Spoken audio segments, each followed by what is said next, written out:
This week's closer comes from Edwin from Pacifica. Dale and Clay serviced our chemical storage bunker and dock doors in our commercial warehouse. They were highly professional and thorough. Thank you, RNS, for outstanding service.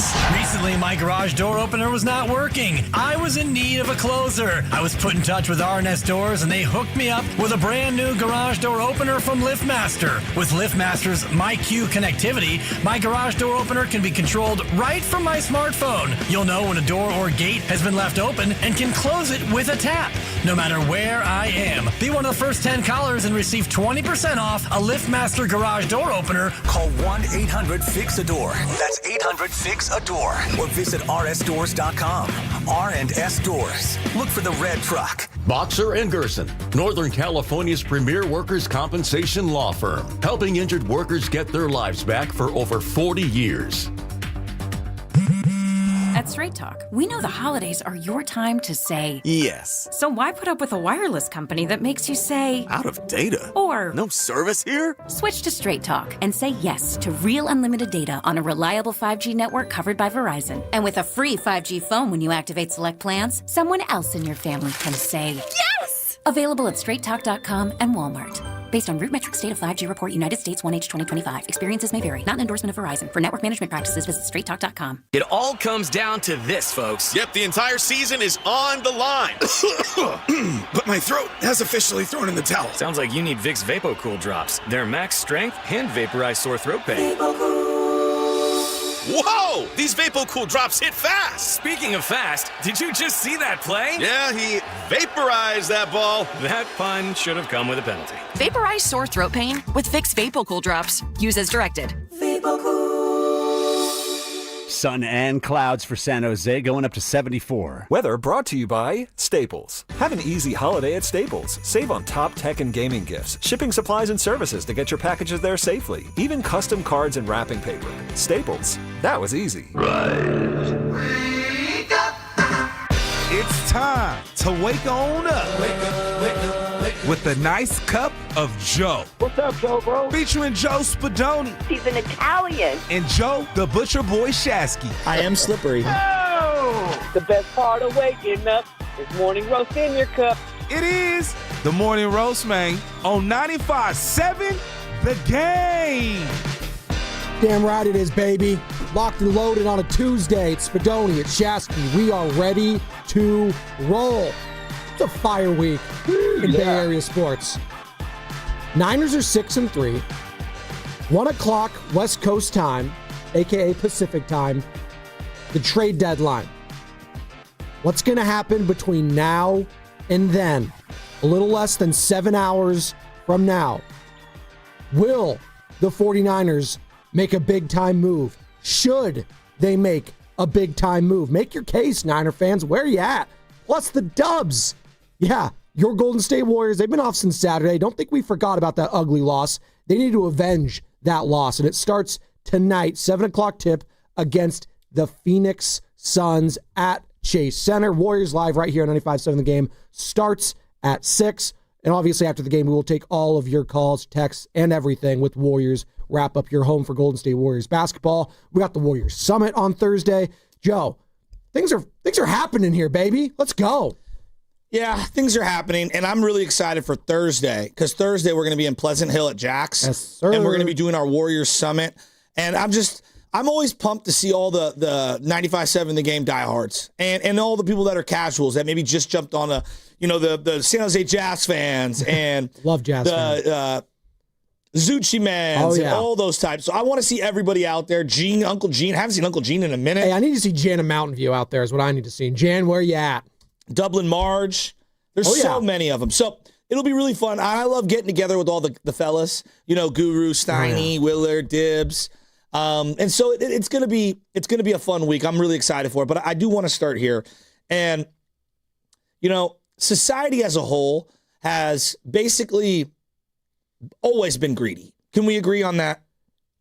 Yeah. Yeah. We want more, especially American society. I'll say that. USA, it's not unique to us, but we like a lot of stuff. I would say it's human nature to want everything, to want more, whatever. Okay. And so last night was the first time in forever where I didn't watch 1 second of Monday Night Football, and it's not like I had something going on. And, I don't know how tapped in people are. I have Xfinity. I also have YouTube TV. And, YouTube TV and ESPN and / Disney, because they're owned by the same kind of conglomerate, are going through this negotiation right now, and they've taken all the ESPN stuff off YouTube TV.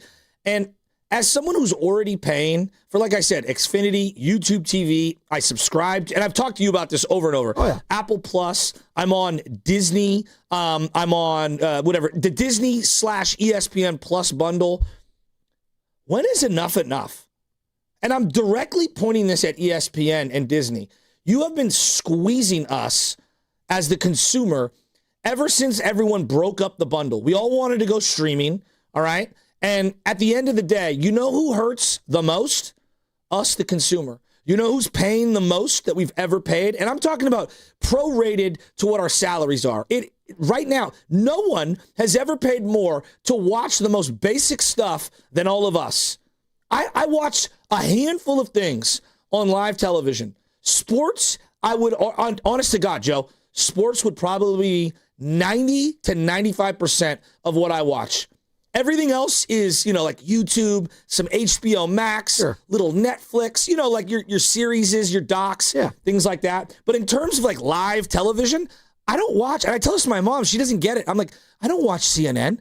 I don't watch Fox. I don't watch any of those news things. Now, maybe I should, but I don't want to consume that stuff because it makes me angry. I consume sports because it makes me happy. And whether me and my son are playing in the living room, and I just have something on in the background, sometimes it just occupies fresh time. I don't want him being glued to just Elmo 24/7, 365.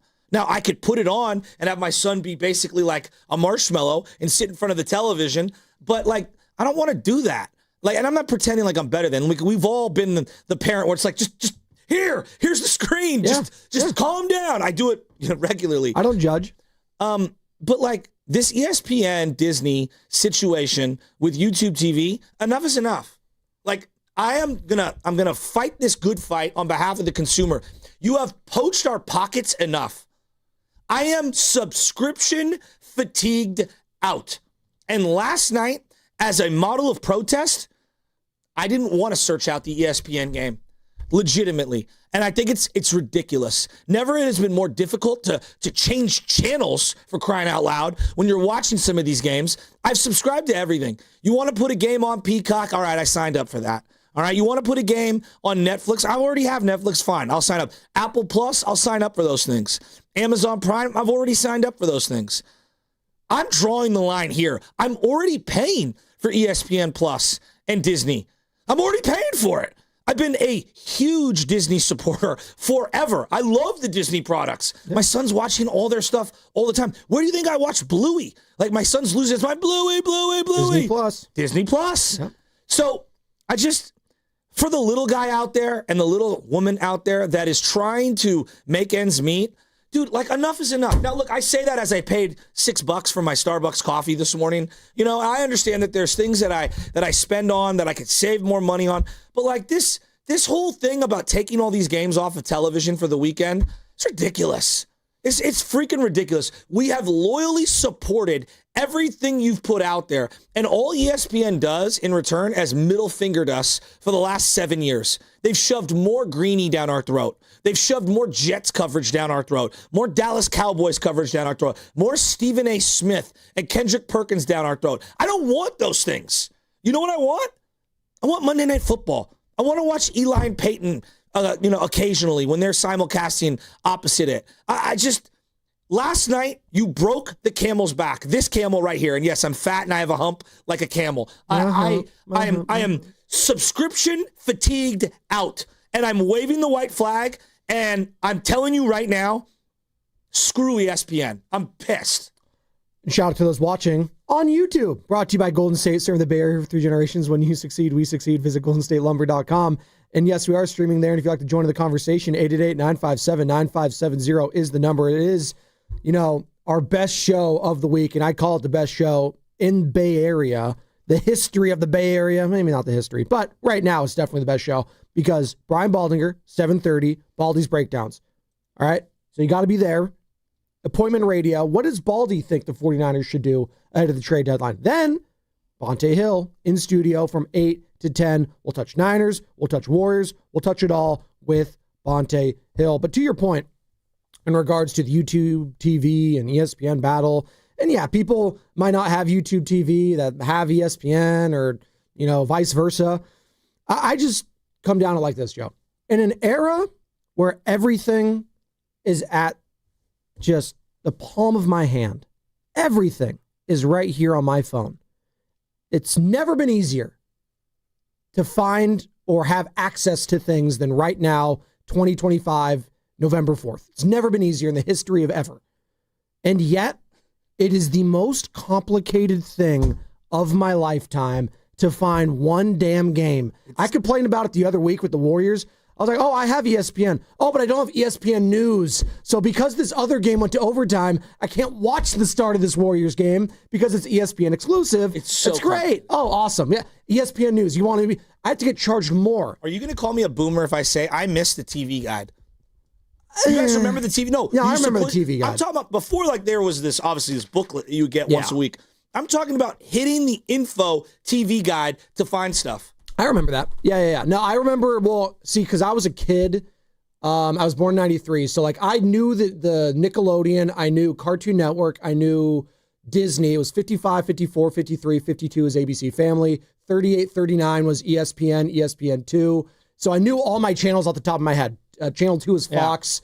5 was CBS. So, I'm going through this Rolodex of my own brain right now. I think this was back when it was Comcast / Xfinity about 20 years ago. But yeah, I remember all of that. Joe, I remember trying to find movie theater times in the paper, in the back of the paper. Remember that? Popcorn? What? Oh, no, you would have to call the thing and then they'd let you know. Yeah, do that all the time. When I was...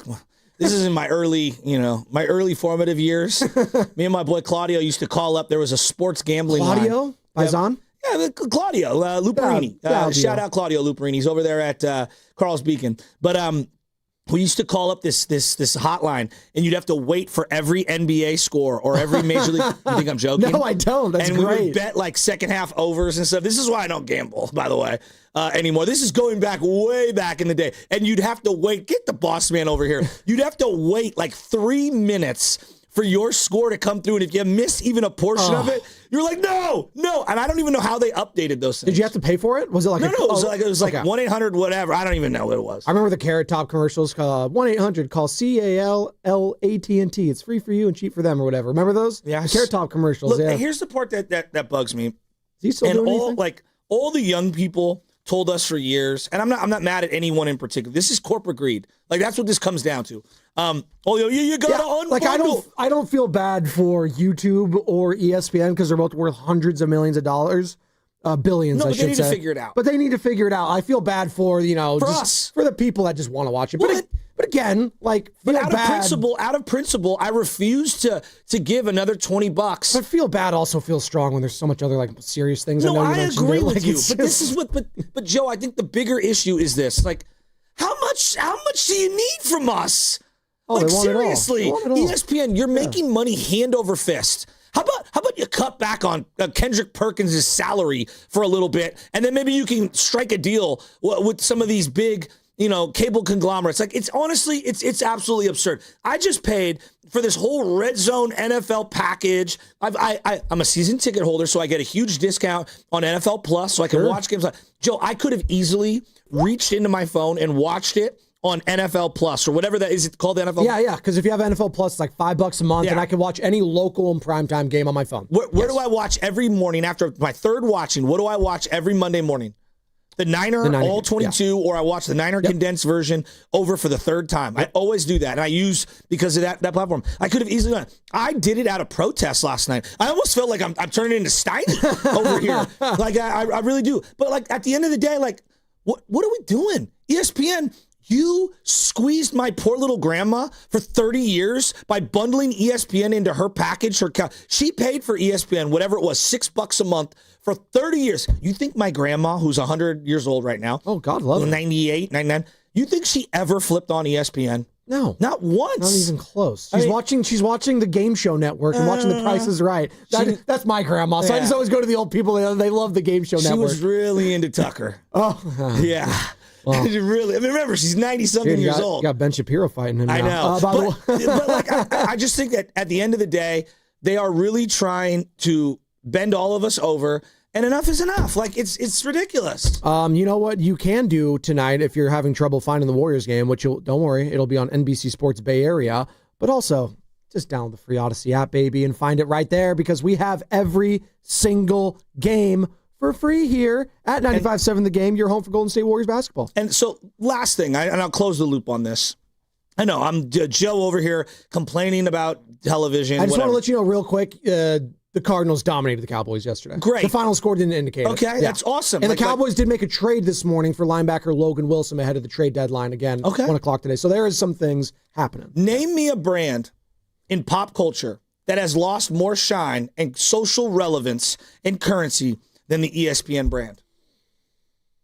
When I was growing up, hey, like when you wanted to turn it to sports, you didn't say turn it to the sports channel. You said put on ESPN. Like literally everywhere we went, it would be ESPN, ESPN, ESPN. All the biggest, sports influencers were on ESPN. Stuart Scott, Dan Patrick, at one time, Keith Olbermann. You can go right down the list. Le Batard, Wilbon, obviously, Tony Kornheiser. Like so many different names. Like I can't think of an entity. Maybe MTV. Maybe. Yeah, they're pretty irrelevant MTV. now. I would argue MTV at least has some reality smut that I like to watch every now and then. ESPN, what am I watching outside of live games on that channel? Nothing, because you're not watching the. Well, no, you're going to be watching the Inside the NBA. Joe, You'll be watching that now. They don't even do 30 for 30s anymore. They don't even do well-made docs anymore. They do. They just put it on Disney Plus. They don't need to put it on. I haven't seen one in years. Well. No, I'm not. Again, I'm telling you, I loved ESPN forever. I think them going to bed with Stephen A. Smith as deep as they have, it has ruined their brand. You know what you need to do? Instead of tuning into ESPN at 11 this Sunday, you need to tune into the kickoff show with Hall of Fame nominee Lorenzo Neal and Evan Giddings. Again, it starts at 11 a.m. live from Laughing Monk in Sunnyvale. All the early games will be on. Great food, great drinks, and games in the parking lot. Ooh, I love games. Get to the game. Hey, check this out. Get to the game on a free shuttle to and from the stadium. Again, free. That's awesome, baby. Sign up now at 957thegame.com. First come, first serve. In the last home game, it filled up very, very quickly, so you want to do it right now. That's 957thegame.com. It is the NFL trade deadline today. Again, 1 o'clock local time. That's it. Should the Niners be in on making a big, fat deal, Joe? I'm all in on making a big deal. Hell yeah. What is a big deal look like? I think they should be heavily pursuing multiple first-round. I'm dead serious on this. Really? I want Myles Garrett. Whoa. I want Max Crosby. Whoa. They need a pass rusher, bad. And they need one that they can have under team control for multiple years. Absolutely. I have no idea where Nick Bosa is going to be next year. This is a short-term and long-term project. If any of those teams are willing to sell you off one of those guys, think about this year, Joe. Even if they falter, they're going to be probably picking in the late teens or early 20s. Who do you trust more? Them to surrender that pick plus the next year's first-round pick to draft those two spots accordingly to have impact players who will be better than a Myles Garrett or a Max Crosby? I ask you, what do you believe in more? I believe in the proven commodity always. That is Max Crosby and Myles Garrett, but I don't know if those guys will be available. If it was Howie Roseman in Philadelphia, what would he be doing right now? Well, would he be laying down? No, he's already going after guys. He's traded for Jair Alexander from the Baltimore Ravens. He's there already. That they went for Myles Garrett, too, at the trade deadline. They're going for Myles? We should be all in on that. And then, you know what? In the offseason, if you can't afford somebody, like, for example, Bosa, then Bosa's got to go. Like, at this point, I am not punting on this season. I'm not punting on this season at all. If it is Myles Garrett, you will be trading for a player that is better than Nick Bosa. I agree. Like Myles Garrett is the best defensive player in football. Like it's not even with no close. Injury history. With no injuries. By the way, I mentioned will throw a helmet every now and then, but you know what? That's okay. You need some fight. And if you play for a Cleveland sports team, I'd want to throw my helmet or hat too. By the way, I mentioned it earlier. The Dallas Cowboys made a trade. I think it went official this morning. Maybe last night. We were all asleep. Yeah, Luke Wilson, who has a podcast, by the way. That's where I draw the line. Too many podcasts. Too many podcasts? Yeah, when Luke Wilson has a podcast with his wife, what are we doing? I think it's Logan Wilson. Luke Wilson's the actor, brother of Owen Wilson. It'd be a more popular podcast if it was Luke. Logan Wilson, 29 years old. They haven't finalized it. I guess it's nearing a trade.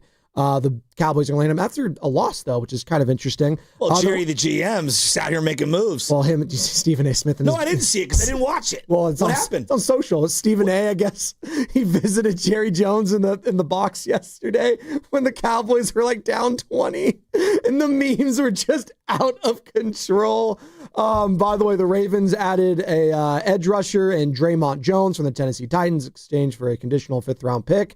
So, obviously, I mentioned Jalen Phillips to the Eagles from the Miami Dolphins for a 3rd-rounder. So, things are percolating around the NFL landscape. Niner fans, hey, I want to hear from you. Make your pitch to this show on why the 49ers should make a big trade or why they shouldn't make a big trade. 888-957-9570 is the number. We got Baldy coming up at 7:30.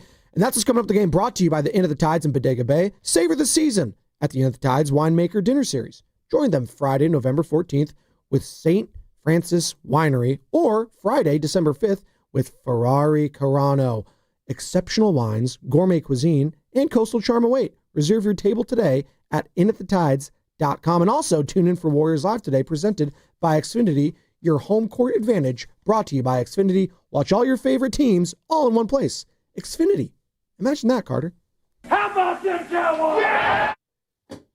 Kids are standing up against big tobacco. We are here to discuss the urgent issue of vapes being sold near schools and other places where people gather. I was enticed, like so many others my age, and this is exactly how the tobacco market was trying to get me to react, and I was completely unaware. Today, over 100 California communities restrict tobacco sales near youth spaces, like schools and parks. Learn how these teens and other Californians are beating big tobacco at undo.org. Okay, I have to tell you, I was just looking on eBay where I go for all kinds of things I love, and there it was. That hologram trading card. One of the rarest, the last one I needed for my set. Shiny like the designer handbag of my dreams. One of a kind. eBay had it, and now everyone's asking, ooh, where'd you get your windshield wipers? eBay has all the parts that fit my car. No more annoying, just beautiful.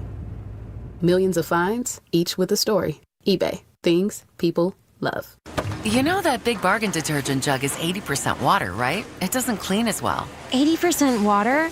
I thought I was getting a better deal because it's so big. If you want a better clean, Tide Pods are only 12% water. The rest is pure, concentrated cleaning ingredients. Oh, let me make an announcement. Attention shoppers, if you want a real deal, try Tide Pods. Stop paying for watered-down detergents. Pay for clean. If it's gotta be clean, it's gotta be Tide Pods. Water content based on the leading bargain liquid detergent. Lawton Skilled Nursing and Rehabilitation Center is a 5-star facility located in the Sunset District of San Francisco and in close proximity to our preferred partner, UCSF Medical Center. At Lawton, you're in good hands with world-class nurses led by a well-known and UCSF-affiliated medical director in Dr. Darby Clayson. Contact Administrator Dan Daly at 415-566-1200. That's 415-566-1200 for any additional information. A lot of Bay Area banking customers are faced with a choice. Which financial institution best fits what they're looking for? It might make sense to consider a bank's history. Take Fremont Bank. For 60 years, we've provided stability and consistency with an emphasis on relationships. We've grown one customer at a time, not through mergers or acquisitions, because that's how you can do business when you're independently owned and community focused. Fremont Bank. Here for you, here for good. Do you often worry you left the garage door open? With a LiftMaster garage door opener powered by MyQ, you'll never worry again. You can control, secure, and monitor your garage from your smartphone anytime, from anywhere through the MyQ app. As an authorized LiftMaster dealer, Ace's Garage Door Repair and Installation has smart openers designed for your needs, including belt drive motors for ultra-quiet operation, integrated camera for live video, streaming, and battery backup to let you in when the power is out. Trust Ace's Garage Door Repair and Installation installation for top-notch service and unbeatable reliability. Whether you need a quick fix, a complete replacement, or a brand new installation for your garage door or garage door opener, our skilled technicians are here to get the job done right. With competitive prices, a commitment to quality, and Diamond certification, Aces has you covered. Call today at 855-588-2237 or visit acegd.com. That's acegd.com. Aces Garage Door Repair and Installation, where your garage door is our priority. 95.7 The Game and Great Clips have teamed up for the new basketball season. We want our listeners to look fresh with a great haircut from Great Clips. Each week, we'll pick a lucky winner to score a gift card. For a chance to win, courtesy of Great Clips, enter online at 957thegame.com. Okay, I have to tell you, I was just looking on eBay where I go for all kinds of things I love, and there it was. That hologram trading card. One of the rarest, the last one I needed for my set. Shiny like the designer handbag of my dreams. One of a kind. eBay had it, and now everyone's asking, ooh, where'd you get your windshield wipers? eBay has all the parts that fit my car. No more annoying, just beautiful. Millions of finds, each with a story. eBay. Things people love. Oh no. Ah, that's the sound of someone who's misplaced my debit card. Their debit card. Where'd I leave that thing? Not at the gas pump, or the checkout counter, or the roof of your car. Now, if he has the Chase mobile app, he can use Card Lock. Wait, I could just lock my card. Yep, just a few tippy taps on his phone, and that sound, that's peace of mind from Chase. Chase mobile app is available for select mobile devices. Message and data rates may apply. JP Morgan Chase Bank N.A. member FDIC. Join Spadoni, Shasky, Steiny, Guru, Willard, and Dibbs for the Blue and Gold Summit live at Jackson Pleasant Hill Thursday, November 6th. Willard and Dibbs from 2 to 4, the Summit 4 to 6. Talk hoops, grab a drink, and enjoy happy hour specials only at Jackson Pleasant Hill on November 6th. Don't miss it.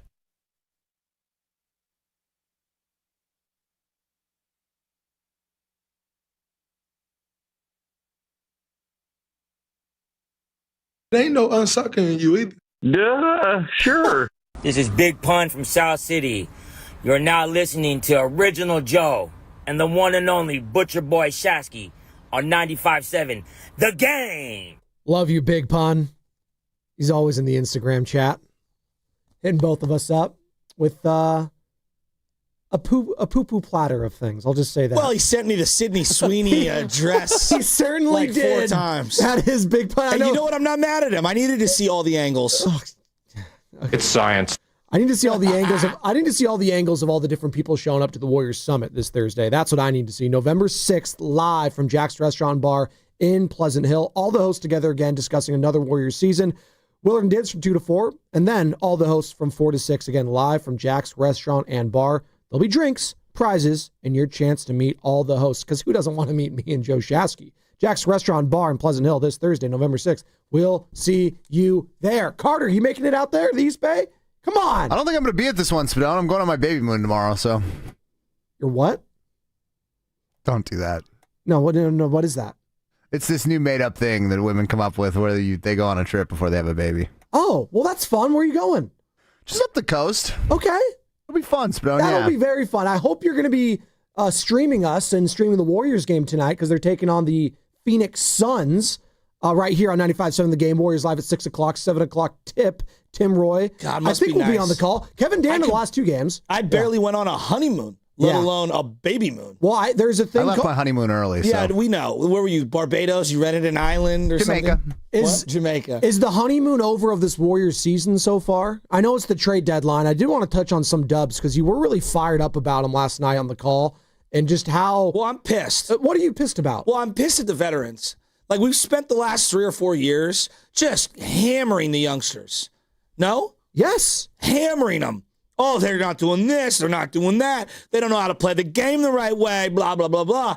Like, let me ask you guys this. Ask me. If you were, and look, teams win and lose, but if you were to assign slices of the pie, who gets the largest slice in the loss the last 2 games? I mean, the guy that's handling the ball the most, probably Steph Curry. Steph Curry was awful in back-to-back games with 6 minutes to go. Yet you bring it up to a segment of Warrior fans, and it's like you're telling them that Santa Claus isn't real. Like, it's ridiculous. He's real, by the ridiculous. way. All the kids listening out there, Santa is real. If we're going to, and look, Curry is an all-time player. His place is cemented all-time. But if Tom Brady throws a pick six to end a game, and he's the one who misread the defense, like, hey, man, Brady threw a pick six. He cost us that game, right? Curry has not executed down the stretch. And in both games, I'm seeing a familiar pattern. He's dribbling like crazy. He's not sharing the ball. He's taking horrific off-balance shots. And it feels like it is hero ball at its worst. Now, look, if I take a deep breath and I step back, I realize without some of the hero ball antics that you get from Curry from time to time, you don't get a performance like you did against Denver, right? Sure. So, it giveth, it taketh away. I guess where I'm coming down is share the ball a little more. Like, just share the ball just a little more. Trust in Jonathan Kuminga. I can make the argument Jonathan Kuminga has been the second best player this season. I think that's a legitimate argument that we could have. You could even counter and say at times he might be their best player on both ends of the floor. All right? Now, we know saying that on a team with Steph Curry is sacrilegious. We also understand that Jimmy Butler has status within the league, and he is a great player. I watched Jimmy Butler put it in cruise control for about 2.5 quarters, and then at the end of the third, into the fourth, then he finally put his foot down and started to rev the engine in the last game against the Pacers. But to me, it feels like the veterans are not playing a winning brand of basketball. Al Horford has been getting absolutely torched with 5-6 minutes to go on the perimeter. Teams are attacking him. All right, I can go back 6 or 7 different possessions in either game, and he had to get yanked from the game in my estimation. Now, the problem is they don't have many options on the bench. No. Like right now, Moses Moody might be your second best perimeter defender. That's not good. Pods, when he plays, I like Pods. I actually think Pods had a good game against the Pacers. But when you play him and you start the game with him, what were they in the first quarter? They're in zone. Yeah. They have no length to contest shots when they're in zone. They don't rebound really well. And the rat on the table, Guru, is it at Go Pest Control? Yes. The rat on the table, Draymond Green looks like he's lost 2 steps. But other than that, things are great, right? Well, no. See, this is the problem. This is the problem that I've had with some of the veterans with the Warriors. I'm a 99%, and I'll always be a 99%. It's like, dude, Father Time, you might be a 99 a couple of years ago. Now you're down to like a 93, okay? Now maybe you're down to like an 87, all right? I'm talking about overall. Sure. Like, if you're watching these first 6 games, does Draymond look like he is A, interested, B, in shape, or C, playing elite basketball? It's early. No, not right now. I think he's been solid those early games when they were winning, and in the losses, it doesn't look good. What do you want me to tell you? Pascal Siakam. They look old against some of the youth that they've been playing against. Okay, but if you're gonna tout your chest and you're gonna say, hey, the first 25 games are so important, and we have zero tolerance for you not being ready, Pods, and we have zero tolerance for you not being ready, Moody, and we have zero tolerance for you not being ready, Jonathan Kuminga. Well, then where's the zero tolerance for Draymond? Like, Draymond, he's a made man. He's not gonna. Guess what? Sometimes your made man status gets clipped. That's not happening to Draymond. I know it's not happening. We know that. Why doesn't he play better? Can we hold him accountable? Well, he will. It's early. Who dominated him in the game last against the Pacers? Pascal Siakam. Siakam's a good player. He is. Destroyed him.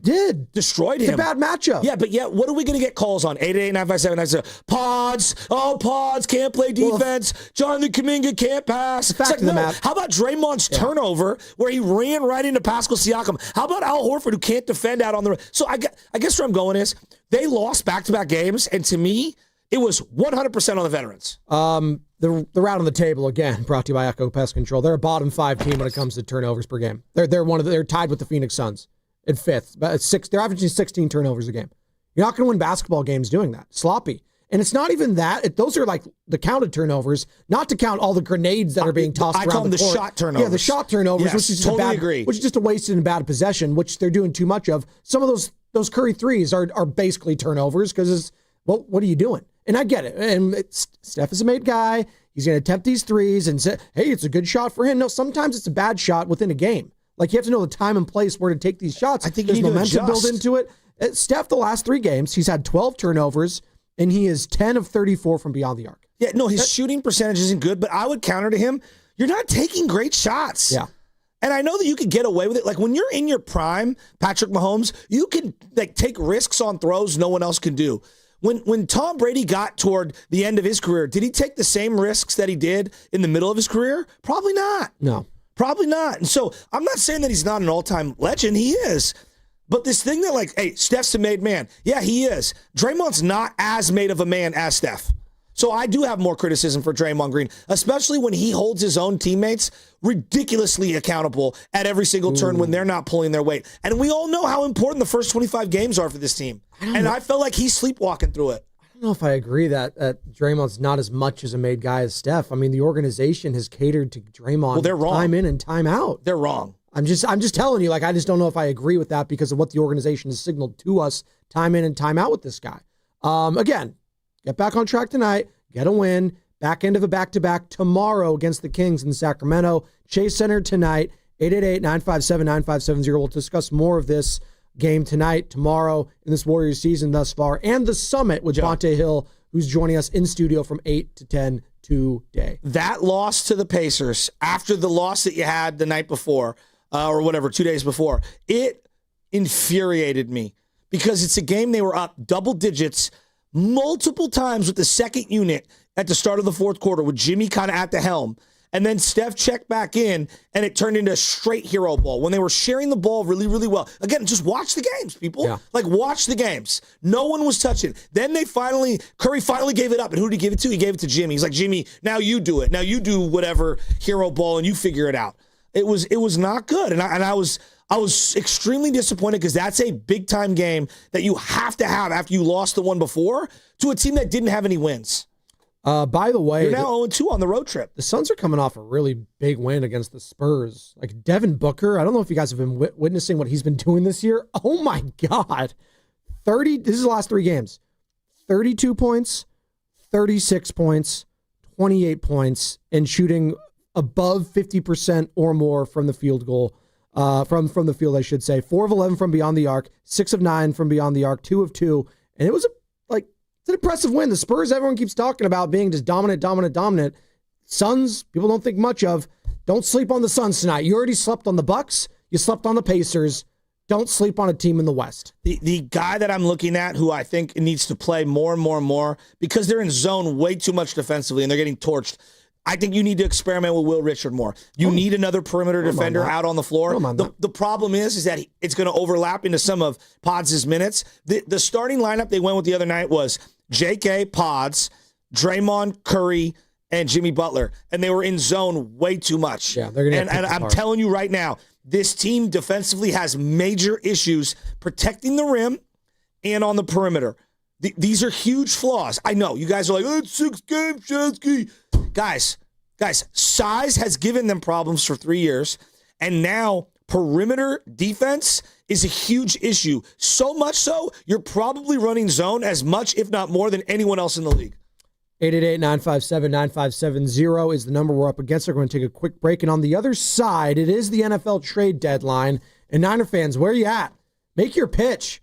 Should the Niners be making a big move today, or are they going to stand pat and say, you know what, we don't need to make a big move? Either way, sell me on it. Sell Chasky and I on it. 888-957-9570. Baldy coming up at 7:30. And it's all going to be brought to you by Fremont Bank, which is here for you, here for good. Rake in the savings this fall and get rewarded with Milgard Windows and Doors.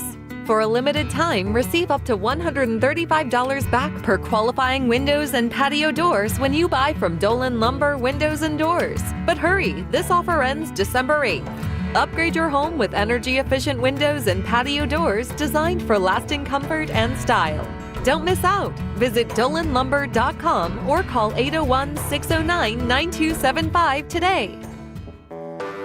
When you're hiring, have you ever felt like you're missing out on meeting truly great candidates for your roles? It seems impossible to find them, but they have to be out there somewhere, right? Well, they're not hard to find when you know where to go, and that place is ZipRecruiter. And right now, you can try ZipRecruiter for free at ZipRecruiter.com/free. ZipRecruiter helps 10 million people with their job search every day. And because these people are actively looking for jobs just like yours, it's easy to find the right person right away. In fact, 4 out of 5 employers who post on ZipRecruiter get a quality candidate within the first day. But if you're not using ZipRecruiter, you're missing out. So see what it's like when the impossible is easy. When you go to ZipRecruiter.com/free right now to try ZipRecruiter for free. Once again, that's ZipRecruiter.com/free. ZipRecruiter.com/free. Never miss out on great candidates with ZipRecruiter. What if you could have reliable and intelligent Wi-Fi at the same price for 5 years?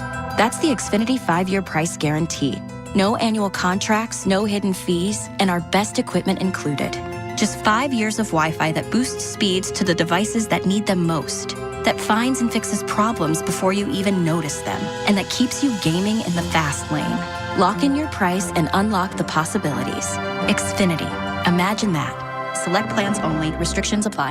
America's favorite car show is back. Don't miss the Good Guys 35th Fuel Curve Autumn Get-Together. All this weekend at the Alameda County Fairgrounds in Pleasanton. Over 2,500 American-made and powered show cars and trucks. A special indoor truck show. Cruiser-Rama and vintage trailer display. A huge swap meet at Fender Midway. A free family fun zone, live music, and more. All this weekend at the Alameda County Fairgrounds. Be there. Details at good-guys.com. Hey, this is Joe Shasky from 95.7 The Game. Want to hear something super? Well, Merit America wants to get you on the path to a super new high-paying career with free coaching and training. And the first step is a super job working at the super big game. Go to meritamerica.org/super and see how you can sign up for super career training in HR, logistics, data analysis, and much more for free. So go to meritamerica.org/super. This is a super opportunity, and it's brought to you by Merit America. Elevate your kitchen at the Mila Innovation Center at Friedman's Appliance in Pleasant Hill.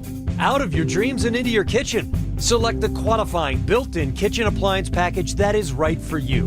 With unrivaled technology and luxury-grade quality, when you bring home a Mila, you're bringing home true innovation. Now, for a limited time, save up to 10% with the purchase of a qualifying Mila kitchen package. Visit the Mila Innovation Center at Friedman's Appliance in Pleasant Hill or at friedmansappliance.com. Injured at work? Don't wait. Every moment counts. You may be entitled to medical care and financial compensation, but time matters. The attorneys at Boxer & Gerson are here to protect your rights and fight for the treatment and support you need. Boxer & Gerson have helped thousands of people across Northern California who were hurt on the job. Don't wait, don't guess. Get answers. Call Boxer & Gerson today at 510-835-8870 or visit boxerlaw.com for a free consultation. Boxer & Gerson, your life is worth the fight. Hey, it's Brian Baldinger. Pros don't just show up. They prove how it's done. Makita tools at the Home Depot are built with precision. Without shortcuts, Makita delivers results that reward hard work. Year after year, designed for the toughest jobs. It's a choice for pros who invest in performance, not just tools. When the job calls for the best, call on Makita. Built to be the best, available at the Home Depot. How pros get more done. Hey, listen to this. All I needed was a new starter. Got a great deal on eBay. Did it myself. Yeah, that's cool. But how about the soft purr of an upgraded exhaust when it fits just right? For me, it's the little things. Like these new windshield wipers from eBay I installed. From small fixes to big upgrades, eBay has all the parts you need at prices you'll love. Guaranteed to fit every time. eBay. Things people love. Eligible items only. Exclusions apply. It's about time pros had one partner for every part of the job. Simple ordering, fast delivery, continuous support, all from one partner. The Home Depot delivers supplies on your schedule. Our pro team helps you plan ahead so projects run smoother. And with Pro Extra benefits, you can simplify ordering, track spending, and save time every step of the way. Because with one partner, you get more than materials, you keep your job moving. The Home Depot Pro. It's about time. This is the story of the one. As a maintenance supervisor at a manufacturing facility, he knows keeping the line up and running is a top priority. That's why he chooses Grainger. Because when a drive belt gets damaged, Grainger makes it easy to find the exact specs for the replacement product he needs. And next day delivery helps ensure he'll have everything in place and running like clockwork. Call 1-800-GRAINGER, click Grainger.com, or just stop by. Grainger, for the ones who get it done.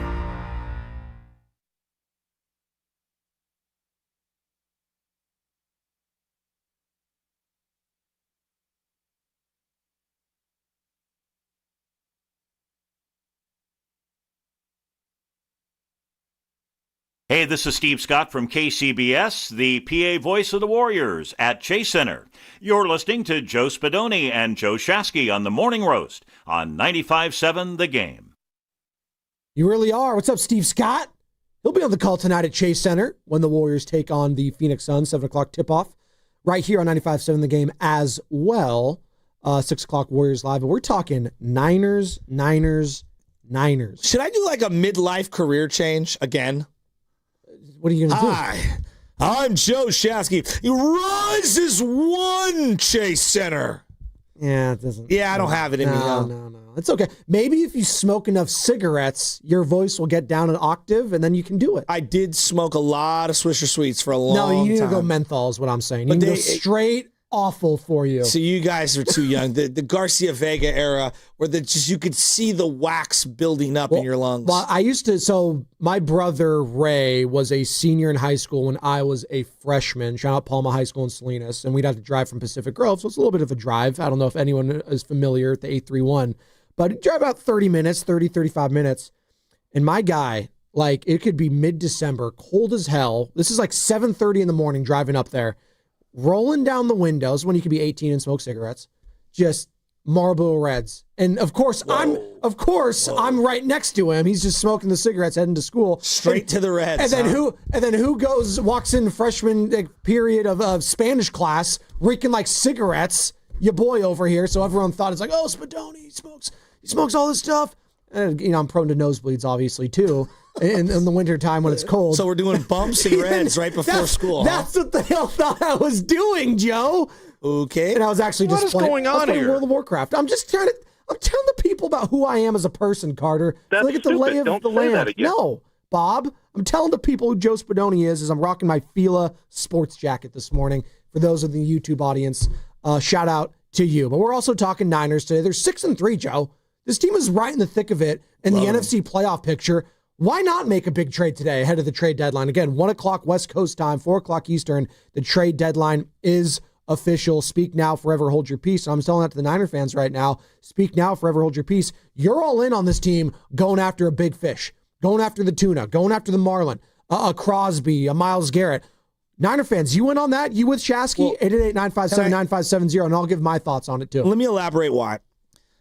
They've been okay at drafting. Not great. Not the worst in the league, just okay. And then I look at, like, where are you going to draft probably this year? It's like, even if you go 500 the rest of the way, you're probably drafted in the low 20s, right? Yes. In the first round. Yes. All right. I think they're going to be even better next year because they're going to have guys return. They're going to have a little more money to work with. So maybe you're in the teens, maybe you're in the 20s, okay? I would trade, for the right guy, under team control, I would trade multiple firsts or a first and a second or whatever it takes because I think this team needs a jolt for now. I think you need to tell a George Kittle and a Trent Williams and a Christian McCaffrey, like ridiculous all-time gladiator players who are all pros, hey, we are all in for this year. I think you have to do it. Look, I know the Giants sold a bunch of their players at the deadline, and I thought it was the right move. In retrospect, as much as I like opening up spots for Yaz and moving off Doval, like I like those moves, I am a little disheartened that they didn't buy as well. Like they could have sold some parts and then still bought as well because they could have gotten to the playoffs. And knowing what I know now, like getting into the playoffs is a lot easier if you're just trying to compete. I look at the NFC right now, and I don't think it's as top-heavy as where Major League Baseball was. Like, when you have the Dodgers in baseball, I get it. Now's not our time. But, like, there's so many wild card spots. Who is the team that you fear so much in the NFC? All right, the Eagles are really good. Eagles are really good, but, like, they just lost to the Giants a couple weeks ago. A Giants team you just handled. I get it. Divisional games are different. But, like, you could beat the Eagles. Like, is it that crazy, Joe? You Joe? can beat the Eagles if you acquire a pass rusher who's sitting in the lap of Jalen Hurts every other play. Well, that's what I'm saying. Like, I think a lot of people just view the NFC as like, hey, you got the Rams and you got the Eagles. Those two teams have won Super Bowls in the last few years. Like, you're not on their level. No. Any given Sunday's a real thing. Yes. I've seen this Niners team get counted out in Green Bay at Lambeau Field in snow flurries. And, you've had big plays and big moments from plays you've never even heard of. Like, crazy things happen in the NFL. And I go to the draft. The first round picks for the 49ers, they don't have any on their active roster right now other than Ricky Pearsall, who we don't even know is playing.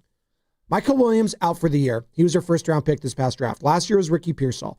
A couple years before that, because you didn't have any first round picks, Trey Lance, not on the team anymore. He's a backup with the Chargers. Javon Kinlaw, not here anymore. He's in Washington. I would do the same exercise with your second round picks, too. Yeah, I'm going to. Don't worry. Brandon Ayuk back in 2020.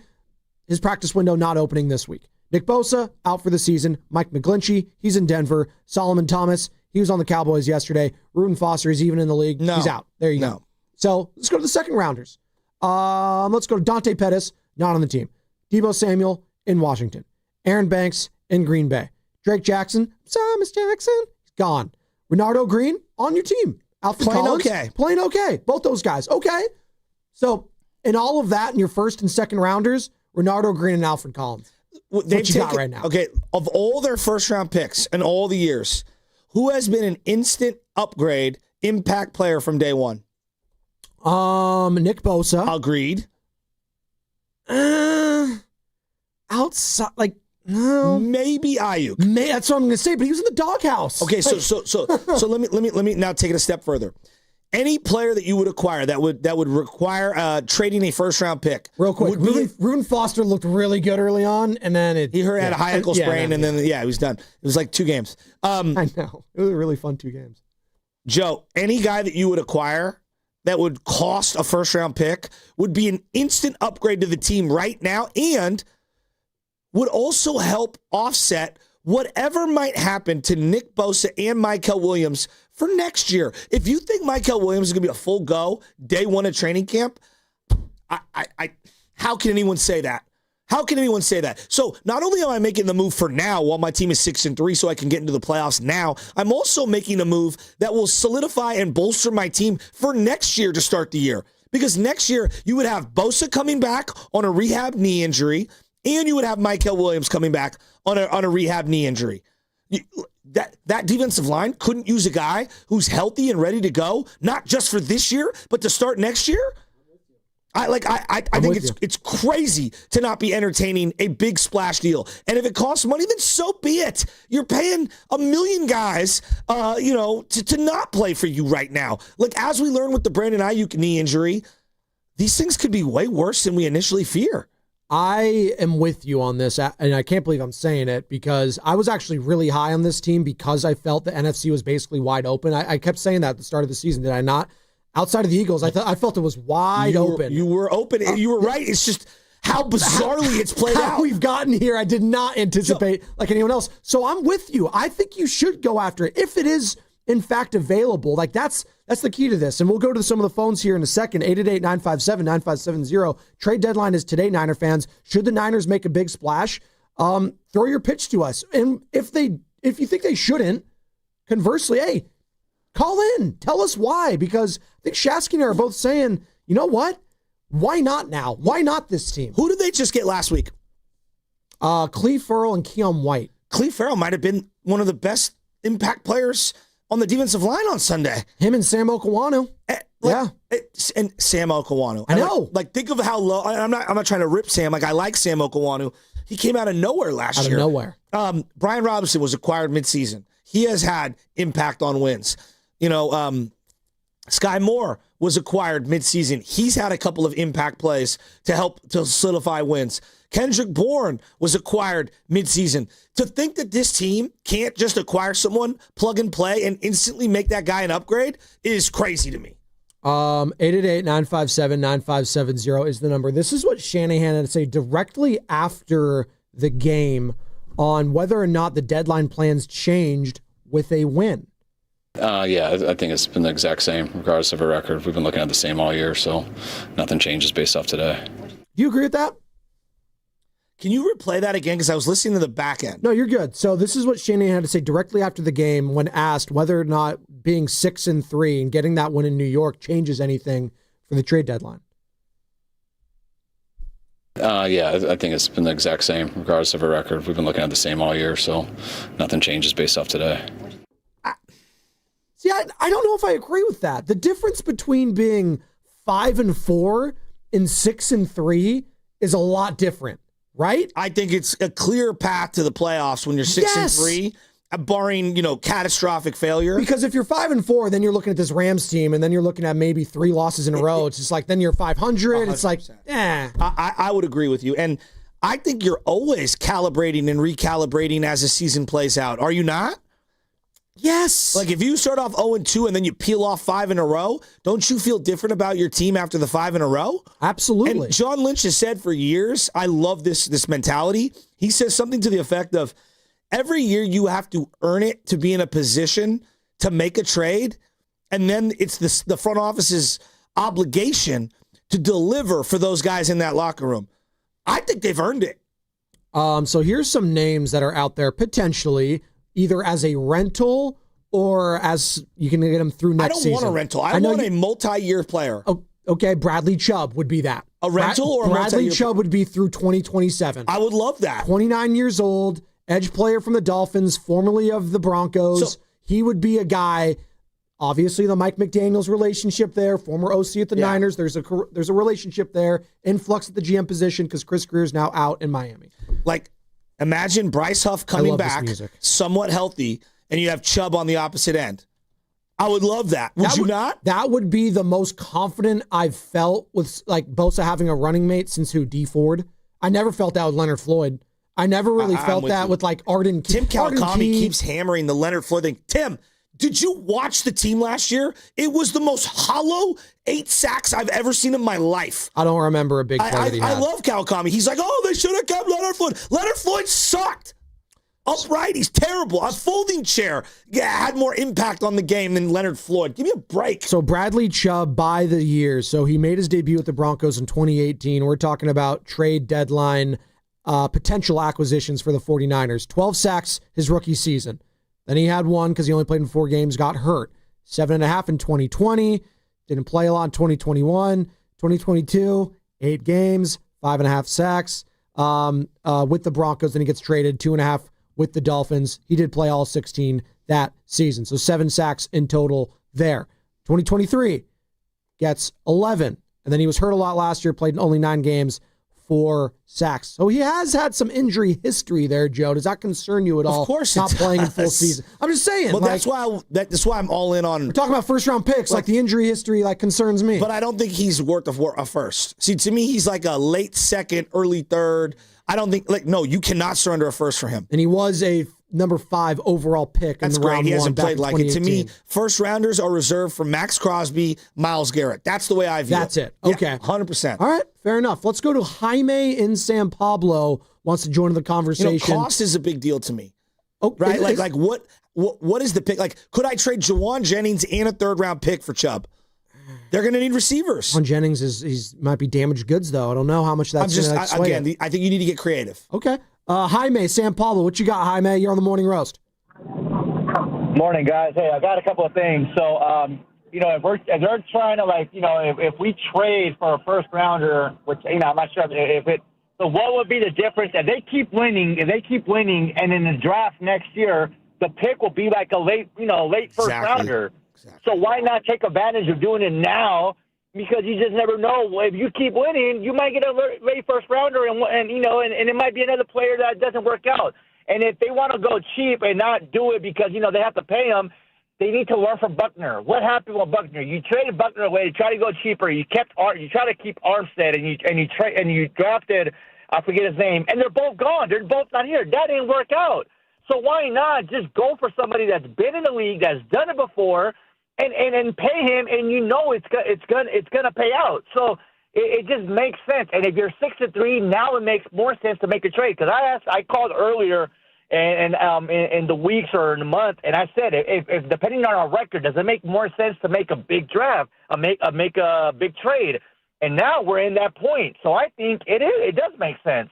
And it makes more sense to doing it now. I agree. To giving up a first rounder, because if you keep winning, like I said, you might get a late pick in the first round, and it might not be something big. You have to roll the dice on this year, and this year, at worst, Joe, I think this team's winning 8 games. At worst. Yeah. Okay? I would be with you with that. Okay? Yeah. At worst. Where does that get you? 17th overall pick? Yeah. That's like the worst spot to be in, is like you're just good enough to not make it, but you have like a teen pick in the first round. It's the worst place to live in. That's why I always say in the NFL and in sports, you don't want to be average. You want to be either really good. You want to be the Kings? Or really, no, you want to be really bad because then at least you can tank and get good picks. No, I know. I'm with you. No, you don't want to be the Kings. No. I mean, well, you're seeing them tomorrow, by the way, in Sacramento. I know you're fired up for that one. Quinnen Williams is a guy that's interesting to me. I would love Quinnen Williams, but he'd be like the 500th D tackle we've acquired. What? I mean, geez, how many D tackles can one team need? But he's a good D tackle, no, Joe. He's great. Like, that's a different... No, he's not good. He's great. That's what I'm saying. Like, he was in that same draft. There was a lot of Niner fans. I don't know, like... go back to that Nick Bosa draft with Quinnen Williams. Did you contemplate taking Quinnen at all? I did, but I wanted Bosa all the way. Okay. But you didn't hate the people that thought, hey, Quinnen could be a good pick coming out of Alabama. We did so many draft shows leading up to that number 2 pick. I remember I had one, and I will die on this hill. I said to Bonte, there are 3 guys I would consider in the top 3 picks. Kyler, Bosa, DK. Not sure Kyler worked out. Everyone told me the DK pick was like, he can't run a 3-cone. Remember that? I was like, DK's a monster, dude. No, you saw the shirtless pic, Joe, like everyone else, and said, this guy has pecs on his pecs, abs on his abs. I'm a sucker. Oh, my God. And he ran a 4.3. If you're 6'3" and can run, if you're 6'3" and up, it can run, I will always love you as a receiver. By the way, this segment is brought to you by Golden State. I'm all in on that. Serving the Bay Area for 3 generations. When you succeed, we succeed. Visit GoldenStateLumber.com. And you are listening to 95.7 The Game, KGMZ FM and HD1 San Francisco and Odyssey Sports Station, and the home of the Golden State Warriors and Valkyries, always live on the free Odyssey app, coming live from the Laughing Monk Studios. We got Brian Baldinger joining us in about 25 minutes. Baldy breakdowns at 7:30. If I say this name to you guys, will you guys even know? David Boston. It kind of rings a bell. Who was that? David Boston was a wide receiver that was coming out of, I believe, Ohio State. He fought with Michigan over and over and over again. Him and Seawood go at it. Just chiseled. Like one of the first 6'3" and up dudes. Oh, my God. This guy's guns are straight pythons. David Boston was a monster. And like going back to David Boston, because of Madden, I have always been, if you can run and you're big and you're strong, I'm all in. He had a solid career. He was insane. He didn't. He had an All-Pro season. So I think if you have one All-Pro season, you kind of live up to being a first-round pick. Like I was the guy overall. like, hey, Mike Williams coming out as a freshman, I'm all in. Okay. You know what I mean? Like that was Roy Williams, I'm all in. Like all these, and not the safety Roy Williams, the wide receiver Roy Williams. All of these 6'3" wide receivers, I'm always all in. This year, Tet. I love Tet coming out. I know, but everyone said he doesn't watch the film or he doesn't know what to do. By the way, that Panthers game is going to be sneaky huge in a couple weeks here on Monday Night Football. I can't wait. I can't believe I'm saying I can't wait for the Panthers 49ers game happening soon on Monday Night Football. Panthers? The Panthers. You know what? Hey. Bring out Tim Bianca-Batuka. Bring out all the OGs. I better get George Seifert at that game. They've had some big games, Niners and Panthers, in the past. The playoffs, baby. Come on. And don't forget, NFC West opponents for many years. What? Kerry Collins. The fact that Hussein Muhammad. Carolina was in the NFC West. It's like Cal and Stanford being in the ACC. Just doesn't make sense. You know what makes sense? David in the city. Green. David in the city. What's up, Davey? How you doing, man? Hey, good morning, guys. I just want to say, as much times as we've given Kyle, grief, when are we going to hold Lynch accountable? I mean, he's whiffed on so many early picks, and he's gotten basically, his staff to find gems in the later rounds, and I feel like he's got a lot of credit for that, but we haven't ripped him for that, and I feel like this is a big trade deadline coming up, and he needs to make a big move. So, with his history of just poor execution and poor picking in the early rounds, I'm all in for drafting or for giving up those picks. And Shasky, I have a little story. I was literally in Seattle with DK Metcalf staring at us at the second round, and we go ahead and pick Deebo Samuel over him. I literally wanted to just throw up because I knew once I heard that he was going to Seattle, I was like, I'm done. I'm done. So I share your sentiment with look, Deebo ended up being a great Niner. Thanks, if we're Dave. being real, DK ended up being a great Niner. Deebo. Yes. Yeah, you said DK. Oh, Yeah. no, Deebo ended up being a great Niner is what I'm saying. Because they took Deebo instead of DK. I think Deebo Samuel fit what Kyle Shanahan wanted to do way more than what DK Metcalf would have fit into this offense. Although DK did have the rookie record for yards in a playoff game against the Eagles, I believe, in Philly. Look that up. They both had pretty comparable careers if you combine the rushing and receiving numbers. DK in his career, 6,730 receiving yards, 52 touchdowns, 460 receptions. He has 52. Yeah, he has second-team All-Pro once, two-time Pro Bowler. And then you go to Deebo Samuel, first-team All-Pro. He's got 1 Pro Bowl. He's got 371 receptions, 5,100 receiving yards, 25 receiving touchdowns. You go to the rushing, 1,100 rushing yards and 21 rushing touchdowns. So pretty close. But I think, again, Deebo was perfect for the Shanahan offense. He was perfect. And I know, I was actually thinking about that yesterday. I was like, damn, I kind of would like to trade again for Deebo Samuel right now if I could, but you can't because you can't trade back to the same team. Straight up for Deebo? Hey, Adam Peters, just release him so the Niners can pick him up. There's no chance, by the way, that Deebo would want to come back here as a free agent. None. I never say never. I'm saying never. Charles Haley came back. I'm saying never for Deebo, though. There's some bad blood there that I don't think he's quite over. Nick is in Pleasant Hill, wants to join in before we hit the break and before we get to Baldy. Nick, what you got on the Niners ahead of the trade deadline? Hey, good morning, guys. Kind of an interesting take, but I would trade for the Raiders offensive lineman that they got out of Oregon and then kick the tires on Christian Wilkins, which would cost no draft capital. What do you guys think about that? Yeah, Wilkins is an interesting one. The fact that no one's touched that, there's a lot there. The rehab process, the foot, him, at the bottom of piles and games, doing some weird stuff. Yeah, I'm out on Christian Wilkins. I'm in on Jackson Powers Johnson, who is highly touted coming out of Oregon. We'll get Baldy's thoughts on this because he balled out kind of last year. Obviously, the Raiders are a dumpster fire. They had Antonio Pierce as their head coach, fired him. Pete Carroll this year, there's been some topsy-turviness when it comes to whether or not he's a center, whether or not he's a guard. They don't quite know. There's been some, humbling experiences that Pete Carroll wants to bestow on him. It's very, very strange, but he was highly touted coming out of Oregon, and I'm not mad at adding a high-upside young player on the offensive line. 888-957-9570 is the number. Trade deadlines today, 1 o'clock. Niner fans, does this team need to make a big splash for you? They're 6-3, right in the thick of it in the playoff picture. We'll ask Baldy, we'll ask Bonte, and it's all going to be brought to you by Moderna. mNEXSpike COVID-19 vaccine mRNA by Moderna has arrived. To learn more and find it near you, visit mnexspike.com. That's mnexspike.com. The Golden State Warriors are back, and there's nothing more refreshing than an ice-cold Surfside to enjoy while you cheer on your Warriors. Surfside is only 100 calories, 2 grams of sugar, and 0 bubbles. That's right, no carbonation, so it's easy to sip and enjoy. It's not a seltzer, it's Surfside, proud partner of the Golden State Warriors. Sold in arena and at bars, restaurants, and stores near you. Must be 21. Please drink responsibly. When businesses thrive, communities score. That's why Bank of America is the official bank of FIFA World Cup here in the Bay Area. And our more than 110 local business specialists are ready to help your business win. What would you like the power to do? Learn more at bankofamerica.com/local business. Bank of America, official bank of FIFA World Cup 2026. Bank of America Corporation, all rights reserved. Imagine being the wizard of your own home. With Xfinity, intelligent self-healing Wi-Fi fixes problems like magic. It boostifies speeds to your devices when you need it most and makes your favorite Wicked content sparklify on every screen. All while a spell of protection helps keep your family safe online. When you're out in Oz, Xfinity Mobile joins Wi-Fi and 5G to keep your phone connected from here to the Emerald City.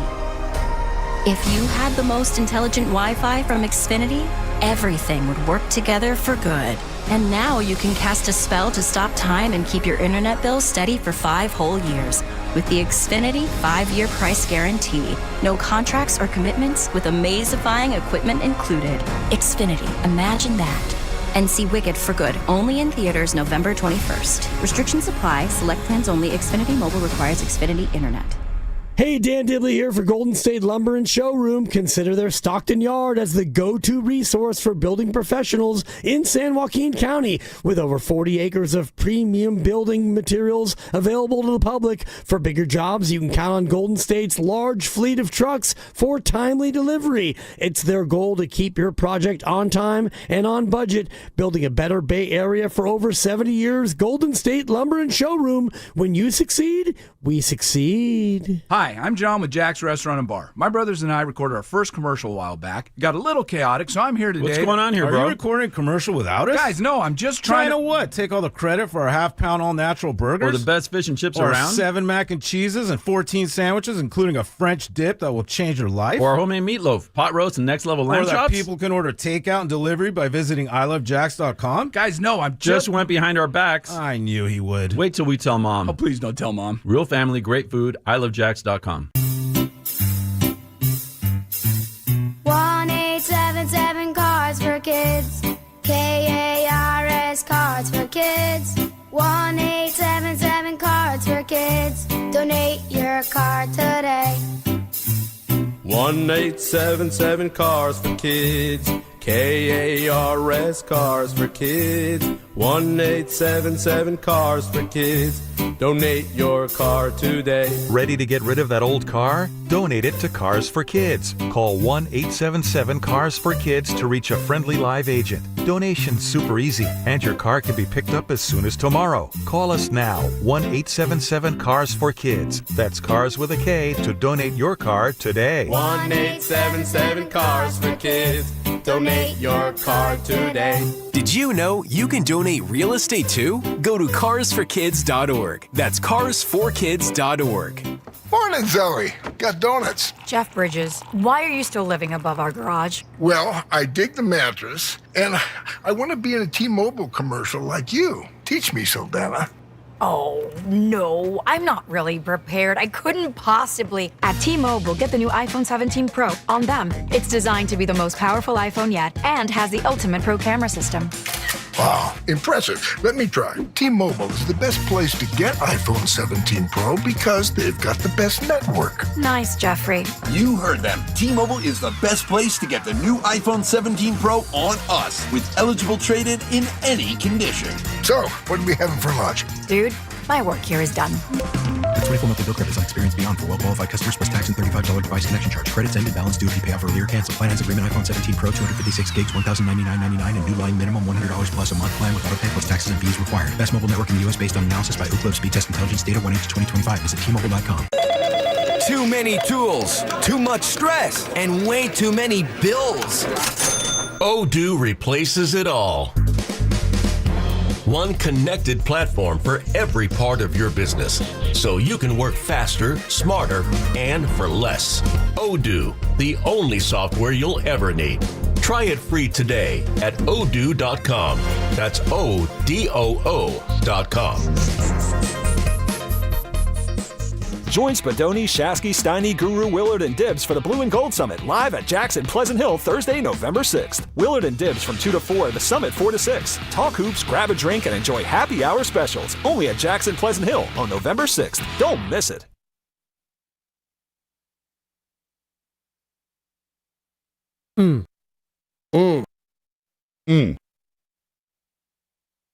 Now back to the morning roast Want to talk about basketball? with Joe Spadoni Anything about the game? and Joe Shasky on 95.7 The Game. Rolling, baby. Can we call the fight? What fight? Oh, no, Jake Paul, I think that one was canceled. The boss and I made an agreement. So the door handle one day fell off the studio door here at the station. And we're going to get right back into the Niners. We've got Baldy joining us in less than 10 minutes. No, this is door talk is more important. Oh, no. So we had a handle on the door, the studio, just to come in the studio. Mm-hmm. And it fell off about a month and a half ago. And I said to the boss, I said, that thing will be on there for at minimum a month, meaning the wire that they kind of rigged onto it, which is, I guess, studio electrical wire? Yeah, that is like electrical wire that like is coated with a hard plastic. Yeah. It almost looks like conduit, if you will. Sure.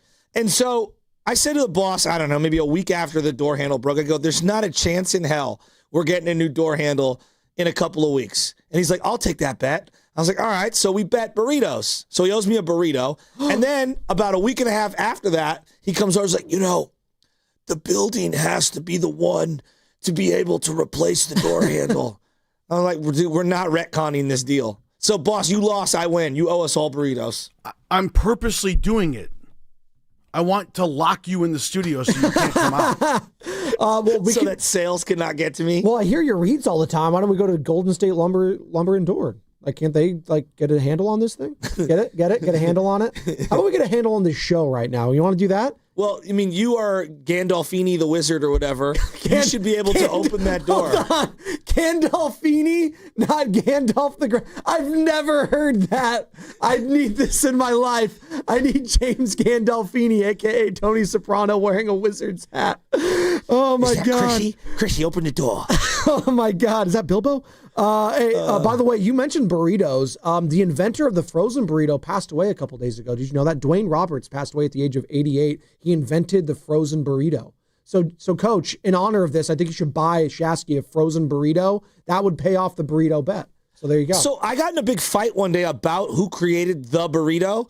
And my interpretation was that the burrito started because, people were working in farms, and I thought it was in California, but I could be mistaken. They were working in farms, and to be able to eat their lunch while continuing to work, they wrapped up the tortilla in the form of a burrito and wrapped foil or whatever around it. That way, kind of like a sandwich. The sandwich was made because guys wanted to play poker, and the Earl of Sandwich decided to be able to eat his meal while being able to also hold his cards. And I believe a similar type of origin story was that for the burrito. Sure. I'll take your word for that. I do believe it's a Mexican-American invention. So to your point, I don't know if it's California, but it was definitely founded by a Mexican citizen in the United States of America. Hence, it is Mexican-American in origin. Burritos. Yes. It's like the Chinese cookie. Sure. Was developed in San Francisco. There you go. And there was a first-generation Italian Mexican immigrant that invented the Caesar salad. But the Caesar salad is Mexican. So the more you know, we're learning here. I'm out on anchovies in my Caesar. That's fine. 10 minutes.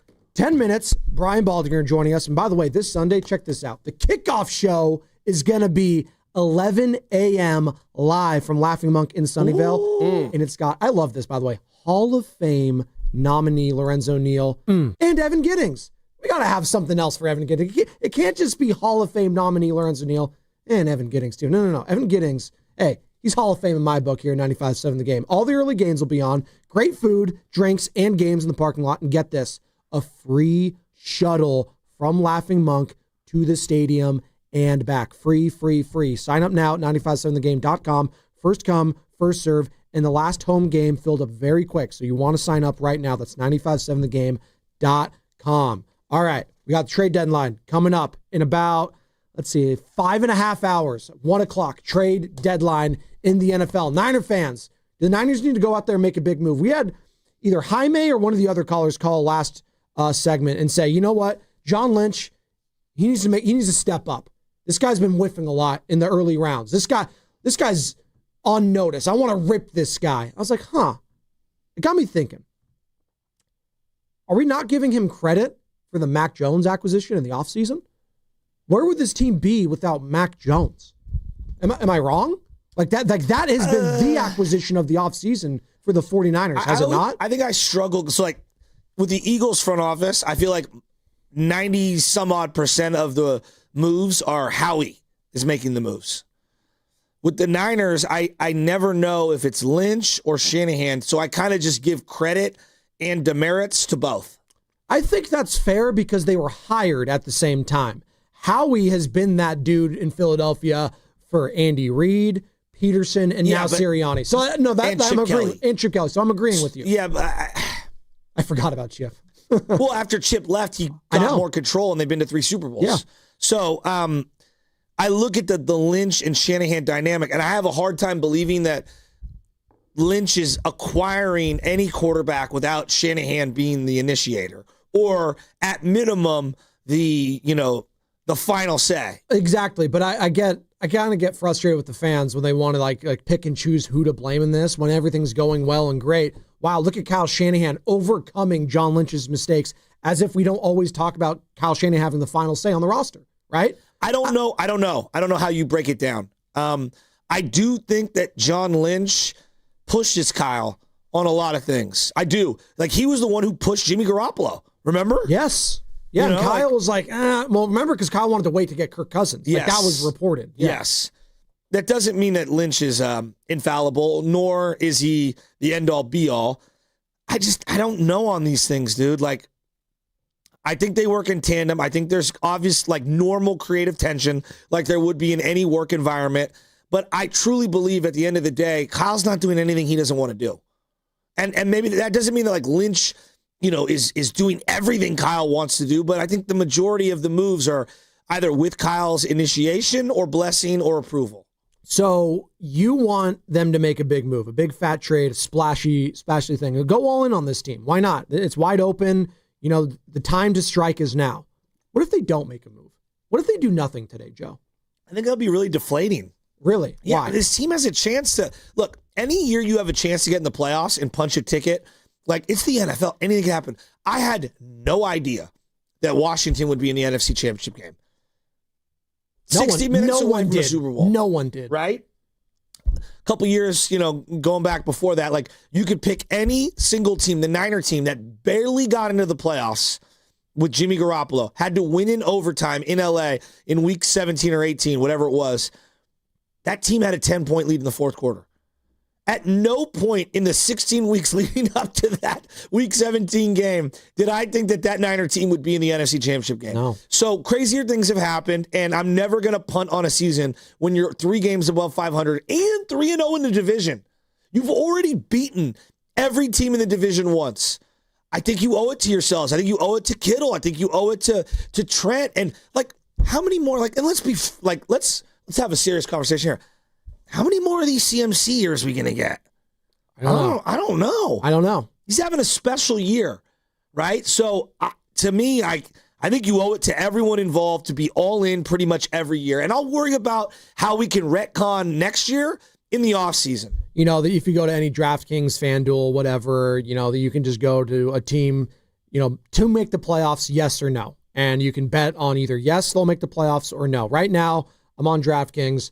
And the San Francisco 49ers, to make the playoffs, yes, is minus 500. They are heavily favored to just make the playoffs right now, according to Vegas. What would be a team that's 4-4 like the Vikings? Well, I have it right here. Yeah. No is favored at minus 450. Gotcha. And the Carolina Panthers, another team right there, minus 400. What are they at? 4-4? Yes. Okay. What about a 5-3 team? Who else is 5-3? I know division factors into this and your record, and I want to have like a good feel. So you got the Chicago Bears are an interesting one. They're the closest. They're minus 280 right now for the no. So right now Vegas is still anticipating a non-playoff season for the Chicago Bears. Just to help anyone, minus 200 means if you bet $100, you get 50 back. So that means you're a heavy favorite for exactly. Favorite to do. Gotcha. Exactly. So when you see Vegas, that the Niners... Vegas loves the Niners to make the playoffs is what I'm saying. Loves them to make the playoffs. Carter, as our resident... degenerate. Deep pocket man. Yeah. Would you bet on the Niners to make the playoffs today? Yeah, I would. They're going to get a wild card spot at least. I think so too. And then depending on who you play, I think you could win at least one playoff game. Like, I really do believe that. This isn't just some no, you can win and you could also lose to anyone. I want to make that very clear because I have no idea what kind of defense they're going to be rolling out. And you have a lot of young guys and unproven guys that are playing, big roles now. Like Tatum Bethune. These are going to be huge games for a guy who hasn't played any significant November, December, and January moments of his entire career. Renardo Green, Darrell Luter, if he's coming in for Renardo Green, Upton Stout. Jair Brown at least has some playoff experience. Yes. Malik Mustafa doesn't have any November, December, January, like big time, these games, everything matters moments. So I think this is huge for the development of the guys that are healthy and available right now. It's actually pretty interesting when you look at the landscape of the NFC, and we got Baldy joining us in a couple minutes. Baldy breakdowns, can't wait for that. Philadelphia Eagles, defending champs, all the experience in the world. Tampa Bay Buccaneers, sneakily a lot of experience on those teams. But they've got some big injuries, too. Mike Evans is not coming back. But I'm saying, like, this might be the deepest when it comes to teams that have actually played in the playoffs and have won games when it comes to the quarterbacks and the head coaches. The Seahawks, that's like the kind of the up-and-coming team right now with no playoff experience. Mike McDonald and Sam Darnold. Sam Darnold played in a playoff game last year. I think he's just a good player now. Yeah. And I know we're all waiting for his demise, but he's been awesome, and it's hard for me to not give him credit. Yeah, they can't run the ball, which is concerning for me. But he's been amazing. I know. Well, I know. Everyone wants to point to the 2 games, and you're right. He had those bad 2 games last year. He's been a really good player for 2 years now. That final game is going to be fascinating in the regular season between the Niners and Seahawks. It might not mean anything. It might be home field for one of the 2 teams. It might be. It might be a home game, like meaning if you win that game, you host a home playoff game. Correct. You got the Packers at 5-2-1 because they have that tie. They're at 4. I know Jordan. But here's the Packers. Real quick on the Packers. Yeah. Every time I wrap both arms around Love, Jordan Love, he has a game where I'm like, what is he doing? Yeah. And they can't really run the ball right now. And I just, like, if he threw 2 or 3 first half interceptions in a playoff game, would you be shocked? No. I think. But if he also threw 4 touchdowns in the first half, I wouldn't be shocked. I think the playoff picture is set right now on November 4th in the NFC. It's just a matter of who the seeding at this point. I do believe. I think Philly's a lock. Philly, Buccaneers, I'm going to put in there still. I'm going to put as a lock. Yeah, they're the 7th seed right now, and I love Detroit. You got the Niners. I know if it was you're jinxing it. No, I like the Niners right now to make the playoffs. Right now, there's a lot of games to be played though. The Rams are right there. Again, one of these quarterbacks go down, it changes everything. I just don't think 3 teams are going to make it in the NFC West. Why not? It's really hard. It was close to happening last year. Yeah, but I'm looking at the South, and the North, and I don't know, man. Like, there's some really good teams. Like, It happened in the NFC North last year. I know. I just don't know what to make of those 2 divisions. I keep sleeping on Carolina. They keep having big wins. Maybe. I keep sleeping on Chicago, and although they're erratic, they have big wins. I don't trust Chicago at all. I just can't trust that team. Joe Flacco at 50 years old should have won that game last week, and if not for the onside kick situation. I know. But right now, you're looking at the Lions, the Niners, the Rams, the Packers, Seahawks, Bucks, Eagles in the NFC. Are we just canceling the Cowboys? Yes, they have the worst defense I've ever seen in my life. They have an awesome offense, but you saw last night, if their offense doesn't play well, they're losing. Like, there's so much pressure on Dak. And I know everyone wants to make fun of Dak. But yeah. What? I didn't see it, but I'll take your word for it. Be careful. The Vikings, like J.J. McCarthy, I don't. No, I like J.J. I'm rooting for him. No, but like to say they're going to make the playoffs at 4-4. I don't know what to make of them. 888-957-9570. Baldy going to be joining us in a second. Before we get Baldy, I do got to mention the Warriors Summit is this Thursday, November 6th, live from Jack's Restaurant and Bar in Pleasant Hill. All the hosts together again discussing another Warriors season. Willard and Dids from 2 to 4. All the hosts from 4 to 6 live from Jack's Restaurant and Bar. Pumped for that. I'm so excited. There will be drinks, prizes, and you can meet all the breakfast burritos. Can I get a breakfast burrito at night there? I want one of the lamb lollipops. Oh, those the are chops. So the lamb chops are so bomb. They got that Greek influence there. God, I love my I love my Mediterranean. I think I'm going to have sisters. to bring the little guy out with me. So you're not going to be there, Carter? No, he's going to be on his mini moon thing. Mini moon. I was going to put you on LJ duty, maybe. You know, hey dog, can you watch my little guy for a little while? I think he'd be frightened. I'll play some cash. Yeah, he'd be very. And then scared. Carter would be like, "Hey, no, I got the butler here for that." Get the Big Bird costume ready for Carter. Jack's Restaurant and Bar in Pleasant Hill this Thursday, November 6th. We'll see you there. We got him yet? Let me know when we got him. Thumbs up, thumbs down. All right. In the meantime, I want to play this sound again because we're going to get into it with Baldy. What's up? Well, you asked about John Lynch. Yes. I feel like when they have a bad pick, we point the finger at John Lynch, and I don't know if that's fair. And then, like, when it's not. By the way, it's not fair. I'll just answer it. It's not. Like Ricky Pearsall right now. Like, Ricky needs to get back on the field. Yep. Like, bad. This team needs playmaker bad, right? We all acknowledge that. I have Shanahan an update on Ricky Pearsall. By the way, who do you think picked Ricky Pearsall? You think it was Kyle Shanahan? He's a former wide receiver in college. He's an offensive guy. That has Shanahan written all over it. So, like, maybe I'm getting too deep on this, but, like, I believe that they probably narrow it down and say, hey, Kyle, here are 6 or 7 guys that our scouting department really likes. Maybe it's more at that position, at that pick. Like, here are the 6. Yeah. I'm sure they did the same thing with safety and tackle. And here are this is who would be available at each position group. You go through the film. Like, they've drilled down all the work. I believe Kyle, with influence from John, is making that selection on Ricky Pearsall. Do you agree with me on that? Yes. I agree with you. Yes. By the way, whose fault? Not fault, but how do you assess blame when the guy can't get on the field? Well, we just like to pick and choose as fans. Like whoever's like the hot coach or the hot GM of the month. Hey, we're going to ride with this guy. And when things are going well, it's a tandem. When things are going wrong, I'm going to blame one of the guys that I don't like. Well, I don't think that's fair. It's almost like player standing, Joe, but for a coach or a GM. You get what I'm saying? No, I agree. And what I'm saying is I don't think it's fair. I think they're working in tandem. Agree. And when like a guy like Ricky can play. Ricky's better than I thought. He can play. He's just always hurt. So like I think they get credit. And they both get demerited on the like the guy is injured a lot, so that's a problem. But when he's in the lineup, he is awesome. So like I think they get equal credit and blame on both sides, and both guys get it. It's very unfortunate that not only your last 2 first-round picks have been hurt and one's out for the season of Michael Williams, but all the guys that you prioritize this offseason have been hurt. Well, Michael had an injury last year. That's why he kind of... he had the high ankle sprain. It's a different injury. Look, football, you're going to get hurt, though. So, like, that's where I do defend all these teams. Like, all these guys are banged up, dude. You play football at college in the SEC, you're going to have bumps and bruises all over your body. Wear and tear. Yeah. Hell, you saw Brock Bowers. He missed most of his first, half of the season, or he had a knee brace on. He's finally healthy. What does he do? 43 points. But that's a guy that played how many big games in Georgia?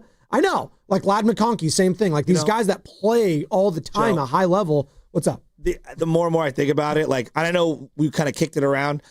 If they would have taken Tyler Warren, how different would their offense be? I know. Everyone keeps saying, actually, I know it's easy for me to say that they needed defensive linemen. They needed, again, I'm going back. They needed to be all in on defensive linemen. But if you're reaching, it's like, that guy was such value where he got picked. Everyone's talking about, Max Crosby. And I told the card this morning, I was like, hell, if I'm the Niners, the guy I want on the Raiders is Brock Bowers. Yeah, but they're never. They're not going to trade that guy. I want Mayer. I'll take Mayer. Well, that is one that is realistic, though. Michael Mayer's coming out of Notre Dame. But you already got Luke Farrell, Tonjes. I know, Joe, but I'm saying, I'm just looking at it from the head coach's perspective. Mayer, to me, can block, too. I think he is, if you put him in the right system, he can be a really good player. Yes. I like Mike He's got speed, too. This is the best player on Notre Dame as a freshman. Oh, Shark Week. Shark Week time? You ready for the Open? You better give it to me, Carter, when you got it ready, baby.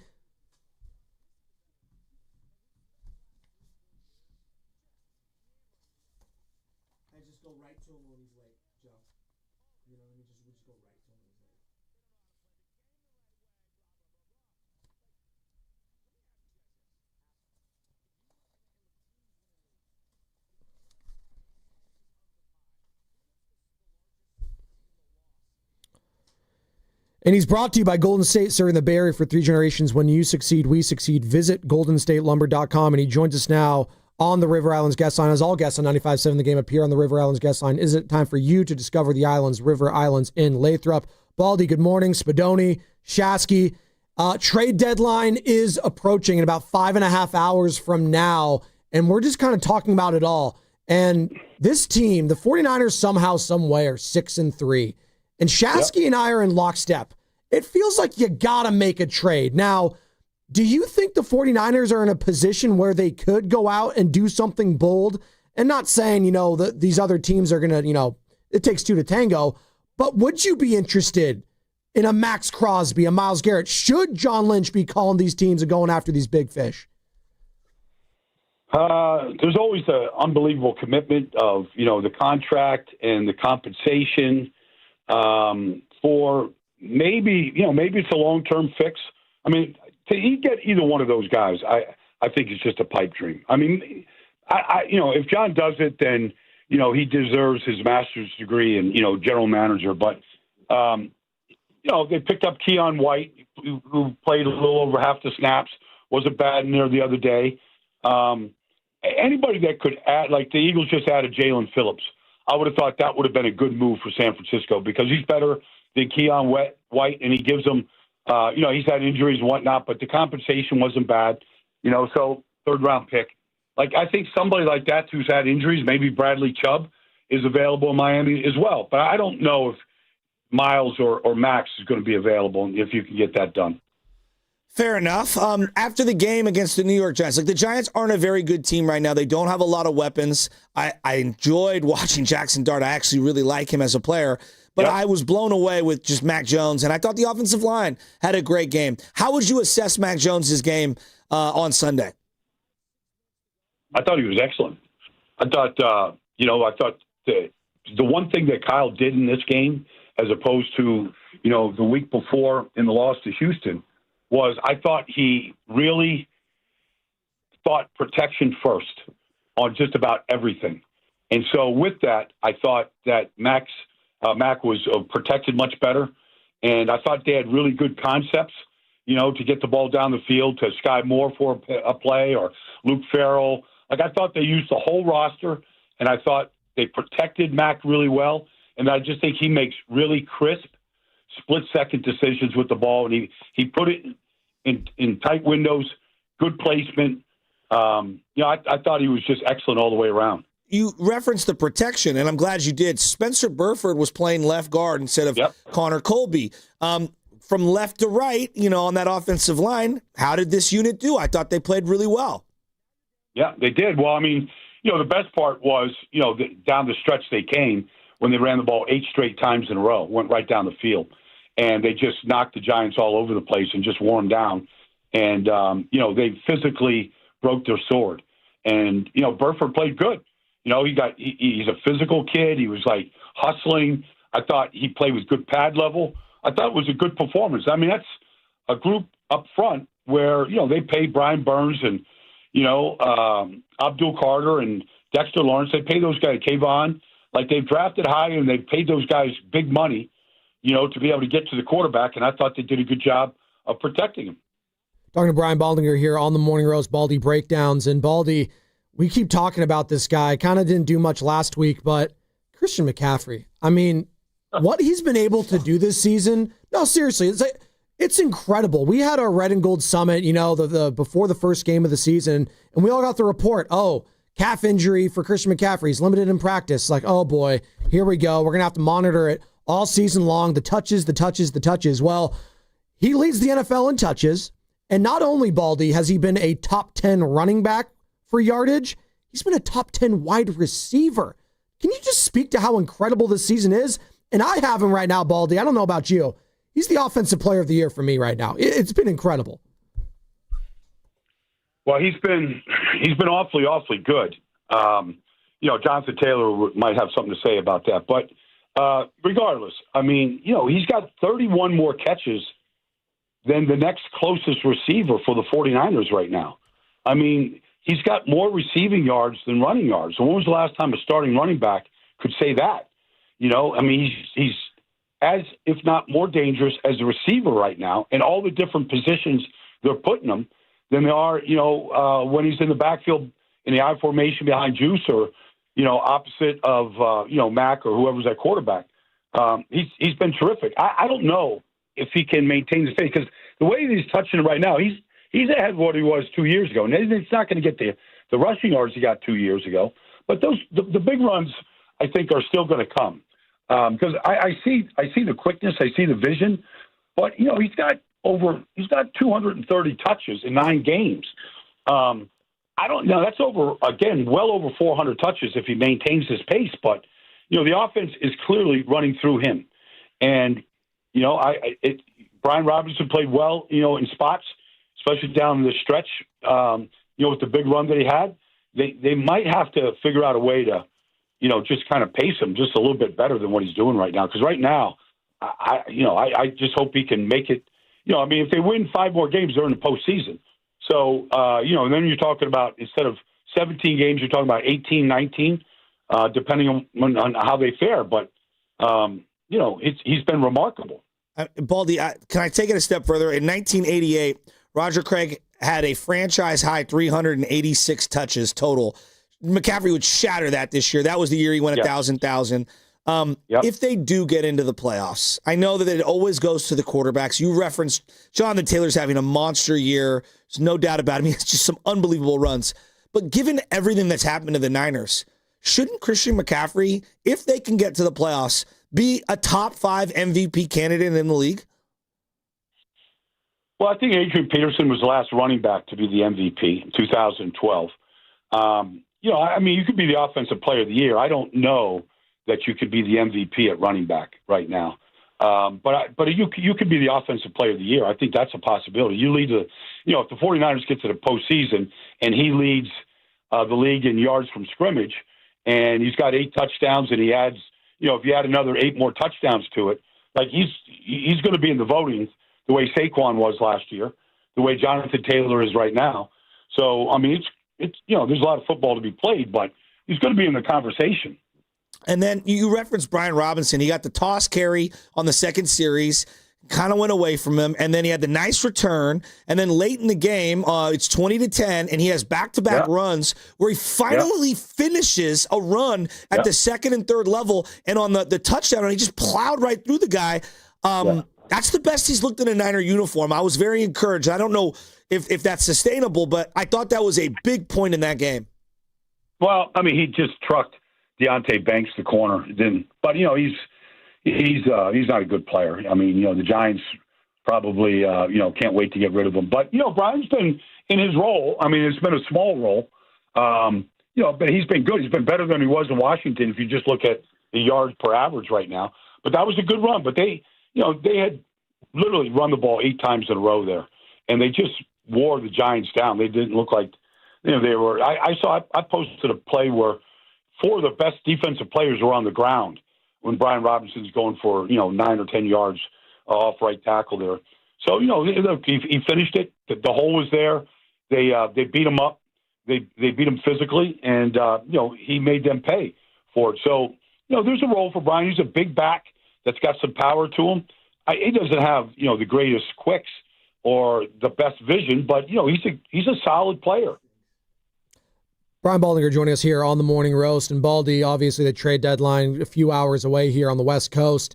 How does a team make a decision like today? If you're the 49ers, you're 6-3, but you've had so many big injuries with players that are making so much money too, the Bosas, the Warners, the Ayuks, Brock Purdy. Like, how do you balance all the players that are injured, but still the risk and reward of giving away draft capital, a first, a second, or a third round going forward?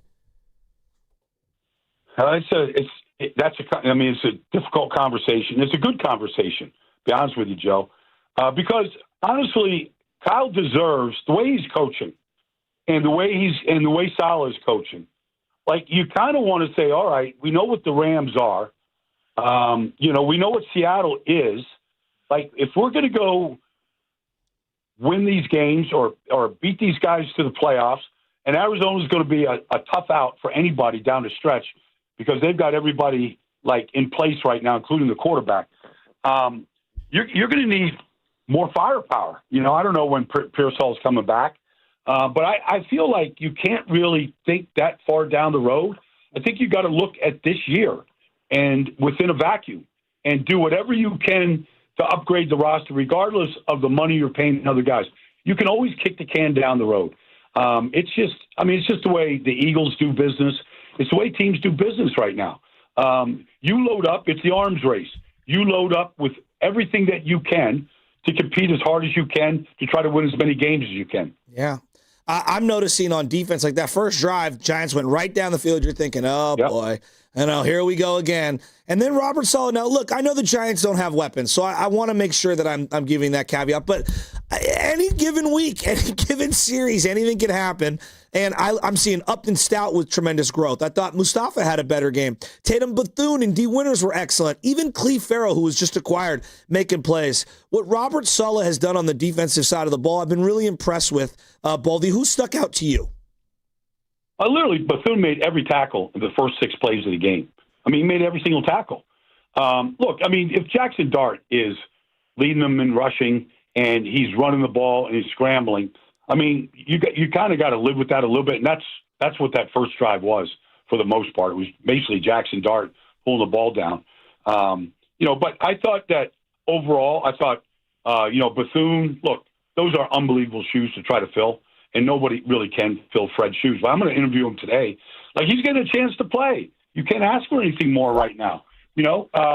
if you're Taylor Bethune, you get a chance to be out there on the field right now on a team that's 6-3. Like, you can't wait to get to practice and see what the next game plan is.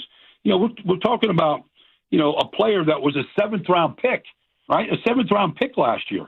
I mean, when he was drafted, probably people were thinking with what they had there at that position, including Dre coming back from injury, like, he's a practice squad guy, and here he is leading the team in tackles. Like, I don't know, what do you have, 16 tackles or something? Yeah. Like, it's some guys, they get that opportunity, and they're going to make the best of it. Brian Baldinger here on the Morning Roast, and Baldy, conversely, it was such a feel-good win. They're 6-3, but another pound of flesh on that MetLife turf, unfortunately. Mykel Williams, torn ACL, out for the season. Just your thoughts on that, and for a guy that needs all the development in the world as a pass rusher, like, he's going to miss some valuable time now, probably bleeding into next season too. Yeah, it's too bad. It's just horrible news. Because, look, these guys have to play. These rookies have to play at that position because the game is so completely different than the college game. And he just played the year before, at Georgia on a high ankle sprain the whole year. He gutted it out. He didn't have nearly the production that he wanted to. He was drafted where he was because of what he did basically as a freshman at Georgia and just his size and overall ability. That's how he got drafted.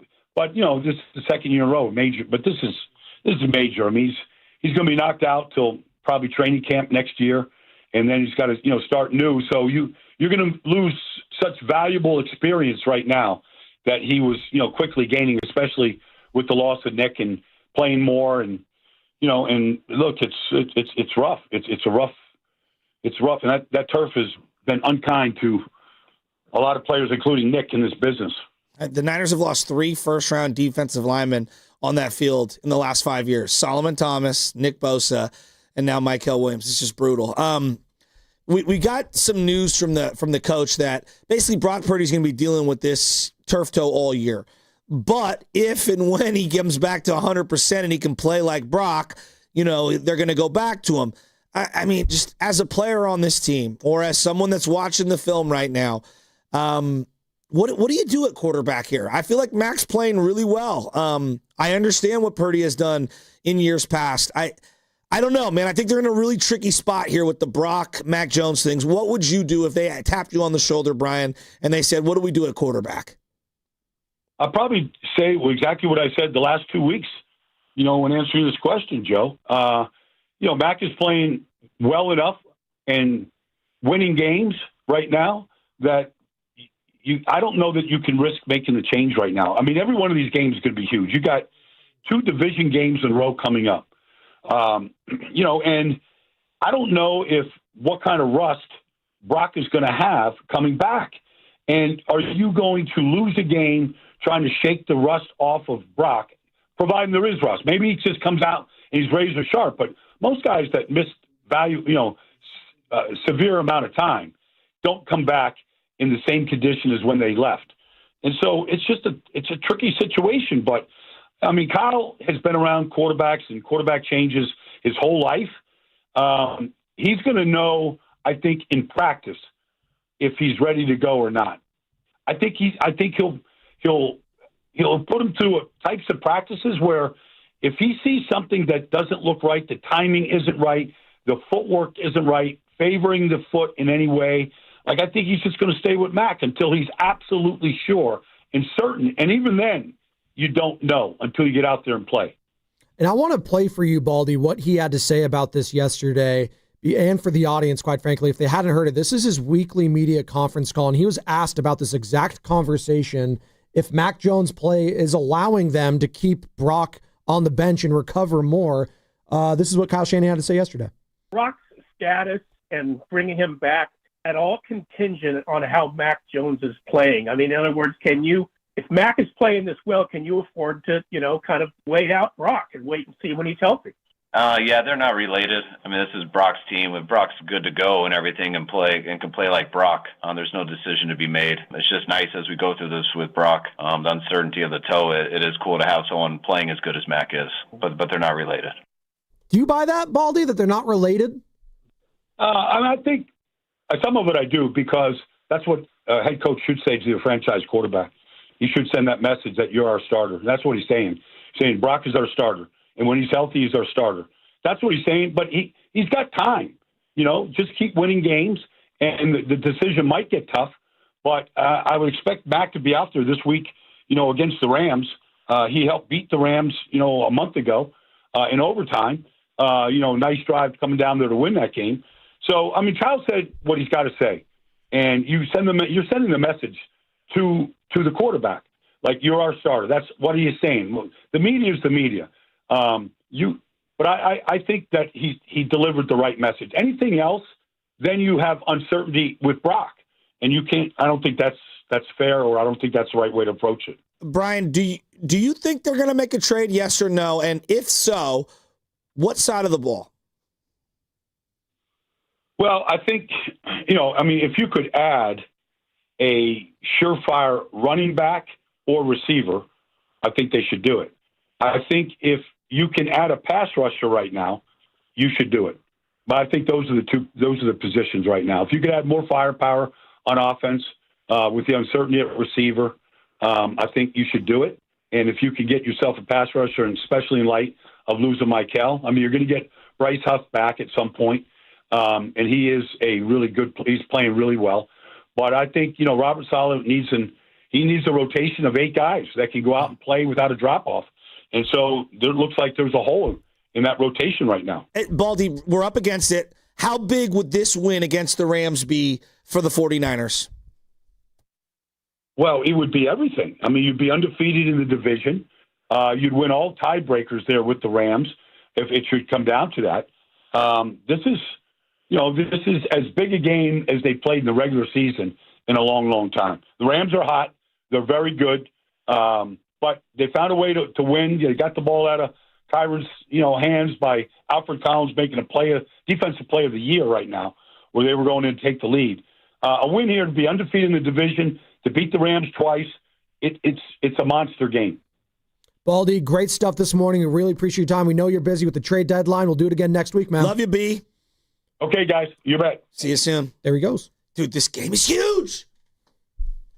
Huge.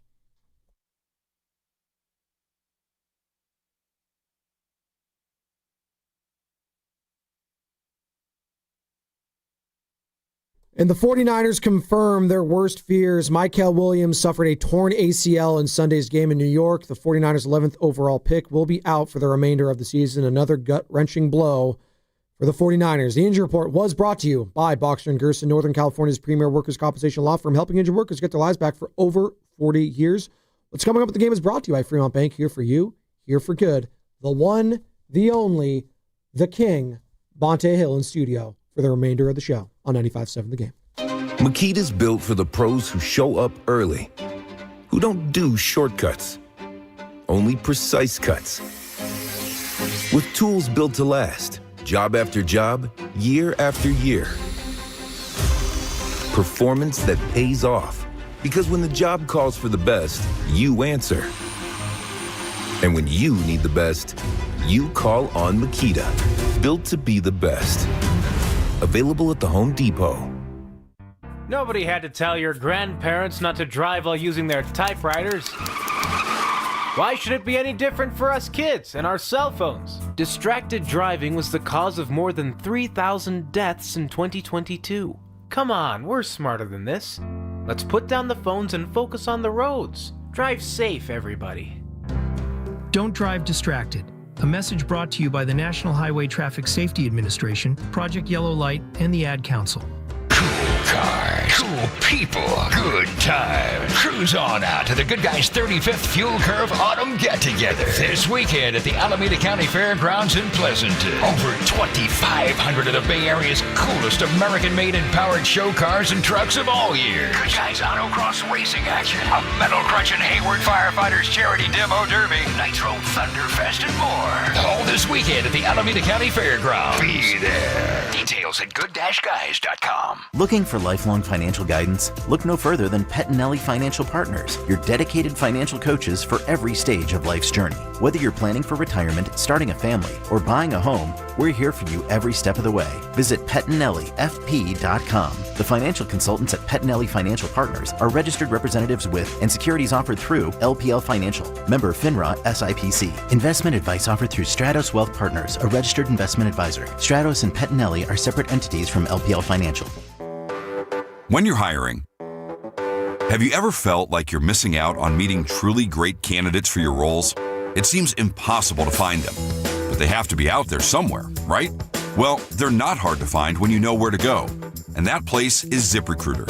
And right now, you can try ZipRecruiter for free at ZipRecruiter.com/free. ZipRecruiter helps 10 million people with their job search every day. And because these people are actively looking for jobs just like yours, it's easy to find the right person right away.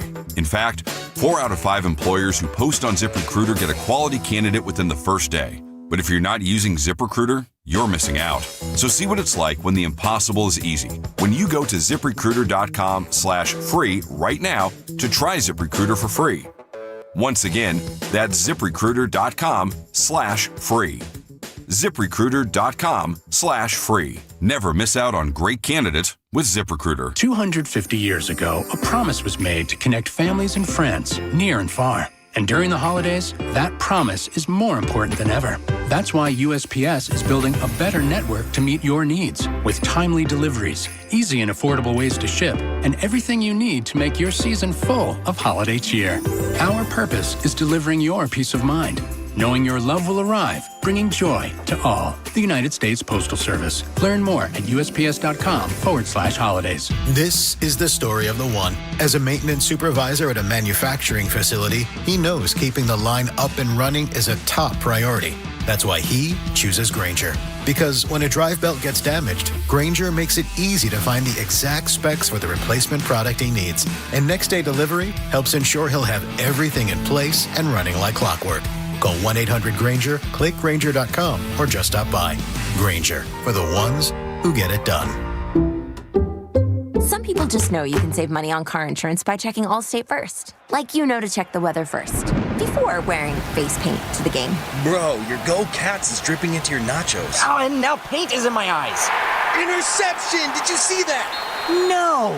Yeah, checking first is smart. So check Allstate first and see what you could save. You're in good hands with Allstate. Potential savings vary, including based on how you buy, subject to terms, conditions, and availability. Allstate North American Insurance Company and affiliates, Northbrook, Illinois. It's about time delivery worked on your schedule. Same day, next day, or scheduled in advance. However you plan it, the Home Depot delivers the whole job.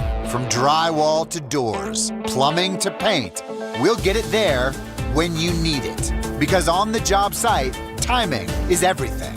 You order, we deliver. It's that easy. The Home Depot Pro. It's about time. If you're 55 or older and into that whole saving money thing, T-Mobile has an exclusive phone and internet bundle just for you. Right now, get 2 unlimited phone lines plus 5G home internet for just $30 each per month with autopay, plus taxes and fees. And with 5G home internet, setup is easy with just 1 cord and no technician needed, which is great if you're also into that whole keeping it simple thing. Switch now and experience the best mobile network in the U.S. Visit your local store to start saving. T-Mobile, it's better over here. Based on analysis by Ookla of speed test intelligence data Q4 2024 to Q1 2025, Ookla trademarks used under license. Unlimited on our network. Customers on voice plan may notice speeds lower than other customers and further reduction if using more than 50 gigs a month due to data prioritization. Video streams and SD on this plan. Home internet pricing after $20 a monthly bill credit plus $5 per line without autopay. Debit or bank account required. See 5G device coverage and access details at T-Mobile.com. You're listening to 95.7 The Game, KGMZ-FM and HD1 San Francisco on Odyssey Sports Station and the home of the Golden State Warriors and Valkyries. Always live on the free Odyssey app and now coming to you live from the Laughing Monk Studios.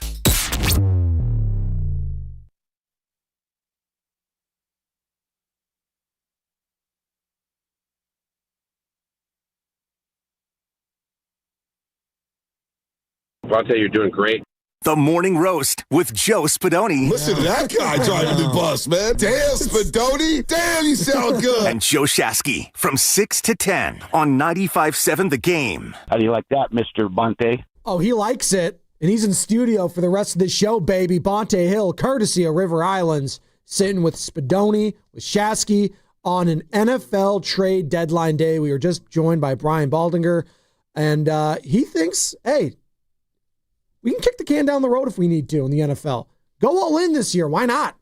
Every season is its own entity. That was what Baldy said. We'll get Bonte Hill's thoughts on that and the YouTube audience because we are streaming on YouTube, brought to you by First NorCal Credit Union. For a low-rate auto loan, apply online or just ask for First NorCal Financing at the dealer. And as always, coming to you live from the Laughing Monk Studios, Laughing Monk, righteously brewed in San Francisco. Bonte, good morning. How you doing? Good morning. Good morning. Joe's. I like the Joe hat. 1 and Joe I like 2. the hat. What is it? The Olympic Club. We got the hat a little. Your hat. Little It's actually tilted. it's the brand. What's this brand? But a coworker of mine knows the guy who started this brand, and it's really cool. It's my favorite hat. Are they the ones that started the rope on top of the bill? No. Okay, No. because Those were years ago. Well, but Yeah, I'm saying, those were but they've not become a lot more popular as of late. Is That why I hat asked that. became popular because that guy who created it went to Phil Mickelson, and it's a whole Phil Mickelson origin story. Phil Mickelson, the and then Saudis, it's now synonymous as not just for golf, but like people wear it when they're water skiing and doing all these different outdoor activities because it's a high quality hat. It's like a $60 hat. Well, we got a $80 hat. What? No, they're really good hats. It's expensive. Yeah. No doubt about that. It Comfortable, was expensive. High quality guest right here. I Bonte wouldn't Hill. say all Well, that. I'm saying that. Why not? I mean, come on. By the way, I'm sorry for your snub for the sexiest person alive. It was just announced, and I don't even know the guy's name, but it wasn't you. I know you were in the running for it, so I was. I'm sorry for that. What was this? The sexiest person alive. You guys know People Magazine. It was just announced. I didn't even know that was a thing. It's literally a guy that I've never even heard of. So there You you don't go. want to be taking off my jacket and t-shirt. Definitely not the sexiest man alive. Hey, you know what's a lot of taco meat on this bad boy. You know what's sexy right now, Bonte? The 49ers are sexy. You know what's sexy? Winning. They're 6-3 right now. They're 4-2 on the road. We'll get into all the machinations of the game itself. But the fact that this team... Machinations, there you go. Wow. All the machinations. The return of the Mac. Can you just pause for a second? What? With the king in town, we need to play his appropriate introduction music. Oh, my God. I mean... Oh, my God. Did you hear that noise? That's Bonte's music. Oh, Ric Flair? I didn't know he was Ric Flair. I'm not mad at that. Although Ric Flair's not a good father. Well, he's not a good... well, you could have just stopped that. Not a good human being. Not a good human being. You could just go there. You could have gave me the Kurt Angle. Well, I was thinking more you don't royalty, like Kurt, though, I thought. You know? I'm definitely not royalty, but I appreciate the effort. It sounds good. The 49ers... I'm still stuck on machination. Wait a minute. So I got to say. Just I got to say, because you guys are so happy today. All right, let's just start it off. You know, Bonte's first bone to pick. No, it's not a bone to pick. It's not a bone to pick, but I was driving around listening yesterday after I dropped my daughter off. Oh. And I wasn't sure the Niners were 6-3. I thought they were 3-6. The tone of the show. Whoa. We were Not our talking show. Purdy, Not our show. Mac Jones, contracts, and I'm like, what's going on around here? My thought after that game was, damn, Christian McCaffrey is back. Oh, you didn't and he shut up a lot of people. You must have missed when I said he's the offensive player of the year yesterday. I probably missed that part. I was caught up in your machination. That's crazy. I mean, these are big words. I'm sorry. I mean, dude, you're SF State. You should know these. Come on, Gators up, baby. Come on. I was caught up in your machination. Hey, as a thrower of the football, though, Mac Jones has been on it. Like 19-24, 2 touchdowns. The Giants suck. I'll say that. They're awful. They're not very good. They're going to be trading some players today, I am sure. But after that stinker they had in Houston to bounce back, early start, East Coast trip, Bonte, I mean, I thought that showed all the character of this team. Well, yeah, they got to split on the road, right, in the 2-game stretch. And 6-3 after 9 games, with 6 being the first 6 of the 9 being on the road with this team with all the injuries. I think it's quite impressive from Shanahan, quite impressive from John Lynch, quite impressive from Robert Saleh. And Mac Jones has stepped in and done a very, very good job as the backup quarterback of this football team. Was that a game that I thought, wow, Mac Jones was solid? No doubt about that. But my big takeaway from that game is, where would this team be without Christian McCaffrey? Where would this team be without Christian McCaffrey? The guy's going to win comeback player of the year. And that's the common denominator for this offense. We see it last year. No McCaffrey for all but 2 games. Team stunk. They didn't have their guy. McCaffrey is the centerpiece of this offense, and he shows it week in and week out. And finally, they rectified this offensive line with Burford at left guard. McCaffrey's been the best wide receiver on the football team.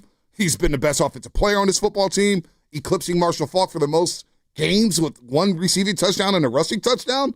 The guy's an all-time legend, and his demise was, a lot of people wrote him off early on.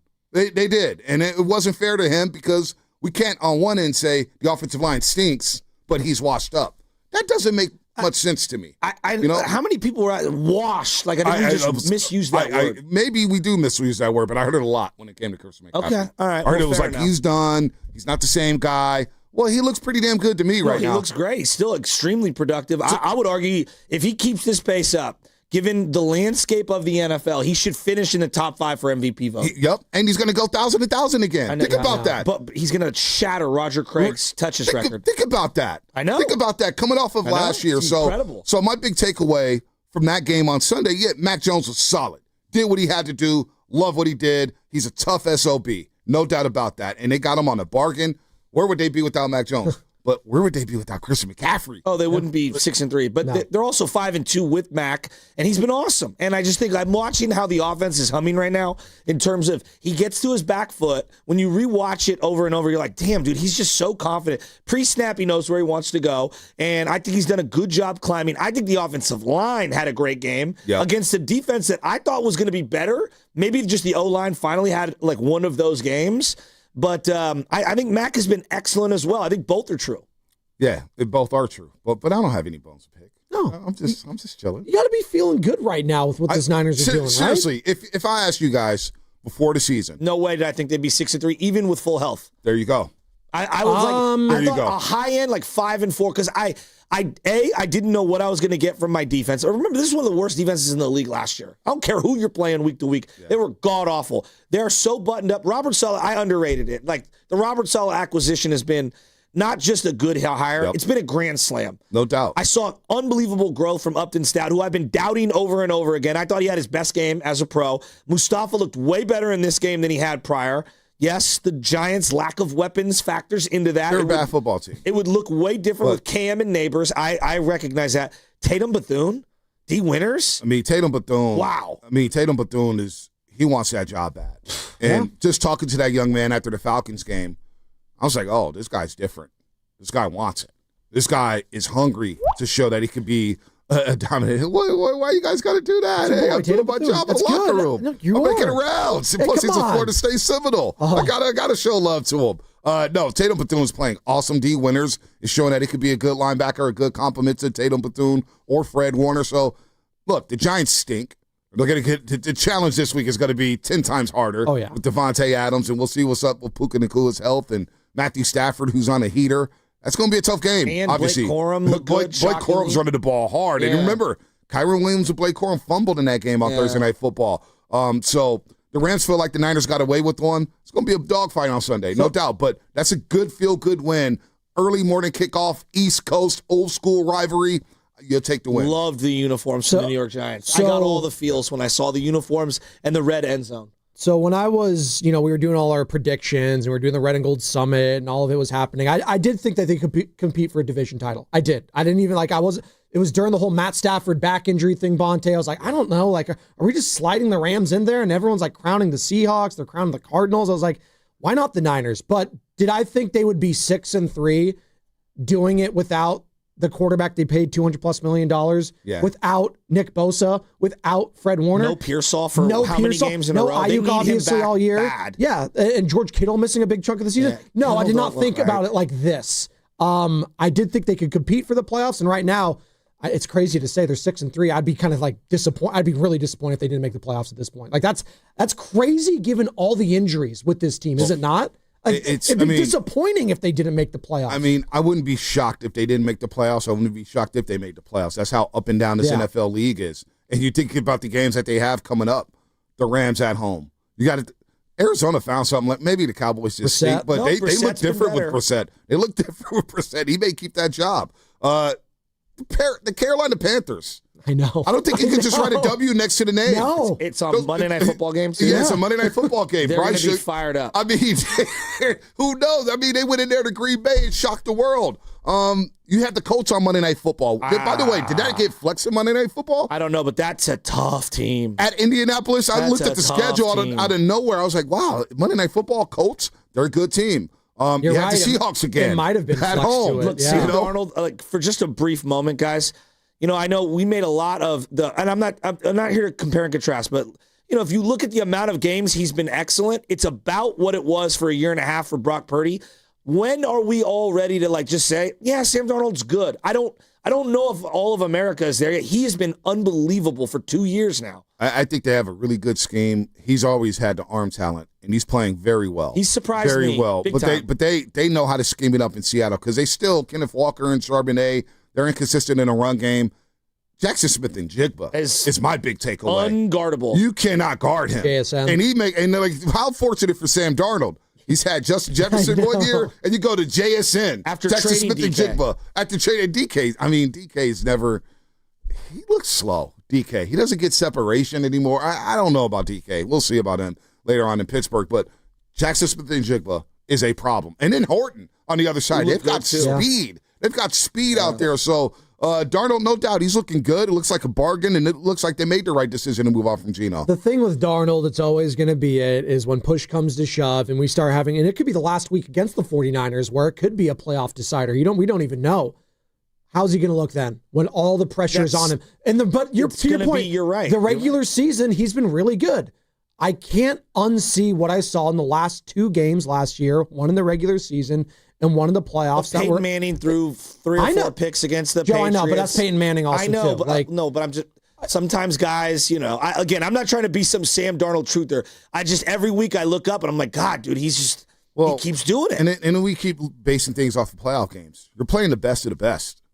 Has Mahomes looked great in the Super Bowls against the 49ers? You're playing the best of the best. Your numbers are going to look skewed. You're not going to just go in there into a playoff game and throw for 400 yards and look like the dude. No, he looked awful, lit up. He looked bad. But you know what? That was his first experience of playing playoff-type football. In a neutral stadium. You know what Peyton Manning did his first 5 years of playing playoff-type football? Struggled.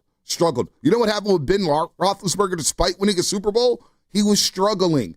It is tough to win playoff games. So your first go-around, and Darnold, that was his first cup of coffee of playoff football.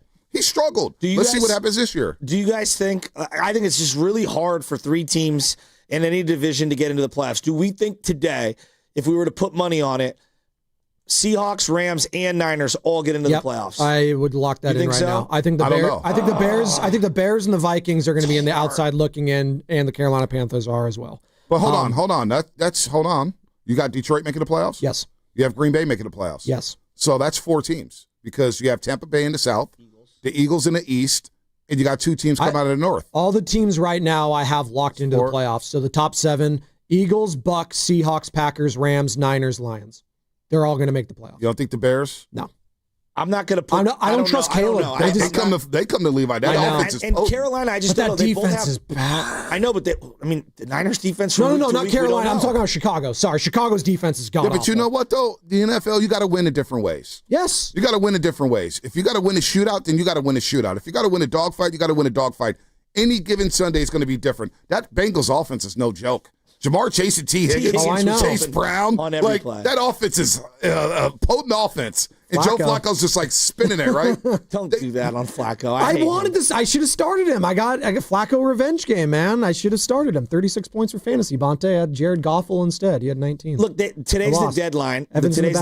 And I'm looking at the 49ers, and I'm like, look, Brian Robinson was kind of a last-second acquisition to start the year.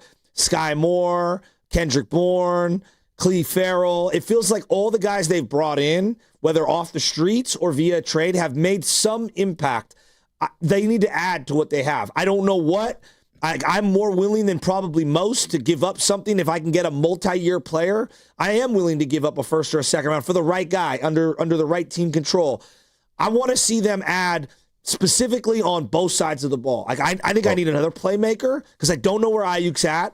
I don't know where Pearsall's at. If they think that they can come back, then that probably takes away a playmaker on offense, but definitely need another defensive player as well. I wonder if they did this, right? Trey Hendrickson, it came out yesterday that the Bengals won a first-round pick. For the 49ers, and I know Shanahan and Lynch have said, we want a player under team control for at least through 2026. What if you traded for Trey Hendrickson? He plays out the contract, and you say, you know what? We'll franchise tag you, and then we'll trade you for multiple first-round picks. What if you did that? Could you do that? Is that possible? I was going to say, I don't know if that's possible. Do they have the ability to franchise tag Trey Hendrickson if they were able to trade for him? Because if he did, then I'd go out and try to go get him. I'd spend the first-round pick on Trey Hendrickson and say, hey, now the Bengals defense hasn't been worth a damn. What has Trey Hendrickson done? He's been in and out of lineup. Yeah. He's a little hurt. So you got to worry about that. But if you can franchise tag him by trading for him, then, okay, we could play hardball. We'll franchise tag him, and then we'll trade you for a couple first-round picks. I don't know if that's possible, but that's an avenue I would look if it is possible. I love that idea. I haven't even thought of that. I haven't thought of that either. By the way, Bonte in studio, courtesy of River Islands, every single Tuesday at this time, 8 to 10. Bonte, we will talk some Golden State Warriors because they also have they're looking for a bounce back tonight against the Phoenix Suns. Hopefully the Phoenix Suns have their best player available because we know if the team's missing their best player, the Warriors might lose that game. Bucks and Pacers, 2-game losing streak. We'll get into the Dubs because I'm I know, so hot on them. I know Bonte has some thoughts too. We will get to it. Oh, my God, that Pacers loss. Up 10, up 10, up 11, up 10. It just drive me nuts. Do we think Juwan Jennings is a 49er past 1 o'clock today? Yes. I think they need him. Yeah, I think so.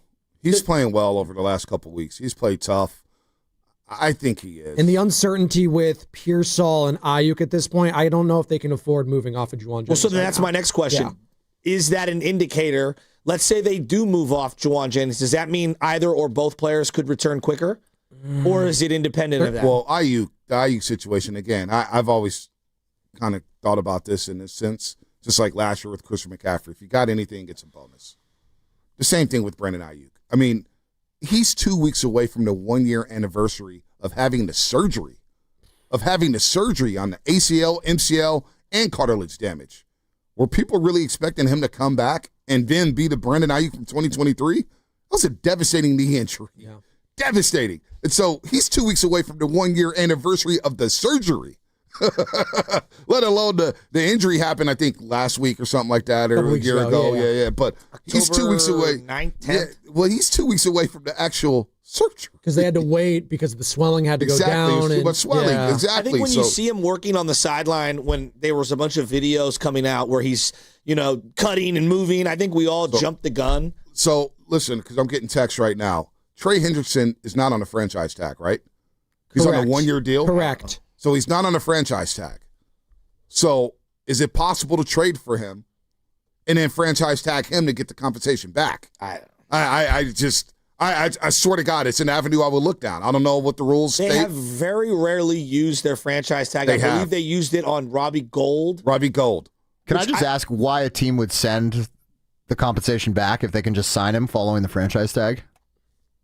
Well, you have the franchise tag, and then you force trade. He can't go anywhere if you franchise tag him. This isn't the NBA. No, I'm saying he finishes out the year as a rental, then you franchise tag him. So after the franchise tag is up, why would anyone give you anything if they can sign him off the street? Well, people are desperate for pass rushers. Yeah. And he wouldn't be on the street because you have a franchise tag. He's either playing for you before the trade, or he's not playing for anybody.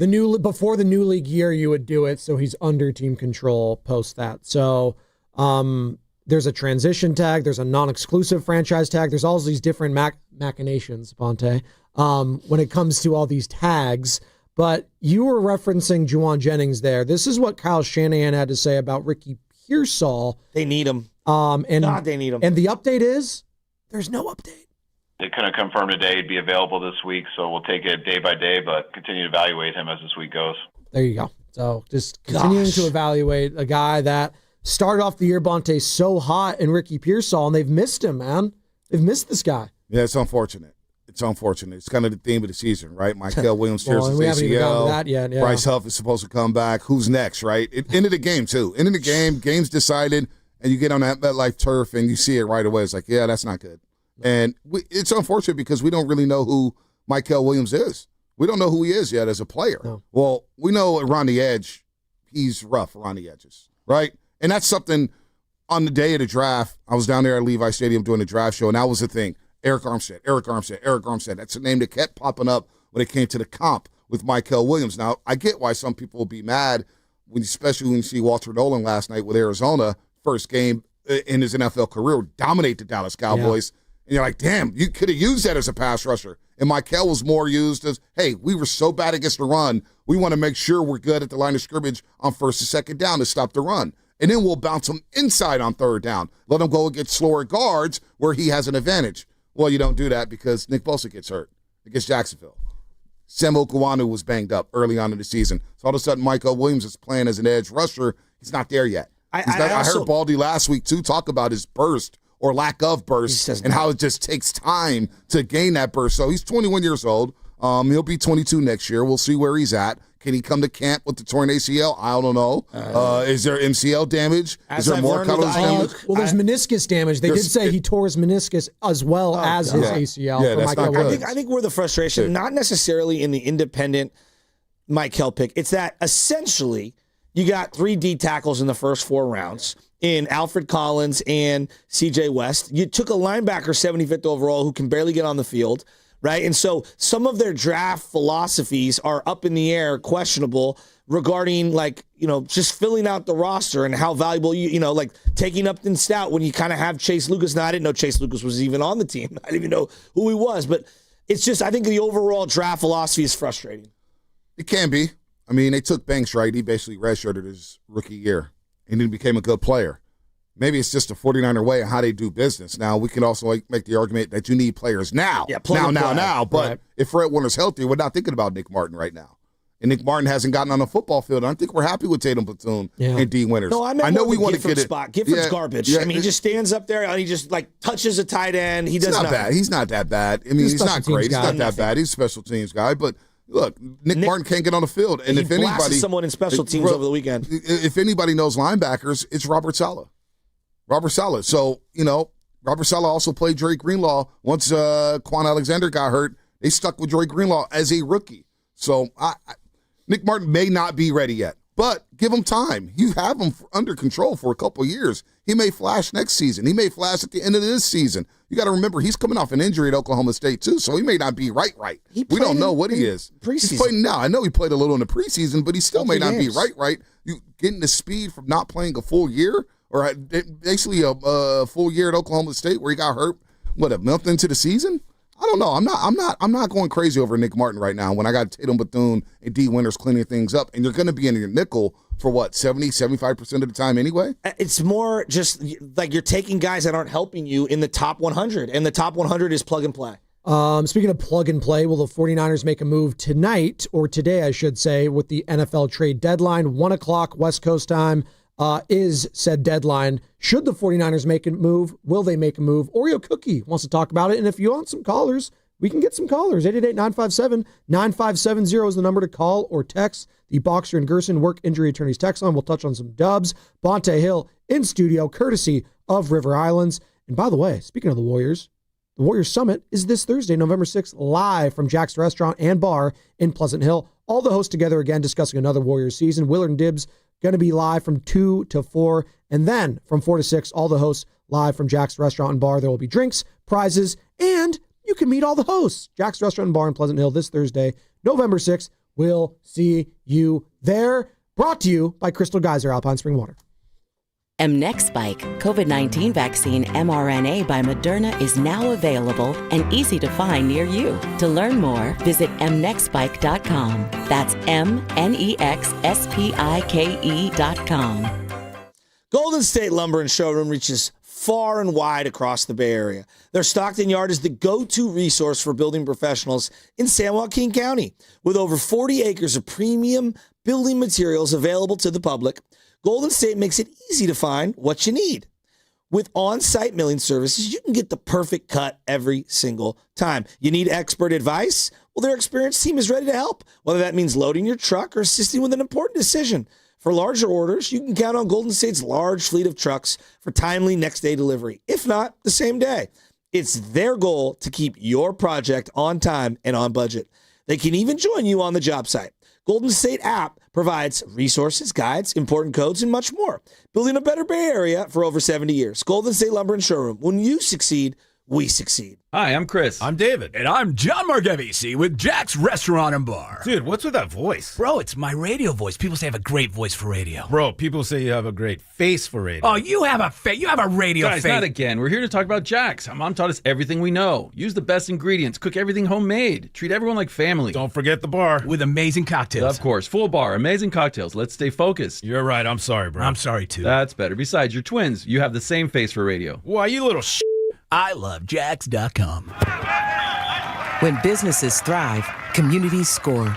That's why Bank of America is the official bank of FIFA World Cup here in the Bay Area. And our more than 110 local business specialists are ready to help your business win. What would you like the power to do? Learn more at bankofamerica.com/local business. Bank of America, official bank of FIFA World Cup 2026. Bank of America Corporation, all rights reserved. Comcast Business can help turn your small business into a connected, secure, modern business. It's how restaurants become reliably up and running neighborhood favorites.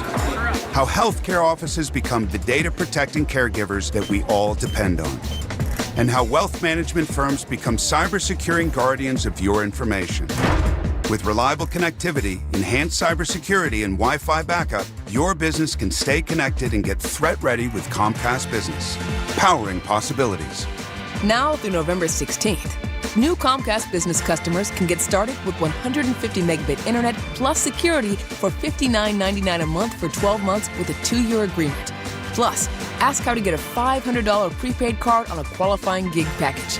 Call today. Restrictions apply. Requires enrollment in paperless billing and autopay with bank account. Early termination fee applies. Equipment, taxes, and fees extra. Prescription products require completion of an online medication consultation with an independent healthcare provider through the LifeMD platform and are only available if prescribed. Subscription required. Individual results may vary. Additional restrictions apply at lifemd.com. Read all warnings before using GLP-1s. Side effects may include a risk of thyroid C-cell tumors. Do not use GLP-1s if you or your family have a history of thyroid cancer. Confused on where to start with weight loss medication? 95% of LifeMD patients said starting their weight loss journey was simple. Go to trylifemd.com now and see the best options with or without insurance for Wegovy, Zepbound, and more. Brian was approved for insurance coverage and lost 100 pounds. I love the fact that insurance covered almost everything because pharmaceutical prices are going through the roof. The first time I realized that LifeMD was working for me was when the hunger started going away. I never thought losing weight would be this easy. It's given me more energy. I would recommend LifeMD to anybody. Nearly 96% of patients said they would recommend the LifeMD program to anyone who wants to lose weight. Get started right now at trylifemd.com. That's TRYLIFEMD.com. Well, good morning, kiddo. I love that you're home from college. I've missed you. Still taking your nature-made vitamins? Every day. A multivitamin and a probiotic.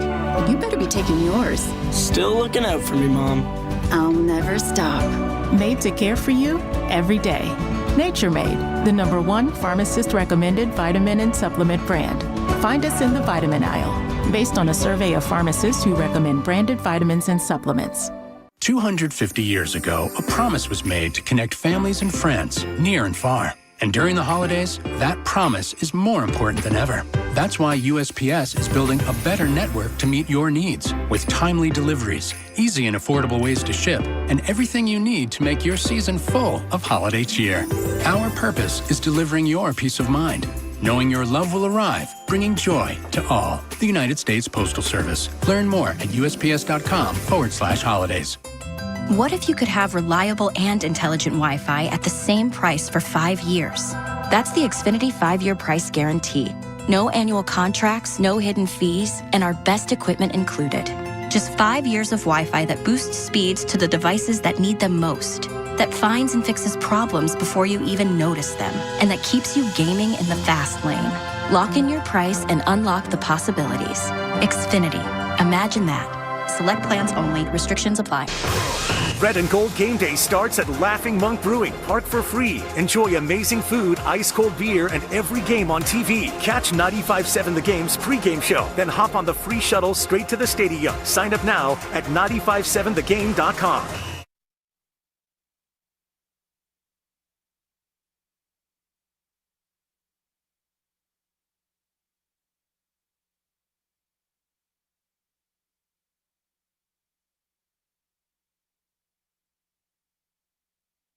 Hey, it's Sarah from Alice. Welcome back to the JoJo Show, the morning roast at the game. Hey, Sarah. Our sister station, Alice 97.3. Sarah and Vinny, we love them. I think they're trying to borrow me for a segment tomorrow, Joe. Are you okay with that? Like 8 o'clock, they said they're doing this segment. They're like, no, you gotta join our show. It's like, I kind of come back. It's like kind of like the most important part of our show is 8 o'clock. So they're trying to take the talent from here. How will I survive? I'm just letting you know. I'm just telling you, man. Damn. God, I mean, okay. You know what? What he says, Spinoni, he doesn't mind you going over there. Okay, fair enough. That's fine. Whoa. Okay, I know. I thought we were teammates here, and just it's fine. The kickoff shows this Sunday with my teammate, Hall of Fame nominee Lorenzo Neal and Evan Giddings. Those are my friends. Starts at 11 a.m. live from Laughing Monk in Sunnyvale. All the early games will be on. Great food, drinks, and games in the parking lot. Get to the game on the free shuttle we have from Laughing Monk to the stadium and back. Sign up on 957thegame.com. First come, first serve, and the last home game filled up very quickly, boys. So you better sign up right meow. That's 957thegame.com. How long is this segment? I don't know. We've been doing it for years now. No, you and Sarah and Vinny. I don't know. They said 10 minutes. So it'll be like 8 to 8:10. Is that okay with you? I mean, as a frequent guest of the Sarah and Vinny show, I approve. No. You're not even a guest. You ransack their show. Yeah, I kick the door in. You kick the door in. You just go in there. So you like to go to parties uninvited? Yes, that's exactly what he does. I mean, if and it's, leave if without it's saying next door, goodbye. And leave without saying goodbye. Next door. Yes. I kind of don't like leaving the house. I'm with you. I'm a homebody too. The older I get, so. You're not a homebody. You're come on. You go to the Niner games. Come on. Yeah, that's all I do is go to sporting events and I take my ass home. Or I go to, family, relatives, football games. That's it. Or the driving range. Did you have a good Halloween? Or the driving range. There you go. Driving range been fun. Did you have a good Halloween? I did have a good, she was Halloween? Miri from K-Pop Demon Hunter, and everybody was K-Pop Demon Hunter Everyone. this year. Were you a so Saja boy? Braid. I was not a Saja boy because the costume was sold out. Oh, no. They underestimated how everything was selling out. They're going to make toys now, by the way, Bonte. Christmas is around the corner, just letting you know. The toys will be out there for Hasbro. She's got sheets. She's got pillowcases. Oh, wow. I mean, it's a thing. Full transition. Oh, it's a thing. She's golden. Oh, I know. They play golden. Oh, it's the best. We go to this block party right by Roxy's and his friend golden? Gracie. Song. It's the song on K-pop. Golden. Yeah. Golden. Alice plays it, 97.3. Yeah. It's like the number one song in the country. I love it. It's great. Then you got the Saja Boys and Soda Pop. And then you got Takedown. Yeah, my soda pop. Yeah, my soda pop. They got the little the dance moves. Benny knows all the dance moves. Oh, yeah. Oh, yeah. I'm impressed. There you go. Well, it's called being a girl dad. Your game. Yeah, it's called being a girl dad. It's not even just, dude. The boys sing it too. It too. They were singing it at the block party. The DJ put it on, Steve, good friend of mine, throws it on for Chestnut, and the whole block starts singing it. Old people, young people. I started to get up there. I mean, I'm all in. Are you all in on Mac Jones as the 49ers starting quarterback right now, Bonte? Because there's a lot to be made about what this team has been able to do without all the weapons. Brock Purdy's been dealing with turf toe, and Kyle Shanahan said after the game in that win in New York, hey, he's going to be battling turf toe the rest of the season. It's not going to get better. He's going to be battling this thing the rest of the season. We've had Baldy on. We've had many an athlete on that have said, hey, if Brock's not going to be 100% at any point this season, you have got to stick with Mac Jones. Are you sticking with Mac Jones? What did Shanahan say yesterday? Well, let's play it. Brock's status and bringing him back at all contingent on how Mac Jones is playing. I mean, in other words, if Mac is playing this well, can you afford to, kind of wait out Brock and wait and see when he's healthy? Yeah, they're not related. I mean, this is Brock's team. If Brock's good to go and everything and can play like Brock, there's no decision to be made. It's just nice as we go through this with Brock, the uncertainty of the toe. It is cool to have someone playing as good as Mac is, but they're not related. So that was Kyle Shanahan yesterday on his weekly media conference call. Do you buy that they're not related at all, the two? That Mac Jones is playing well, thus we can... I do buy that. Shanahan's a no BS type of guy. I think he really likes Mac. And I know people outside may not believe Kyle. They think he's lying. I've seen the term soft benching.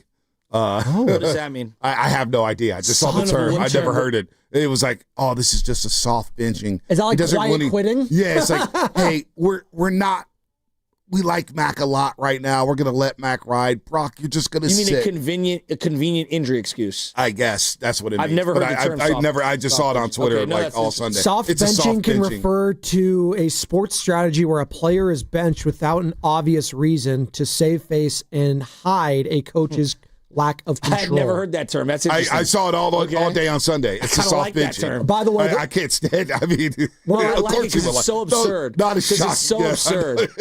That's the term. I swear to God, it was Sunday. I was like, oh, wow, we jumped the shark. We're monitoring all the trade deadline activity right now in the NFL. 1 o'clock, the trade deadline here on the West Coast. The Raiders made a trade with the Jacksonville Jaguars, according to Ian Rappaport.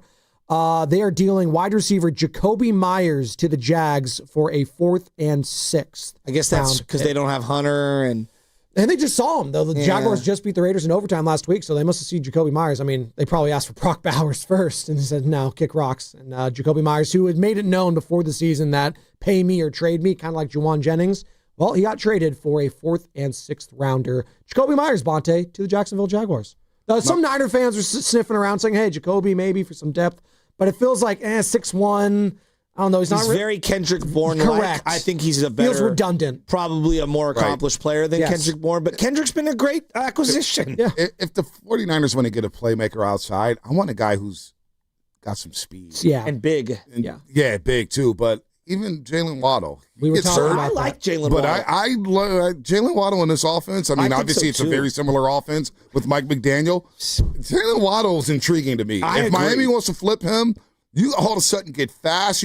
You have to have a safety over the top when Jalen Waddle lines up. Him and Pearsall, and then eventually Ayuk. You're looking at 3 smooth route runners. I would put Ayuk to the side. Okay, I wouldn't even factor him into anything. Long term. I would go, long term. Okay, long term. I'm looking at all right, long term. Waddle is not just for this year; it's for next year, no doubt. But then, even if you have Waddle and Pearsall, maybe Ayuk's expendable. But that's a good point. But you bring in Waddle, and now for this year, Pearsall comes back, Juwan Jennings. You still have Kendrick Bourne. Kittle. What are you going to do with DeMarcus Robinson? You have George Kittle. I like Jalen Waddle a lot. And he's signed through 2027. That's a lot of money, though. And how much is he getting paid? Like 30? How much is he getting paid? Let's see here. If you want to go to the cap hit, so he's got an $8 million cap hit. Next year it's 11, and then 2027 it really kicks up to $33 million. It's not bad. It's actually not bad.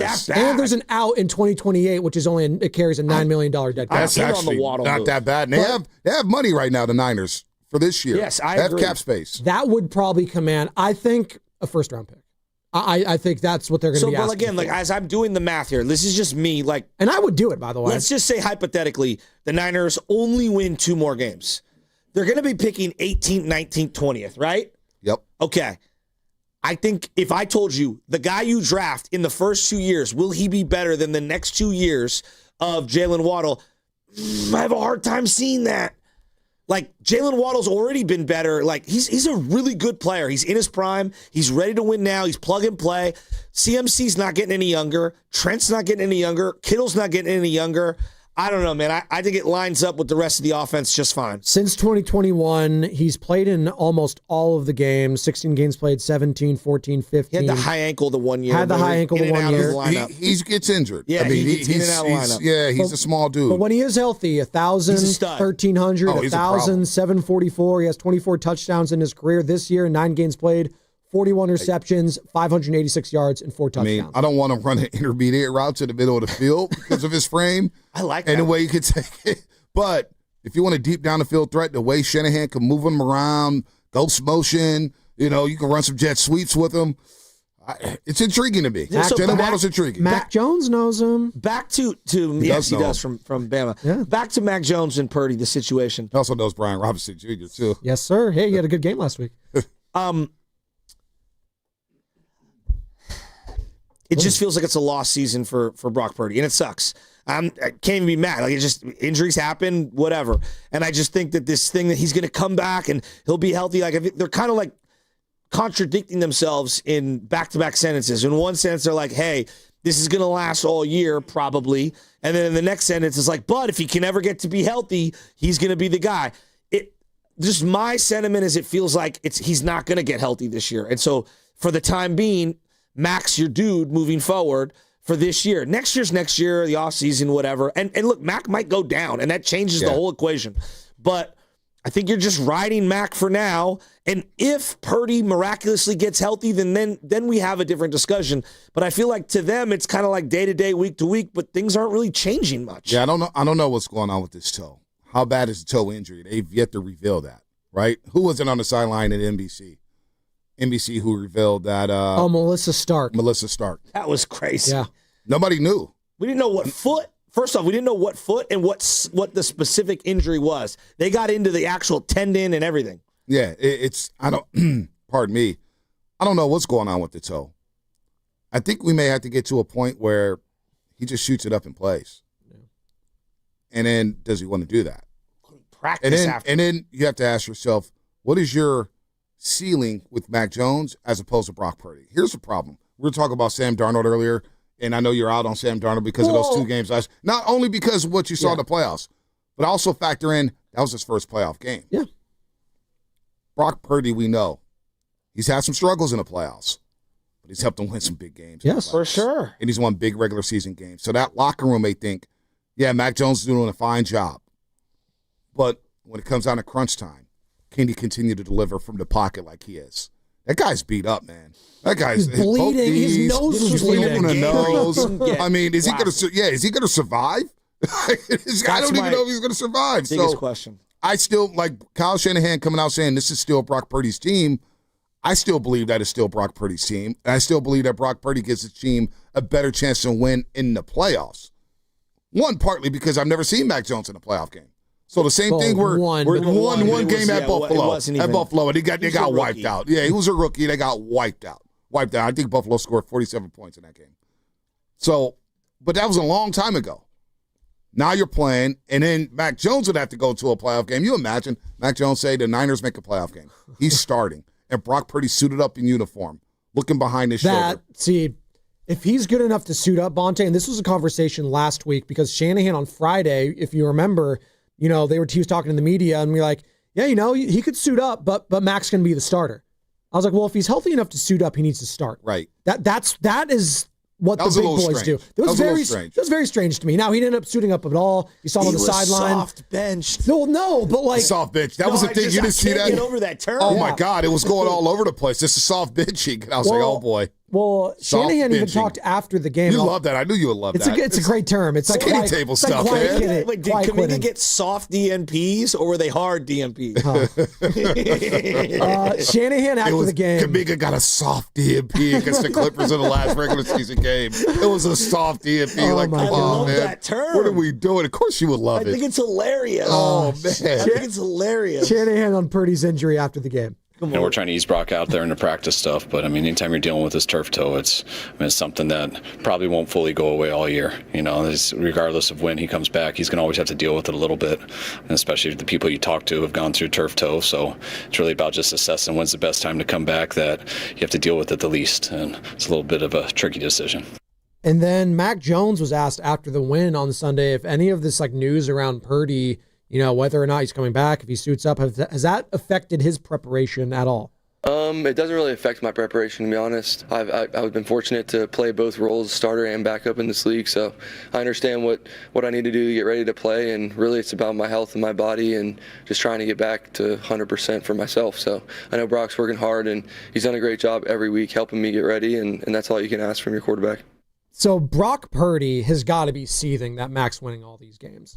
There is a part of him. We had Phil Sims on last week, Ponte. I heard that. And he was like, I ended up going back and listening to it. He's so good. I love Phil. He's great. I love Phil. I miss Phil. He's awesome. And Mark Bavaro. Yeah, you guys didn't know who Mark Bavaro was. I had to look it up. Yeah. It's not my time. That's okay. I was having a conversation with Danny, my uncle, and he was like, Mark Bavaro, I don't care what the stats said, was amazing. First thing he said after I talked to you, when he carried Ronnie Lott for 10 yards. It's like what all the OGs talk about. Well, you did the comparison. George Kittle, I think he's like a better version of Mark Bavaro. He's like, yeah. Don't even say that. I was like, and then I'd saved it at the end. I was like, oh, more Jeremy Shockey then. How about that? Does that make you feel better? But Bavaro was badass. Bavaro was the best tight end in Giants history. He's badass. Over Shockey? Yeah. Oh, absolutely. Okay. I take Bavaro in a bigger game than Shockey any day of the week. They didn't throw the ball. Right. It was Otis Anderson. You know what Bavaro would have been had he played in this day and age? He could have been like a Gronk. Gronk. Well, Gronk is the GOAT to me. So, yeah, that speaks highly. As a run blocker, he was physical. He could beat any safety, beat any linebacker. When you could get killed over the middle, he would catch the ball over the middle and plaster linebackers and safeties. So we're talking about Phil Simms. This is what he had to say in regards to backup quarterbacks not rooting for the guy starting. As a quarterback standing on the sideline, the other guys out there, you want the team to win, but you hope the quarterback doesn't play real well. I mean, that's simple. And you know what's the truth? If anybody says it's not, then, I'm not going to say they're lying, but they're lying. There you go. So you want the team to win, but you don't want it to be because of the quarterback, right? I don't know if Brock Purdy's that type of guy, though. Isn't that human nature? Yeah, but I don't know if Brock's that type of guy. I don't know if he's that dude. It also helps when you get $200 million. Right, exactly. He's got $200 million. He's got the Toyota deal. Fans still love him. But, I am fascinated. This is why fans, it's the greatest. Some fans are just the greatest. I walk the street. To me now. No, it's you. It's everybody. It's just, you're part of it. You're definitely part of it. Yeah, I admit it. But it's not just you, Shasky. Don't be narcissistic right now. It's not just you. It's when I walk down the street. Whether I go to the Yacht Club, the driving range, go get a burger, does not matter. When the chariot is going through the streets of San Francisco. I swear to God. Mobile. I swear to God, I was having pho in South City. Pho? Pho in South City. And the waiter, the guy goes, oh, man, what do you think about the quarterback spot? I like this Mac Jones. Everybody's flipped on Purdy so damn fast. Sports, dog. It's just, I'm just like, the loyalty. We talk about loyalty from athletes. Fans have no loyalty whatsoever. Not all fans, but a lot of you, Kushasky, have no loyalty whatsoever to anybody. You guys have flipped on Purdy so damn fast after just 5 games of Mac Jones. Hey, but it's not just Mac Jones. It's just, I remember the dialogue when the draft was happening with Mac Jones. Yeah. And 90% of the fan base was out on Mac Jones. That 90% is now, it's Mac Jones. Let me defend all of us. I know why. I get it. But it's just, I'm probably one of the bigger Mac critics. Would you agree? Oh, my God. Yeah, you just destroyed him. That's where the whole drop came from if you didn't watch the film, Sasky. I didn't want to trade 3 picks to go get him. Had you stayed pat at 12, maybe, whatever, different story. Long story of it is that how can you not be impressed with what you've seen? His toughness has been amazing. I thought his arm accuracy is way better than I gave him credit for. He does throw a beautiful deep ball. But he's always done this. No, though. I know, but you know what though? His rookie year. But Phil Simms said that he was not a good player for multiple years because he watches every game. Phil thinks that he actually has played infinitely better this year than he had in the last couple. But I agree with you. I thought he ended the year in Jacksonville very well. Okay. Considering what was going on down there. Dumpster fires the last couple of years, either in Jacksonville and New England. And we're learning. We keep bringing up Sam Darnold. Yeah. Daniel Jones. Yeah. Environment, situation matters in sports. Yep. Bryce Young, it matters. Thank God Bryce Young has Dave Canales now. All of a sudden he looks like a comparable quarterback. I've seen Niner fans flip on Alex Smith and get back on the Alex bandwagon. I've seen them flip on Jeff Garcia, Colin Kaepernick. I know. It's just fascinating because I think you and I, Shasky, and Spadoni, you were on the board. There'd be days I was scared to criticize Brock Purdy because of the dude. Brock Purdy. We have the drops, dude. I was scared. I'm happy with Brock Purdy. I am happy with Brock Purdy. No, seriously. People, if you didn't say Brock Purdy was the number 1 quarterback in the league, they wanted your head on a stick. Yeah, but I also think we're able to assess up and down play. Like, for example, Jonathan Kuminga. This is a non-49er quarterback. I think he's done a lot of different things really, really well. I think there's an argument he's your second best player this year. You could even say, you want to be as bold to say he's been the most consistent? I'll listen to that. Yeah, well, but I don't think I could make that argument at the end of last year. But see, I was making that argument last year. And again, I was saying nice things about Jonathan Kuminga. Guru and I are getting tagged in things, saying get out the market. Yeah, but look at how people have pivoted. No, it's fascinating. I know, but he's also played better. He's played better. There's no doubt Kuminga's rebounded better. But those playmaking abilities, he showed flashes of that when he got 30 minutes. That was the whole thing with Kuminga. I would agree. When he got 30 minutes, it's like, wow, this guy can help this basketball team. But he has gotten better. I know, you're a little more nuanced than most. I just think most fans, no doubt. Or are you playing well? Look at Brandon Ayuk. We went from loving Brandon Ayuk to the minute the contract thing went down, people lost their minds on him. It's unbelievable how that happened. It's just unbelievable. I don't remember it being like this, Shasky, where we flipped so quick. We flipped like Brock Purdy. You could not say a negative thing about Brock Purdy, and all of a sudden it's like, can we trade Brock Purdy? There is a thing where out of sight, out of mind is real, though. No, but out of sight, out of mind is real. I think with this fan base, we're psycho. I'm talking about the Niner fan base. Like, yes, all of them are. Don't get me wrong, all of them are. Monte, the first arguments I ever got in regarding the Niners was my dad saying Montana should be in at quarterback. No get doubt. Steve Young out of the good. Daddy's the MVP of the league. No doubt. He's like, no. That's Joe Montana. See, I would say that's different, though, because Joe Montana had won Super Bowls. Yes. He didn't play for 2 years. He didn't play for 2 years, but it was Montana. I know. It was Montana. Sports Talk on 95.7 The Game is presented by Paramount Plus. You can't count on much these days, but you can always count on Sundays with the NFL on CBS and Paramount Plus. You can watch Kevin Harlan and Joe's favorite broadcaster, Trent Green, in all your local NFL games every Sunday on CBS and Paramount Plus all season long. Visit ParamountPlus.com/NFL to get started today. Now I'm seeing like this guy Truth. Yeah. JK didn't leave Siakam open. Actually, Curry fell on the ground. Yeah. I watched the play over like 5 Truth, times. I've been watching Truth this whole time. Truth's an idiot. Truth's a straight up. He's a straight up idiot. I see all this guy. He's a straight up idiot. Truth? This is what you can't worry about idiots like that. Is it Truth Social? Yeah, I don't know. He's not telling the truth. He's not watching the game. He's not telling the He's not truth. watching games. So I love when people like that say, "Oh, this guy left him up." Who the hell is who else is going to guard the best players on the opposing team? Who else on this basketball team right now is going to guard at the point of attack? I think their second best perimeter defender is Will Richards. Yeah, exactly. No, it's not. I'm not serious. laughing. I am dead serious. No, I know. It's the truth. So get back to the Niners real Right, quick. yeah, let's do that. Okay. Back to the Niners. You know me and my friends. You're one of them. We talk contracts, we talk players, we talk all these things. And it's hard for me to not think, and I'm not saying that I wouldn't have paid him. I would have paid him. I don't know how much. He deserved a big pay raise, but it's hard for me to not walk away from these games. And again, I acknowledge I'm contradicting myself on both sides of it.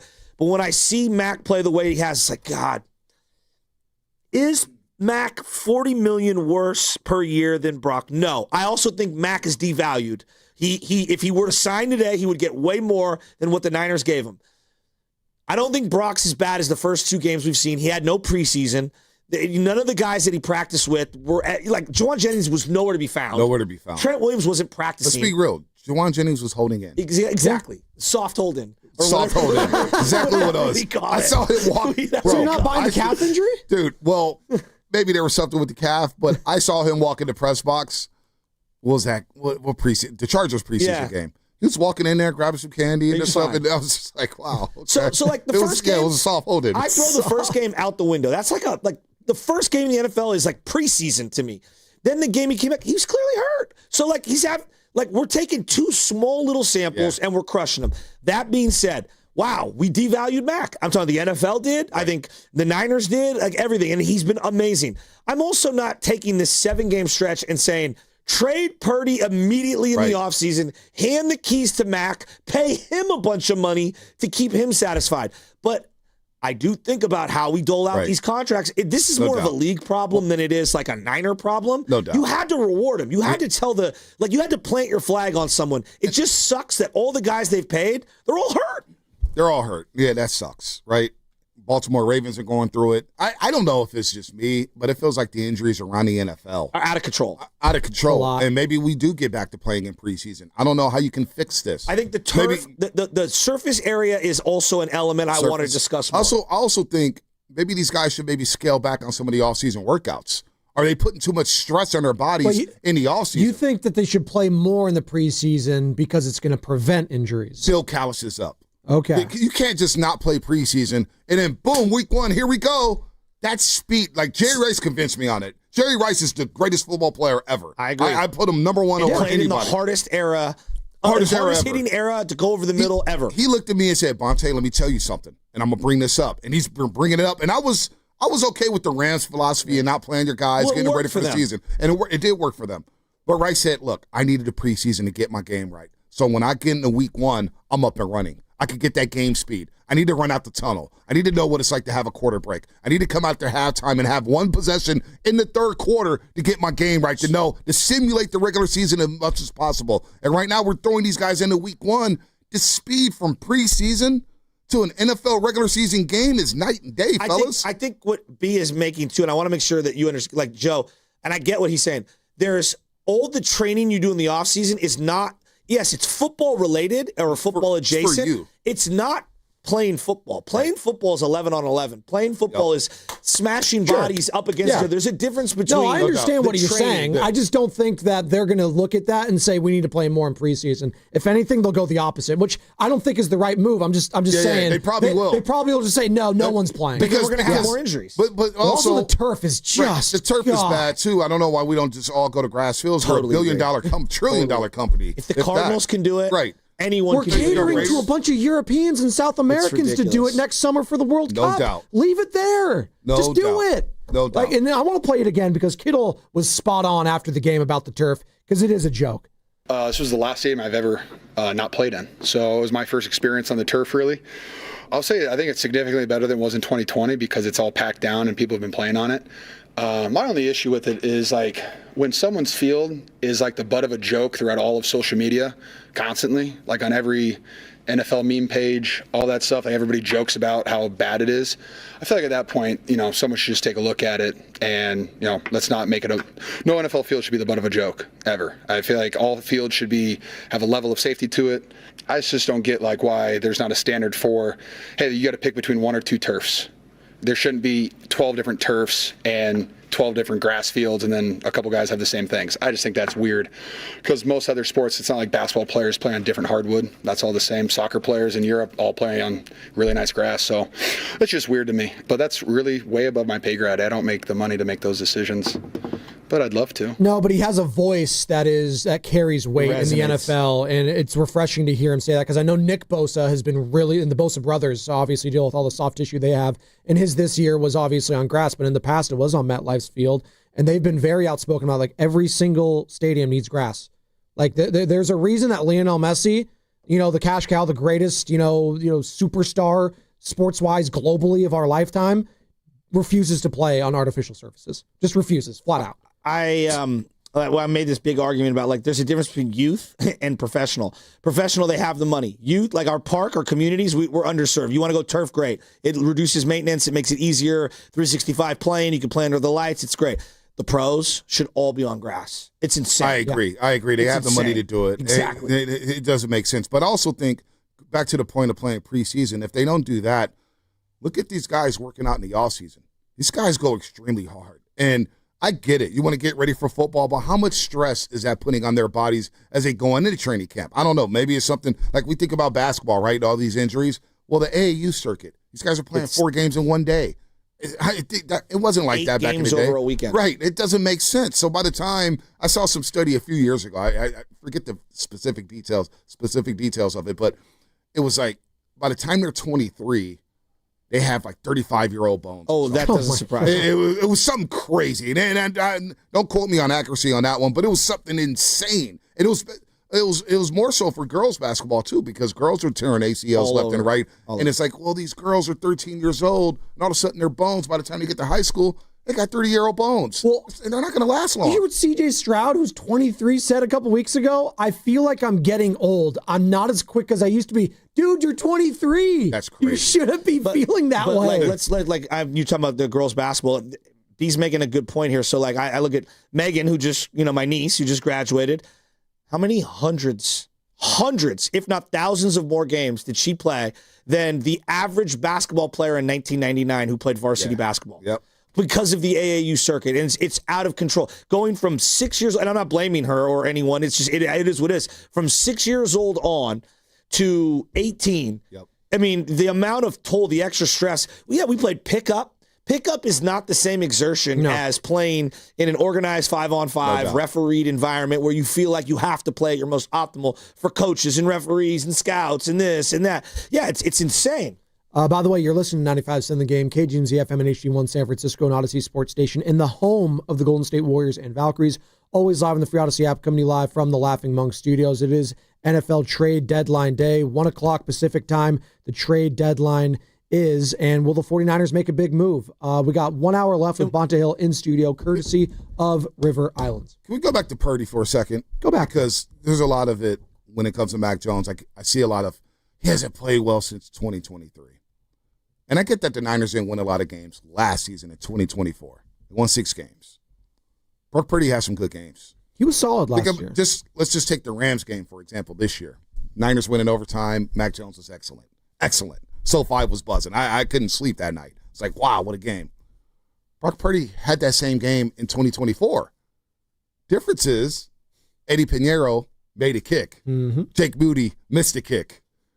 Kendrick Bourne caught passes. Ronnie Bell dropped a pass. He also missed a couple of deep balls, but he missed the one deep ball to Ayuk when he was wide open. But Purdy was excellent. And remember, everybody setting up that week. Yeah. Everybody that week. Oh, now we get to see Purdy without Debo and Kittle. And he had no McCaffrey. Yeah. No McCaffrey in that game. So your top 3 offensive weapons you did not have. Jennings had a monster game. And he had a monster game. 3 touchdowns, 170 yards. He was amazing. Purdy was excellent in that football game. And also, Ayuk, the first 5 weeks of the year, didn't look right. He was not right. I will defend Purdy on because I rewatched all those games before this season started. Ayuk didn't look in sync really ever. He wasn't. He didn't have a good season. So Terry McLaurin held out a little bit this year. Terry McLaurin cannot stay on the football field. Yeah, he's hurt. He's out again this Sunday. And Washington's done. Brock Purdy had a good game in Tampa where Jake Moody missed 3 kicks. He threw for 353. See, Brock Purdy was throwing. He was excellent on Monday Night Football for the most part. Now he threw the egregious interception against the Detroit Lions. They lost 40-34. Purdy threw for 377. Pearsall was cooking. Purdy was cooking in a game that meant nothing. So he had moments last year in 2024. So I would not subscribe to Purdy was awful all season long. And he also did not have Christian McCaffrey. What do you have Christian McCaffrey for? 1 game? Tampa Bay? 3, I think. Tampa, who else? The Buffalo, part of the beginning Buffalo game. He played 3 total games, I believe, last year. Purdy played in Buffalo. And he Buffalo. also had no Trent. So he had McCaffrey for a Trent quarter in played Buffalo. 10 games. Yeah, he had McCaffrey but Purdy for played 15, 6 and 9. He didn't play in the Green Bay game. Remember that was Brandon Allen. Brandon Allen was awesome. So he had McCaffrey for 5 quarters. There you go. Yeah, but he did also have Jordan Mason. Jordan Mason had a heck of a start. Jordan Mason faded though. But the Niners, he's not Christian McCaffrey. The Niners were a top 10 rushing offense though last year. That is something they were. Like Mason, I hear you. I think Sam and I got in an argument about this. He's like, you didn't have McCaffrey. Well, I was like, but you had a better running attack overall last year than you did at this point. So Mason faded in the second half of the season. I know. What's Mason doing now in Minnesota? Aaron Jones is taking that job back and look great. But he's always been a number 2, right? He's been a number 2 guy. Yeah. By the way, your boy TC in Sac wants to join the conversation. Big game for the Dubs on the back end of a back-to-back tomorrow against the Sacramento Kings. We will get into some of the Warriors action, but he wants to talk Mac and Shanny. So you know what? We'll go to TC in Sacramento right now. What's up, TC? Before we get started, Bonte, what's up? What's up, TC? I heard you call me out a couple weeks ago, man. What's up with that, TC? I thought we were boys. He's listening to everything. You guys told me that. You guys told me that. Did I? No. Yeah, listen, bro, we all good. Joe's, what's up? No, we all good. I know we are. I don't even know. I think that was about I think that was about a Mac Jones or a Brock Purdy situation. And it's about what I'm trying to say right now. Yeah, they won the game. Everybody don't want to poo-poo and all that, right? But we have to be honest with this situation. And this is a lot of this stuff that has to do with Shanahan. Well, I would have respected the – hello? You guys got me? Yeah, you're good. TC, keep going. All right. Hello? Yeah, get out of here. He's gone. TC, what's up, TC? Get the phone line right, man. What's going on in 916? Oh, they got service up there? No, listen, I'm good. Somebody was calling on my... No, you sound You're in the wing store right now, TC. Get out of here. What is going on with TC? No, I'm good. As he's like falling off a building into the Pacific Ocean. Oh, my God. Jesus. It always goes back to Shanahan. Even when they're winning, you like, this is Shanahan. What is it, his fault they're 6-3? Give him credit. He's calling from the dungeon. Are there people still calling for Shanahan's job? It's ridiculous. I think he's Coach of the Year candidate. I mean, I want Shanahan to be here for the next 5 years. I swear to God. Yes. I think we got one of the best coaches in the league. I've come around to that. No. Yes, I agree. There is something to be said. Like, there are some personnel things that I think a lot of great coaches, Holmgren, Andy Reid, I think there's a happy medium on how much control over the personnel. I don't know what that is. I think it's a collaboration between him and Lynch. No, I'm saying, I know, but maybe, I'm not saying you take away some of the past. That's not what I'm saying, but there is sometimes Kyle, the personnel guy, gets in the way of Kyle, the coach, and vice versa. How much is Kyle involved in that? How much is John Lynch involved in that? Do you think Okay, so like Ricky Pearsall, they had the 30th, 31st pick, whatever it was. They were like, all right. I think that they had scouts and all their personnel people, and they were like, these are the 6 or 7 guys we like at wide receiver. Here are the 4 or 5 guys we like at tackle. Here are the, Kyle, what do you like? Look at all the film. What do you like? And I think Kyle comes back, says, here's who I like. Here's who I like there. Then they collaborate. But I do think ultimately he does have final say. But you don't think that when they came to the board with Ricky Pearsall, that they also was like, okay, we're going to trade Debo or Brandon Ayuk. So let's get a wide receiver now, because we may be flipping one of these other wide receivers. Because they were making phone calls about trading. Debo admitted that, yeah, my agent was tipped off. We may not be a 49er at the draft weekend. Yeah, I think there's a lot of could do this. We might. Right, there's a lot. I don't. You're right. Yes, I do think you're right. I don't know. I don't know who has the final say. I think Shanahan has a lot of power, which is why he handpicked John Lynch to be his GM, president of football operations. But I also think it's a collaboration. It's like, hey, this is our cap situation. This is what's going to happen next year. Brandon Ayuk may hold out. He's making these funny videos on IG. Let's just take the wide receiver because we may not have Brandon Ayuk. And we know they actively tried to shop Brandon Ayuk. Because they were hired at the exact same time, basically, that's why people have a hard time, just, hey, was it who gets the credit? This guy or that guy? I think it's both. It's not like, and you made the reference earlier, like Howie Roseman. He's been there for a multitude of head coaches now. So Howie Roseman's the guy. He's making the decisions. He's making the decisions. You know that. And I'm sure he'll check in with Sirianni from time to time, Peterson. And Andy Chip, Reid with what's-his-face in Kansas City. They have worked together for 30 years. Yep. Yeah. So, when he likes a guy, he knows what Andy likes. Exactly. So he's narrowing it down. But also, I don't think Andy Reid's taking Xavier Worthy if he doesn't love him. Absolutely. You know what I mean?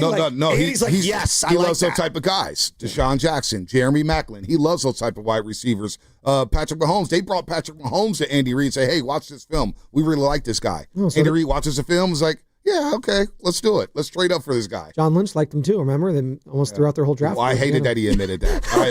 I hated that. It was like, just keep some things to yourself. Now you give Jackals something to talk about. Oh, they were at the Mahomes Pro Day and didn't take them. I was like, remember that Shesky? I was like, I wish he didn't say that. Sometimes you got to just take things to the grave. Like when Purdy said, 60% of the time I'm throwing blind over the line.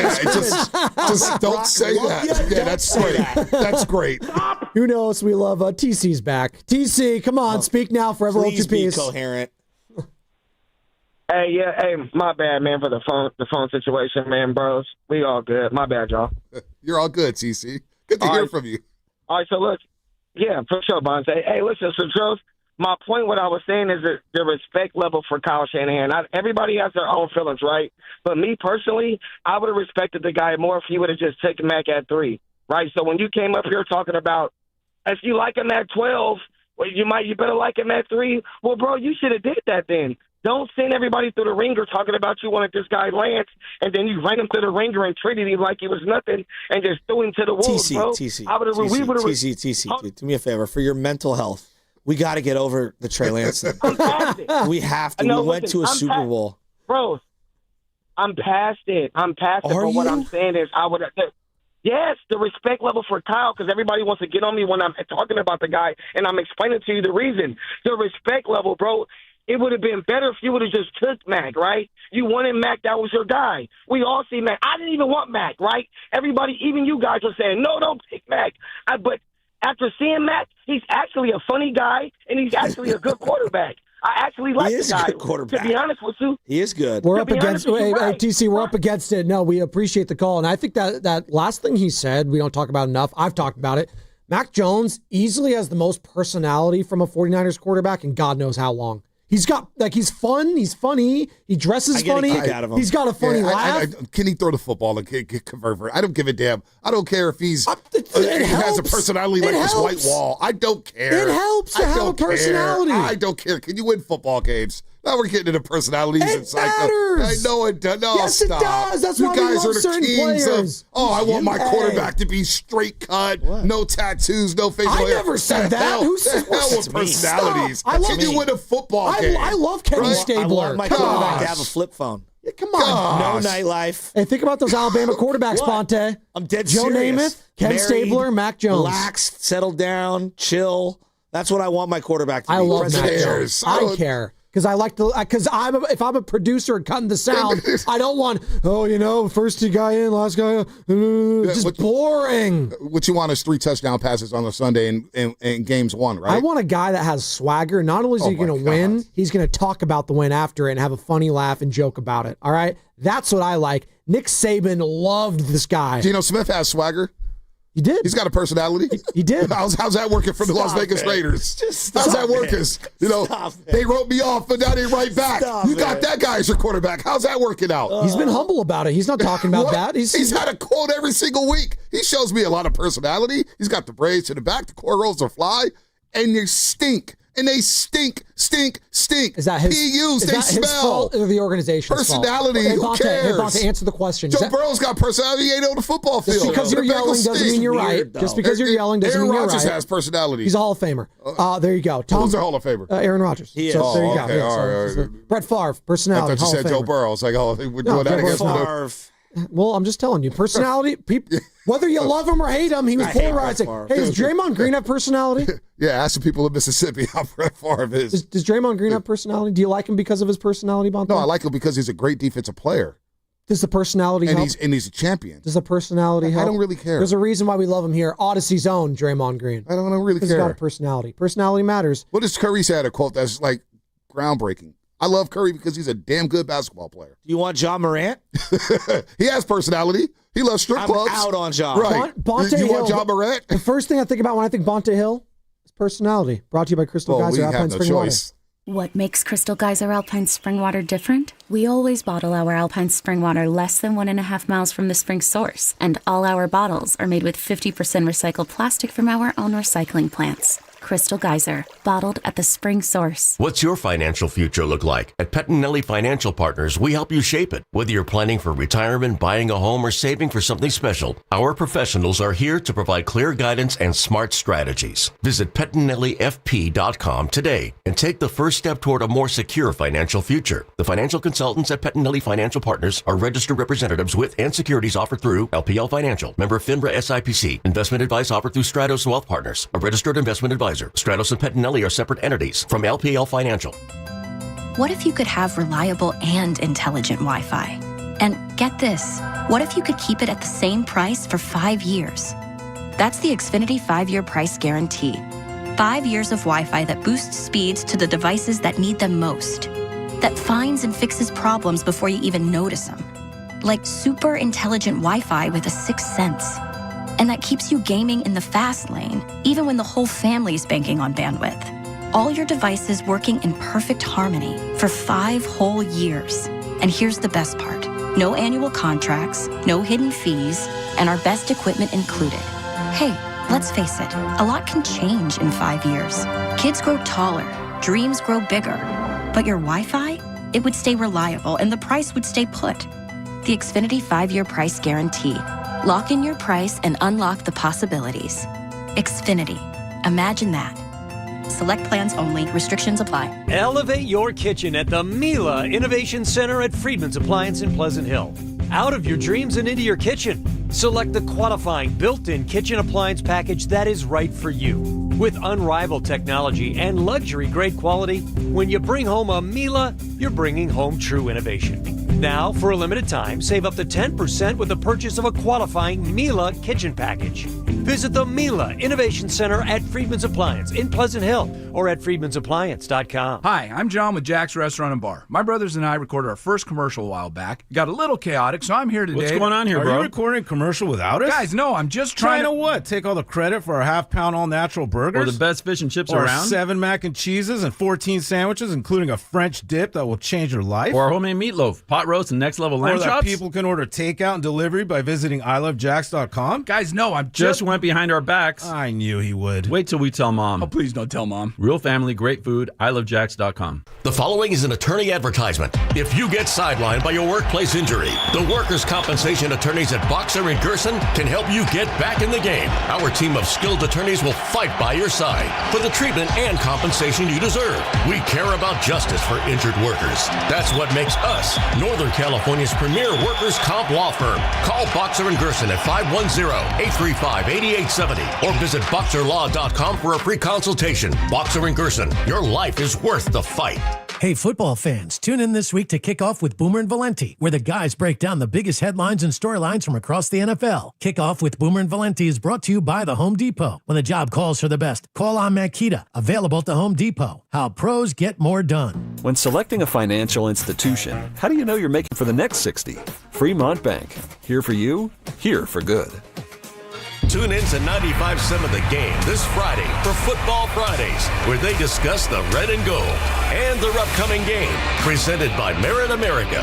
Visit them at meritamerica.org/super.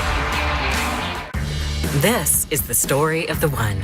As a custodial supervisor at a high school, he knows that during cold and flu season, germs spread fast. It's why he partners with Grainger to stay fully stocked on the products and supplies he needs, from tissues to disinfectants to floor scrubbers. All so that he can help students, staff, and teachers stay healthy and focused. Call 1-800-GRAINGER, click Grainger.com, or just stop by. Grainger, for the ones who get it done.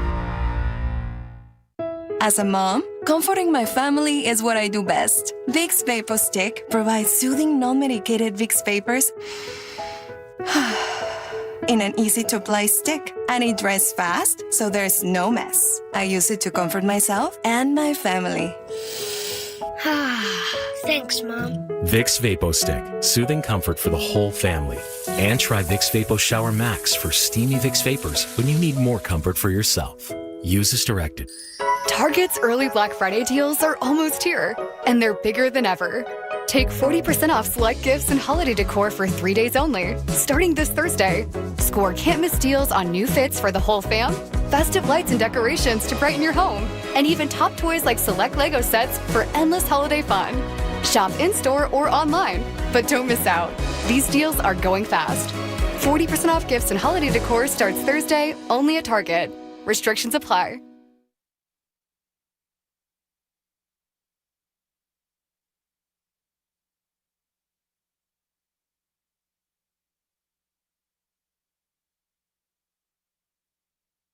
Dub Nation, it's the voice of the Warriors, Tim Roy. You're listening to the Morning Roast with Joe Spadoni and Joe Shafsky on 95.7 The Game.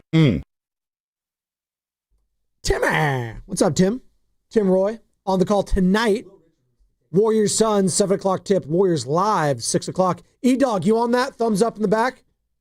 All right, Evan Giddings. Oh, Evan's here. For the Warriors. Yeah, he is. What time you guys get Evan in the studio? Well, Sam Lubman is out partying in North Carolina for the last few days. Look how happy we all are. Can you tell? Hey, whoa. Joke. I love you, Sam. Well, Sam's not even listening because that's what he does well. When he checks out of this station, he checks out. He's like, I ain't listening to anything. Especially after that Carson Beck performance Friday. Oh, Miami. Yikes. Why'd you smile? Yikes. Oh, they were riding high in Tallahassee. I think he's undraftable. Dude, you know what? The only quarterback I like. The only quarterback I like is Ty Simpson. I've come around to Ty Simpson. You don't like Moore from Oregon? No. Oh no. The Indiana game, it got a little too physical for him in that game. A little too physical. He got hit. He got rattled. Come back one more year. He needs another year. I'm talking about this draft class. I like him. I think he needs growth. Maybe he has potential. Arch Manning's starting to come around. Well, now and then you hear ESPN, Sean McDonough saying, "Oh, the Heisman Trophy race isn't over yet for Arch Manning." No, stop. Yeah, no, that was ridiculous. I like Ty Simpson in Alabama. He showed me some toughness, but I wouldn't draft him in the first round. I just think all these guys need more time. They do. It makes it interesting for the offseason if Mac Jones continues to produce. Like, you want to keep a really good backup, obviously. But if someone starts calling in, you reference the Raiders team. No, seriously, though. But let me throw something at you. If a team like the Raiders just sniffs around, hey, Mac Jones, the second-round pick. Look, this is going to sound sadistic. Oh, I do it. If I'm Mac Jones and his agent, I'm like, I don't know if I can play on this $5 million a year deal next year. Well, bye-bye. I'm just saying, like, he might do that, though. So you would long-term, like, what? A long-term what? Okay, do it. We're here. Do it. Shanahan just said yesterday that it was Brock's team. Yeah. Well, you can take some calls on this right now. I want to go rapid fire. 888-957-9570. Here we go. Let's go. Hey, the Human Torch is going to do something. What are you going to do to set me up? If you had to start 2026 with Mac or Purdy, who you taking? 888-957-9570. Am I able to get trade value back? Yep. You have to make a decision, and that decision, that comes within that division. Am I able to clear my books? You're trading Brock. You're doing this. You're doing that. Or you're trading Mac Jones. Whatever. Yeah, you're clearing the books. Everything. Because I know there's like a dead cap hit. The dead cap hit is like just gigantic. Yeah, I know. You sure you want to do that? Well, like my team building philosophy, B, has always been, and it's been steadfast. And you and I have argued about this forever. What? What? He knows what he's doing. The bleep-eating grin on his face right now. I'm the one who has the guts to say it. No, say it. Stop, No, stop. I'm not talking about you. I'm talking about you. No. I'm talking about in this market. I'm the one who has the guts to say it. I wouldn't. Jalen Carter, we've had this discussion. You're irrational. No, I'm not irrational. I heard this. I know where you're going to go. $40 million a year for Jalen Carter. I would probably push back on that. And the reason, he's a great player. For $40 million a year, I can go get myself the best linebacker in the game, the best tight end in the game, and a starting caliber upper echelon guard or center. Is he requesting $40 million No, but a year? I'm just saying hypothetically. What if Aaron Donald was out there? Would you pay Aaron Donald $40 million a year? Man, Chris Jones. What age is he? Chris Jones. This is what we're talking about with Jalen Carter. This is what we're talking about with Jalen Carter. Yeah, but who's my quarterback? Well, they have good quarterbacks, right? I don't love Jalen, but he's really good. But he's gone to 2 Super Bowls and played really well in those Super Bowls. I would say you can make an argument outplayed right, them both. Exactly. When you get a game record like that in the middle of the field, especially when you look at the 49ers and how they lost these big games, the Chiefs Super Bowl was in Miami 2019. What number was that? 55? Something like that. Something like that. Whatever. Yeah. Chris Jones dominated fourth quarter. You lost to the Rams in the NFC Championship game. Fourth quarter was Aaron Donald time. Yeah. You took over the game. Brock Purdy gets hurt in Philadelphia. Why? Because that defensive line was. Chasky and I are sitting there in the 5th row of Philadelphia. Yeah. And I look at them and I said, look at their defensive line. They had like 9 dudes. They were humongous. Man. And they dominated the football game. All right? The Super Bowl in Las Vegas. Chris Jones, that front seven, awesome. took over. You're asking me, and I'm telling you, like, philosophically, these are what I'm weighing. This is how I do the mathematics. I'm like, all right, is Jalen Carter in this hypothetical, his $40 million a year? Would I rather have Kittle, Warner, obviously barring health, and let's pick a guard. Any guard that you think is a starting. Man, I think I'd probably rather have the 3 players versus the 1. As great as Jalen Carter is, because that's my team building philosophy. I think the best bang for the buck in the entire sport is an underpaid tight end, because all these tight ends they make at the top of the market is like $18 million. So to me, you can't overpay at that position. They have Dallas Goedert, right? Yeah, he's great. Undervalued. No, I'm just. I hear you. I hear you. So now we get to the Purdy. But I would throw Jalen. If Jalen Carter wanted $40 million, I want that player. Okay. I believe, okay. I to my heart, I can't prove this, and it's probably reckless that I'm doing this. But I believe Howie Roseman and the Eagles helped leak some information about Jalen Carter. Okay. Because he dropped the 9. Yeah. He was supposed to be the number 1 overall pick that year. And he dropped to the Eagles. I remember when he dropped to the Eagles and said, damn it, they just got their next Jerome Brown. He's got their next great D tackle. I mean, he is. He is. He's amazing. You can build your defense around him. No doubt. Where you can get cheaper on the edges. Bosa. I thought that with Nick Bosa. But it's different. He's outside playing the wide 9. Jalen Carter is right there over the center, and he is pushing your pocket. All right. Your quarterback has to reset in the pocket because of Jalen Carter. Do you love paying Myles Garrett $40 million a year? Hell yeah, I do. I'd trade for him right now if I'm the Niners. I would. I would too. Yeah, hell yeah, I do. But 2 years ago, 3 years ago, I would have been in the pay Bosa whatever he wants camp. Today, no. I'm not in that business. So now we get back to the quarterback. Like I view the other positions, with a Kyle Shanahan team, and this is just my belief, and I know you can't do this in the locker room. It only makes sense on paper, not in real life. I would never pay a quarterback $55 million who's not a first ballot Hall of Famer in a Kyle Shanahan offense. I just wouldn't. Now, I know why you had to pay Purdy. I understand all logistics. If I could get out of that deal in this hypothetical, are you kidding me? Yes, I would. And no one has the guts to say it, and I'll be the one to say it. But here's the problem with the scenario. At some point, you would have to pay, in this case, Mac Jones or whatever down the line. And I don't love paying him $35 million a year. So you just want to recycle quarterback after quarterback. Well, that's where it doesn't make sense in the locker room. It makes sense on paper, but they're not widgets. This isn't a platooning situation like a baseball team. But so it makes sense to have loyalty to a quarterback and pay the guy you think is the guy, because this is what we bitched and moaned about for 7 years. Ponte, it would have never played out, but what I wanted them to do, even though again, in my mind, it made sense. Just one more year of seeing Purdy and then see what his market is. And he wasn't coming back playing on that deal. We argued for years, you and I, for years. about Shanahan finding his guy. I know. And getting his guy. Well, maybe his guy, though, this is the part that I've kind of come to this year. It feels like Purdy has been close to his guy as any quarterback since he's been the head coach of the 49ers. What I've learned now is, like, actually maybe his guy is you kind of like have a couple of dudes who are making like $15 million a year and you see who's the hot hand. And that sounds insane. He mentioned that to TK last year. Yeah. You know, what is it like when you pay a quarterback $40 million a year as opposed to $5 million? What does your team look like? What does this look like? Brock Purdy's his guy. He married Brock Purdy. That is because that's all we argued about. Okay, but for the next 3 years, I think it's for the next 3 years. And when you look at it, he's not going to be a top 10 highest paid quarterback in the next couple of years, right? It'll always increase. You could manipulate the cap, but at some point over 3 years, your guaranteed money has to hit your books. It's when and where and how you want to put it out there. By the way, the kickoff show is this Sunday with Hall of Fame nominee Lorenzo Neal and our 95.7 The Game Hall of Fame nominee Evan Giddings. Starts at 11 a.m. live from Laughing Monk in Sunnyvale. All the early games will be on. Great food, drinks, and games in the parking lot. Get to the game on the free shuttle. Again, free to and from Laughing Monk to the stadium and back. Sign up now at 957thegame.com. First come, first serve. And the last home game up filled really quick, Joe, so you better sign up now, 957thegame.com. Isn't it what we want, though, Spinoni? Like, you follow the Raiders. Unfortunately. You've wanted for years just to have your guy, right?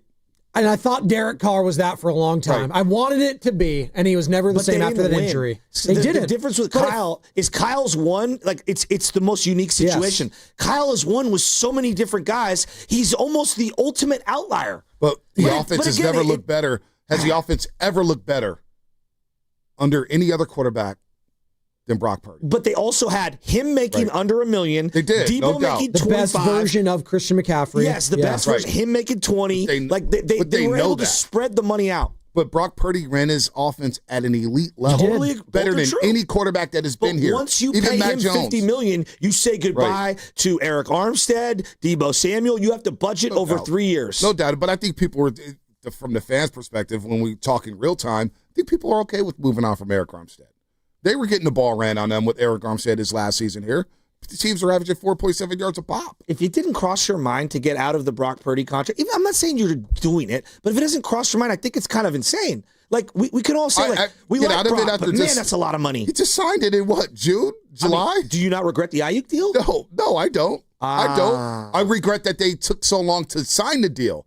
What I regret is they didn't get the deal done in March. I regret the Bosa deal. Instead of August. I regret the Bosa deal, and I was the biggest Bosa fan ever, and I'm like, yeah, it hasn't looked good at all. Like, at all. So forget quarterback. Like, there's a variety of contracts that don't age well. So Bonte threw out the number. He threw out the question. Right now, Niner fans, the start. I don't even want to go there. I don't even want to recollect. Because you guys were talking about it yesterday. Evan Giddings, do not tweet it out because it'll not have the context on the internet. Don't tweet it out. I know you got the Twitter fingers back there, Evan. I would rather have the conversation, not the 140. Don't get it out there. God, Lord knows the internet is evil. Well, let's go to the calls. We will go to the phones, though. It's evil. It's evil. We love it. It's a necessary evil. Matt in the city. No, it's not a necessary Matt in the city wants to talk about it. Matt, you're on the roast.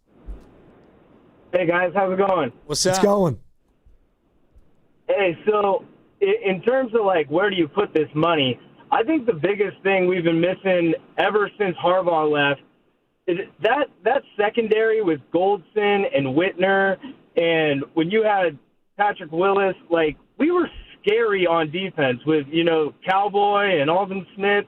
Our defense has been good, but it's not scary. It's not Harbaugh Niners. It's not Ravens. You got to get some nasty hitters, guys that are, you're scared to run across the middle. I want to see the Niners build back up and to get in the secondary where no one wants to cross over the middle. And that line, you just can't run through it. Even with Armstead was soft. He needed Buckner. He needed Bosa. He was never that dude, so it didn't hurt letting him go. And injuries kill you, but this defense just needs to be more imposing. I mean, you can cover a lot of weaknesses if you've got, like you said, a line like the Eagles had. And I just think that's what we're missing. We need some dudes that can hit. Yep. And that team invested in their offensive line really well. Golston, I believe, was a second-round pick. Then they brought in Dante Whitner. He was a free agent, but he was a former first-round pick. Carlos Rogers was a free agent, but he was a former first-round pick. Harbaugh did a great job building, and so did Bulky, building that team. But Harbaugh came here, that line was basically set. The guy they brought in was Jonathan Goodwin on the offensive line, because I heard offensive line talk. Jonathan Goodwin was a free agent signing. Alex Boone had been on the practice squad under Mike Singletary. They already had Staley in place, Anthony Davis and Iupati. Yeah. They were already in place by the time Harbaugh came. But they invested in those positions. They did, but I would say the Niners have invested in the offensive line in the way that they believe in team building. We've gone through this exercise before. It just hasn't worked out. Not every pick is going to hit. I don't love every pick that they've used. Like Banks, second-round pick, and then all of a sudden you just let him walk. That's terrible value. Mike McGlinchey, I kind of wanted Dervin James. But I understand why Dervin James slipped a little bit, because his last year at Florida State, he was suspect coming off of a knee injury. So the way they do business, I don't always agree with the 49ers. I don't. It feels like they're just making up. They're trying to make up for mistakes as they go along. Again, we can't talk about the quarterback. And if people want to go back in time with Trey Lance, then I'll go back in time to their first ever draft in 2017. Well, that I agree with. When Deshaun Watson and Patrick Mahomes was on the board. And I always believe if you want to start a franchise, take care of the franchise quarterback and build your team around the franchise quarterback. And they didn't do that, and they panicked and pivoted to Jimmy Garoppolo midway through the year. And here we are again, still talking about the quarterback 8-9 years later. And part of why Buckner's not here is because of the price tag of Jimmy Garoppolo. They couldn't afford all the other players. And it's pretty interesting. He's not alone. It was a lot of guys that were making a lot of money. When you just go to the landscape of the NFC, it's pretty fascinating to see who the quarterbacks and where they're drafted at. Obviously, the Eagles, right? They're 6-2. Jalen Hurts is second round pick. Yeah. Then you got Baker at Tampa, number 1 overall pick. But he's Sam Darnold, the Seahawks. No. I'm just saying where they're drafted. Okay. Sam Darnold, the Seahawks, first round pick. 4 or 5 teams. Jordan Love with the Packers. First round pick. Stashed for a long time. Los Angeles Rams, Matt Stafford, number 1 overall pick once upon a time. 2 teams, yeah. Mac Jones, he's the starting quarterback right now in the Niners, was a first round pick. And then you got the Detroit Lions, Jared Goff, a number 1 overall pick. And then right behind them, Chicago Bears, Caleb Williams, number 1 overall pick. And then you got Carolina right behind there. Bryce Young, number 1 pick. Like, it's pretty interesting when you just look at the totality of all the quarterbacks. Well, the draft capital correlation. It's just interesting. Well, there's also been I remember, the Aaron Rodgers, Alex Smith draft. Like, if that happened today, there's not a chance in hell Aaron Rodgers falls to 24. They're the only 2 quarterbacks on the board. Yeah. Someone would, the way we view quarterbacks, because back then you shifted from running backs. You had to give $50 million guaranteed to that guy, and he was the highest paid player in your locker room. The slotted salary cap has made it more advantageous to jump up and take a quarterback. Who was the last guy to really get those? Sam Bradford. Was it Bradford? I was going to say it was Stafford or Bradford. Okay. Sam Bradford. Yeah. Oh, go ahead. Because I remember it started to get the chirping was after the Jamarcus Russell one, because that was really bad. Even Bradford too. Bradford was like, wait a minute, hold on. This guy's going to walk into the locker room as the highest paid player. Has never taken a snap in pro football. And he's playing in the spread system in Oklahoma. No, hell no. This guy's never taken a snap under center. Thrower of the football. As a thrower of the football. Richie Rich, Livermore. Don't even get me started, man. What's up, Rich? You're on the roast. What's up? What's up, fellas? Man, this is my Frisco brothers in the house, dog. Tuesday's lit, baby. Let's go. Let's go. I'm going to rat-tat-tat these, man, real quick. TC, take that life-size poster of Trey Lance off your wall, dog. You got to get over it, G. You know what I'm saying? Take it off. Hey, fellas, you know me, man. I've been a big Brock Purdy supporter. You know how me and Rob San Bruno them went at it, right? But let me tell you, Mac Jones commands respect. He's running this offense like I have not seen it under all the injuries we have, dog. He's taller. He's making the outside throws. He hits these guys in stride and keeps them running. There ain't no mistakes that we've seen yet. And I love the story, the last pick of the draft, but if I'm making that move, I'm making it happen. Imagine the Mac Jones under center with a good offensive line, dog, and weapons. It's dangerous, dude. And I'm going to end it on this note, fellas. I may be a pipe dream, I may be tripping, but Shanahan and Lynch, you can pick up that phone right now, man. You know Miami's a dumpster fire. I mean, ain't none of those guys going to be there next year. Your boy McDaniel's going to be gone. Why not do this trade? If it can happen, I don't know. But you go ahead and you give a first round for Waddle, right? And you send him back Juwan Jennings to replace that, and you get Chubb. And that right there solves 2 major issues with the pass rush, and you still get to replace a wide receiver. It may sound crazy. I don't know if it can happen, but time's ticking right now. I'm getting a little worried, man. They need to make something happen, dog, because it ain't over. We right there, dude. 63. You know what I'm saying? We right there. You're right. Thanks, Rich. I like what he's talking about there. Look, I'm all in. I'm all in. This league is year to year. Yeah. I don't think when it comes to the NFL, I'm not thinking 3 years ahead, 2 years ahead. I got to think about the now. Well, and right now, the NFC is wide open, other than the Philadelphia Eagles. Yep. They're the top of the food chain. And I'm scared of them because they just picked up Jalen Phillips, and I'm scared they're still working the phone lines for Trey Hendrickson. They try to trade for Myles Garrett, apparently, too. Yeah, exactly. You see the picks that they have? They had the ammunition to go out there and get a big boy, and then it's game over. I don't want Philadelphia in this market for the Super Bowl. No. I don't want to see their fans walking around the streets of San Francisco. That'd be problems for a lot of people out here, including yours truly. Yeah. By the way, Baldy echoed those same sentiments who joined us in 7:30. If you missed any of that interview, find it on YouTube or the free Odyssey app. Hey, you got to look at this thing year to year. Kyle deserves the way he's coaching and the way Salah's coaching. Like, you kind of want to say, all right, we know what the Rams are. We know what Seattle is. Like, if we're going to go win these games or beat these guys to the playoffs, and Arizona's going to be a tough out for anybody down the stretch because they've got everybody like in place right now, including the quarterback. You're going to need more firepower. I don't know when Pearsall's coming back, but I feel like you can't really think that far down the road. I think you got to look at this year and within a vacuum and do whatever you can to upgrade the roster, regardless of the money you're paying other guys. You can always kick the can down the road. It's just the way the Eagles do business. It's the way teams do business right now. You load up. It's the arms race. You load up with everything that you can to compete as hard as you can to try to win as many games as you can. That was Baldy, who joined us a couple hours ago. Let's go to the phones. They are packed right now. Wants to talk about trade deadline, quarterback situation, all of it. Let's go to a guy named A-Bomb in Petaluma. There you go. Oh, boy, the A-Bomber. Oh, no. What's up, A-Bomb? Why did I sign up for this? Hey, what up, guys? Thank you for taking my call. What you got? Hey, let me ask you a question. Who is the most valuable asset on the 49ers? Kyle Shanahan.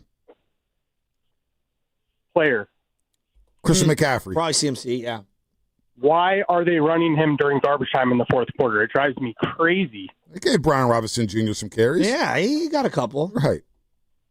But McCaffrey should not get any carries in garbage time, like zero. If he goes down, that's They clearly don't care about the touches at this point. Thanks for that nuclear take there, A-Bomb. Let's go to Dave in Fresno. That's pretty good. What's up, Dave? What's up, Dave? Dave. Hey, good morning. What's up, man? What's up, guys? I got two takes real quick. I'll try to knock them out. As far as the trade deadline, Bonte, you preaching, bro. I think it's year to year. You got to go for it. And, if you make a trade, it doesn't guarantee success, but fans can look at it like, hey, we're trying. They're not putting on the season. Whether it works out or not, I'm happy with the effort. And, a lot of these trades are going for third, fourth, fifth round picks.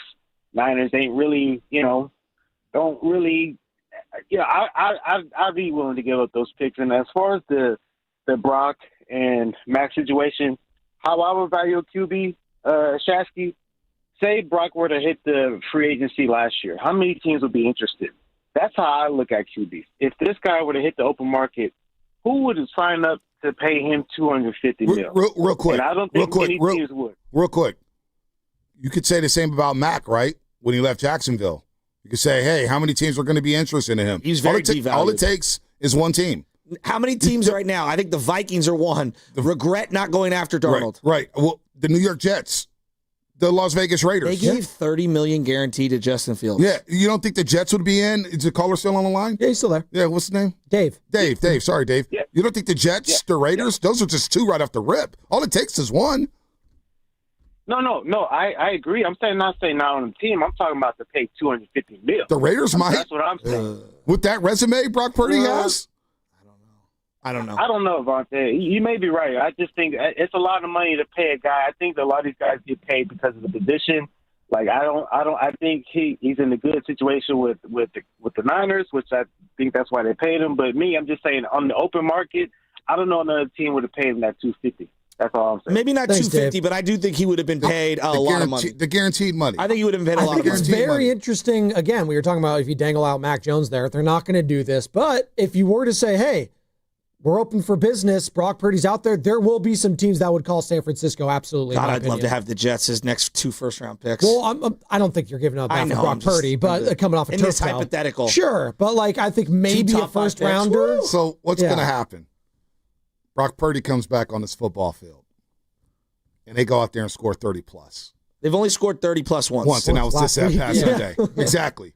Which is why I've been, I'm all for Mac Jones. I like Mac Jones. I wasn't the biggest fan, but I never. One of his larger supporters. Right. I was just like, hey, he's not as bad. You also like Darnold coming to the Niners. I didn't mind that. Yeah. I'm at the point in my life, I don't give a damn who plays quarterback for the 49ers. No, let's You first just and want a foremost. Super Bowl. Let's see win. I don't care who plays. I don't care if it's Joe Schmo. Just win. Can you play winning football and not turn the ball over? But what if Purdy does come back and he balls out? No, then we'll all for this radio station, business will be booming. It's great. If he comes back and doesn't, but see, nobody's thinking positive. What if he comes back and looks like that Brock Purdy? Because he hasn't looked healthy, and a big part of his game is movement, right? And so when your foot is compromised and a big part of your game is the movement, like it's just Mahomes on a high ankle sprain could sit there and pick you apart from the pocket. I just don't know if that's, Purdy's bread and butter. Not many guys can. It's so unfair. Like, I don't know, man. He comes back and balls out. Then what? Are we going to jump back on the Brock Purdy train and say, wow, you have two quarterbacks? Well, no, then you're talking about, wow, I got the quarterback outside of Hurts and Stafford with the most experience when it comes to winning games come playoff time. That's what I'm thinking if I'm a Niners fan. I just have a hard time envisioning him being any semblance of healthy, so it's hard for me to envision the scenario you're painting. Well, and they just don't know, like, the topsy-turvy and how they've talked about it, the practice window, all of it. It's just been very confusing, I think, for the fan base to just really know what's going on with the foot because they don't know what's going on with it. One time it's fun, one time it's not. We got Antonio in Oakland. The Antonio in Oakland. Oh, long time no talk. No, long time no talk. What's up, Antonio? What you got? Oh, man. I mean, of course, 49ers need a pass rush and all that. Hey, Kyle Shanahan is in the Coach of the Year. He's a candidate for that. Done a great job with all these injuries. I can't believe we're 6-3, I want to say something that Niner fans and observers don't really say. A lot of people say we have the best offensive line coach, defensive line coach in football, but how come our drafted D linemen, offensive linemen, never really blossom into stars? Like Aaron Banks, he had a pretty good second year, but he regressed. Dominic Pooney, pretty good rookie year last year, but he regressed. So, I'm just trying to figure that out, man. They always hear we got the best, but they never blossom into nothing. And, of course, Nick Bosa turned out to be a star, but someone's grandmother would have drafted him, so I don't even really count him. But that is what I want to say, guys. Nobody else say it. So Antonio from Oakland got to say it. There it is. Well, Chris Forster, offensive line coach, formerly the Miami Dolphins. I don't buy that it's like a grandma could have taken that. We don't need to do that. No, Shasky, don't say that. What? No, I know what you're talking about. Former Dolphin employee? Yeah, exactly. The slopes? Yeah, hitting the slopes. What are you talking about? Yeah, there you go. Fresh powder. Winter is coming. Yeah. That's not. Oh, my God. Winter Thanks, is coming. Jon Snow. Yeah, thank you. You're welcome, Ned Stark. Listen, man, I've never skied in my life. It was like Tahoe. I'm not a skier myself. Really? What happened? That might be a little breaking news one right there. It's not Niners related. What? You can hit that Sauce Gardner to the Colts. What? Wow. He just signed a monster deal, too. Oh, my God. What? Wow. That's a great get for the Colts. He's been getting low-key cooked this year. He's been getting cooked. But you know what? Change the scenery. I literally Blockbuster. Colts are going for it. Colts are going for it. Blockbuster. By the way, can you just wax poetically about their white uniforms? You love those white uniforms. JP Money will send me a photo of the Colts uniforms. He's like, I didn't know. I was the only one. I didn't know Bonte also loved the Colts uniforms. When you watch them the numbers. When you watch them at Pittsburgh, and I know they lost the football game, that was old school. Yeah, it was great. That was old school Except NBC. I hate Aaron Rodgers. Dude, old school NBC AFC it was football. Great. Because, the Niners and Giants were on CBS, and they do this whole, AFC is going to play a couple games on CBS and not Fox. Dude, over the weekend they had us on CBS, and it drove me nuts. He literally had to talk about it yesterday. Trust me, I heard. But listen, the Colts uniforms with that horseshoe, and then they go with the white socks with the blue stripes. Monte, you guys are all sleeping on Johnny Unitas. Dude, you guys are. You guys disrespect the Colts uniforms. I don't know why you guys disrespect the Colts uniforms. They're classic. No, they're classics. They're all white and blue. Yeah, oh, my gosh. They're so sick. Did you like the faux leather Green Bay Packer helmets? I'm not a big fan of those. I kind of like them. I'm not a big fan of those. They like real leather helmets. I do like real. I'm telling you, that blue horseshoe, I remember playing a Pop Warner team, and they had the horseshoe out. I was like, man, those helmets are sick. The Colts uniforms are hard. Look at them, dude. Don't know the I think he's getting over compensation good yet, uniform. but yeah, Rap Sheet saying the Jets are trading Sauce Gardner to the Colts. Good for the Colts. Blockbuster By the there. way, too, all Quentin those Williams people, next potentially? all those people who made a big deal. Like, I've never thought Anthony Richardson was good, ever in my life. I thought Anthony Richardson was so overrated. Okay. And the amount of people who made a big deal, how dare they bench Anthony Richardson? They're not giving him a chance. Well, they said he's a project. He's not good. Then why draft him top 5? Then don't spend a 4th overall pick on him. But that's what again, happens. you whiff. When you whiff, you whiff. Sauce Gardner just tweeted, New York, it's been real. Deuces? Deuces. There you go.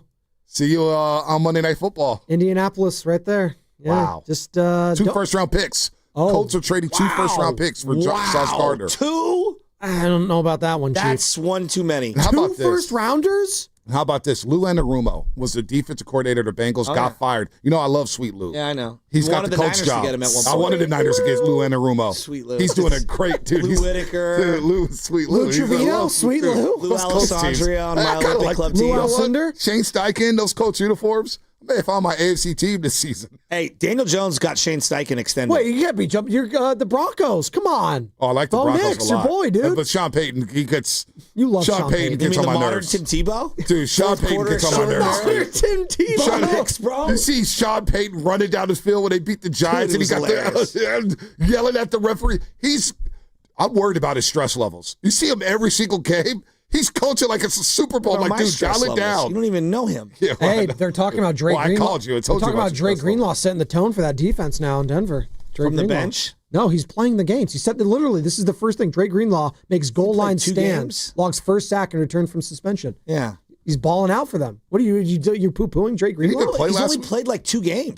I literally just said he played last week. He had the goal line stand tackle, and he had his first sack and return from suspension. Give him some. You guys love Drake Greenlaw. Why you guys? All right, I love Brock Purdy. No. Why do you guys? You guys love Drake Greenlaw. Now you're just disrespecting Why the guy. don't you never believe me? He hasn't played 1 game. Okay, he has played 1 game. Who? Brock Purdy. We're in a playoff game right now. Or it's week 17, week 18, win and get in. He hasn't played any games. Oh, you got to stick with Mac. Yes. Okay. You have to stick with Mac at that point. All right. It's like the Steve wouldn't Berline, be Jimmy fair. Johnson, Troy Aikman thing. That wouldn't be fair to Mac. It wouldn't be fair to Jimmy. Not Jimmy. Would you say the same thing if it was Josh Allen? That Freudian slip. Not Patrick Mahomes. I don't think it's fair to do Mahomes. I'm just asking. No, you're going with Allen. You're going Lamar. There's the you're golden going, 4. Yes. There's the golden 4. Burrow, Burrow Lamar. might be out of that golden 4. Yeah, you know, for he me. might be out of there, too. He can't Stafford stay. may be entering it and Burrow out of it. Maybe it's just the golden 3 or the trifecta. Stafford's been balling this year. He has. If he Stafford's gets, been unbelievable. Can I ask you a question? He gets I another saw one? this on the internet, and you guys could tell me what you think. If he gets a second Super Bowl ring, is there an argument for Stafford to say that he had a better career than Aaron Rodgers? Oh, Absolutely. yeah. Absolutely. Because at first I laughed at that, and then I thought about it, and I was like, You know, I thought you were going to say Eli Manning at first, and then I would have said yes. Aaron Rodgers. Dude, and it stinks, too, because I was so out on Stafford. I was happy the Niners didn't trade for He's Stafford. unreal. Now I look back at it with Shanahan. What They did he would've do? won, too. He went to dinner. He was like, hold on, give me an hour. I'm going to dinner. And then McVay came and swooped in. But you know what? I was having this conversation yesterday. I'm convinced, and nobody will ever admit it, when Stafford got traded to the Rams, I am 100% convinced that the Niners ran on Deshaun Watson. And they got some intel on what was going on in Houston. And They like, said, yep, we can't do that. Because the compensation they gave up for Trey Lance, you're telling me they wouldn't give up? Watson was balling. Watson was in that golden 4 at that point. On draft night, they tried to trade the number 3 overall pick for Aaron Rodgers. Exactly. I'm with you. I think they were all in on Deshaun Watson after they, basically fumbled the Stafford bag. Damn, Stafford is balling. So if 2 first-rounders is sauce, that means 2 or 3 for Crosby or I was going to Garrett. say Quentin Williams, Wow, too. is another Seahawks guy. just got some speed. Who'd they get? Rashid Shaheed from the Saints. Shaheed. Shaheed. Thank you, Carter. I said, get it out of my mouth. No. Oh. See. Shasky does that every Shasky does that every day. You're waiting for me to slip up. I was just trying to get it out because I'm so distraught right now. I'm going to start. This guy's got speed. Number 22? Stop it. What are you talking about? Stop it. He just got traded to the Seahawks. I'm watching the game Saturday. And I'm not talking about the World Series because I was watching that as well, and that made me furious. Yeah, that did. The Warriors, they were up 10, up 11, up 10, up 11, up 10.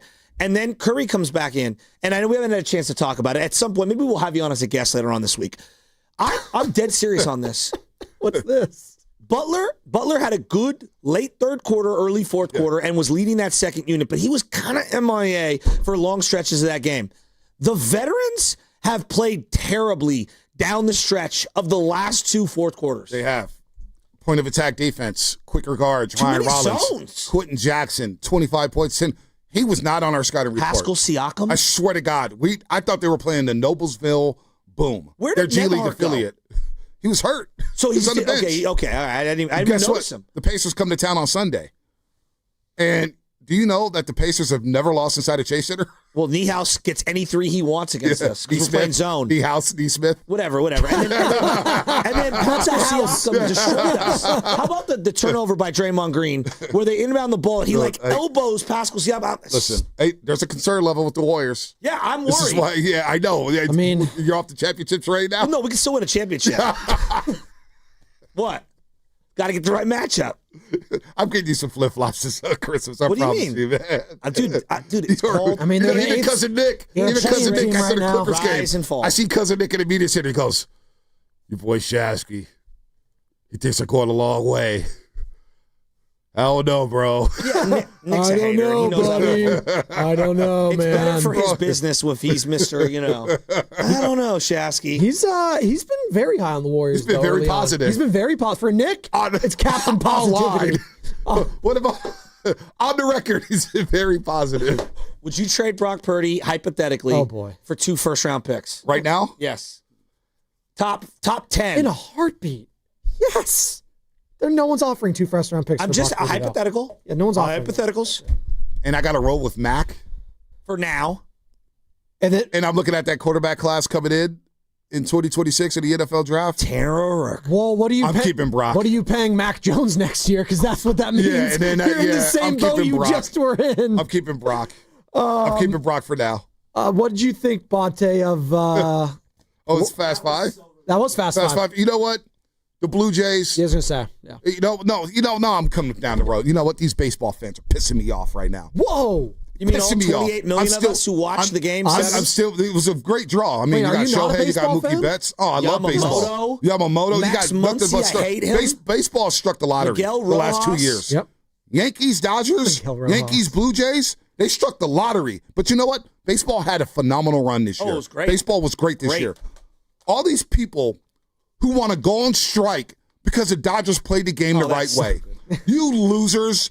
Some Giants fan told me online, I said, so you're telling me if the Giants signed 25 dudes from Mongolia and they weren't homegrown, you think less of the championship? And the guy goes, yeah, it wouldn't be as authentic. I said, you're lying through your damn teeth. Did you enjoy the 94 Niners? Yeah, exactly. Did you enjoy the 2017 Warriors? These guys and this homegrown thing, I don't care. The Dodgers develop well. They trade well. They sign free agents. They fill the ballpark.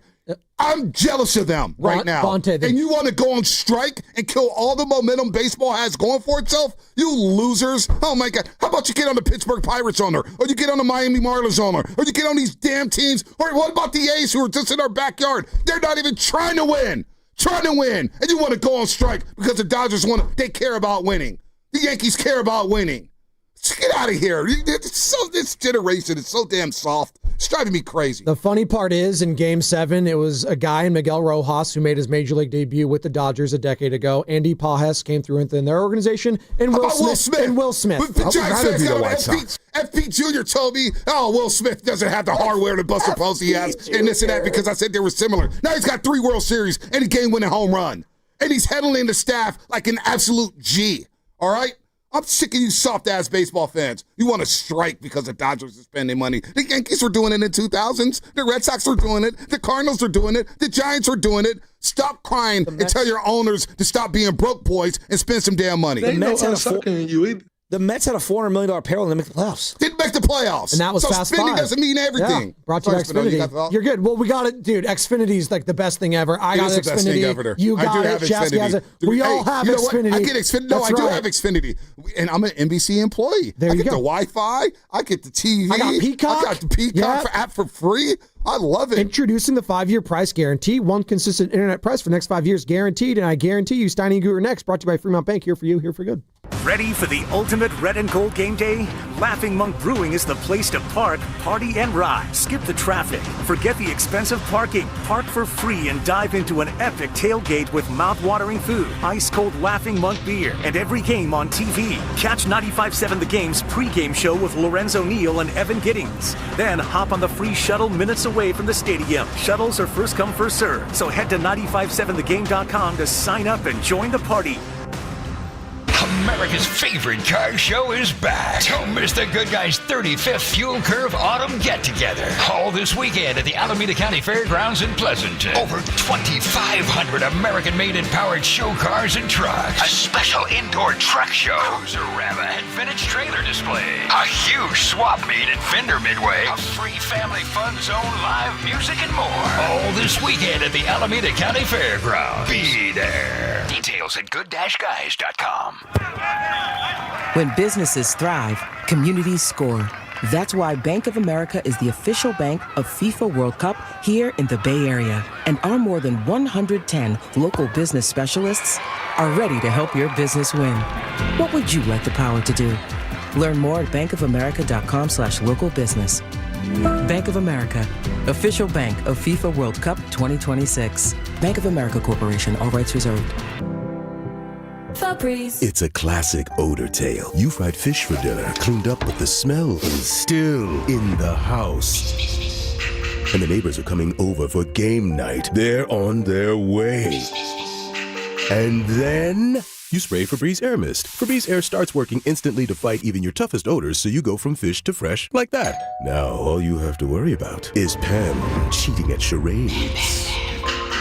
Breathe happy, Febreze, la la la la la. Let me tell you about this new Pretzel Cheddar Club. Hey, I'm Carlos. And I'm Ebony. And a little thing we love about the Chick-fil-A Pretzel Cheddar Club is the tangy Dijon with the pretzel bun. It takes it to a whole nother level. It goes perfectly with the chicken and the cheddar cheese and the bacon. Man, you know how much you love bacon. And I love the different varieties. Grilled, spicy, original. It gets you nice and excited for fall. Order the Pretzel Cheddar Club with Cherry Berry and Sprite for a limited time on the Chick-fil-A app. Real guests paid for their testimonials. Comcast Business can help turn your small business into a connected, secure, modern business. It's how restaurants become reliably up and running neighborhood favorites. How healthcare offices become the data-protecting caregivers that we all depend on. And how wealth management firms become cyber-securing guardians of your information. With reliable connectivity, enhanced cybersecurity, and Wi-Fi backup, your business can stay connected and get threat-ready with Comcast Business, powering possibilities. Now through November 16th, new Comcast Business customers can get started with 150 megabit internet plus security for $59.99 a month for 12 months with a 2-year agreement. Plus, ask how to get a $500 prepaid card on a qualifying gig package. Call today. Restrictions apply. Requires enrollment in paperless billing and auto-pay with bank account. Early termination fee applies. Equipment, taxes, and fees extra.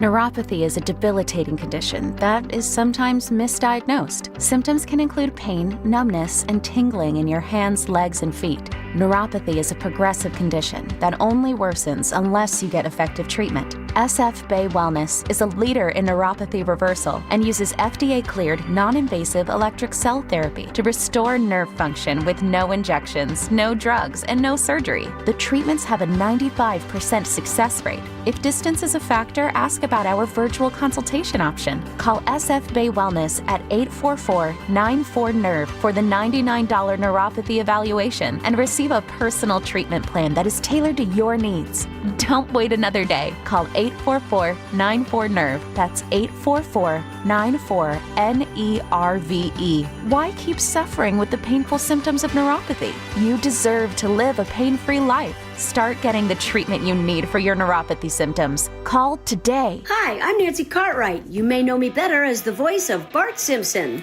On Simpsons Declassified, we're diving into the mysteries that keep The Simpsons forever young. Have you ever wondered how The Simpsons regularly predicts future events? Who better to ask than the show's creators, performers, and writers, the celebrity guests? Be sure to follow and listen to Simpsons Declassified wherever you get your podcasts. Hi, I'm Nick. And I'm Adam.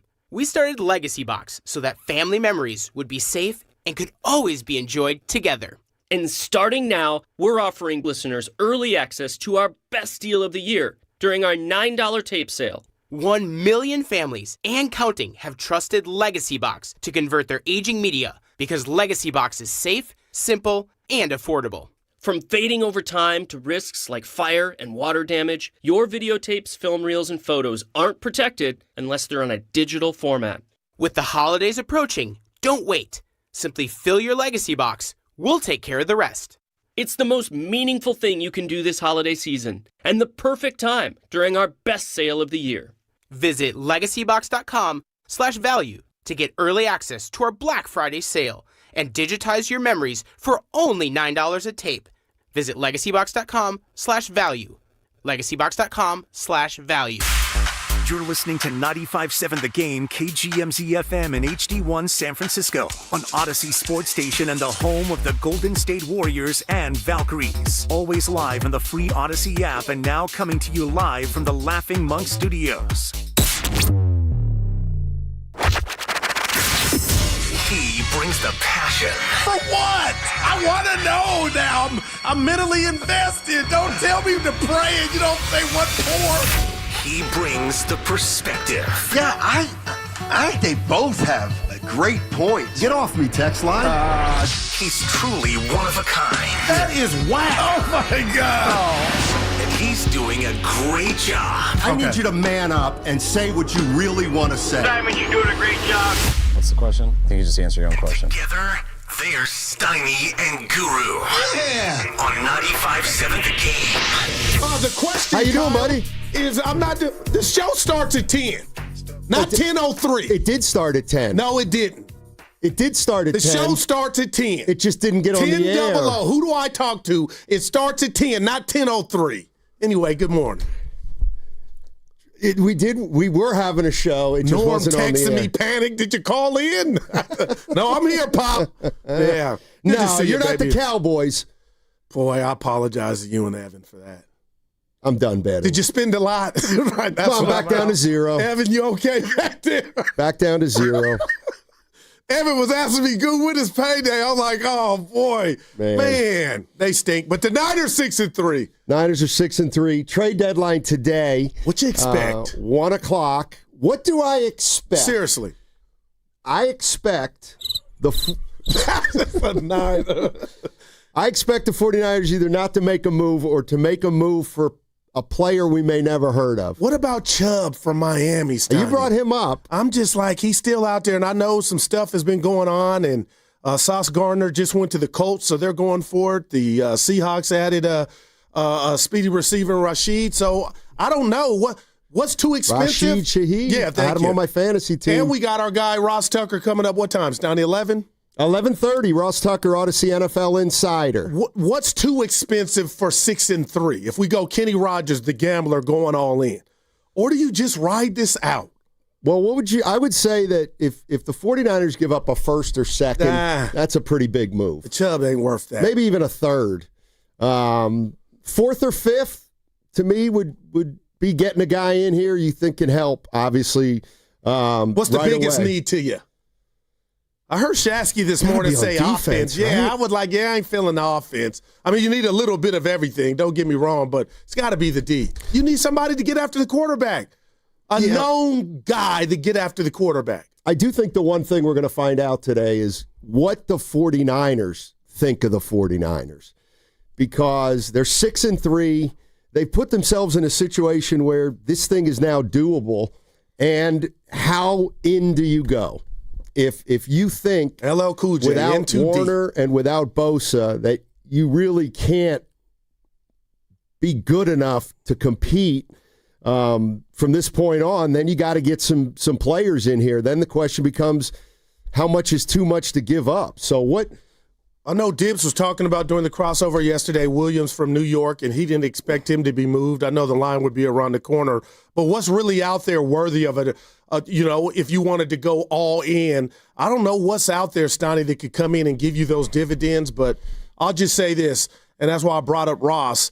I mean, this 6-3, it's only 9 games. It's special. And it's special to me only because what you've had to overcome. But, man, you do have some projects that the Niners need to fix in regard to the draft and the future. So, Steiny, you don't want to overdo it, and you're right. We'll find out. We don't even know who the quarterback's going to be this Sunday. We'll get to that with the Kyle sound. But to me, I mean, some moves around the edges, I stole that from you. I could understand that, but I don't know. We will find out what they think about this 6-3, but you can't force it, right? And if there's not Lawrence Taylor out there, I guess you just status quo and you keep riding this special, however they're making this work, duct tape, Gorilla glue, you ride it out. Yeah, I just think we're going to find out how much Lynch and Shanahan believe in this team. I'd be shocked if they give up a 1, 2, or 3 for somebody who's not under contract next year. Because, I mean, I just feel like this year's still such a dice roll. Even if you get some help in here, you're still missing your 2 best defensive players. Man. I'm talking to the boss beforehand, and I'm just thinking to myself, they probably don't think they're a Super Bowl champion, so that's probably how they have to go about it. But the Warriors didn't think they were going to win the 22 finals. Well, did they make a move that... No, I'm just saying mindset, though. You come into the year looking at each other like we hope, but anything can happen in sports is my point. Yeah, I mean, but do you want to give up future stuff for going for it this year? I mean, if you truly think the NFL's a year-to-year league... I'm not, Steiny. Well, then... Because I don't think that player's out there. Then don't make a move. Okay. I don't think that player... Like Chubb, if he were... I mean, he would help. Don't get me wrong, but I don't want to use the capital on him thinking he's going to come have the impact of Bosa and Warner combined. Patently Fraudulent says, who is Rashid Shaheed? He's a wide receiver. From the Saints, speed. Played for the Saints. Yeah. He's a can opener. Mm-hmm. Yeah. And he's got speed. Seattle's a problem. But Niners already beat him, though. Rams are a problem. Yeah. Niners already beat him, though. And they play this Sunday. I can't wait. I just want to see who's quarterbacking. Yeah, we'll find. Kyle said something. We'll get into what Kyle said on the other side. I'll play that for everybody. But yeah, would you like to see the 49ers do something? And if so, what? And would you be mad if they didn't or if they don't? Yeah, you know what? I think you'd be spoiled. Yeah, I think this year's been such an outlier that 49er fans would understand if they didn't make a move. If they didn't make a move, to me, that tells me not just that, they didn't want to take a big gamble, but it also tells me that they don't think the player that they would have gotten could make a big-time difference. Yeah. I think it's a tough needle for them to thread right now. So I wouldn't be surprised if they didn't do anything, but I think the most likely thing is they'll probably get some help in here on defense. Okay. Now, the only dumb question I've learned this, Donnie, is the one you don't ask. So I mentioned Shasky saying maybe he would take help on both sides of the ball. Do I assume a bird in the hand is better than 2 in the bush? Do I assume Pearsall and Ayuk are coming back and that Jennings can hold up and wide receiver is not a position of need? Like, would you be shocked if a receiver came in here for the Niners? I think I would at this point because the intel says at least Pearsall is not done for the year and should be back, right? I mean, only they know what's going on with Pearsall and Ayuk and how close they are. I kind of feel like they have enough receivers, especially if they get one of those guys back. But now the question becomes what's going on with Ricky Pearsall and how soon can he come back? But I think for the time being, they brought, Valdez-Scantling in here. He's not here anymore. Well, you got Watkins. He made his first catch. Yeah, and you got some guys. You got Watkins. You got Jennings. Bourne's been playing well. Kittle's still there. So maybe you think you can get it done with the guys you got here. Yeah, Bourne been quiet of late. Not helping, but just quiet. Yeah. 888-957-9570 is the number. What would you like to see the 49ers do? So do we go to 10-13 to make up for the 3 minutes? No. Wow. That just comes gets out our check, huh? Yeah, it just gets shaved off our Speaking of shaved, you see Evan? We got rid of the handlebar. Yeah, looking good. I thought something was different. Yeah. So anyway, you get rid of a first or second or third round pick to me, then you're getting a guy in here who probably should be here past the year. Maybe you just try to get somebody in here because you need bodies. But 888-957-9570. We'll get more clarity on the 49ers' future for sure in the next 2 or 3 hours. Also, Kyle Shanahan probably made his strongest statement regarding the quarterback position that he's made in his tenure, maybe? I don't know. We'll get into that on the other side because it's very intriguing, especially with the Rams coming up on Sunday. We got Ross Tucker, too, at 11:30, Odyssey's NFL Insider. What's coming up on the game is brought to you by Fremont Bank, here for you, here for good. That segment was sponsored by Surfside. The Golden State Warriors are back. Cheer on your Warriors with an ice-cold Surfside. Only 100 calories, 2 grams of sugar, and 0 bubbles, so it's easy to sip and enjoy. It's not a seltzer. It's Surfside, proud partner of the Golden State Warriors. Must be 21. Please drink responsibly. Join Spadoni, Shasky, Steiny, Guru, Willard, and Dibbs for the Blue and Gold Summit live at Jackson Pleasant Hill Thursday, November 6th. Willard and Dibbs from 2 to 4, the Summit 4 to 6. Talk hoops, grab a drink, and enjoy happy hour specials only at Jackson Pleasant Hill on November 6th. Don't miss it. Oh, no. Ah, that's the sound of someone who's misplaced my debit card. Their debit card. Where'd I leave that thing? Not at the gas pump, or the checkout counter, or the roof of your car. Now, if he has the Chase mobile app, he can use Card Lock. Wait, I could just lock my card. Yep, just a few tippy taps on his phone, and that sound, that's peace of mind from Chase. Chase mobile app is available for select mobile devices. Message and data rates may apply. JP Morgan Chase Bank N.A., member FDIC. Pros don't just show up. They prove how it's done, with precision and without shortcuts. Makita tools are built the same way, with a dedication to lasting quality, trusted performance, and results that reward your effort year after year. When the job calls for the best, call on Makita. Built to be the best. Available at the Home Depot. What if you could have reliable and intelligent Wi-Fi?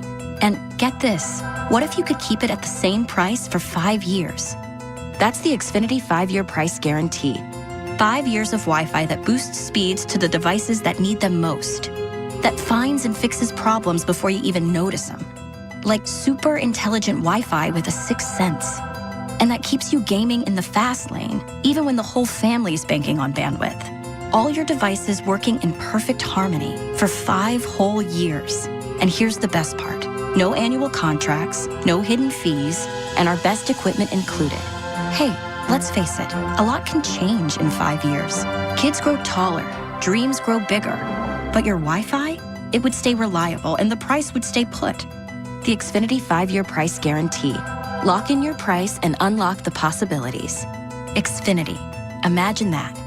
Select plans only. Restrictions apply. Lawton Skilled Nursing and Rehabilitation Center, under the medical direction of UCSF-affiliated physician Dr. Darby Clayson and Administrator Dan Daly, would like to congratulate Lynn Hamakawa as 2024's Caring for a Lifetime recipient. Lawton, located in San Francisco's Sunset District, is a 5-star facility and is also a U.S. News and World Report, as well as a Newsweek's top-rated nursing facility. If you or a loved one are in need of physical or occupational therapy, don't hesitate to call Dan Daly at 415-566-1200.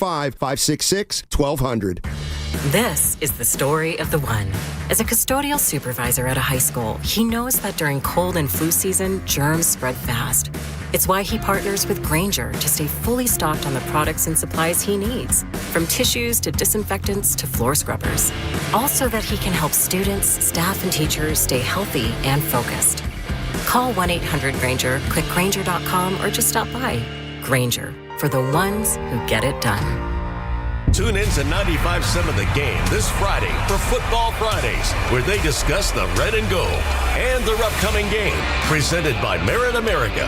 Visit them at meritamerica.org/super. Morning, Zoe. Got donuts. Jeff Bridges, why are you still living above our garage? Well, I dig the mattress, and I want to be in a T-Mobile commercial like you. Teach me, Saldana. Oh, no, I'm not really prepared. I couldn't possibly. At T-Mobile, get the new iPhone 17 Pro on them. It's designed to be the most powerful iPhone yet and has the ultimate pro camera system. Wow, impressive. Let me try. T-Mobile is the best place to get iPhone 17 Pro because they've got the best network. Nice, Jeffrey. You heard them. T-Mobile is the best place to get the new iPhone 17 Pro on us with eligible trade-in in any condition. So, what are we having for lunch? Dude, my work here is done. The 24 monthly bill credits on experience beyond for well-qualified customers plus tax and $35 device connection charge. Credits ended. Balance due if you pay off earlier. Cancel. Finance agreement iPhone 17 Pro 256 gigs, $1,099.99 and new line minimum $100 plus a month plan with auto pay plus taxes and fees required. Best mobile network in the U.S. based on analysis by Ookla Speed Test Intelligence data 1H2025. Visit T-Mobile.com. 250 years ago, a promise was made to connect families and friends near and far. And during the holidays, that promise is more important than ever. That's why USPS is building a better network to meet your needs with timely deliveries, easy and affordable ways to ship, and everything you need to make your season full of holiday cheer. Our purpose is delivering your peace of mind, knowing your love will arrive, bringing joy to all. The United States Postal Service. Learn more at USPS.com/holidays. This is the story of the one. As a maintenance supervisor at a manufacturing facility, he knows keeping the line up and running is a top priority. That's why he chooses Grainger. Because when a drive belt gets damaged, Grainger makes it easy to find the exact specs for the replacement product he needs. And next day delivery helps ensure he'll have everything in place and running like clockwork. Call 1-800-GRAINGER, click Grainger.com, or just stop by. Grainger, for the ones who get it done. Don't miss OAR and their 3 Decades tour at the Masonic in San Francisco on August 12th. Buy your tickets at livenation.com. And for your chance to win your way into the show, courtesy of Live Nation, enter online at 957thegame.com.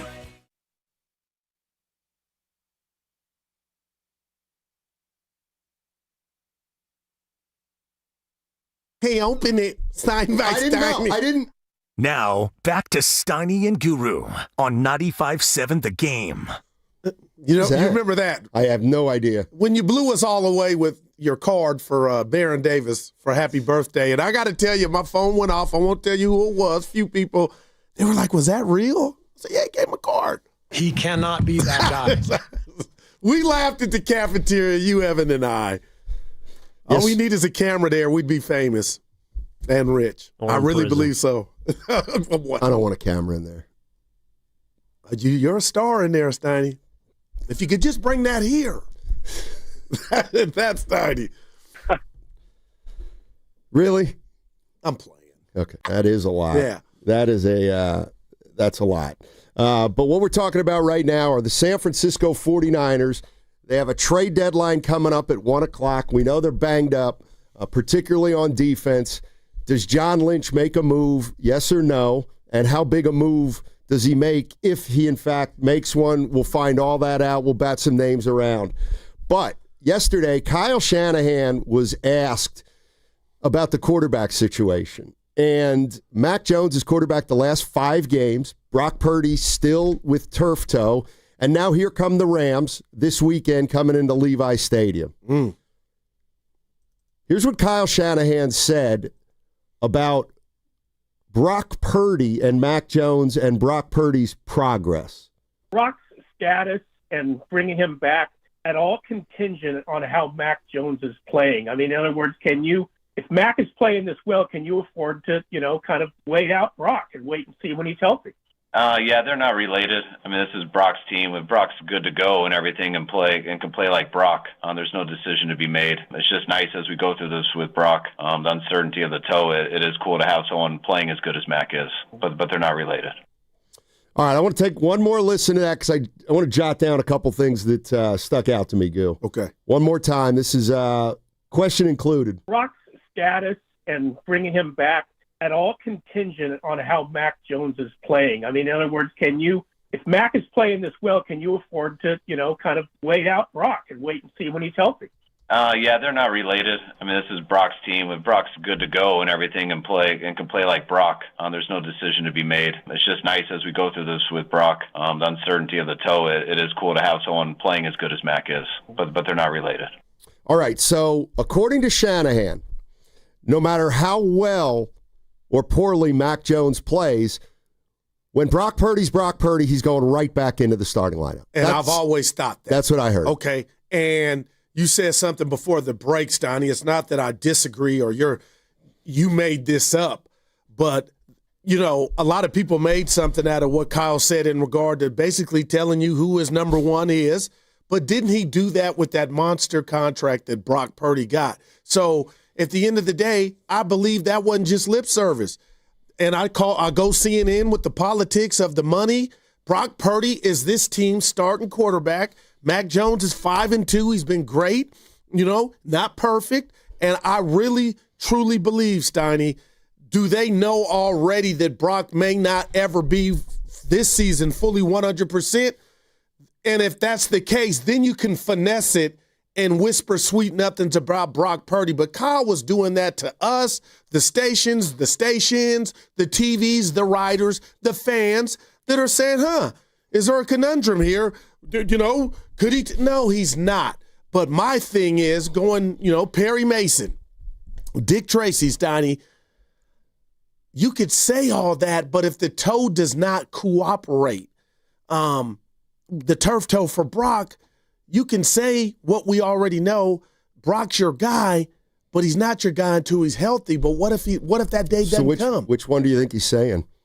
The one where they put the John Hancock on the contract, so Brock is their guy.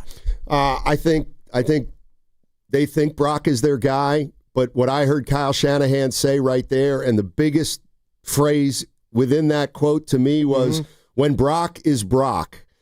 That leaves it up, in my mind, to Kyle Shanahan. And if Kyle Shanahan, for whatever reason, doesn't think Purdy's 100%, he's just going to say Purdy's not 100%, and he's going to continue to go to Mac Jones and say, when Brock's ready, he's ready. And then I'll put him in there. But I think it buys him another few weeks for sure. Yeah. If he doesn't believe Brock Purdy's ready this weekend. But what if that's naturally the case, though, Stein? What do you mean? The toe it fluctuates. They don't know when he's going to be ready. Well, then, and I'll add in if it fluctuates, then they're going with Mac Jones. Yeah. I think, and that's kind of my point. Is if Brock Purdy's been working out on the side. He's been limited. He hasn't really done anything. It kind of feels like he might need a week to get ready. In other words, as the number one, to get reps with the starting unit. But I still think Mac Jones is quarterback in Sunday. Do you? I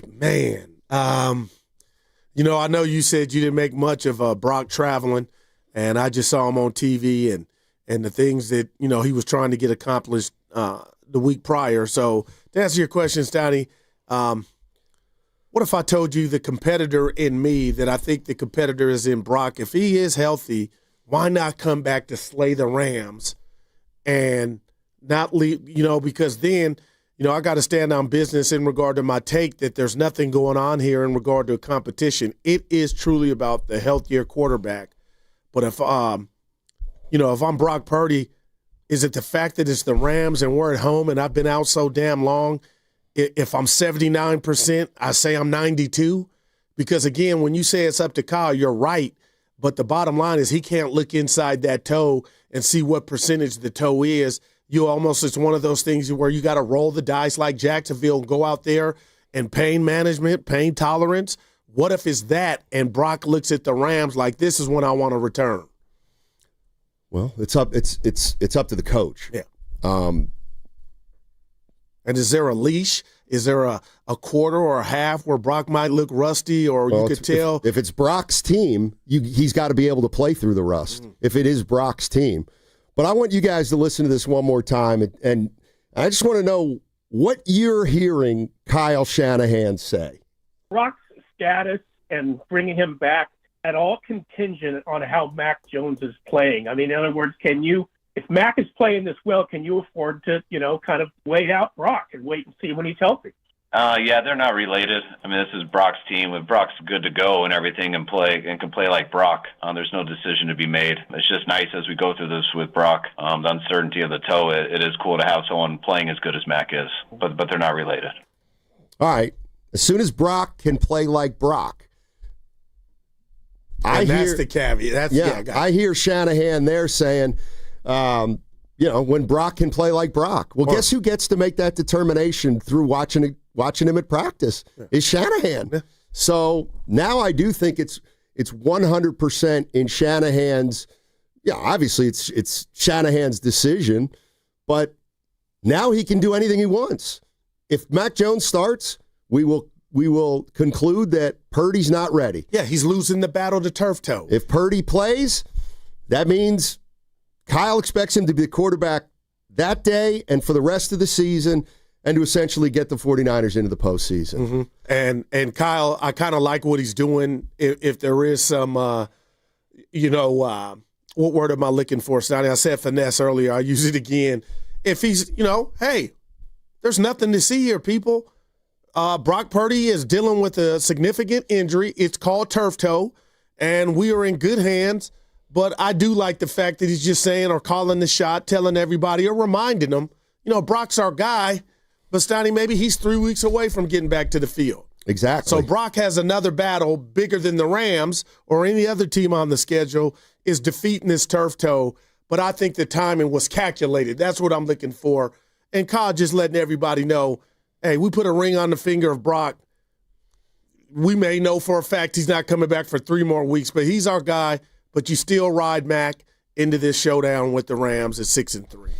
Well, also, as it relates to Brock Purdy, just batting it around before the show with Evan, and he's like, if Mac Jones and the 49ers beat the Rams on Sunday in what we all know is going to be a really tough game. I mean, Evan threw out there, doesn't he have to start? Doesn't he have to keep starting maybe for the rest of the year? And what I'm hearing Shanahan say is no. Exactly. And I get both sides, but if he beats the Rams again. Well, he's already beat the Rams. Again. Okay. I got you. Then I do think. Then he's just lip service then. No. I don't know if it's lip service or not. I believe even if he beat the Rams 5 times, I'm having some fun, Stoney. I believe the coach. I take him for his word. At his word. It don't matter. You know what I mean? When my guy's ready to go. It's going to get harder and harder What's harder? What's difficult? Hey, my starting quarterback's healthy. Forget the fans and the riders. He's going back out there. Well, it's going to be harder and harder and harder to bring Purdy back the longer and longer this goes, I think. And I do think the Rams game, if they were to beat the Rams, go to 7-3. Now we're 10 games into the year. You got action at the division. You got that now, but yeah. I'm just saying, at that point, maybe Kyle Shanahan says, you know what? Mac Jones is better than Brock right now, and this toe is a problem, and so Mac's going to keep quarterbacking. It's not a matter of trust Kyle. Yeah. I look at Kyle, and I believe he's answering questions, which gives him the most wiggle room to do whatever he wants, and he'll have an explanation for it. And I think he's in a spot now where he clarified that yesterday, and the assumption's going to be if Purdy's not playing, he's still hurt. That's going to be the assumption. I don't know that I'm going to buy it. Yeah, and I don't know. Yeah, go ahead. That part doesn't really matter if it's a fan's point of view. Yeah, and actions speak louder than words, and I got PTSD from Mike D saying Jordan Poole was going nowhere, and then 24 hours later he was gone. So I get that, Stoney, and it's lip service. But the bottom line is, do you feel like, and I asked you kind of yesterday, Brock's closer to playing, or tomorrow is a big day for you or anybody out there, or are we going to get the whole what we saw last night, Jacoby Brissett and Kyler Murray up until kickoff if he's going to go to the whole Lamar Jackson thing? Do you throw the Rams off, or do you hey, if it's Brock or Mac, they're the same dude to us to defend? Stop McCaffrey. I think if Brock Purdy's healthy and Kyle Shanahan's being truthful, then he's going to play on Sunday against the Rams. But I don't know. I think Kyle has carved out himself a little time here to kind of keep rolling with Mac and just let Purdy get healthier. And maybe that's the natural, the organic way to do this. Maybe Brock can't play. Maybe he can't. maybe he can't play. I do think the one thing that I mean, what happened during the Jacksonville game? I mean, that was a bad performance from Brock Purdy, and he got more hurt in that game. So, you start hearing about Burrow and those guys. Maybe the injury suffered against Jacksonville, we should have been talking about 6 or 8 weeks after that. I don't know. The question I have for 49er fans, though, is do you believe Kyle Shanahan that it is Brock's team, and when Brock is healthy, when Brock is Brock, he will become the 49ers' number one quarterback like he's always been? Do you think it's that simple? 888-957-9570 is the number. I think he's looking for reasons to stay with Mac Jones right now. I do. Now, that's interesting. And I can't say that you're wrong, but I'll say, if I wanted to say, Steiny, I believe you're wrong, we could just keep playing that cutover from Kyle because he's kind of telling you, I got my guy. But how much of this is the fact that nobody wants to talk? It's the dirty little secret. You're paying, $3.54 million to a guy in Mac Jones who has a stronger arm, who's 5-2, and then you paid Brock Purdy all this money, and then a lot of fans, I believe, Steiny, help me if I'm wrong, don't see, too much difference between the two. Then it boils down to, why would you pay quarterback A all this money when you're getting the same production, or you could get the same production from Mac Jones? So if I'm Kyle and John and I invested in Brock Purdy and the contract hadn't even started year one, Steiny, I'm sorry. There's no way I'm opening myself up to, oh my gosh, they got second thoughts. I'm going with the dude. Well, they've had a lot of second thoughts at quarterback since Shanahan's been here. But Trey Lance never had the success that Brock Purdy's had. A Super Bowl and 2 NFC championship visits. My point, Steiny, is just from afar, I wouldn't want people to think we made a mistake and we invested in Brock Purdy and now we're going with what's next in regard to Mac Jones. There's just something that I believe any entity, any boss, any group would try to avoid. I don't want to call it a disaster, but open themselves up to interesting. I actually do not think this is a disaster. I actually think it may end up working out extremely well. Like, the other thing is, you said they don't want to have to admit they made a mistake. I think we're way early for that. I'm sure you think so too. The 49ers, it's too early to say they made a mistake. Because Brock's their guy. Then again, I'm always a big believer in that if you think you made a mistake, go fix it. Go fix it. Now, I don't know what that looks like with the 49ers. Because he's not healthy, allegedly, right now. So there's nothing to see here.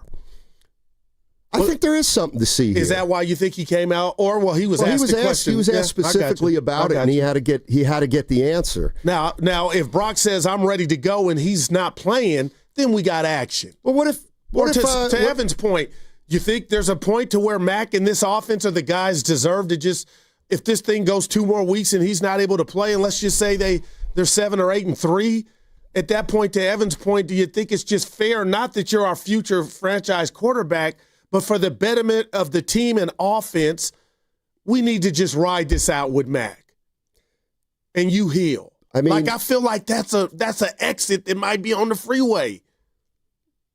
Brock Purdy's under contract, and he's not healthy. So why wouldn't you come at it from the other way? You know what? He is our franchise quarterback. So you know what? He's not touching the field for another month. Maybe you go ahead and do it that way. Can't be mad at you on that one. The other thing is, what do you do with Mac Jones next year? Bring them both back? Or who's going to be? Maybe you get something. Steiny, people are going to be calling. And who's to say he's not in the embryo stages of his Baker Mayfield, Sam Darnold reclamation project? I mean, come on now, Mac Jones, he's looking good. Let's go to Douglas in Contra Costa. Hey, Douglas, how you doing, man? Hey, how you guys doing? Doing well. Hey, I'm out of Discovery Bay. I'm on 4, though. I'm headed towards the bay. All right. I just want to remind folks that, this is the same injury that Patrick Willis had, and Patrick kept saying he was good, and he tried to play through it, and the injury got worse. He ended up needing a surgery, and it ended up ending his career. So I think the coaching staff, they want to protect Brock from himself because he's going to keep saying he's good even when he's not. I don't disagree with that. I don't disagree with that. How about this to both of you? He did it once, maybe learned a lesson, they learned a lesson, but Steiny, they haven't done it again. So maybe they know, hey, this is serious.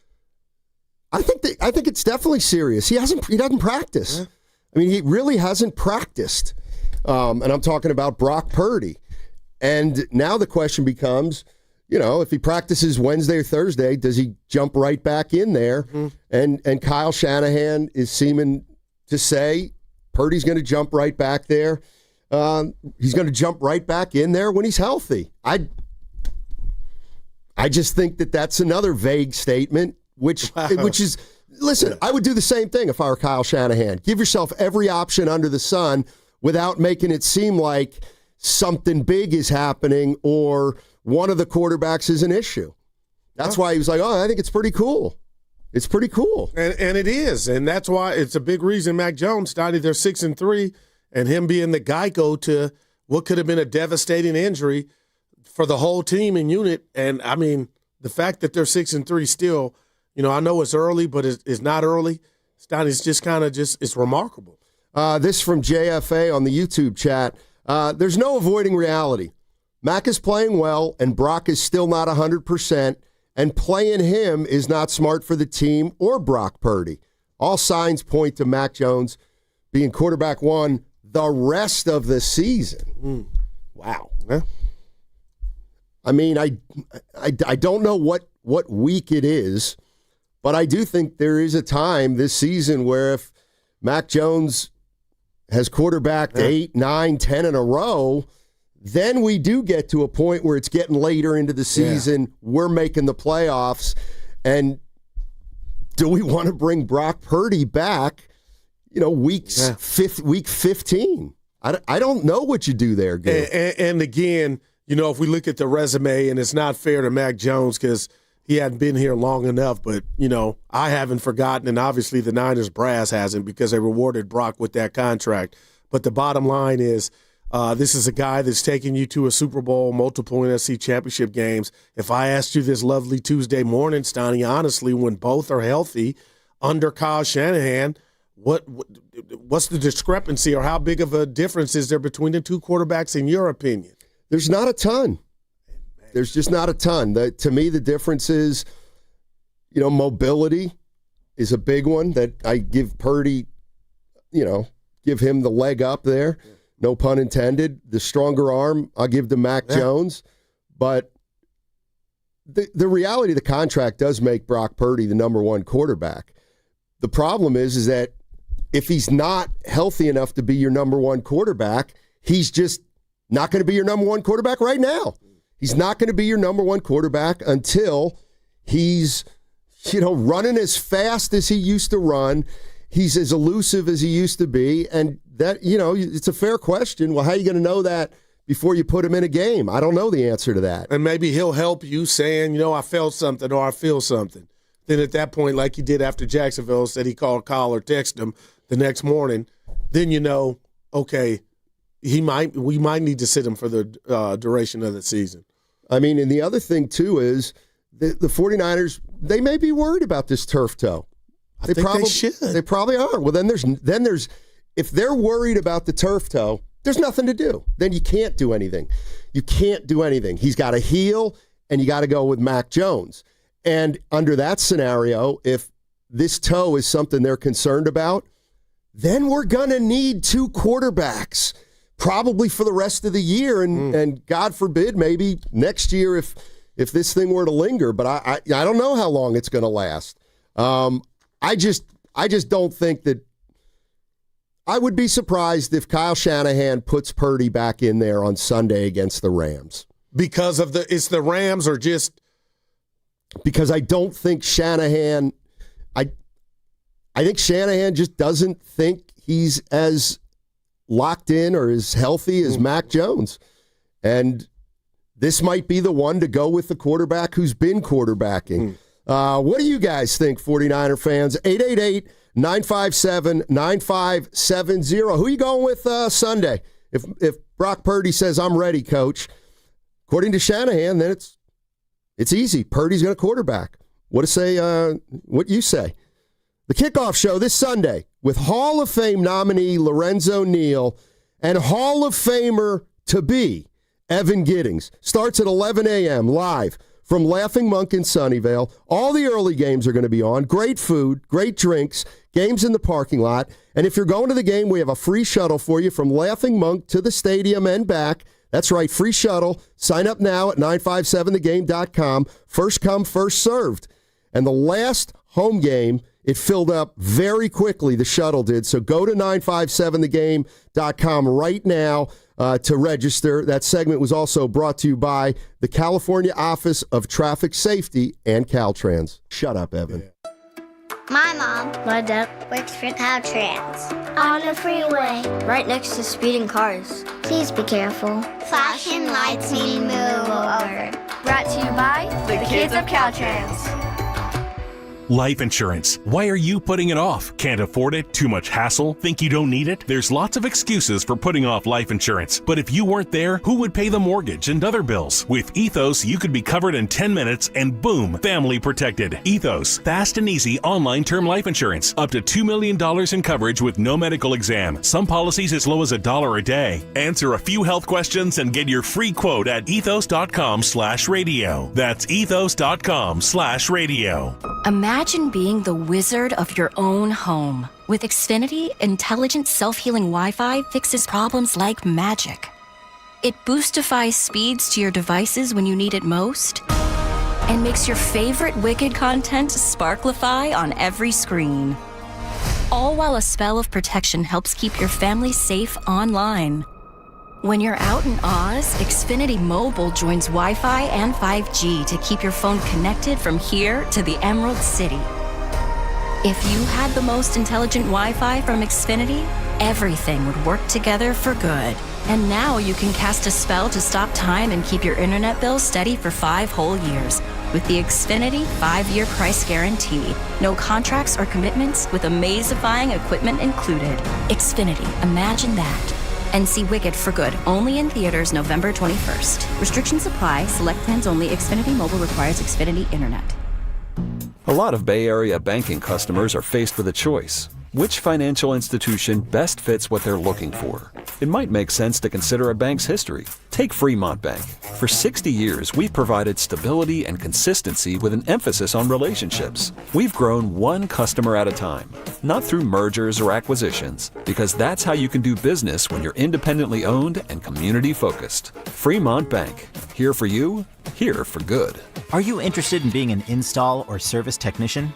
Good news! R&S Doors and Gates is hiring. If you have good mechanical skills and a knowledge of power tools, welding, and motor controls, you should apply today. R&S Doors has openings to repair and install commercial overhead doors, entry doors, and loading dock equipment. You must be able to work in a professional, fast-paced environment. Call 800-FIX-A-DOOR and apply today. That's 800-FIX-A-DOOR or visit rsdoors.com. R&S Doors. Look for the red truck. All guests on 95.7 The Game appear on the River Islands guest line. Dub Nation, this is Jimmy Butler, and you never know when I'll be on the River Islands guest line. Dub Nation, this is Stephen Curry, and you never know when I'll be on the River Islands guest line. So make sure to keep it locked on 95.7 The Game. River Islands in Lathrop is the best-selling master plan community in all of Northern California, with its lakes, parks, trails, and collection of new home neighborhoods. The good life can be your life. Isn't it time for you to discover the islands? 1-877 Cards for Kids. KARS Cards for Kids. 1-877 Cards for Kids. Donate your card today. 1-877 Cars for Kids. KARS Cars for Kids. 1-877 Cars for Kids.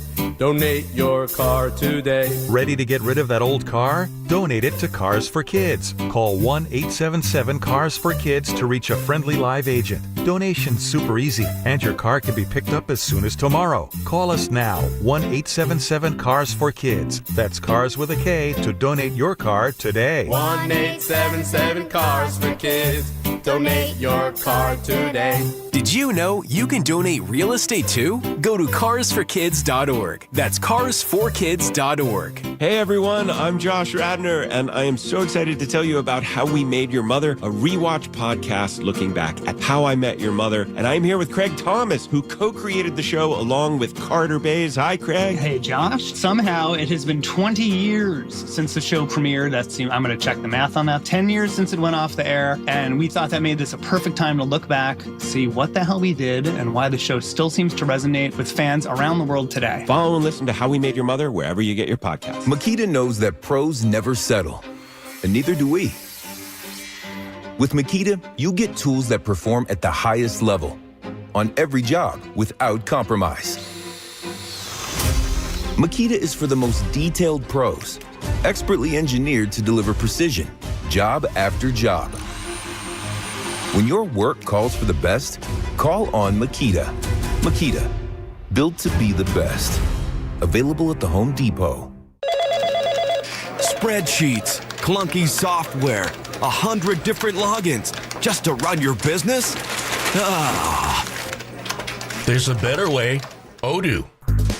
One simple, connected platform that handles sales, inventory, accounting, and more, so you can focus on growing, not juggling.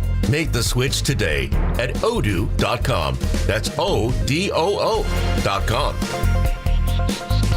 Join Spadoni, Shasky, Steiny, Guru, Willard, and Dibbs for the Blue and Gold Summit live at Jackson Pleasant Hill Thursday, November 6th. Willard and Dibbs from 2 to 4, the Summit 4 to 6. Talk hoops, grab a drink, and enjoy happy hour specials only at Jackson Pleasant Hill on November 6th. Don't miss it.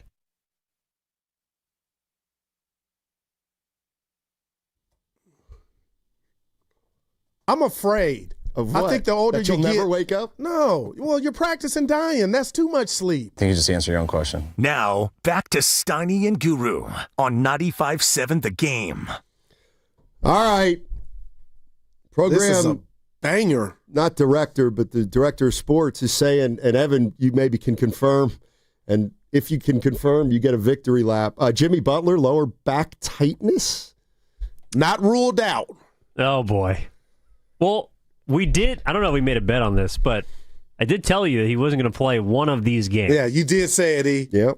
I'm looking good on a couple bets here at the station. Lakers, 6 seed. And then I got Willard and Dibbs. You and I got Willard and Dibbs on the hook for the Chiefs to make the playoffs and 50 wins for the Dubs. Oh, a couple things I'll just update real quick on the Warriors. We'll get right back to the Niners. Okay, lower back soreness. According to Slater, Jimmy Butler has been added to the injury report tonight versus the Suns. He's now questionable with lower back soreness, front side of a back-to-back for the Warriors. Al Horford will not play tonight, so he can't start against the Suns on the front side of the back-to-back. And they'll have Horford tomorrow against the Kings. And I hope he starts tomorrow. That's my big – the defense and Horford, implementing him in what we do, Steiny, is just – So if I told you, man, I would start Tito. That's so just if me. they come out today with a starting lineup of Quentin Post and somebody, well, and they get Horford's off not to, playing. I know, Yeah. and they get off to a great start, you're still going to go with Horford tomorrow. You know what I mean? Like if the Warriors get up 20-7. Yeah, well, because it's still early. We hadn't even got to 10 games yet. You're still Rubik's Cube. That's what Kerr's doing. All right. It is exciting to have hoop during the week for football. Let me tell you something. Don't make any sweeping conclusions about the NBA till they're 15 games in. That's my new rule. All right. And the Lakers, I ripped, won the game yesterday without Reeves and Luka. Portland, my ass. Come on, guys. All right. We're getting back to the Niners. They play the Rams Sunday, and it's such a big game. If they win this game Sunday, they have the inside track at winning the division. Man. If they lose this game Sunday, then they're in a little trouble as it relates to the division. The playoff hopes will still be alive, but this is I was saying to you, Goo, it's too bad the trading deadline isn't after this game, because they'll have a real good sense of where they're at, either 7-3 or 6-4. And I don't want any Niner fan to run me off the road, because I'm born and raised in the Bay. I got love for the Bay, and if the Bay's happy, I'm happy. And I'm serious, Steiny. We got 8 games to go. The Niners do at 6-3. But what you just said, if somehow they beat the Rams, they beat the Rams before. It happens in the NFL every week where you're shocked. But the bottom line is, if you're telling me they beat the Rams somehow and got the inside track for the division, you know what you're solidifying or basically guaranteeing? A playoff berth at minimum. And to me, with everything that's gone on, and we'll bring it up with Ross Tucker when he joins us, Steiny, I know you're like, oh, good, aim for the stars, but the fact that Kyle and company are able to get this team with what they've lost, if this does happen to the playoffs, that's the Super Bowl for me from afar. 888-957-9570 is the number. Kyle Shanahan said it yesterday. It's Brock Purdy's team, and that Mac Jones, and either however well or poorly he's playing, it's unrelated to when Brock's coming back. He said when Brock is Brock, he'll be our starting quarterback. So now we wait to see how long it takes for Brock Purdy to get healthy. And my first thought is, well, this gives him more time to either get healthy or to keep giving a crack to Mac Jones. But what you're really not, I can't speak for you, but what it sounds like to me and what I feel, Steiny, is there's not a big difference or separation between these two quarterbacks under Kyle. So you got the best of both worlds. I just shout out R. Kelly and Jay-Z. They had a collab album, Steiny, but it was called that. You know what I mean? Yeah, hey, Brock, take your time, but the urgency is the bat signal's not in the sky, if you catch my drift. I'm being real, man. It's just how I feel. I mean, it's not crazy. And here's the thing that I was thinking of, and you guys tell me if I'm an absolute lunatic for this.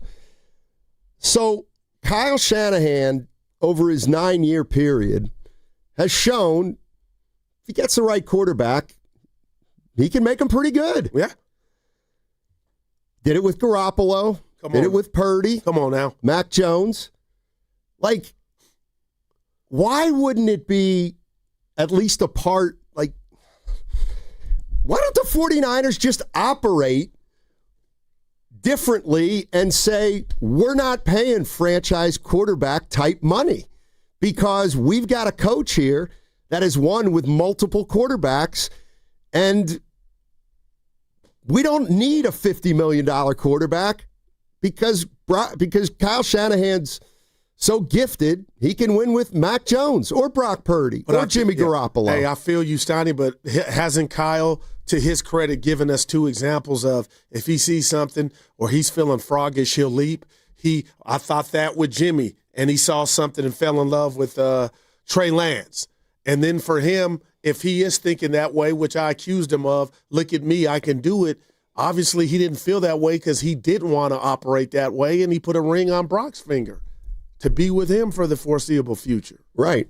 And now what we're finding out is they got another quarterback in here who didn't have a great reputation, and he's winning games for him. 888-957-9570. Let's go to Devin. Devin's in the Uber. D. What's going on, Devin? How you doing, man? Hey, I'm good, man. How my guys doing? Doing hanging in, baby. Man, I wanted to you know what's sad, man? Why are Niner fans sighing when it comes to the Niners? You got a 6-3, and I find myself sighing talking about it. It's a winning record right now. The season end of the day, you'd be in the playoffs. But you guys got this, what people are calling quarterback controversy.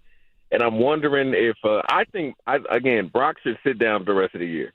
I think, and I do think of Pat Willis. You feel me? Right. I think of him, an amazing talent gone too soon as far as football is concerned. I think Mac is doing his thing. And I think the team is doing their thing. I think everybody's stepping up. I think the coaching staff is doing – like, I'm sitting here thinking, if you got to be a real hater to hate on this team right now. You know, there's guys we I would don't agree with even that. know. They're putting in work, you know, and they're trying and they're fighting for the city of San Francisco and Santa Clara. So I did want to say that, but Mac has to be the guy. The only position that's, you know, up there with the starting quarterback is probably the backup quarterback, you know, in times like these. And so we're seeing what the backup QBs are doing. I think a lot of people are going to look at his film this year, next year. They're going to look at this film, and he's definitely going to be trade bait. You know, and I'm telling you, remember this, put this in the vault. If Purdy ends up injured next year at any point, right, he's officially going to be labeled as injury prone. And I think you have to consider trading him off. I think it has to be a consideration. I ain't saying do it, right. But you have to consider it, especially if Mac steps in the following – obviously it's hypotheticals, but if he steps in the following season and it's wins, because at the end of the day, that's all people care about, wins. You got to just step away from this, man, and move forward. So I think Max should remain the starter as long as he's healthy. I don't think you should even consider Brock. I think we should just lay that to rest. What do you guys think? Appreciate the call. Goo? I mean, if we were close to that, don't you think the Niners would be so real? No, and maybe they I don't know. You don't think so, Stoney? No, I actually don't. I mean, because the natural part of this, and Deion Sanders, this crippled him at the end, this turf toe, and the Burrow, and Willis, it's real. So if they didn't think he was coming back, they could naturally just let this play out like it is, and Kyle do what he did yesterday, saying there's nothing to see here, and I believe it. But there's a part of this story of Brock's return that I feel like Niner fans might be uncomfortable with. But, Stoney, I don't know when I picked this up, but the dirty little secret again is, okay, let's say Purdy comes back. What's his play going to be like? If his play is what it was in Jacksonville, do you need to see 4 quarters and then you go back? So I guess I'm calling Mac Jones Freddy Krueger or Jason because he won't be dead in regard to a scenario to where he gives the keys back naturally. Brock's ready to go. But what if Brock is subpar because of this injury? How long does he have before Kyle and John got to get together and be like, hey, that's not the real you. We need the keys back. Like, that's happened before in life in the NFL. I would tend to agree with you. Look, if Brock Purdy comes back Sunday against the Rams. We are watching everything he does. They better make the playoffs. Like, they better make the playoffs if Brock Purdy comes back Sunday and is the quarterback for the next 5 weeks. Like, they can't go 1-4. Right. At that point, they wouldn't. But 2 and 3 would be the bare minimum. But I think that's the biggest issue. Not necessarily the pressure on Brock Purdy because he's a starting quarterback in the NFL. I mean, he's going to feel pressure, but to keep it going. And he better. Like that, I think the worst case scenario to me is, you bring Brock back and you're 6-3, and the next thing you know, you look and you're 7-7. No, that would be it. Oh, man. Like, then what are we doing? Yeah. So I do think Kyle Shanahan is going to play this one like conservative with Brock Purdy. You're listening to 95.7 The Game, KGMZ FM and HD1 San Francisco, an Odyssey sports station, always live on the free Odyssey app, now broadcasting from the Laughing Monk Studios. Coming up in a half hour, we got Odyssey NFL insider Ross Tucker. He joins us every other Tuesday. Looking forward to talking to him. And let's go to Anthony in the city. What's up, Anthony? How you doing, man?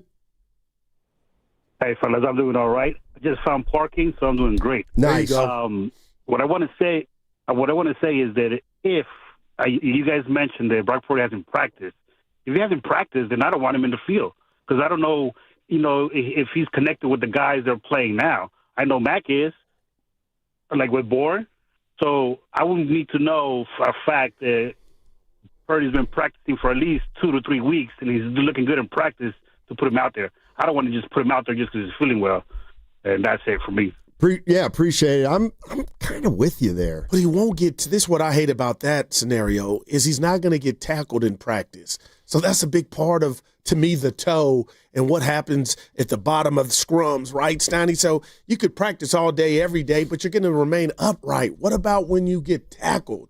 And I don't think whenever that day does come, he comes back, he'll know the answer to that until it's a live game.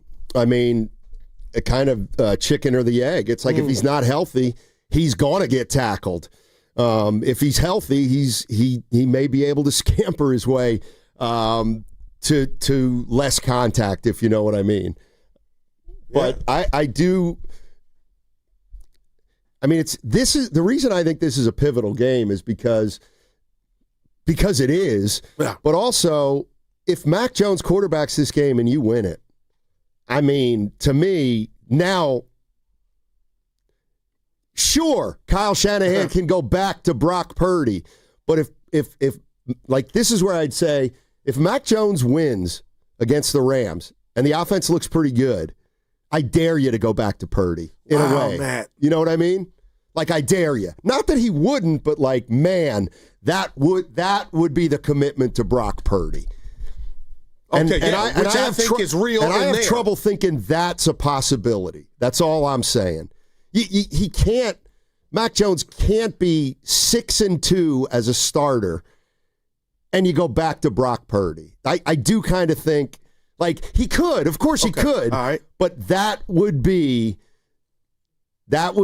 risky. I think. What part would you? The part about then you bring back Brock. And he better be good. So is Mac getting, in your mind, the short end of the stick? Do you feel like because of what he's done, if he were somehow to get to 6-2, how dare you take it away from him? Yeah. Because it is a team game, and Brock's going to be able to hand off McCaffrey. Go ahead and put him back in. Go ahead and put Purdy back in. And at 7-3. Yeah, go ahead. And how do you think that's going to go over? Wow. But I'm the coach. I can't. But I can't be a slave to that. We got to make decisions. No, he's going to make them. But we can talk about what the reaction's going to be. Well, you know what, Steiny, and hey, we're speculating, but the bottom line is that caller has me thinking. I mean, when was the last video you saw Brock dropping back 3-5 step drop and just letting it fly? So if we don't see that tomorrow or third, there's no way he's playing. Like, you know what I mean? It's been a while, a minute. Yep. I know. But the other thing is all right, let's go through the scenarios. Yes. Mac Jones plays. They win. How the hell are you taking him out of the starting lineup at that point? Okay. Mac Jones plays. The 49ers lose. Okay, boom. Now we're going back to Purdy. Okay. All right. And in a way, that's what I would bet on.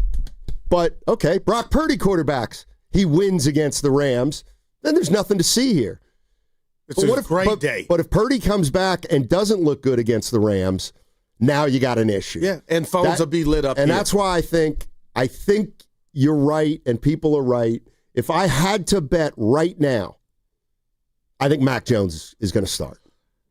And you got me thinking now with that, and I kind of feel that way. And you guys can say, "Goo, it doesn't mean nothing. He's just doing his job, Mac Jones, and he's filling in for the starter until further notice." But, Matt, if I were to tell you, and Evan talked about it in the green room, all of us, I think highly of the Rams. And if Mac was to beat them twice, would that be, as crazy as this sounds, people, extra credit in Kyle's mind? The fact that you quarterback this team twice to beating the Rams? No, it's just a matter of they're 6-2 with him. He's just winning. Scotty's in Marin. What's up, Scott? How you doing? Hey, good morning, fellas. Yes, sir. I gotta say something here. There's a lot of disrespect for Brock Purdy, and it's just never stopped. I mean, if he was a first-round draft pick, nobody would be talking about him like this. This is still the stigma of being the last pick in the draft. It's going to follow him his entire career, apparently. You think? He's 25 years old, been to 2 NFC championship games and a Super Bowl, and he is magnitudes better than Mac Jones. I don't get this. It's not just the fact that he's more mobile. He makes plays off schedule. Look at the best quarterbacks in the league. Now, you look at Mahomes, Allen, all the guys, all the ones that take their teams to the promised land can make off-schedule plays out of the pocket. Hey, let me ask you this. Let me ask you this. Last ran game. Yeah, I got to jump in. I just want to, because I'm feeling you. But where do you think the disrespect is coming from? Because right now, no decision's been made. You just feel like we're taking calls or what we're saying? Like, where's the disrespect to Brock? The disrespect is coming that, if he beats the Rams, he's going to stay as the quarterback. All right. Now listen, there's two things that can be true also. I don't play him unless he's 100% healthy. But if he's 100% healthy, it is not even a question. It's the simplest decision in mankind. I don't care if Mac Jones beats the Rams this Sunday or not. You need the skills that Brock Purdy has at the quarterback position. Brock has been the best quarterback since Steve Young in a 49er uniform. So I don't even and you appreciate everything Mac Jones has done, but if he makes it out alive against the Rams this Sunday, I'd be surprised. He took a beating the last time. So, and that's because he just can't. He doesn't have the mobility, and with this offensive line, it's a crap. I don't believe Mac Jones would survive this season anyway behind this line. But I'm just saying, I think he deserves a little more. I got you. A little more respect. That he's the guy. Right. They paid him for a reason. Gotcha, Scott. I mean, here's the only 95.7 The Game. Niners. Well, it is trade deadline day, and we have seen the New York Jets sell one piece, Sauce Gardner, to the Indianapolis Colts. They followed up per Tom Pelissero of the NFL Network. They're trading Quinnen Williams to the Dallas Cowboys for a first-round pick. What? Oh my! Stop it! There's no way. No. Even Dibbs told us yesterday he wasn't going anywhere. Evan, wow. I wasn't expecting that, Steiny, man. So that, if I'm not mistaken, that's 5 first-rounders for the Jets in the next 2 years. Wow. Good call, man. Wow. And they still got the 49ers guy, Jermaine Johnson, out there, right? Boy, and Chubb. They ain't getting a first for him. Dude, wow. I thought the Niners had pulled the trigger or something. Man. Why would the Cowboys? I mean, think about this for a minute. Did you not watch the game last night? Yes, no, I did. But hold on a second. Hold on. This is what I'm talking about. I spit my drink out. 49ers are 6-3, and we're like, I don't know. I don't know if they should, quote-unquote, go for it. Cowboys are what, 3-5-1? Right, but the Niner things, to me, I don't want to call it a quandary, Steiny, is, behind closed doors, how the staying power. Do you think Lynch and Kyle right now think they could win it as is? And that's the beauty of sports. Question. Maybe they don't even know their answer yet, but nobody in their right mind would have this team. And again, I know Ross is coming up 6-3. Like Steiny, I think that's the most impressive feat through week 9, and you going into week 10. No, I don't. I mean, Evan, is that as ludicrous as it's cut? Like Indianapolis, great story. They're healthy. The Niners are not a morgue. They're losing guys like flies. I do think the Quinnen Williams deal is the one a lot of Niners fans were thinking about because he's under contract for multiple years. So you're not just trading for a guy for this season. You're getting assets that help you in the future. Wow. Would you have given up a number 1 for him if you were the 49ers? I would have. I would have seriously considered it. Yeah, okay. I would have, Snotty. That's how I would have with a real eye toward next year. Obviously. Yeah, and that's probably what they might be doing. Right. So do you expect now John and Kyle? We still got time, a couple hours, but then you're like, what's really out there? Yeah, Dibbs talked about Williams yesterday, and he's like, I don't think he's going anywhere. And I was with them, but wow. All right, 888-957-9570 is the number. Trading deadline is at 1 o'clock, and so that means we're under the 2-hour mark. You just heard Evan jump in here and say Quinnen Williams has been traded to the Dallas Cowboys for looked like a 2026 first-round pick, if I'm not mistaken. Imagine if he was playing with Micah.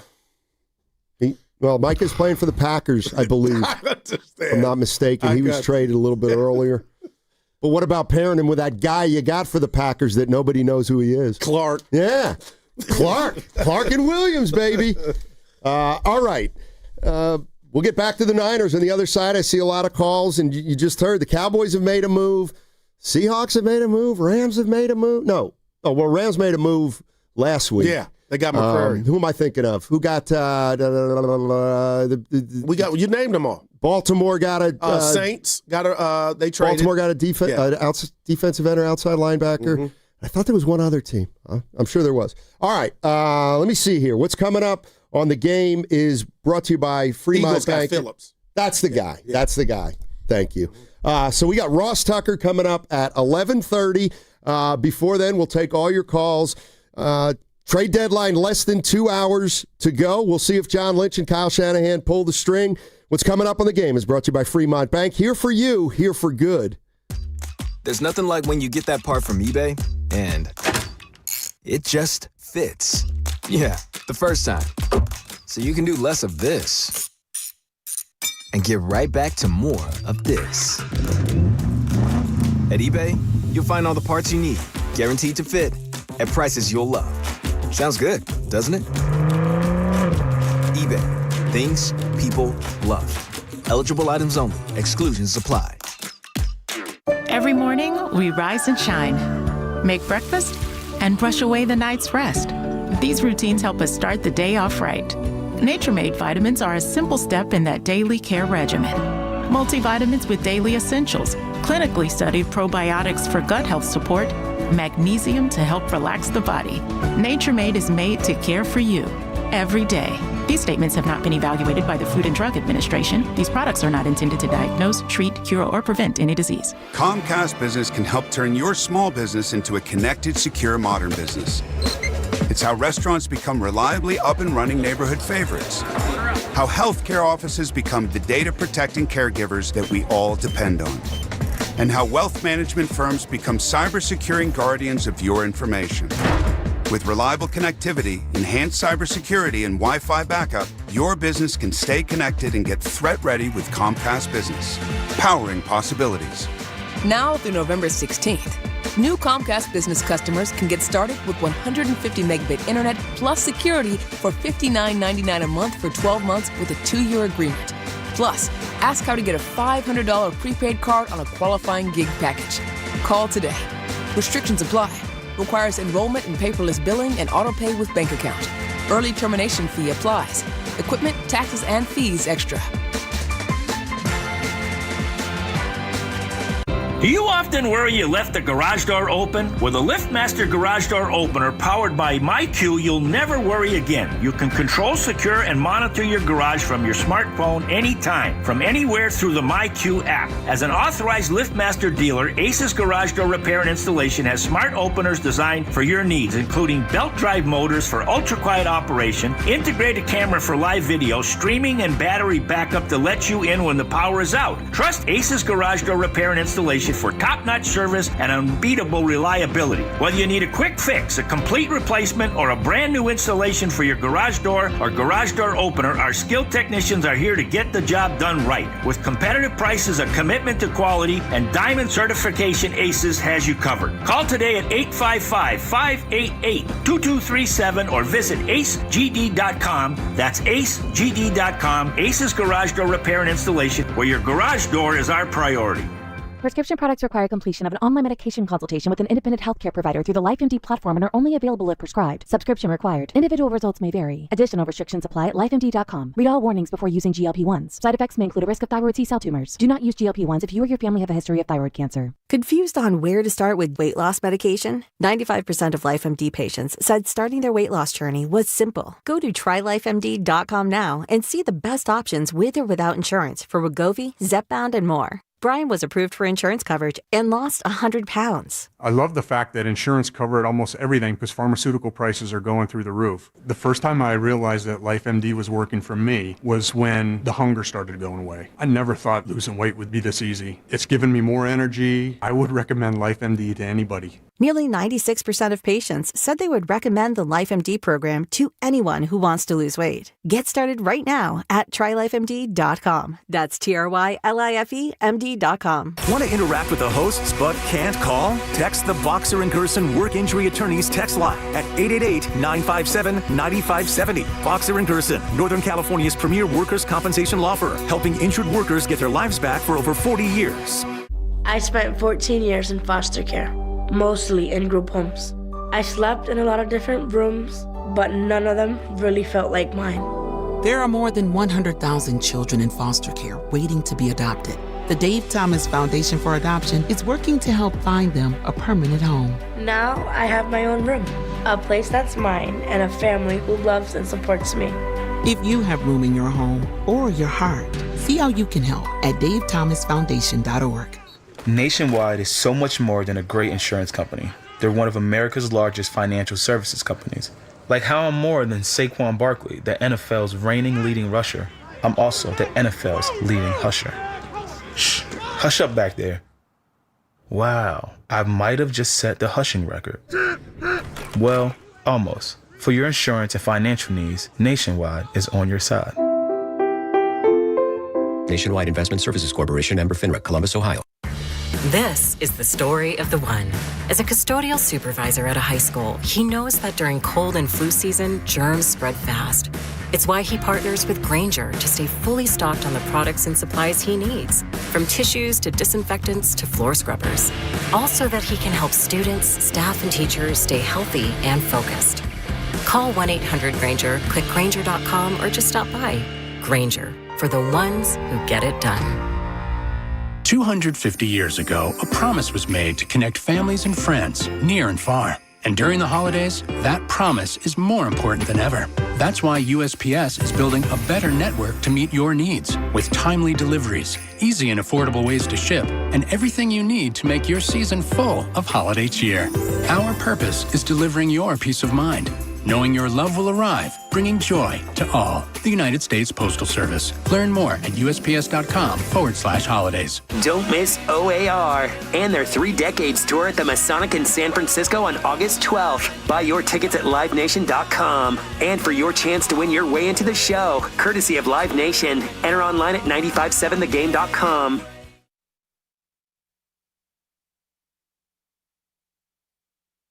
I'm pregnant with this next take. I want to get off. We're going to get to some Niners talk, faux show. Now, back to Steiny and Guru on 95.7 The Game. I got to tell you, something just clicked.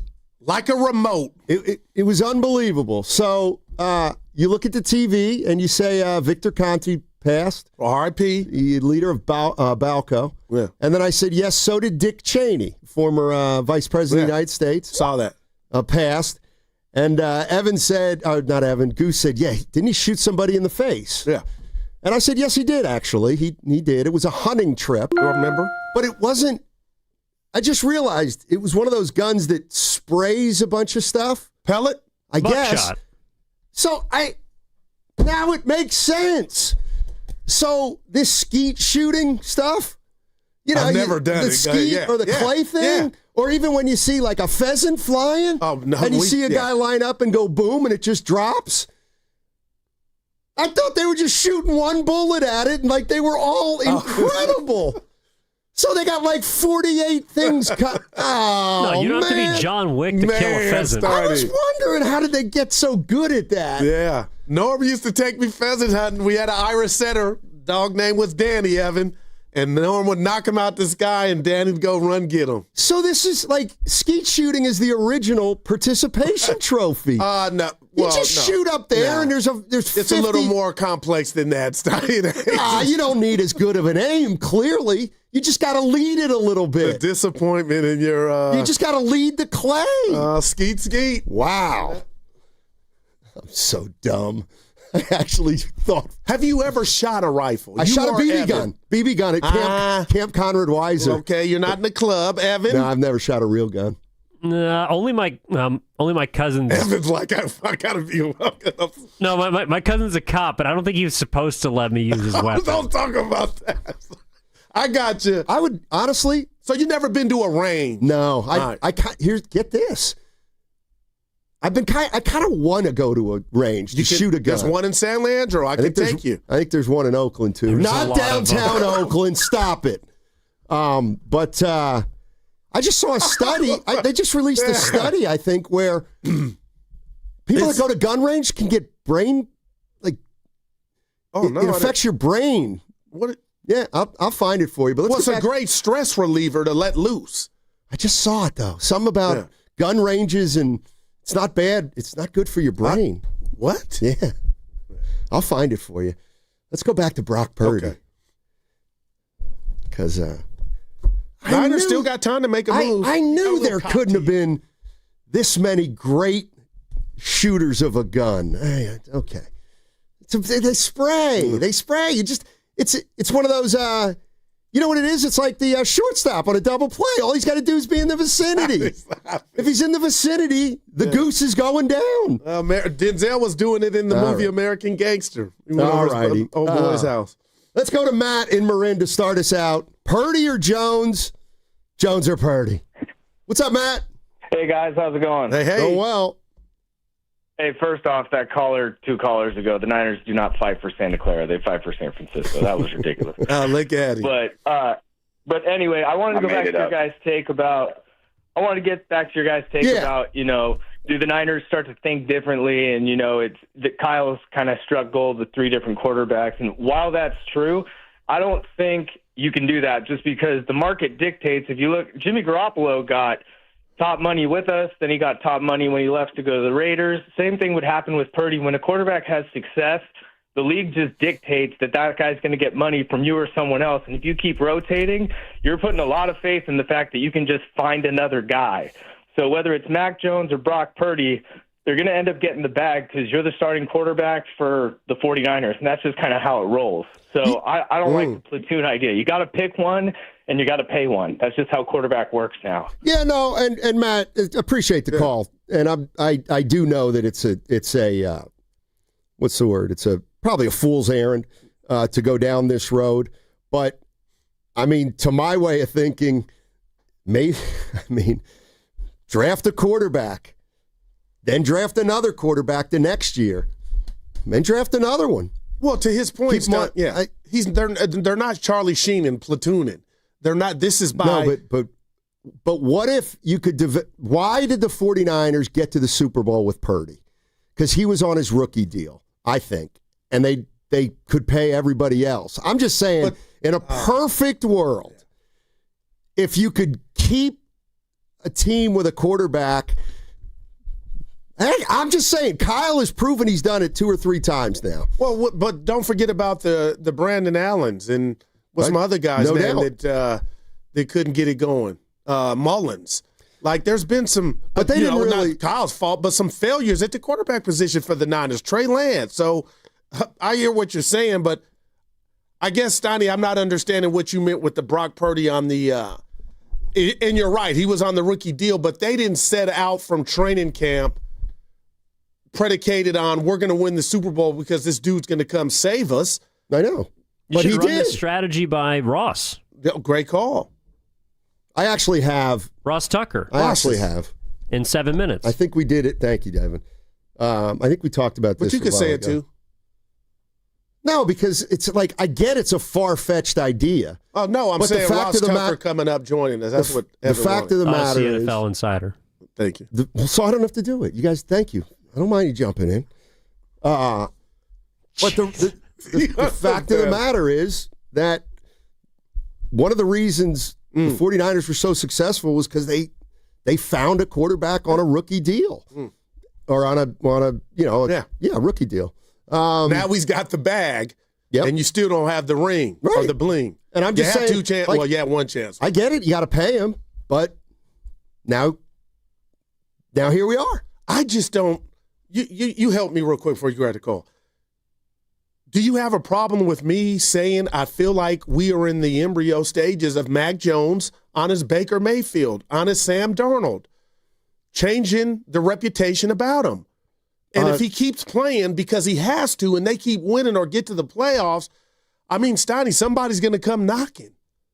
And maybe the Niners know if they're truly, which I believe, in love with Brock Purdy, they say night-night, and maybe you get something that you thought you wouldn't even dream of for Brock, next offseason somehow. But I think Mac Jones is headed down. You tell me if I'm wrong. It's down there doing too much or it's too soon. What Baker Mayfield's done and Sam Darnold have done for themselves and what I thought Geno Smith did. They wrote me off. I didn't write back. Maybe. I don't know. I would tend to say I need to see it.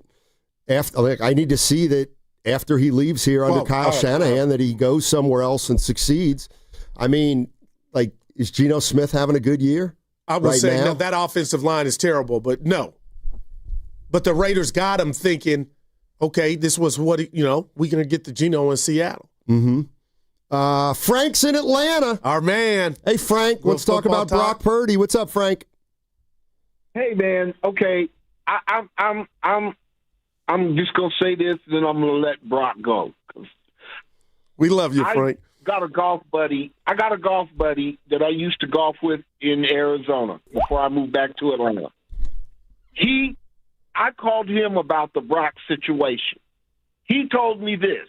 This is from a doctor. The minute Brock Purdy re-injured the 4 ligaments under his big toe, he went into grade 3 protocol. Grade 3 protocol for ligament damage in the big toe is 2 to 3 months.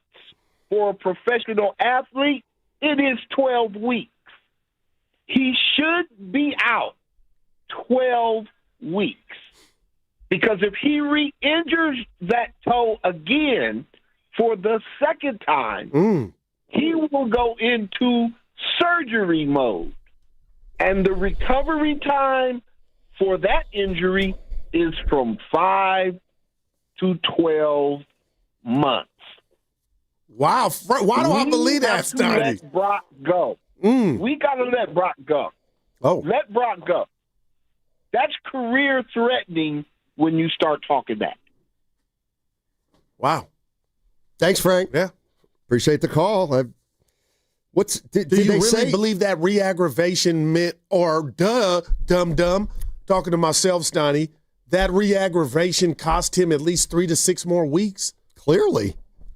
He played week 4. But you got upset. I'm not making this about you. Upset. No, well, you were not disappointed. But when Rappaport said the injury was going to be 2 to 6 weeks and then you weren't by yourself, he came back in 2. To be honest, what Frank's saying, that's still, to me, level 1, 2 to 6 weeks. Well, I never heard of this level 3 thing. Well, I mean, surgery is your boy. What's my guy from Cincinnati, Burrow? He didn't get any levels. Now he went straight to the surgery.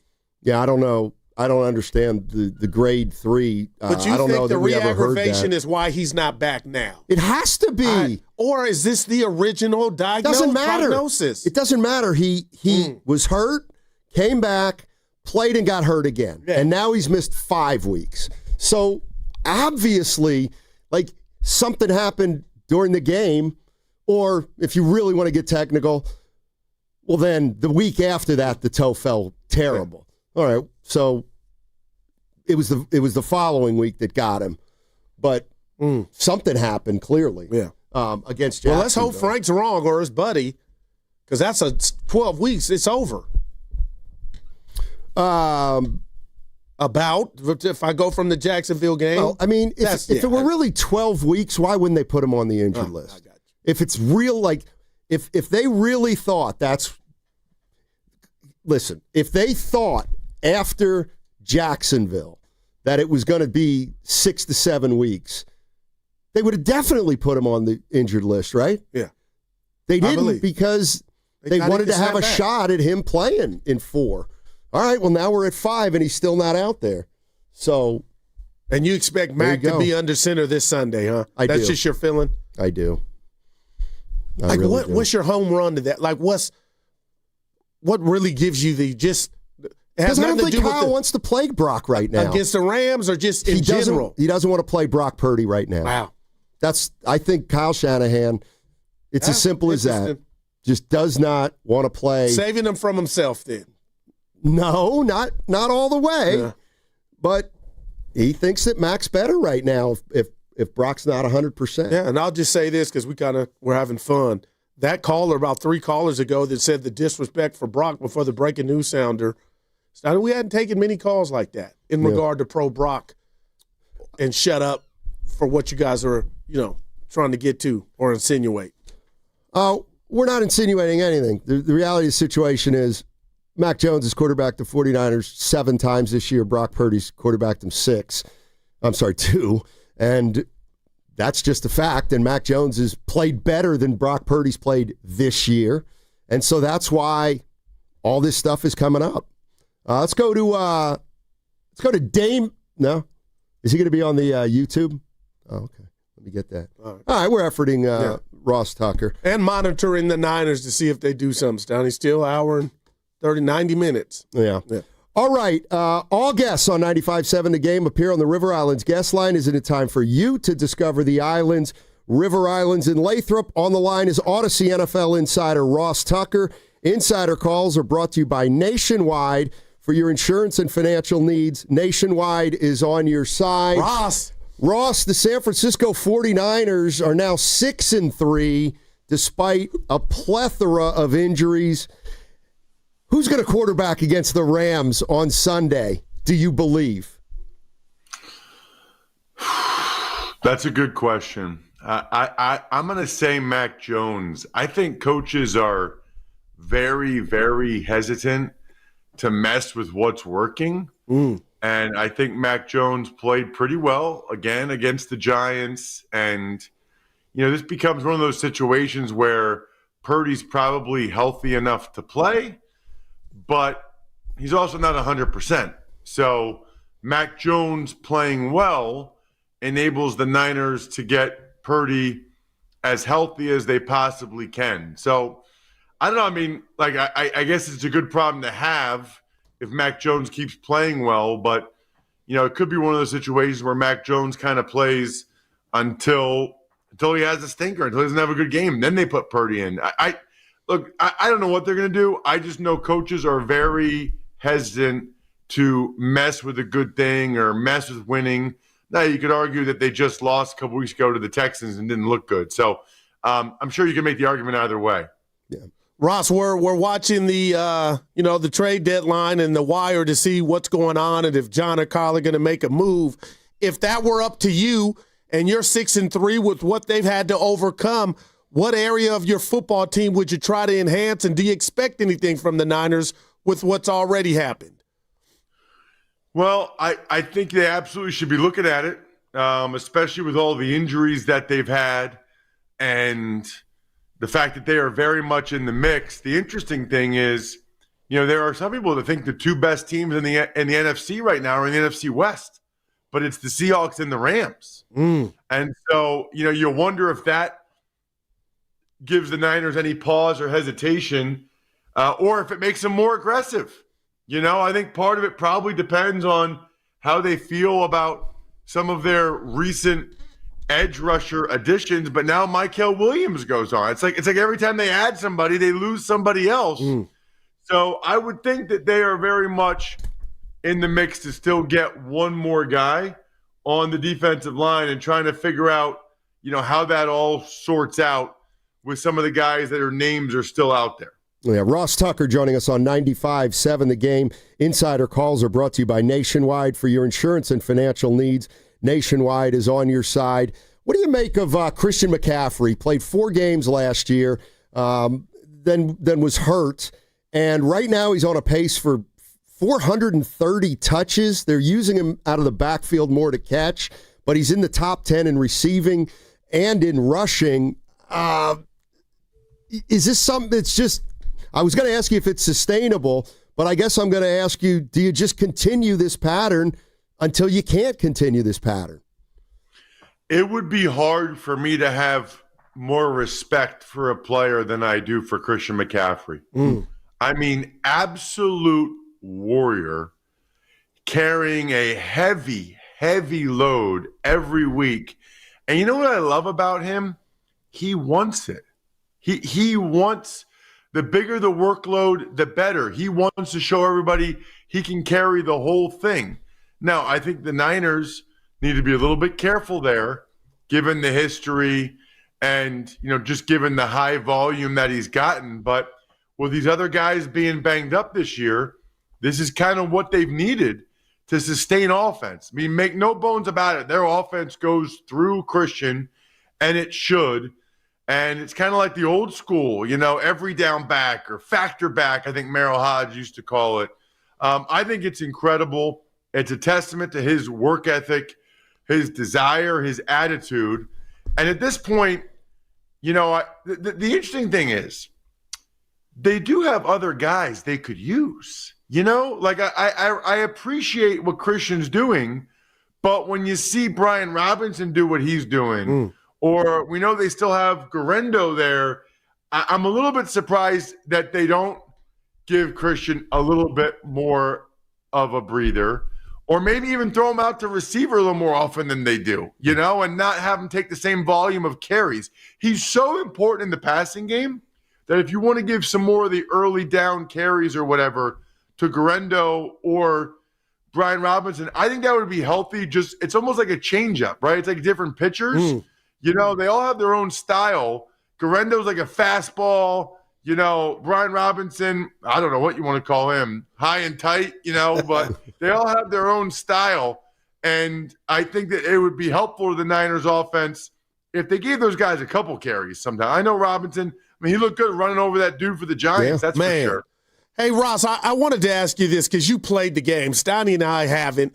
And I've been shocked a few times this season. And one of the weeks was the Thursday night game in L.A., the Mac Jones, they get 17 points in the first half and 3 field goals and 1 in overtime to win the game, Ross. So the Rams are in a good place. And Stoney, I've told him, if this Niner team somehow gets to the playoff, Ross, that to me is the Super Bowl with the injuries. Neither here nor there.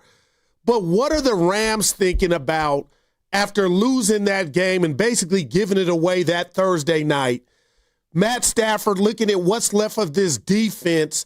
Talk to me about the Ram and the player mentality. Are they even remembering Thursday night, the Rams that is? And what do you expect from this Niner defense and Ram offense trying to extract revenge? Oh, they're remembering it, and they're not happy about it. I can assure you they thought they were the better team. They thought they blew that game. In fact, the 2 losses for the Rams, they don't let these field goals get blocked or extra point in that case. They win both those games.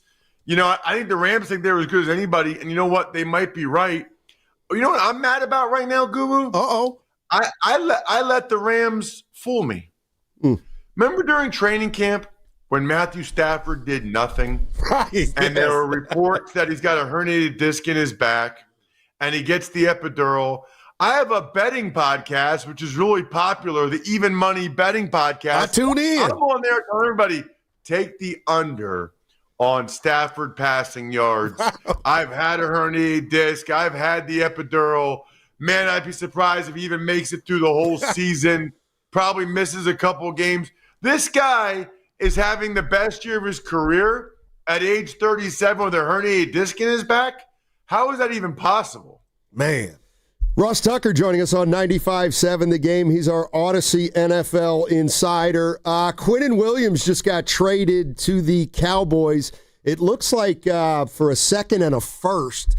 A difference maker there? Is that the trade of the trading deadline so far as you're concerned? The biggest one is the Sauce Gardner trade. Yeah. Because the Colts are a top 5 team, and they get Sauce Gardner, give up 2 first-round picks. That's the most notable trade by far. This trade absolutely makes no sense whatsoever for the Cowboys. I mean, Guru's wearing that lame sweatshirt, which is the one value of me going on video with you guys. Guru's got his Cowboys sweatshirt on. I don't know if you lost a bet to wear that today after what happened last night. And then now the Cowboys at 3-5-1, they're going to give up a first-round pick and more for Quinnen Williams. Hey, Jerry, you had arguably the best defensive player in the world on your team, and you gave him up. What would their record be right now if they had Micah Parsons? Nah, man. I guarantee it'd be better than 3-5-1. Now you're going to give up a first-round pick and more for Quinnen Williams? I mean, but Ross, you got some team control, and you got to try to right or wrong. No, I hear you. I am shocked, though. Yeah, I mean, I guess right what wrong? I mean, I would not have done it the Micah wrong. Like, that was stupid. Yeah, I guess. I mean, they're still not going to make the playoffs. Yeah. So I got to look and see how long Quinnen Williams is under contract. Yeah. Because we got to see just how long, he's even going to be there. But he's not nearly the player that Micah Parsons is in terms of impacting the game. I think it's bad. All right. Let me run this by you. And I ran it by Steiny. I don't want to make this about Mac and Brock, but right now it's Mac's show. I was high when he was coming out of college. Ross, I don't know if you gave up on him, but is it too soon to say under Kyle Shanahan, he might be laying the foundation of what Baker Mayfield did, what Sam Darnold did, and kind of resurrected their career? And I'll throw Geno Smith before the Raiders in there. Is it too soon to go there? I think that's a distinct possibility. I think Mac Jones could potentially go somewhere else and be a starter. I don't know if to the level of Baker Mayfield or Sam Darnold, but it does feel like San Francisco and to a lesser extent, Minnesota, or maybe you could argue Baker Mayfield with his time with the Rams. These Shanahan, McVay tree coaches, they're like quarterback rehab. Man, I want to go to one of these teams. You go to one of those teams, you kind of rehab stuff, and then you end up coming out on the other side playing better. I mean, let's put it this way. Someone is going to probably bring Mac Jones in this offseason, at least to compete to be the starter. Well, the 49ers do have him under contract next year too, Ross, so they gotta figure that out. That's great. Yeah. That's the way they want it. Maybe he'll get traded in the next hour and 15 minutes to somebody that needs a quarterback. Then it'll be real easy to start Purdy in the next game. Well, I think the way Kyle Shanahan's got to look at it now with his Purdy turf toe is they may need two quarterbacks this year. You know what I mean? So that's there's nothing to do. Point. It probably is the way he looks at it, and they can trade Mac this offseason. Yeah, Ross Tucker joining us. Very smart time to a 2-year deal. Very smart. Ross Tucker joining us on 95.7 The Game. He's our Odyssey NFL insider. Let me ask you a little bit about George Kittle. And the 49ers running game, since he's come back, has been much better, but for a Houston game where they just never got the ball in that game. How much difference does a tight end make to a running game or the 49ers running game? A lot. And it's on multiple layers. Number one, especially a receiving tight end as good as he is, that becomes another weapon that you have to be very concerned about with play action pass. But Kittle gets after it. That's one of my big takeaways from this season, one of which has been if you're not running some version of like a quarterback sneak push play, you're at a schematic disadvantage. But if you don't have tight ends that can block, it makes a huge difference. I've seen that in Philly. They've gone with the 6 offensive linemen now at times because their tight ends were having trouble, in particular Calcaterra blocking. For the Niners, you get Kittle in there, and if he's able to handle an edge guy at the point of attack, that is so valuable. It basically creates another double team inside with the offensive tackle. Ross, let me ask you this. Again, I'm picking your brain because you played, and Steiny kind of brought this up. And I hate to be a one-trick pony, but it's a big deal right now in the Bay Area with the Niners and Mac Jones. As a player, is there a juncture if Brock is out 2 to 3 more weeks, and let's say the Niners go 2-1 or Lord 3-0, to where it's too late in the season to bring the guy back and kind of just let Mac ride it out? It's a fair question. I don't think so. I don't think that that's the case. I don't think they would do that. There's too much money involved with Purdy. I also do think Purdy, his legs are a decent amount better than Mac Jones's legs, and that's a factor. Plus, who knows if Mac Jones will even stay healthy? He's been getting banged up. Obviously, that Thursday nighter you referenced, He looked like he was in so much pain during that game. So that's why you don't make any proclamations. You take it 1 week at a time, because this could be the week. Hopefully it's not, but where Mac Jones gets hurt. And then Purdy comes in to save the day. Yeah, what do you think about Sunday, Rams versus 49ers? Who you like? I like the Rams. Now, it's interesting because on Tuesdays is when I record that Even Money betting podcast. Yeah. I took the Niners getting the 3.5 points. The Niners are home favorites getting 3.5 points, which really tells you that, the people that set these lines think that the Rams are like 5.5 points more or better than the Rams. I think it's a field goal game either way. Feels like that's always the case with McVay against Shanahan. Feels like on some level for a while there, maybe not recently, but Kyle had McVay's number. So if I can get 3 in the hook, I'm taking the Niners. But if it was straight up, if I had to pick it straight up, I would lean to the Rams. Okay. Hey, Ross, this is #random. That's what I do. Forget the sweatshirt, but as a football fan, I mean what I'm about to ask, and I want your honest opinion. I've seen the tush push not be called for a false start more than once, not just the Eagles, other teams. And, Ross, I feel like it's on life support. Your thoughts? Like, this could be the last season. It's done after this year. It's done after this year. Okay. It's definitely done after this year. What's so funny to me about that, though, Guru? They're going to get rid of it because they're going to say it's too hard to officiate and blah, blah, blah, which will be nonsense. The funny part about it to me, right, is the whole tough to officiate.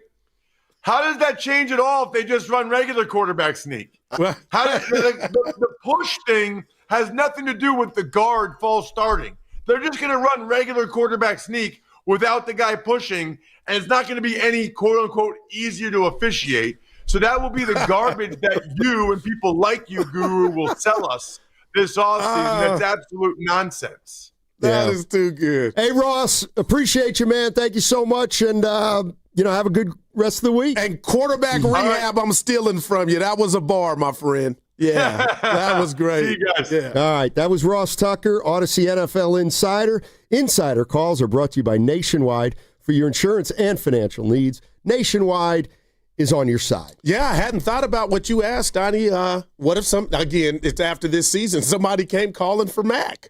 I mean, you turn that into capital to enhance your team. I'm just saying.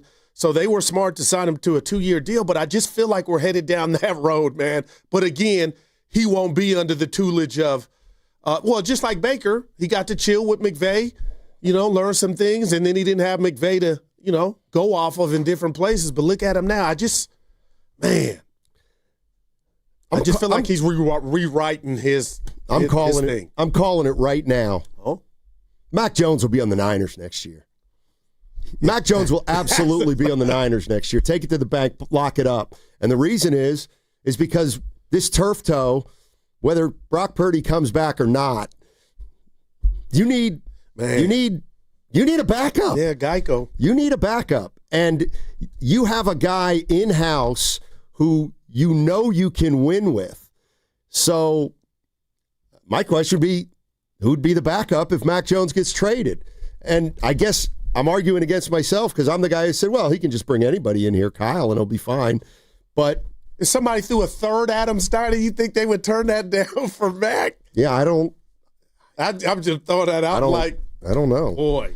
I do. Well, he needs his rest for this to go away. It's not going to linger, right? The turf toe? I wouldn't say that. I mean, it's possible it can linger. Let's go to Austin in Redwood City. What's up, Austin? How you doing, man?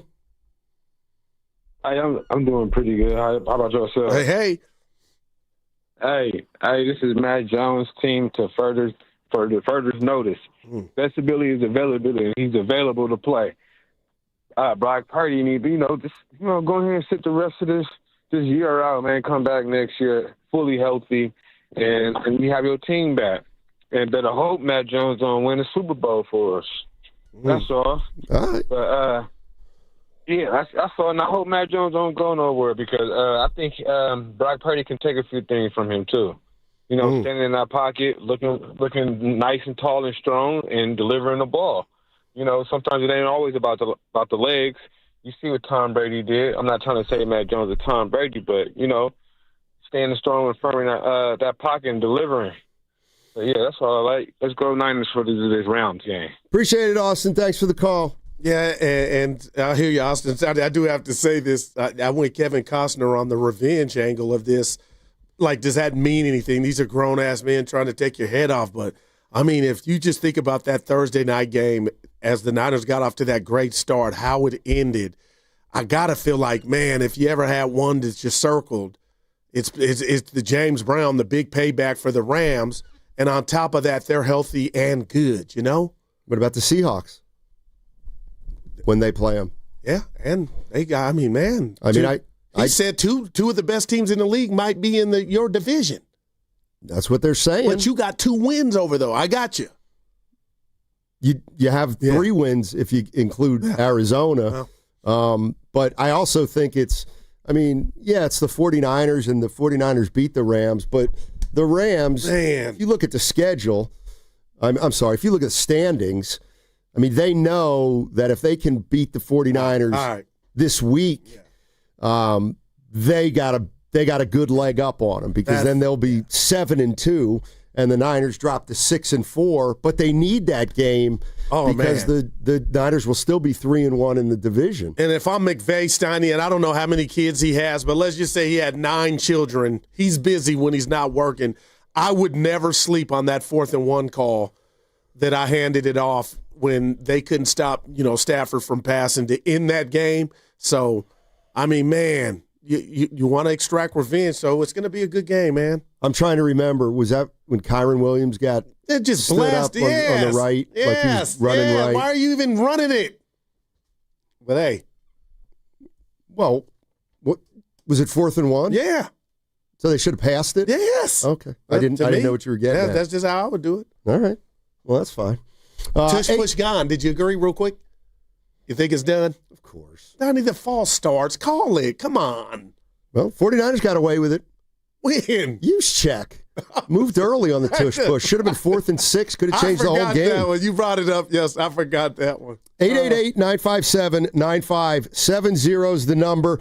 We just heard from Ross Tucker, Odyssey NFL Insider. He's leaning Mac Jones. I'm leaning Mac Jones. This is what Kyle Shanahan had to say. We'll talk about it on the other side, but this is what we're talking about. Brock's status and bringing him back at all contingent on how Mac Jones is playing. In other words, if Mac is playing this well, can you afford to, kind of wait out Brock and wait and see when he's healthy? Yeah, they're not related. This is Brock's team. If Brock's good to go and everything and can play like Brock, there's no decision to be made. It's just nice as we go through this with Brock, the uncertainty of the toe. It is cool to have someone playing as good as Mac is, but they're not related. All right. So what do you hear when you hear Kyle Shanahan say that? The truth, for now. And our guest. Ross Tucker, Stoney, also brought up the money element of this. That's a part of it. And he did shock me when he said as a player, it wouldn't be a big deal for Brock to come back and resume the duties. Yeah, I don't think it would be a big deal for Brock to come back and resume the duties. I don't think it would be a big deal if Mac Jones ends up quarterback in the next 2 or 3 games, maybe even more. And the other thing about the money. Because that is symbolic, Stein. Right. Okay. He's your franchise quarterback. We know that. Yeah. So that gives you a reason or an excuse to keep playing Mac Jones. Just tell people Brock's too important to put out like there. Fine China. Exactly. And if you got to lie, go ahead and lie. Who cares? Hey, the kickoff show this Sunday with Hall of Fame nominee Lorenzo Neal and our very own Evan Giddings starts at 11 a.m. live from Laughing Monk in Sunnyvale. All the early games will be on. Great food, great drinks, games in the parking lot. And if you're going to the game, we have a free shuttle for you. It goes from Laughing Monk to the stadium and back. That's right, free shuttle. Sign up now at 957thegame.com. First come, first serve. Don't forget. Last 2 weeks ago, that bus filled up pretty quickly. So go to 957thegame.com to sign up. And that segment was also brought to you by Crystal Geyser Alpine Spring Water. What makes Crystal Geyser Alpine Spring Water different? We always bottle our Alpine Spring Water less than 1.5 miles from the spring source, and all our bottles are made with 50% recycled plastic from our own recycling plants. Crystal Geyser, bottled at the spring source. Hey, this is Joe Shasky from 95.7 The Game. Want to hear something super? Well, Merit America wants to get you on the path to a super new high-paying career with free coaching and training. And the first step is a super job working at the super big game. Go to meritamerica.org/super and see how you can sign up for super career training in HR, logistics, data analysis, and much more for free. So go to meritamerica.org/super. This is a super opportunity, and it's brought to you by Merit America. I joined the military for my kid and his mom. I miss my son a lot. One of the things with the military is tobacco, but I saw a lot of people try to deal with mental issues. Everyone's vaping constantly. After my first hit of a vape, I was hooked like that. Once I got back home from my deployment, I caught my son trying to hit my vape. That was it. I had to quit. Isaiah started vaping to try to deal with stress and quit because of his son. Learn how he and other Californians are rising above big tobacco at undo.org. Cars, cool people, good time. Cruise on out to the Good Guys 35th Fuel Curve Autumn Get-Together this weekend at the Alameda County Fairgrounds in Pleasanton. Over 2,500 of the Bay Area's coolest American-made and powered show cars and trucks of all years. Good Guys Autocross racing action, a metal-crunching Hayward Firefighters Charity Demo Derby, Nitro Thunderfest, and more. All this weekend at the Alameda County Fairgrounds. Be there. Details at good-guys.com. What if you could have reliable and intelligent Wi-Fi? And get this, what if you could keep it at the same price for 5 years? That's the Xfinity 5-year price guarantee. 5 years of Wi-Fi that boosts speeds to the devices that need them most. That finds and fixes problems before you even notice them. Like super intelligent Wi-Fi with a sixth sense. And that keeps you gaming in the fast lane, even when the whole family's banking on bandwidth. All your devices working in perfect harmony for 5 whole years. And here's the best part. No annual contracts, no hidden fees, and our best equipment included. Hey, let's face it, a lot can change in 5 years. Kids grow taller, dreams grow bigger. But your Wi-Fi? It would stay reliable and the price would stay put. The Xfinity 5-year price guarantee. Lock in your price and unlock the possibilities. Xfinity. Imagine that. Select plans only. Restrictions apply. Elevate your kitchen at the Mila Innovation Center at Friedman's Appliance in Pleasant Hill. Out of your dreams and into your kitchen. Select the qualifying built-in kitchen appliance package that is right for you. With unrivaled technology and luxury-grade quality, when you bring home a Mila, you're bringing home true innovation. Now, for a limited time, save up to 10% with the purchase of a qualifying Mila kitchen package. Visit the Mila Innovation Center at Friedman's Appliance in Pleasant Hill or at friedmansappliance.com. When businesses thrive, communities score. That's why Bank of America is the official bank of FIFA World Cup here in the Bay Area. And our more than 110 local business specialists are ready to help your business win. What would you like the power to do? Learn more at bankofamerica.com/local business. Bank of America, official bank of FIFA World Cup 2026. Bank of America Corporation, all rights reserved.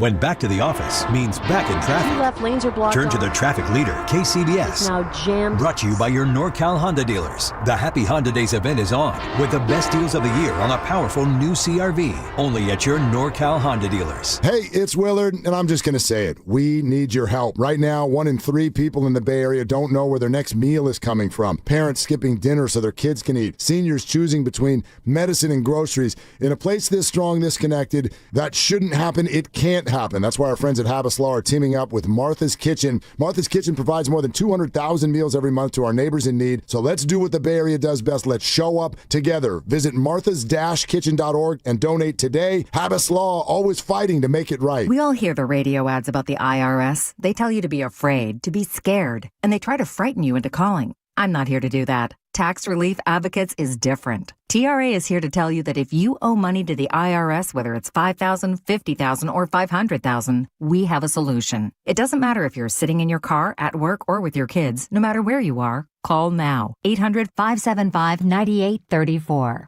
Don't lose hope. TRA can eliminate or reduce what you owe to the IRS. Generous programs are now available that can give you a fresh start. Our passion is taxes and helping individuals fix their IRS problems. We have over 1,000 5-star reviews on Google and an A+ with the Better Business Bureau. You don't need to be afraid of the IRS any longer. End your tax nightmare today by visiting us online at TRA.com or call 800-575-9834. That's 800-575-9834.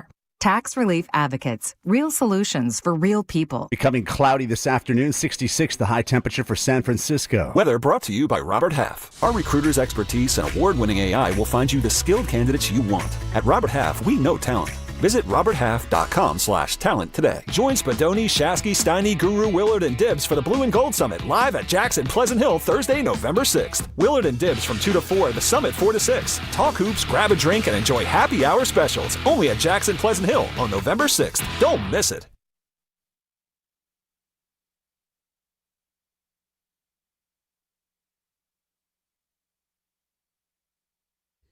Let me tell you what my new name is. Jawan Jennings. Trade me or pay me. We need Thundercats. Now, back to Steiny and Guru on 95.7 The Game. All right, 1 hour left for the 49ers to make a trade. The NFL trade deadline is at 1 o'clock, and as of yet, the 49ers have not made a move. And the question is, do you want them to make a move? And if so, what kind of move do you want him to make? Is this, I guess the question is this year to go all in?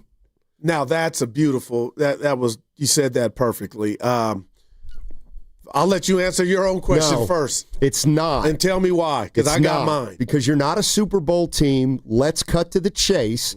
However, if I can get a player who I know is going to be on this team next year that I really like, then I might. Then I would, I should say. Yeah.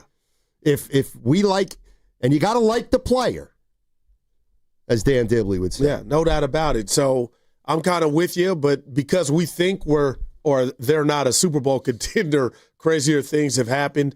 But let's just take, for instance, this Sunday, Steiny, with what you've lost and Mykel Williams not even getting the opportunity in his first crack at it, his first season. You just want a disruptor. And I'm not saying they can't disrupt Stafford without this move, but you kind of want something like that. So I know, it's getting late in the club and they're about to close it down, so you got to hurry up because it feels like that's what the Niners are doing. Or, Steiny, do you organically say, my offensive line in the offseason needs some enhancements? We don't know when Bosa's coming back and what Warner's status is. So capital is at a high premium and we can't afford to just trick it off on maybe making a move. And you're right, if you keep that player for the future, then that's different than trying to make a move to go all in this year. So, I mean, it's 12:04, Steiny? It's over in 56 minutes.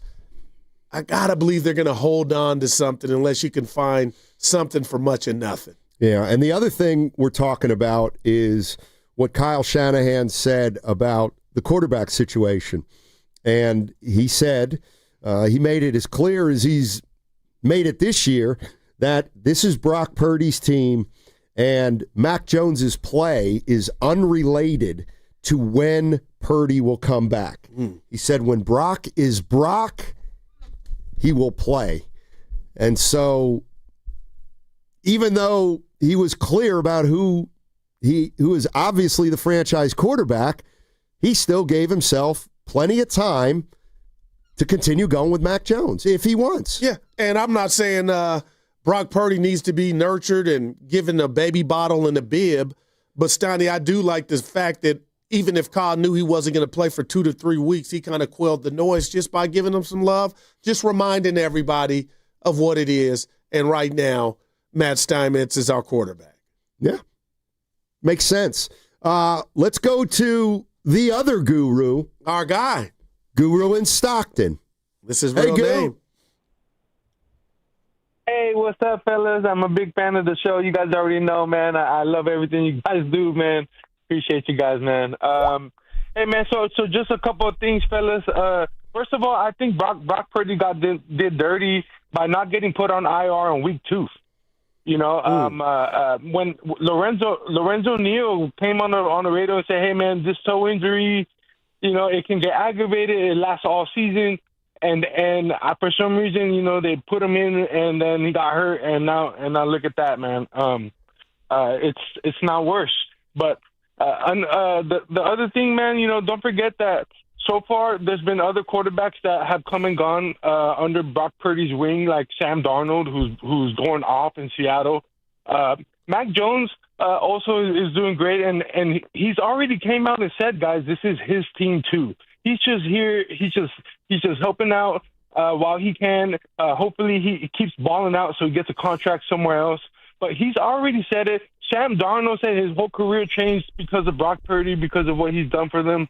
Man, we got to put some respect on his name.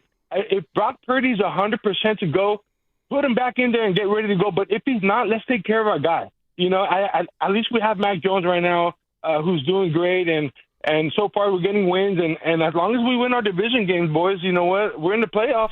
That's you true. Know what I mean? Yep. That's no doubt. If you win 3 more division games, you're going to have to win another couple after that. But you win this one, Sonny. You think you could take the division? You know what? I'm ready to put it in the cap. He's not bringing Brock Purdy back this week. That's what I heard him say yesterday. I hear you. I don't think Brock's not ready, or Kyle doesn't think he's quite ready.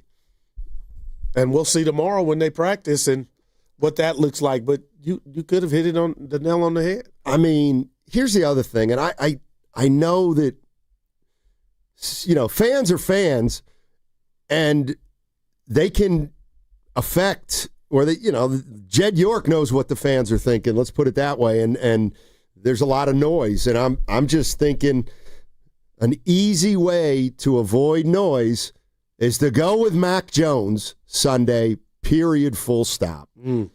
Because if you go with Purdy this week, he better look pretty good. He better look pretty good. And also you got to deal with, if he loses, now he's going to be the quarterback moving forward. If Brock Purdy comes back this weekend, I'll say it, they better make the playoffs if Brock Purdy comes back this week, because the only way they wouldn't make the playoffs, Goo, is if they don't finish strong. And if they don't finish strong, it'll be under Purdy.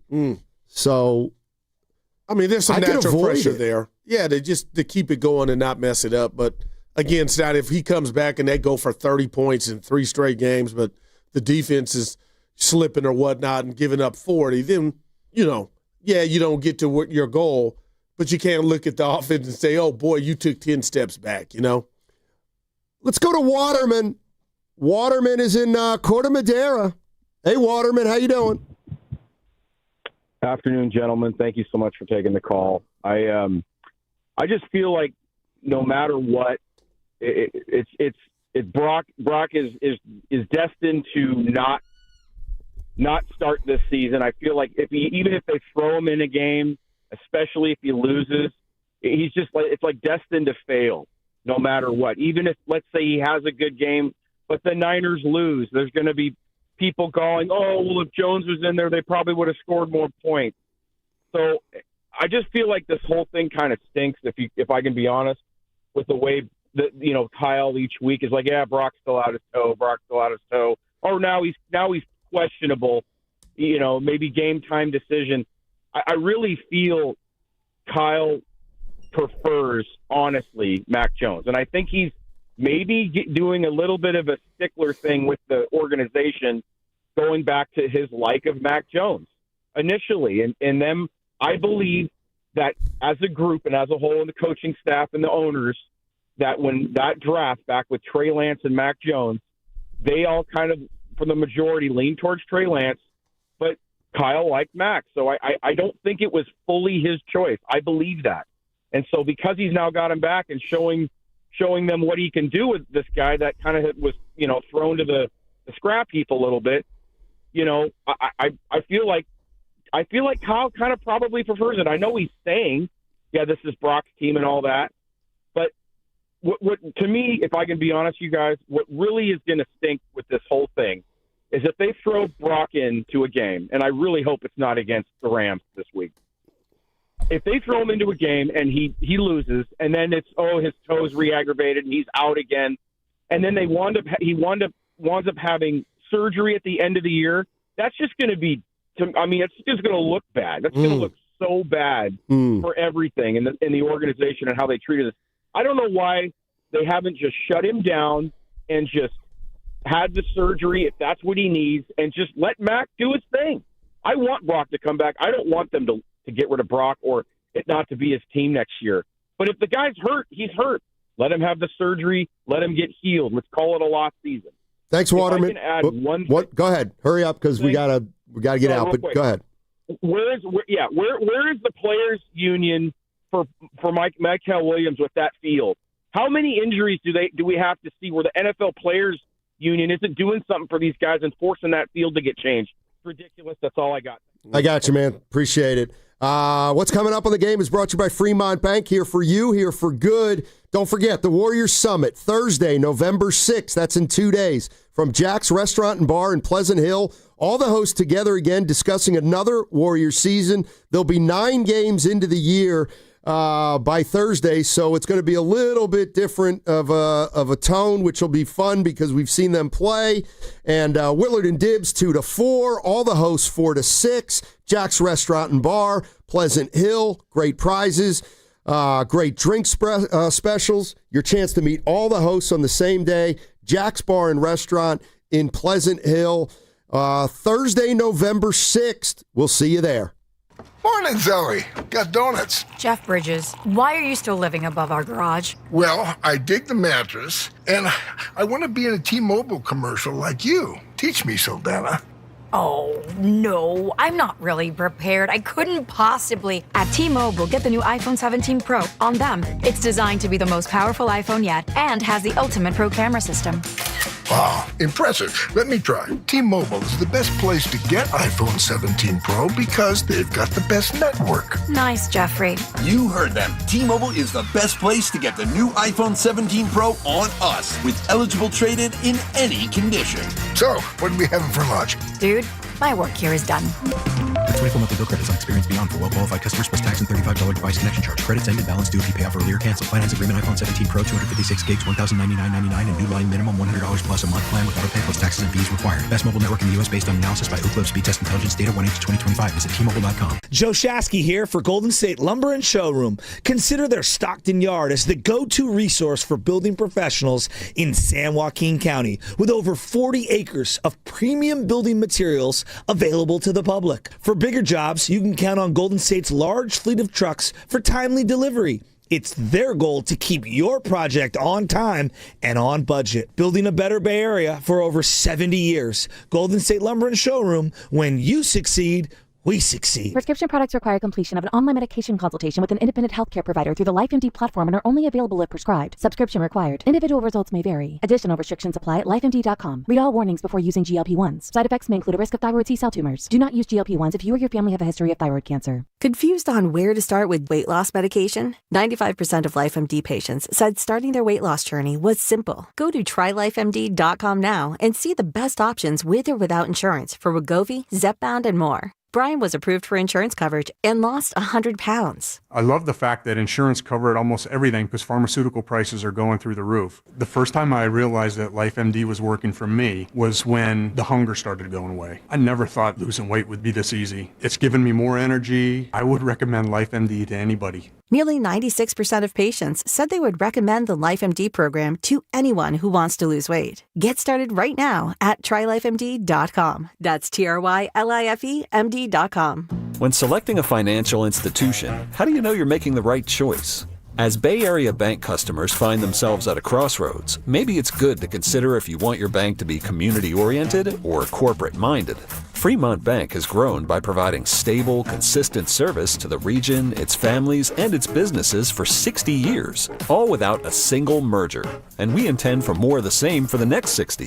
Fremont Bank, here for you, here for good. Tune in to 95.7 The Game for Warriors Live 60 minutes before tip-off. Every Warriors game throughout the season as we get ready for the action. Presented by Xfinity, your home court advantage. Brought to you by Xfinity. Watch all your favorite teams all in one place. Xfinity. Imagine that. 1-877 Cars for Kids. KARS Cars for Kids. 1-877 Cars for Kids. Donate your car today. 1-877 Cars for Kids. KARS Cars for Kids.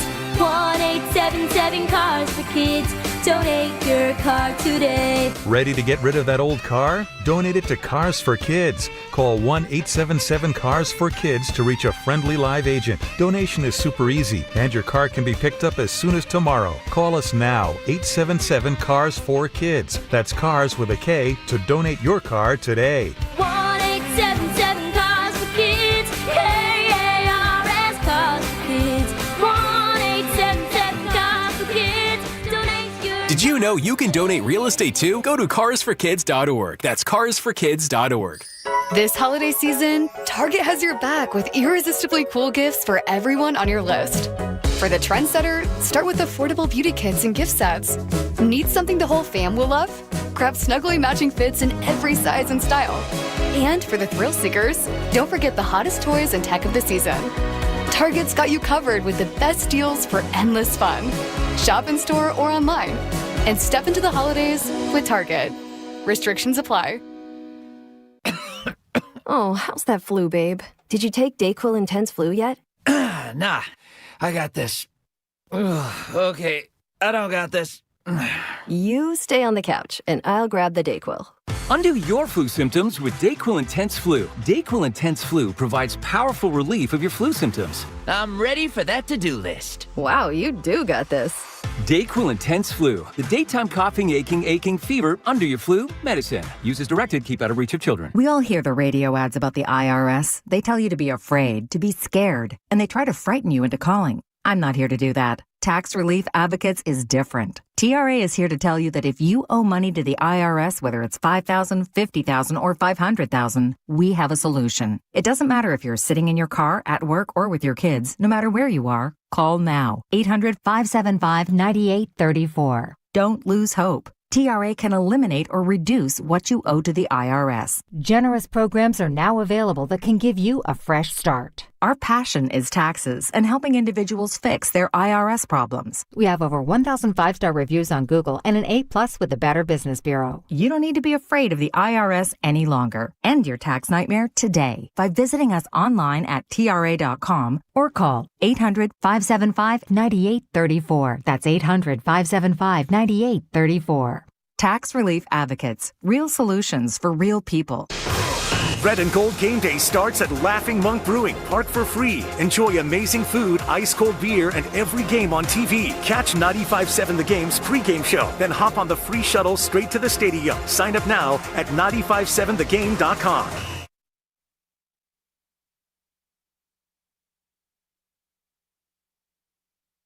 I should be in a Napa State white jacket because I'm crazy. Let's get nuts. Now, back to Steiny and Guru on 95.7 The Game. Nothing yet, Steiny. I got a message for a NFL head coach. You got a message for one? Yeah. NFC or AFC? NFC. I'm going to tell him. Cardinals. No, don't. Here's what I'm going to tell him. Do not be too hard on yourself. You're an NFL coach. You did what you thought was right, and that's football. Do not beat yourself up. Dan Quinn. Man, what a difference a year makes, huh? Quinn said he had Jaden Daniels in. They were down, 38-7? Late? Yeah, does it matter? So let me, honest to goodness, I got a principle here. Why should a guy come out of the game when they're losing? So what happened does not happen. He lived for another day. No. Steiny, stop. Nope. You don't reward that by pulling him off the field. You say, see if you can get a touchdown late.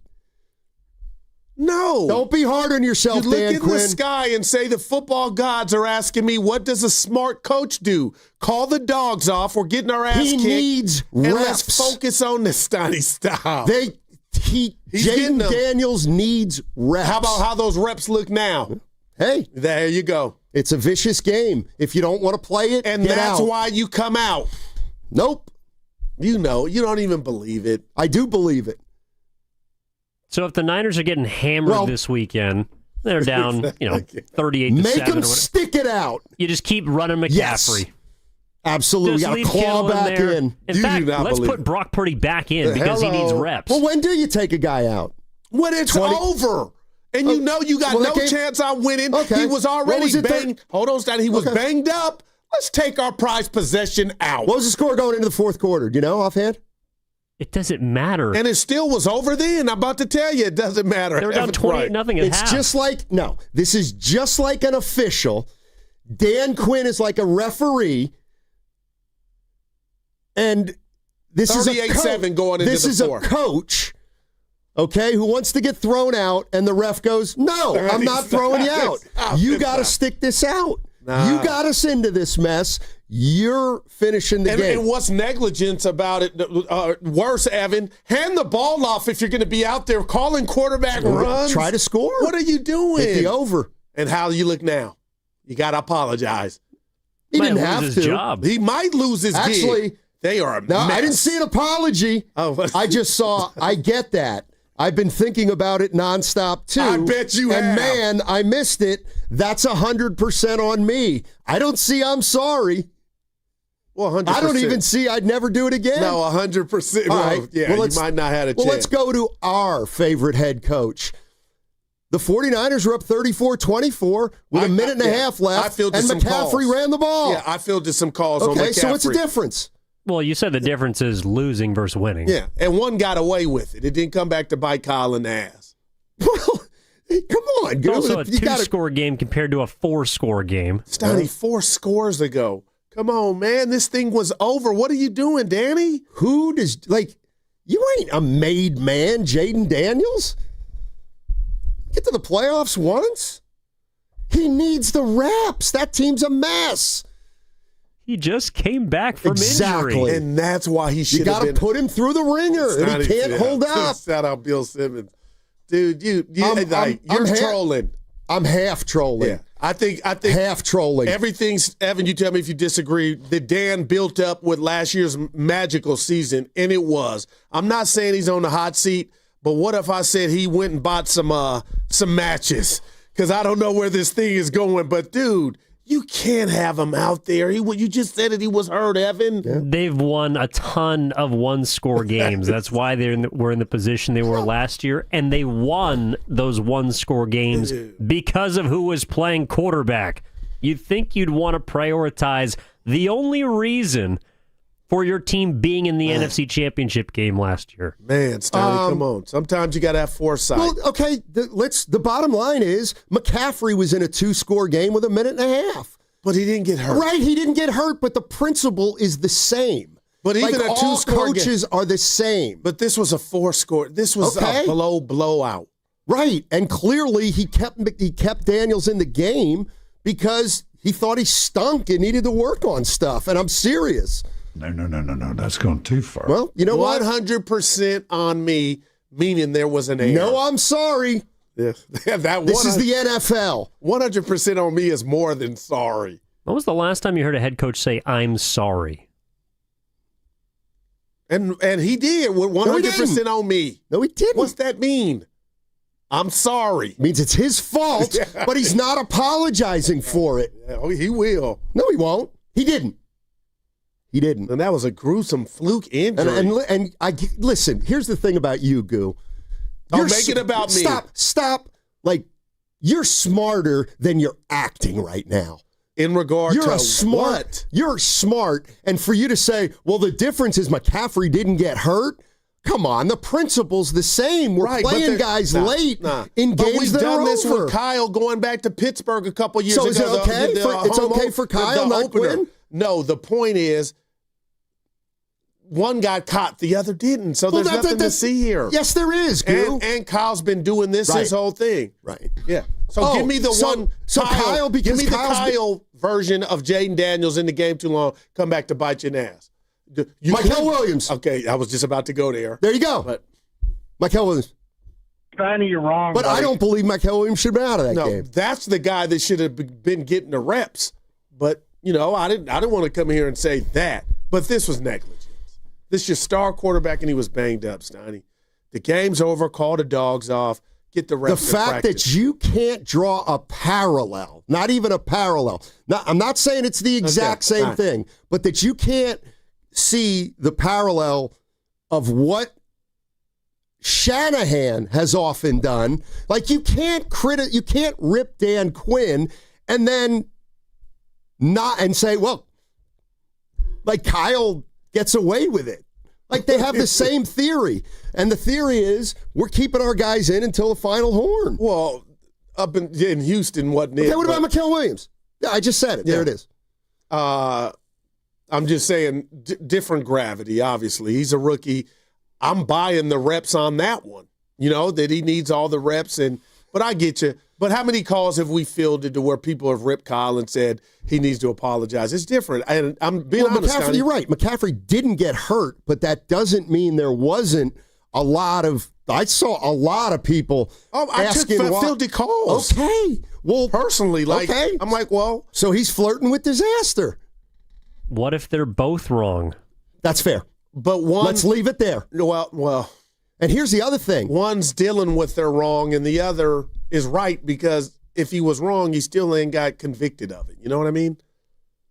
It's like the commercial where the key is a fake commercial. Hey, ref, the ball went out on me. That we know.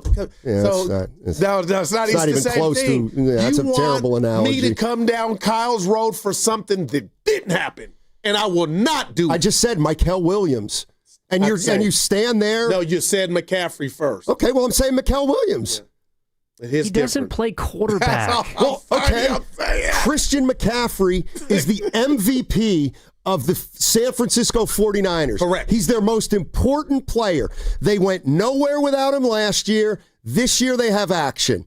He was in a game that many felt he shouldn't have been in. But it was 2 scores. But you this won't was go down 38-7. You won't go down Kyle's road. No, Stoney. And I get it. You're up 31 in the Quinn scenario. Yeah. Call the dogs off, Daniel. What about Shannon? It was a 2-score game. Yeah, exactly, with a minute and a half. And there was still some risk involved. What's the question? Okay. Yeah. Like what? The bottom line is they're all the same. The coaches are all the same. They're all the same. They're going to play guys as long as they possibly can. Actually, that's a good point. Carter just said in the Chicago game, I think the Bengals were down like damn near 3 scores with 1:40 left and still almost won the game. They came back and took the lead. Okay, so then what? That's why Daniels was playing. But Kyle Shanahan did something kind of similar and has done things very similar to keeping guys in too long. This isn't the first time we've talked about it. This is a team also, yes or no, that's been devastated by injury. So you could make a case, Shanny, of all the coaches, should be more concerned with protecting a guy late in a 2-score game. Well, I have no problem with anything you said, but I will not let you equate this, what almost could have happened and what happened to Michael Williams, to what Evan said, your prized possession and your hotshot quarterback, who Steiny was coming off of injury. And he's no more of a hotshot quarterback than McCaffrey is a hotshot running back. It's the same thing. McCaffrey, Jaden Daniels is the MVP of the Washington Commanders, and Christian McCaffrey is the MVP, and they were both in late games that had been decided. But you got to give me this. One, there was an accident, and then there was an almost accident. They're not the same. Yes, they are. Kyle does that. McCaffrey left the game upright. It's okay. Just say you're rewarding a team that got lucky over a team that was unfortunate. Well, what's the reward? No, I'm just telling you what happened. McCaffrey didn't get hurt. Yeah, and Kyle's done this. I'm not saying it's right when he's done it. But the Williams one, if anybody wanted to say the reps, as you brought up, Steiny, that was the one I'm like, let the youngster eat and feast and pin his ears back is sad. But Jaden Daniels had no business, Steiny, in that game. And why not? Because it was a blowout, and he was already hurt. Was he a factor why they got blown out? Was he good or bad in that game? Well, Seattle was better, and he didn't play defense. They couldn't stop Seattle. Washington. How many points did they score? They had 7. Okay. Well, I think somebody needs to get reps. Now, this is the trolling part. Yeah, that's pretty high school. Yeah. Come on, Stoney. I'm just telling you, all the coaches are the same. If Darren Quinn wouldn't have had give me this. This was so bad as leaving him in there and him being injured. I think in some places a coach could get fired for that. Okay. And what if McCaffrey would have gotten hurt? You would not say, a guy could get fired for that. Okay. I'm going to say this. I called for he did it to Trey Lance. And what did your boy do? I called for his job. I called for his resignation. Yeah, that did not age well. Well, I'm just saying. And that was, I didn't like how we treated Trey on that. But they're not. Here's my point. Jaden Daniels ain't good enough to come out of the game when he struggles. Yes. He's pretty good. He's too young. He took him to the NFC Championship year 1. Too young. I'm not kidding. You troll with the best. They're all these coaches are the same, is what I'm saying. No. So when are you allowed to come out of the game? Well, that's a great question, and I'd love to discuss it. Well, it sounds like you don't think a player should ever come out of the game because if they're winning, then they're within range of the opponent. And if they're losing, then they deserve to be out there because of the reason they were there in the first place. I understand the coaching mentality. They do not want to take guys out of the game. They just don't. But if Curry was hobbled coming into a game don't and they're compare down Jaden 30, Daniels to Steph Curry. I'm just saying, star do player. Do not do that. 25, he's out the game. That is the worst analogy I've heard. Give it to me. Curry's 37. He's going to the Hall of Fame. This guy's got 2 years under his belt and has been struggling in year 2. No, I'm talking Ask about him to finish out the capacity game. of being the team star. And that's what Jaden Daniels is. He is the Commanders. Okay. Well, guess what? He got hurt. Yeah, but had you treated him like fine china and just said, you know what, it's over, we'll get the reps in practice. And that's what I'm saying. He would be up for this week. And that's all I'm saying. No coach thinks of their players as fine china. I just don't believe coaches think that way. Let's go to Adam in Santa Rosa. What's up, Adam? Hey, Grandy, can you get me on the... Hey, guys. Hey, you listening to this stuff. What's up, baby? Hey. Hey. We got like half hour for this trade to happen, right? Yep. Yeah, good call. No, hey, I think it should happen. I mean, at least in the trade market, you know what you're getting. You could see it. You could look at the numbers. You know, you can't just always count on getting a number 1 draft pick, you know, and that working out or them staying healthy. What do you think the Niners need, pal? Hey, I don't know. Defense. All right. I mean, well, we're going to get some offensive weapons back, you know, slowly but surely, right? Yeah, we're empty on we're empty on defense. We need help. We need some depth. All right. Hey, thanks, Adam. Appreciate the call. And Stoney, speaking of which, can you make a call? Maybe Grandy Evan.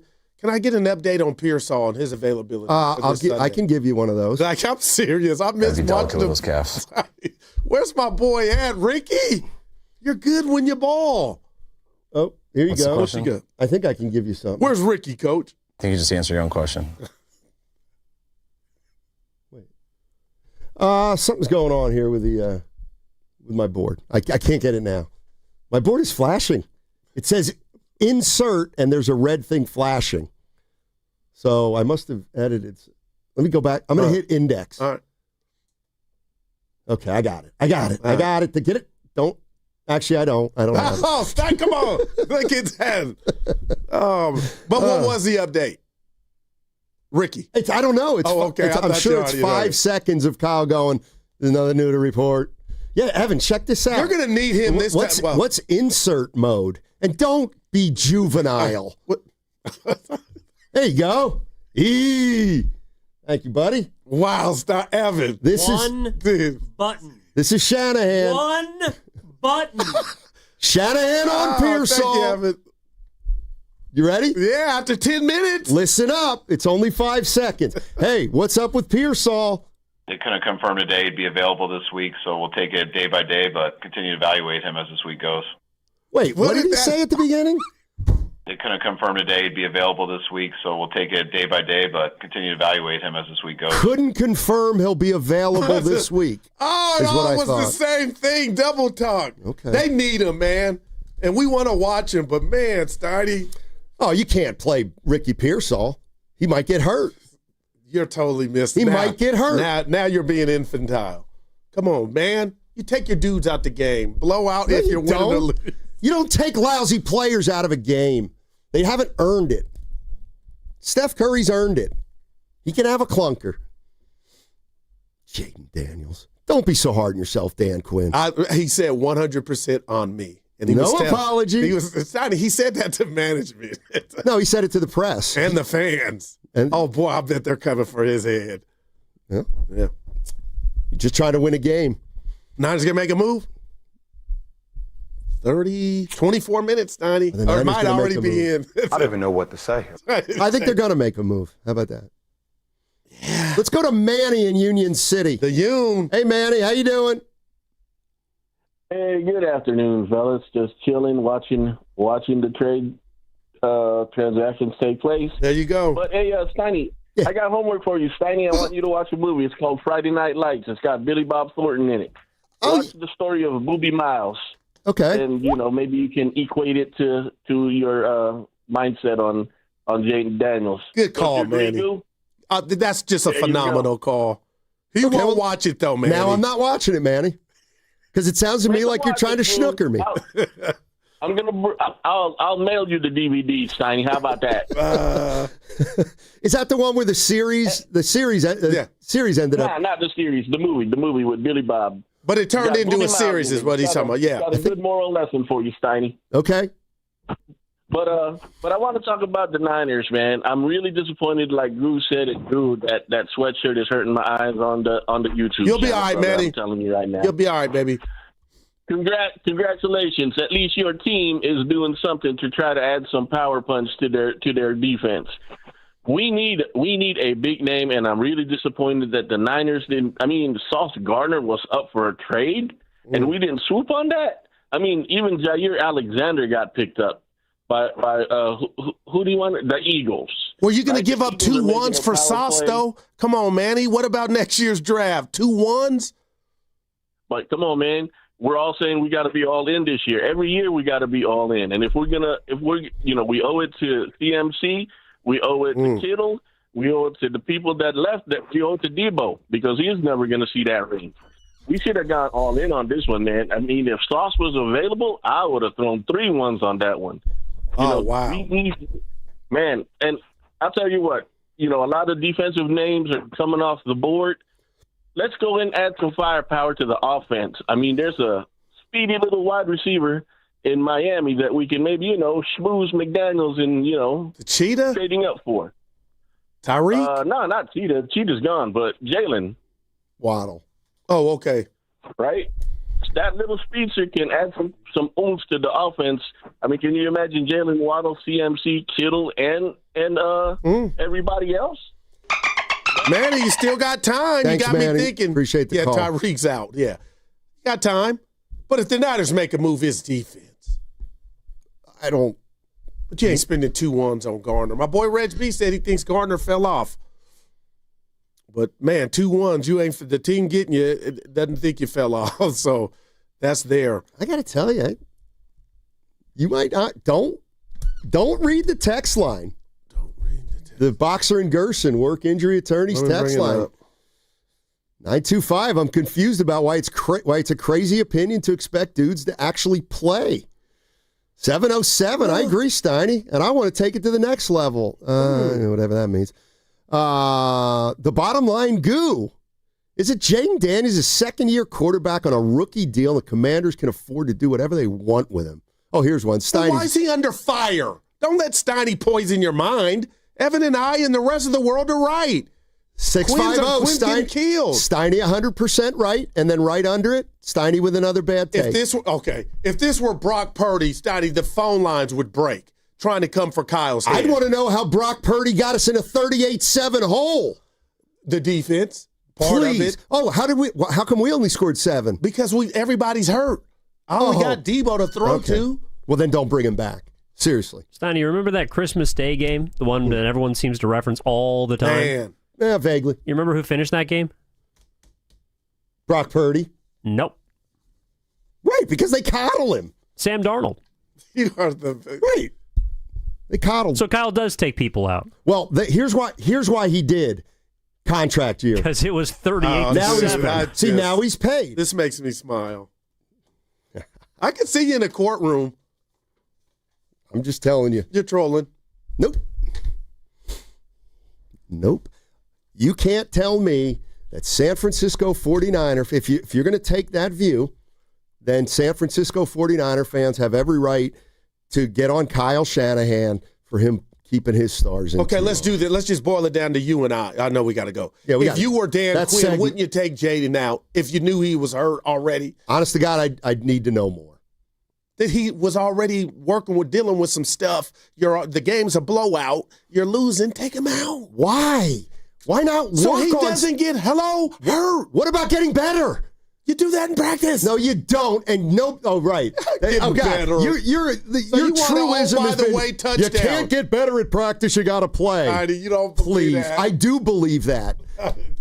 Now, all of a sudden, you get better at practice. You don't need playing time. Go to break. What about Kuminga? No, just. I can't wait for I will go to break, but I'll go to break because I want to go to break right now. All right, that segment was sponsored by Surfside. The Golden State Warriors are back. Kind of. They lost 2 in a row. Hey, cheer on your Warriors with an ice-cold Surfside. Only 100 calories, 2 grams of sugar, and 0 bubbles, so it's easy to sip and enjoy. It's not a seltzer.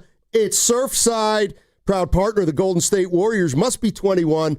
Please drink responsibly. Hey, it's Willard, and I'm just going to say it. We need your help. Right now, 1 in 3 people in the Bay Area don't know where their next meal is coming from. Parents skipping dinner so their kids can eat. Seniors choosing between medicine and groceries. In a place this strong, this connected, that shouldn't happen. It can't happen. That's why our friends at Habas Law are teaming up with Martha's Kitchen. Martha's Kitchen provides more than 200,000 meals every month to our neighbors in need. So let's do what the Bay Area does best. Let's show up together. Visit marthas-kitchen.org and donate today. Habas Law, always fighting to make it right. This sandwich, it's a complete game changer. Hello, this is Mike, and a little thing I love about the Chick-fil-A Pretzel Cheddar Club is that juicy chicken with that toasty pretzel bun. That bun, it's crispy, cozy, just amazing. With the pretzel bun, the Dijon mustard, and the chicken, it makes that sweet, savory kind of combination. It's everything that you love about food rolled into one. It looks phenomenal. It tastes great. It's delicious. Order the Pretzel Cheddar Club with Cherry Berry and Sprite for a limited time on the Chick-fil-A app. Real guests paid for their testimonial. Nobody had to tell your grandparents not to drive while using their typewriters. Why should it be any different for us kids and our cell phones? Distracted driving was the cause of more than 3,000 deaths in 2022. Come on, we're smarter than this. Let's put down the phones and focus on the roads. Drive safe, everybody. Don't drive distracted. A message brought to you by the National Highway Traffic Safety Administration, Project Yellow Light, and the Ad Council. Imagine being the wizard of your own home. With Xfinity, intelligent self-healing Wi-Fi fixes problems like magic. It boostifies speeds to your devices when you need it most, and makes your favorite Wicked content sparklify on every screen. All while a spell of protection helps keep your family safe online. When you're out in Oz, Xfinity Mobile joins Wi-Fi and 5G to keep your phone connected from here to the Emerald City. If you had the most intelligent Wi-Fi from Xfinity, everything would work together for good. And now you can cast a spell to stop time and keep your internet bill steady for 5 whole years with the Xfinity 5-year price guarantee. No contracts or commitments with amazifying equipment included. Xfinity, imagine that. And see Wicked for good, only in theaters November 21st. Restrictions apply. Select plans only. Xfinity Mobile requires Xfinity Internet. Join Spadoni, Shasky, Steiny, Guru, Willard, and Dibbs for the Blue and Gold Summit live at Jackson Pleasant Hill Thursday, November 6th. Willard and Dibbs from 2 to 4, the Summit 4 to 6. Talk hoops, grab a drink, and enjoy happy hour specials only at Jackson Pleasant Hill on November 6th. Don't miss it. Neuropathy is a debilitating condition that is sometimes misdiagnosed. Symptoms can include pain, numbness, and tingling in your hands, legs, and feet. Neuropathy is a progressive condition that only worsens unless you get effective treatment. SF Bay Wellness is a leader in neuropathy reversal and uses FDA-cleared, non-invasive electric cell therapy to restore nerve function with no injections, no drugs, and no surgery. The treatments have a 95% success rate. If distance is a factor, ask about our virtual consultation option. Call SF Bay Wellness at 844-94-NERVE for the $99 neuropathy evaluation and receive a personal treatment plan that is tailored to your needs. Don't wait another day. Call 844-94-NERVE. That's 844-94-NERVE. Why keep suffering with the painful symptoms of neuropathy? You deserve to live a pain-free life. Start getting the treatment you need for your neuropathy symptoms. Call today. Hey, this is Joe Shasky from 95.7 The Game. Want to hear something super? Well, Merit America wants to get you on the path to a super new high-paying career with free coaching and training. And the first step is a super job working at the super big game. Go to meritamerica.org/super and see how you can sign up for super career training in HR, logistics, data analysis, and much more for free. So go to meritamerica.org/super. This is a super opportunity, and it's brought to you by Merit America. From carriage house to glass aluminum doors, RNS Doors has a full line of commercial and residential garage doors and gates to suit anyone's taste and budget. Visit rsdoors.com. RNS Doors. Look for the red truck. Okay, I have to tell you, I was just looking on eBay where I go for all kinds of things I love, and there it was. That hologram trading card. One of the rarest, the last one I needed for my set. Shiny like the designer handbag of my dreams. One of a kind. eBay had it, and now everyone's asking, ooh, where'd you get your windshield wipers? eBay has all the parts that fit my car. No more annoying, just beautiful. Millions of finds, each with a story. eBay. Things people love. Cleaning your fuel system can help your engine run better and improve gas mileage. Visit O'Reilly Auto Parts and pick up a bottle of Chevron Techron Fuel System Cleaner on sale now. Buy one, get one free. Plus, loyalty members receive 2 times O-Rewards points. Just add it to your tank during your next fill-up. Stop by your O'Reilly Auto Parts store for details. O'Reilly Auto Parts. Join Spadoni, Shasky, Steiny, Guru, Willard, and Dibbs for the Blue and Gold Summit live at Jackson Pleasant Hill Thursday, November 6th. Willard and Dibbs from 2 to 4, the Summit 4 to 6. Talk hoops, grab a drink, and enjoy happy hour specials only at Jackson Pleasant Hill on November 6th. Don't miss it.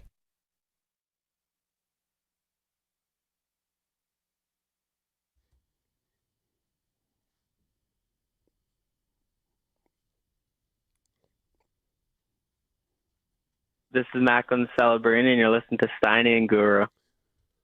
All right, Macklin. 12 minutes, and it'll be 1 o'clock, which means the trade deadline will hit, and the Niners have not done anything yet. Chubb is still out there if you're into Chubb. Not Nick. Well, look at you. Although, he wasn't bad against the Niners earlier this year. Look at you. Obviously coming back from some injuries, but... Let me throw something at you, hashtag random, before we get into it. What up, baby? That's Dibs. Let's see what type of IQ you have. Real quick, and we'll get right back into it. What am I having at the Johnson household for dinner tonight, being that it's Tuesday? Tortellini.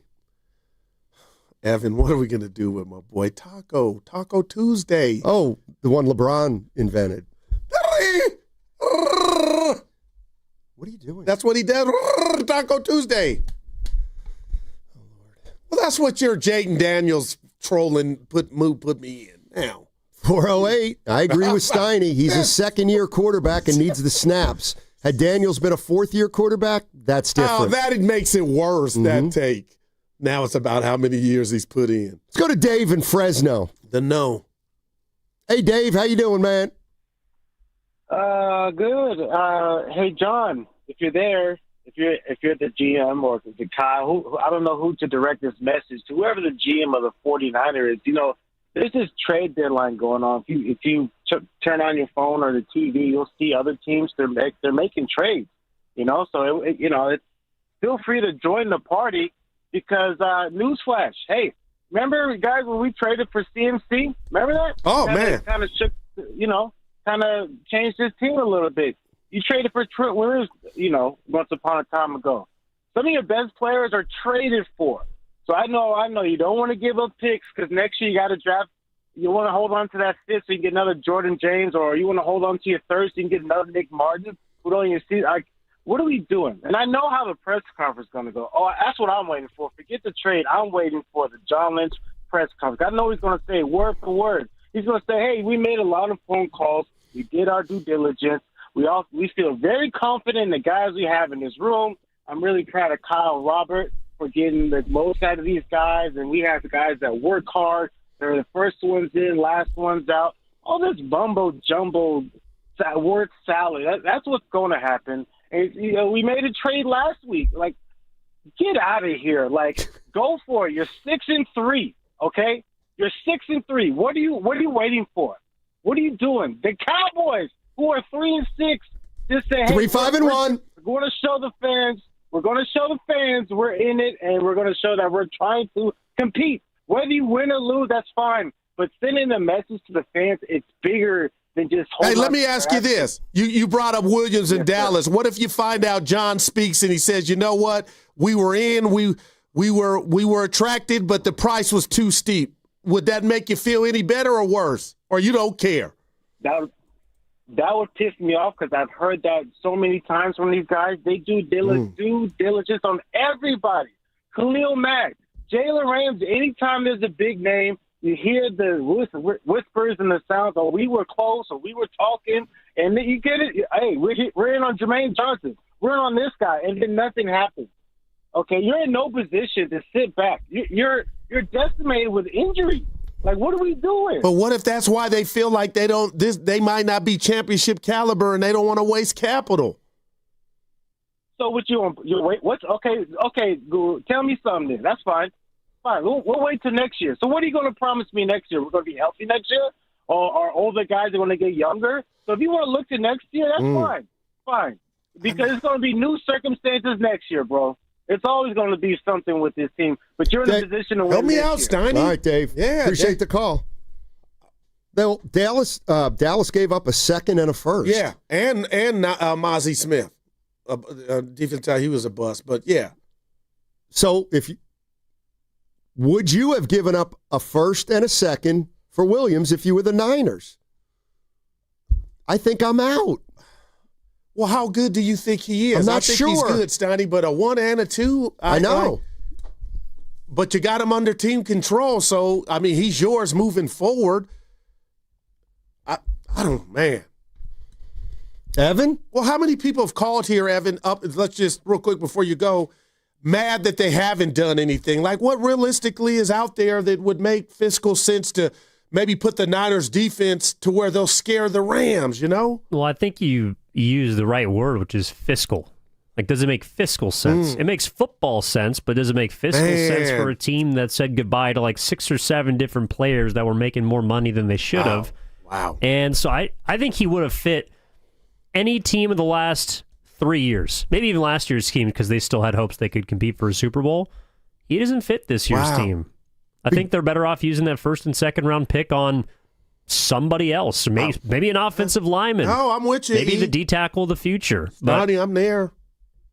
Yeah, in case you're just joining us, we're talking about Quinnen Williams, who's been traded from the Jets to the Cowboys for a second and a first. And, you weren't going to give 2 1s for Sauce Gardner, right? You got a young secondary you drafted. You got to let that play out. Well, not after Reg B said he thinks he's over the hill. No, well, not over the hill like he fell off a bit. But the Jets have. But where he's going, they don't think he's have. The Colts got a shutdown corner. Oh, we got Lenore. Yeah. We got to. He's still giving you something. Well, but I think Evan said it, Steiny. I think it boils down to like what you said. I gave you a bad analogy. I wouldn't go get a new couch if I had a leaky roof. You know what I mean? So I'm not going to put who's the leaky roof in this case? The offensive and defensive lines? Yeah, the injuries. Everything that we don't have. Whoever you would bring in, whoever you would go get. Like, you need to fix the roof first, right? Well, what is the roof? The draft. Oh, then we can't make a move. Yeah. Okay. And you ride this out. I got you. Not my best work, but you kind of get my drift. That's not bad. I get you. The Jets now have 2 first-round picks in 2026, 2 second-round picks in 2026, 3 first-round picks in 2027. So that's a lot of draft. I know it's going to be, you got 2. Boy. Yeah, I mentioned that to our listeners before, that the Jets now have 5 first-round picks in the next 2 years. So there you go. This is 7, though. 5 minutes. Well, you included seconds. I didn't. Right. But the point is it's kind of repeat information. And it's a crapshoot, too. You still got to hit, right, in the draft. Trust the process. Line 1, how long did that take with top picks? OKC, it took a little while, but now. Sixers have gotten better draft picks outside the line, outside when they get the better picks. Edgecombe. They play tonight. Who do they play? Bulls. And Embiid's playing. What are the Warriors going to do? I'm serious. It ends tonight. What 2 stinky losses. No, seriously.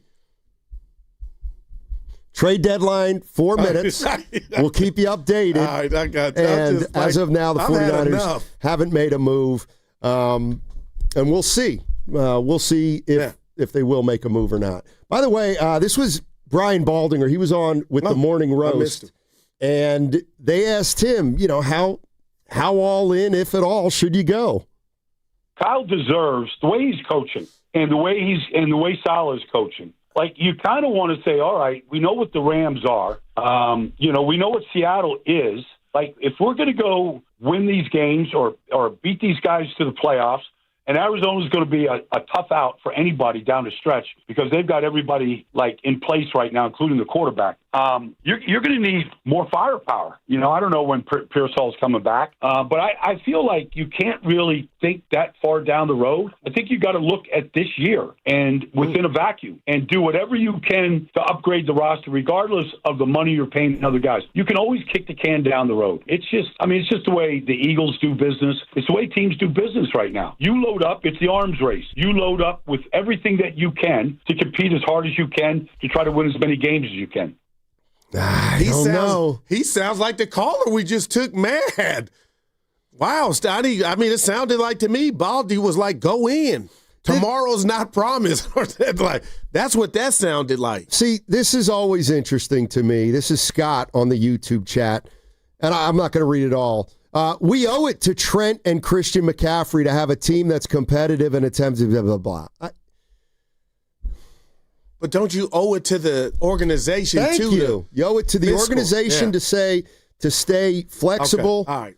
And you know what? You owe it to the fans to have a vision of a year or two down the line. Yeah. Nobody wants to hear this, Donnie, and we've never talked about it. You got ties there.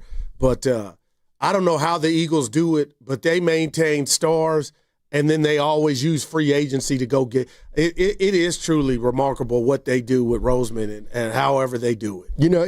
He basically. I'm serious, man. Parag's like a poor man's Howie Roseman. Basically. Now, is that a compliment? No. No. Roseman will pay. Prague wants nickel and dime here and there. Can we get him at a chin? He was on, did you see him at the Warrior game with Bonte and Festus the other day? Parag. Oh, what did you talk about? Seriously. Sports. So he was on the Warriors pregame show. Mm-hmm. Are you? I got him right, yeah. I saw him. Dude, I'm telling you what I saw. Okay, there's no way, right? There's no chance you confused him for Raj Mathai. And I did. I love you, man. Because when did you know that I was? No. Thank you, man. You knew too. When did you know? I had seen Raj Mathai. Thank you, Stoney. Damn, Goo. But Stoney, I had seen Raj Mathai on the Warriors pregame with Bonte. He did a great job. They did a great job. Damn. All right, it's about 1:00. Sometimes these things will trickle in. After the actual deadline because they're working on stuff. But as of right now, the 49ers and Baldy, they haven't made a move. Insinuated maybe you needed some firepower on the offensive side, like Shasky this morning said. I just feel like they're all coming back, but maybe they're not. And I'm talking about Pearsall, Ayuk, and Brock. But that's Well, you're listening to 95.7 The Game, KGMZ FM and HD1 San Francisco and Odyssey Sports Station, always live on the free Odyssey app and now broadcasting from the Laughing Monk Studios. Well, let's think about it. They don't need a running back, right? They got McCaffrey and Robinson. They don't need a tight end. They got Kittle and Tonjes. And do they really need receivers when they have, I get it, Ayuk, Pearsall, Jennings, Watkins. I mean, how many of those? I'm missing on the one field? guy. I'm missing a guy. Oh, Bourne. Yeah. So, like, that's the thing. Do you really go out? Are you really going to go out and get a receiver? I wouldn't. I wouldn't either. Now, I have one stipulation there, though, and that would be if inside the building they're like, Ayuk's, like, we have to be prepared for Ayuk not to come back this year, and I don't even know about Ricky now. Then maybe that's a different story. But then it's like, if you're not getting Ayuk back and Pearsall's going to miss a few more weeks, it's like, do you really want to give up anything for a guy who's probably going to come in here for 5 games? Yeah. No, I wouldn't. And I'll just say this, nobody wants to hear, but the bottom line, Stoney, is they've overcome every injury to get to 6-3 at every position.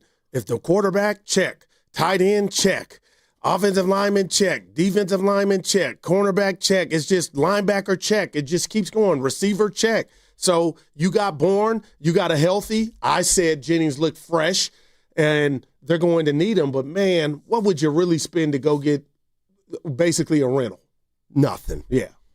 It's just not worth it to me unless, again, in the building, they're saying to themselves, we need bodies. Now, for 3.5 hours, Donnie, damn near 4, you've told me why you feel like Mac Jones is going to start this Sunday. Mm-hmm.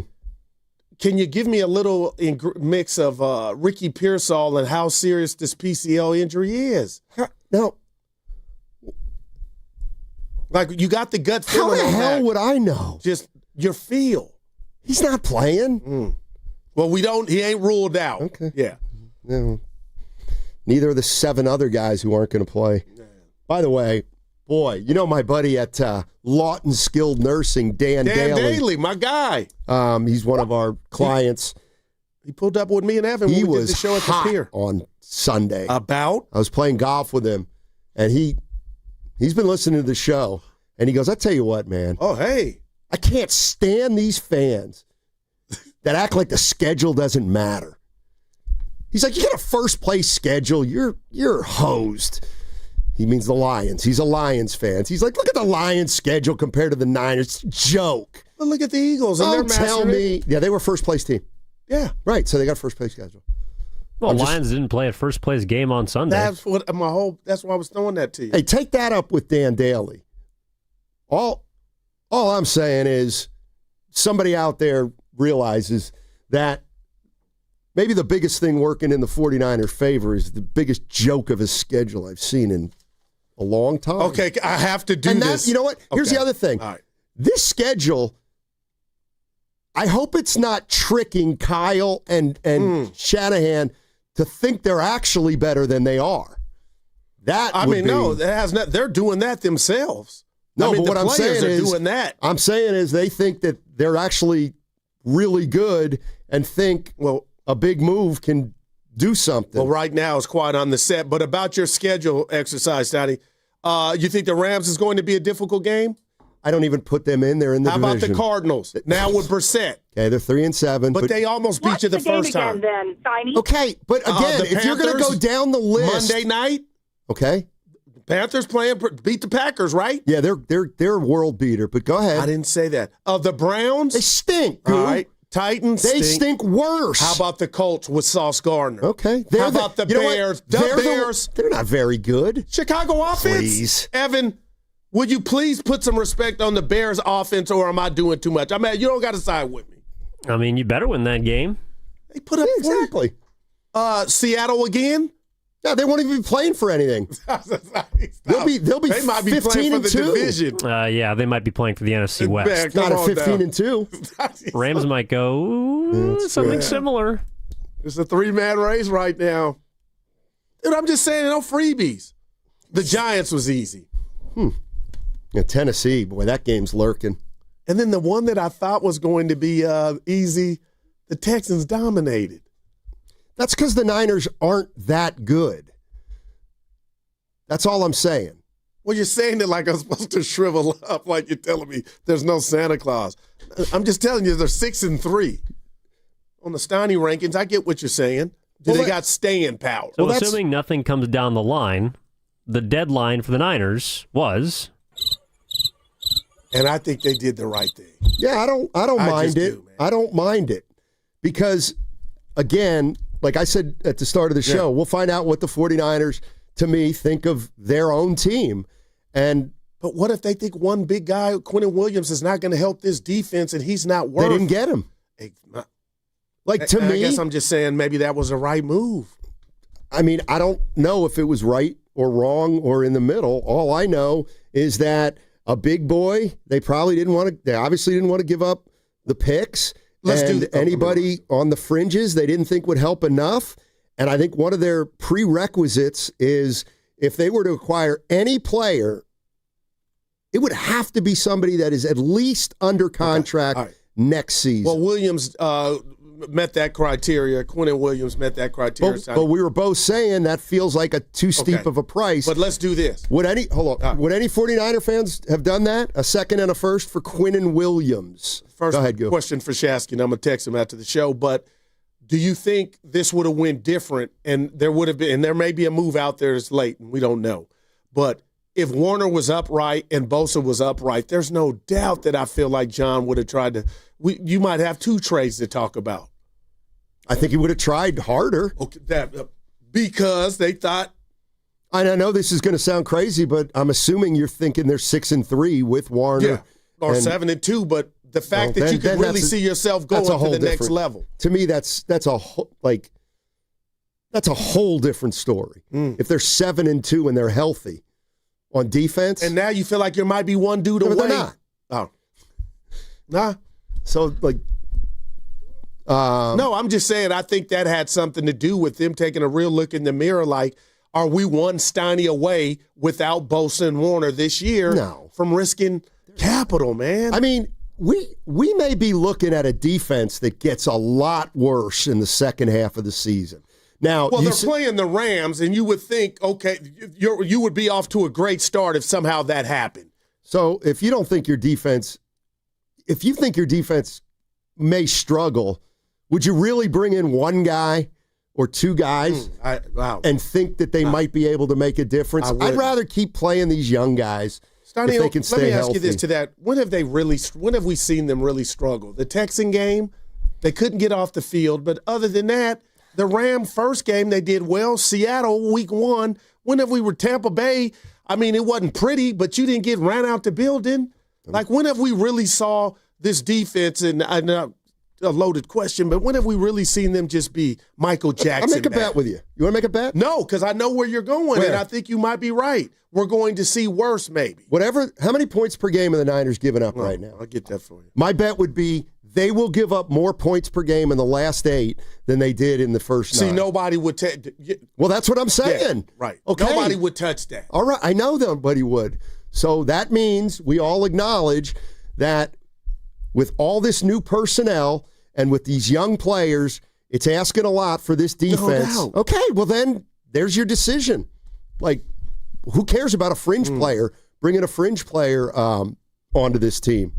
And you're not going to bring a big boy because the cost is apparently too high.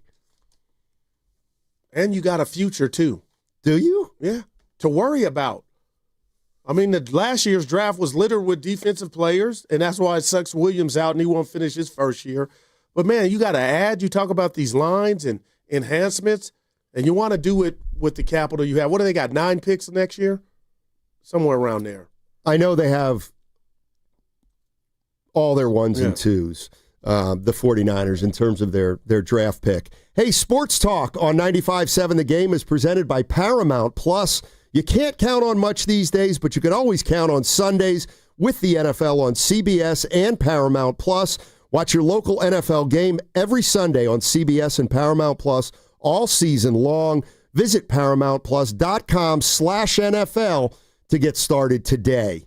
Actual price will depend on product and subscription plan. Featured products are compounded drug products, which the FDA does not approve or verify for safety, effectiveness, or quality. Prescription products require an online consultation with a healthcare provider who will determine if appropriate. See website for details, restrictions, and important safety information. Want a boost in and out of the bedroom? Hims has you covered. Introducing a new 2-in-1 approach to level up your game. Tadalafil for better bedroom performance and zinc for testosterone support. Put it all together and you've got what you need to turn things all the way up. Getting started is simple. Just go to hims.com/joy to start your free online visit. Through Hims, you can access ED treatments including pills, chews, and more. 100% online.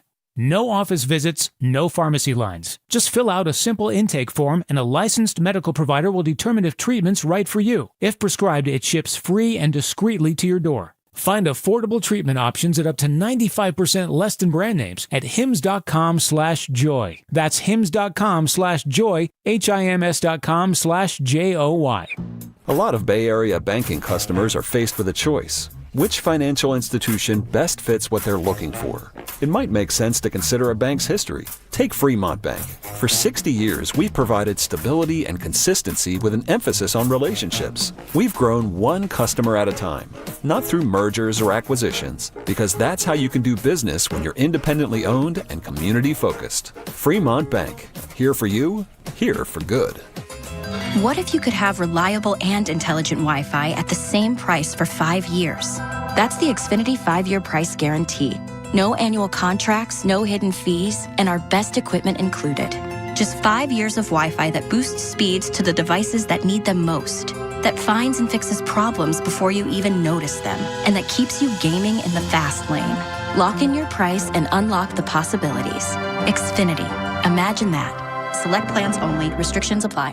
Do you often worry you left the garage door open? With a LiftMaster garage door opener powered by MyQ, you'll never worry again. You can control, secure, and monitor your garage from your smartphone anytime, from anywhere through the MyQ app. As an authorized LiftMaster dealer, Ace's Garage Door Repair and Installation has smart openers designed for your needs, including belt drive motors for ultra-quiet operation, integrated camera for live video, streaming, and battery backup to let you in when the power is out. Trust Ace's Garage Door Repair and Installation for top-notch service and unbeatable reliability. Whether you need a quick fix, a complete replacement, or a brand new installation for your garage door or garage door opener, our skilled technicians are here to get the job done right. With competitive prices, a commitment to quality, and diamond certification, Aces has you covered. Call today at 855-588-2237 or visit acegd.com. That's acegd.com. Ace's Garage Door Repair and Installation, where your garage door is our priority.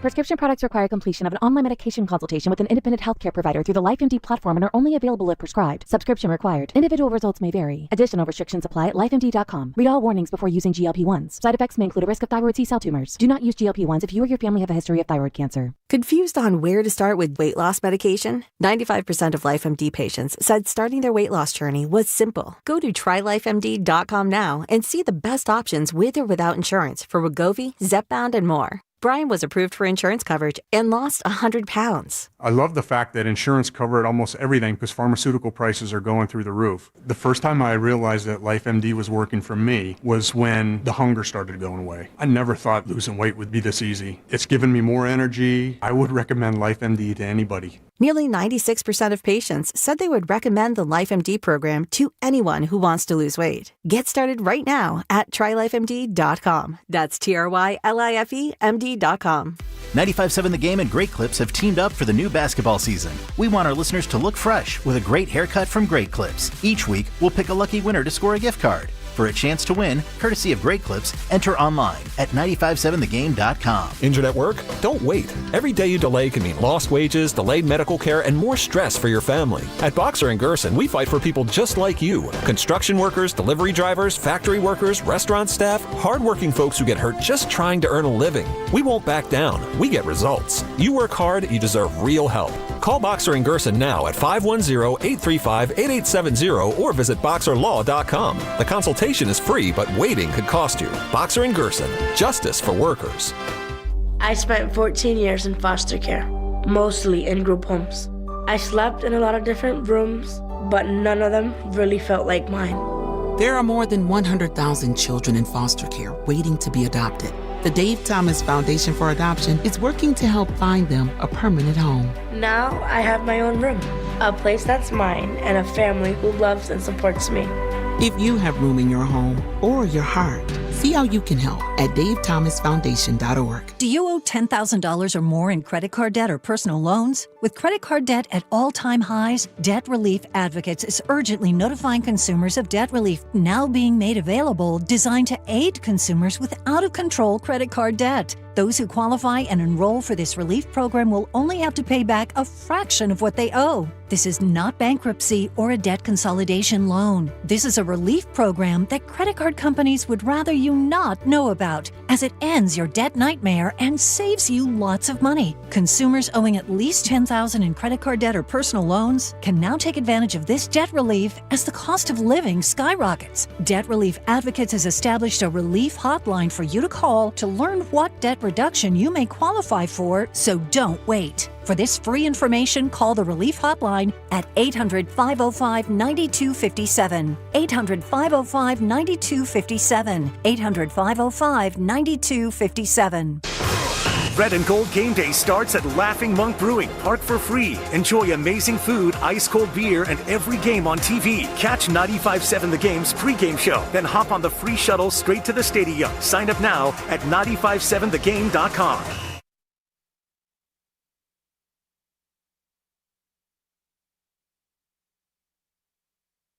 There's negotiating tactics. You're working 20 different things at a time. These things happen, and we weren't able to get it done. Now, back to Steiny and Guru on 95.7 The Game. Hey, the kickoff show this Sunday with Hall of Fame nominee Lorenzo Neal and Evan Giddings starts at 11 a.m. live from Laughing Monk in Sunnyvale. All the early games are going to be on. Great food, great drinks, and games in the parking lot. And if you're going to the game, we have a free shuttle that takes you there and back. That's right, it's a free shuttle, and all you have to do is sign up at 957thegame.com. First come, first served. That shuttle has sold out in the past, so you might want to reserve your spot now by going to 957thegame.com. And a free shuttle? That'll be a fun Sunday. If it's free, it's me, Steiny. You going to be down there? I'm thinking about going, man. You want to come? No, seriously. I'll hit up my guy Bob. I'm not golfing Sunday morning. The game's at 1:25. I mean, let's do it. I have you one. Got to work, relax, sip. Well, first of all, it's a 12-hour day when you go down there. But it's watching football. Well, for 4 hours of the 12 hours. Then we eat free. Do we? I'm not going in the press box. Oh, you are. I have no interest in going in the press box. Why is that? And how long has it been? Bad memories? No, I'll go to the Warriors here and there. I just don't want to. Because I'm not really, it's a personal virtue. Okay. Or choice, I should say. Let's see. Oh, we got to give Evan love. Yes. Dude. So Evan brings up a great point. It is. We were talking about the Jets have traded Quinnen Williams to the Cowboys for a second and a first. Mm-hmm. They also traded Sauce Gardner to the Colts for 2 first-round picks. Hold on. And the question that we were kind of throwing around is, if you're the Niners, would you have given up any of those packages for any of those players? And Evan brought up a good point. Should we let him say it? No, I'll do it. All right. This is Evan. Evan came in and said, and don't forget, if anybody knows the Jets' defense and their personnel, it's Robert Saleh, who was there last year. And if Quinnen Williams was available, there's no doubt Lynch and Shanahan went to Saleh and said, what do you think? And maybe he said a 1 and a 2 is too much. Yeah. Maybe he said 2 firsts is too much for Sauce Gardner, or maybe he wasn't worth it. Or maybe, yeah, exactly. Yeah. But I gotta believe maybe it was the price, right? Yes, that's what I would think. But if they had an opportunity to get Williams to add to a defense that currently had Bosa and Warner, then what are you talking about? It's like, watch out. Well, that's not the case. I know, but imagine. No, this isn't. No, 916. I'm not. Steiny complaining, and he gets to be wined and dine all day. Boo-hoo. No. No, I'm not. Oh, I'm not. Yeah, you didn't mean it. No, I don't. I hate doing that. Tell him what you meant. I just didn't want to go into the press box. I want to watch the game as a fan. That's what I would like to do. Let's go to Leroy in Oakland. Our man. Leroy. What's going on, man? Steiny. Yeah. Yo, what's going on, man? Hey. Boy, look at these Niners, right? Look at these Niners. So I just always thought, it was coming up. Everybody saying we got to do this, make a trade. We got to make some moves because of the injuries. And I was just always like, but we're doing fine. We're 6-3, right? I think we have a good enough record. Like, nobody saw the 49ers having this record with all those injuries. Like, nobody saw it. And I think they have a good enough record, to continue to wait for guys to get healthy. They've afforded themselves that. And look, I had them at, 4-9. I mean 4-5 right now, 4-5, and they're 6-3. So again, I was like, nobody saw them having this record. So I think they have enough rope to wait to get healthy, right? And you look at it, Kyle Shanahan is in a good groove as a coach. CMC is rolling. Mac Jones is rolling. And I think Robert Saleh is going to figure out, how to get the best out of this defense and make them better. And I'm just going to say it again. I just think the 49ers just need to get healthy, and they're getting healthier. So I'm glad they kind of stood pat and didn't give up. And Lee, you already beat the Rams and Seattle. So just for the solid component of it, I get it. It's another time, but you already got those 2 wins under your belt. But I'm going to leave you with this because you're my TV dude. Friday, Tommy Power is back, so don't miss it. I sure won't. Yeah. I sure won't. My I'm going to man. be watching, and hey, I'll be out there Thursday too. Okay. Oh, nice, Leroy. Appreciate it, buddy. Lee. Thursday, of course, the Warriors Summit at Jack's Bar and Grill in Pleasant Hill. I'm Willard excited. and Dibbs, 2 to 4. All the hosts, 4 to 6. Come on out. Say hello. Listen to the show. Talk to the hosts. I wish we could do one when we're doing the show. That's too early, though. People still Well, work. I'd love to do 2 hours and then be joined by 4 people. Yeah, no, that's what I'm like. That's got to be cool. I got to tell you, I was thinking about that. You know how like Dibley and Willard? Yeah. I wanted to leave at 1:30 and But that would stick. They wouldn't. Yeah. It was. You know what? It was like me half trolling. Okay. It had some truth into it. But then I started thinking, wait a minute. Goo, how many times have we gone to do a summit? 5. Hey, not that I was thinking about that, but go ahead. So we've done 5 summits where we come in and aid their show for 2 hours. Oh, that's got to be not big a half time. hour. Yeah, that's got to be big. All right, I got to bring that to Dibbs' attention. Yeah. By the way, Sports Talk on 95.7 The Game is presented by Paramount Plus. You can't count on much these days, but you can always count on Sundays with the NFL on CBS and Paramount Plus. Watch your local NFL game every Sunday on CBS and Paramount Plus all season long. Visit ParamountPlus.com/NFL to get started today. And the 49ers, the trade deadline is come and gone, and they have not made a move. And I wouldn't say that I'm surprised. Yeah. And if I'm a Niner fan, I'm so not disappointed. Leroy wasn't either. I know Shasky wanted something, and there's more people out there like him, Niner fans, but I understand it, Stoney. There's some projects going on here in regard to holding on to that draft capital and doing what you've been doing organically. So why would you go at a rental or a guy like Williams, and maybe I'm wrong, and he's just the Incredible Hulk, but wouldn't you want him? I guess if you had him under team control next year, you would have him with Warner and Bosa whenever they do come back. But, Stoney, I guess I'm mad for Niner fans that had those 2 dudes been upright, a guy like that put you over the top. Right, but they didn't get Williams, and they're not healthy. So that's 3 things. But you're 6-3. Yeah, you're 6-3. No, look, I think this is where you can make – I mean, can't you just assume that the 49ers thought a first and second for Quinn and Williams was too much? There's no doubt. Okay, so does anybody have a problem with that out there? The phone hasn't what do you think Willard does? Like What? if that was an opportunity for them to get Williams with 1 and 2. but they didn't do it. Out. Yeah, he'll say they shouldn't have then. But yesterday he was feeling frisky too. He wanted some reinforcements. Was he? But Evan's point on Saleh in this is I'm gonna act like I had it. Go ahead. When the guys That's what you do anyway after you leave with your buddies in sack and stuff.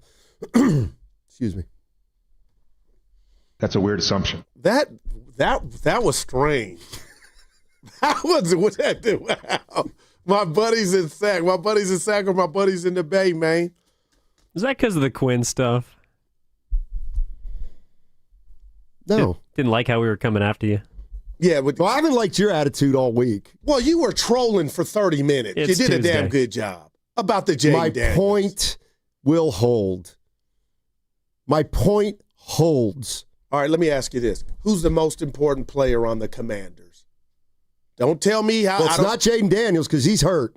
No, it's who's hurt too. I'll tell you who it is. It's McCaffrey's brother. It's a steady stop, man. McLaurin.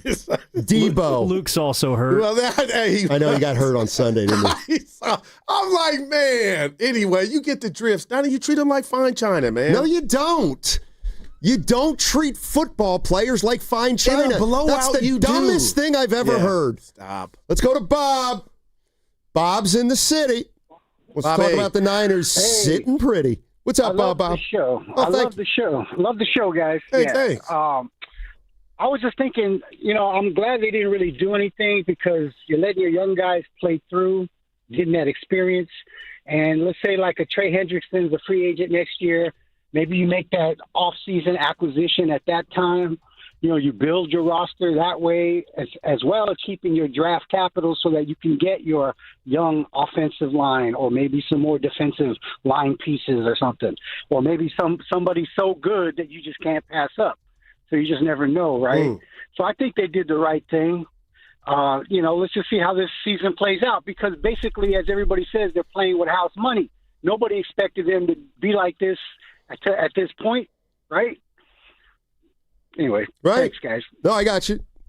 So I got to come after, not now. Here's the Jazz fan in a minute. Here's the way I look at, the trade deadline and if you made a trade or you didn't and you're a fan, you're happy or not.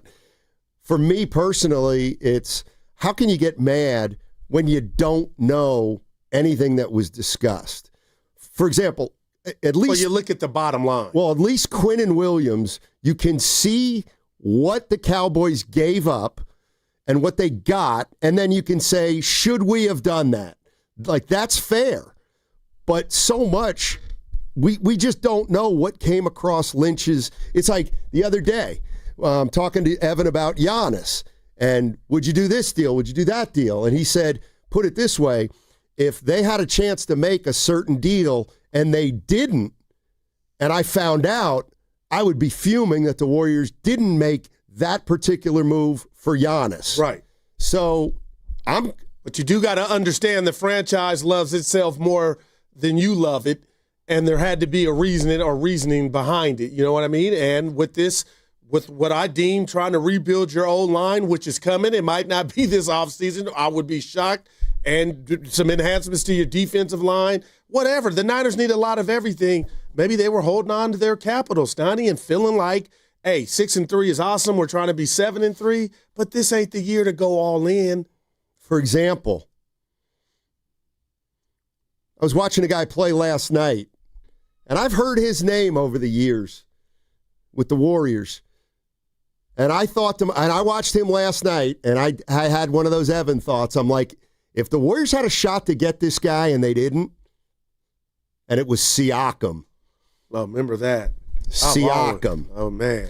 Now, here's one Warriors related where I can say I think I know that they made a mistake, and that is I believe wholeheartedly they could have gotten Miles Turner for the number 2 pick in the draft. They were dangling Miles Turner How at would the that time. look now, man? We talked about it together. Oh, my gosh. And somebody pick him up. Here's the funny thing. Indiana ended up getting him anyway. Like, he was on Indiana. Like, they wanted him.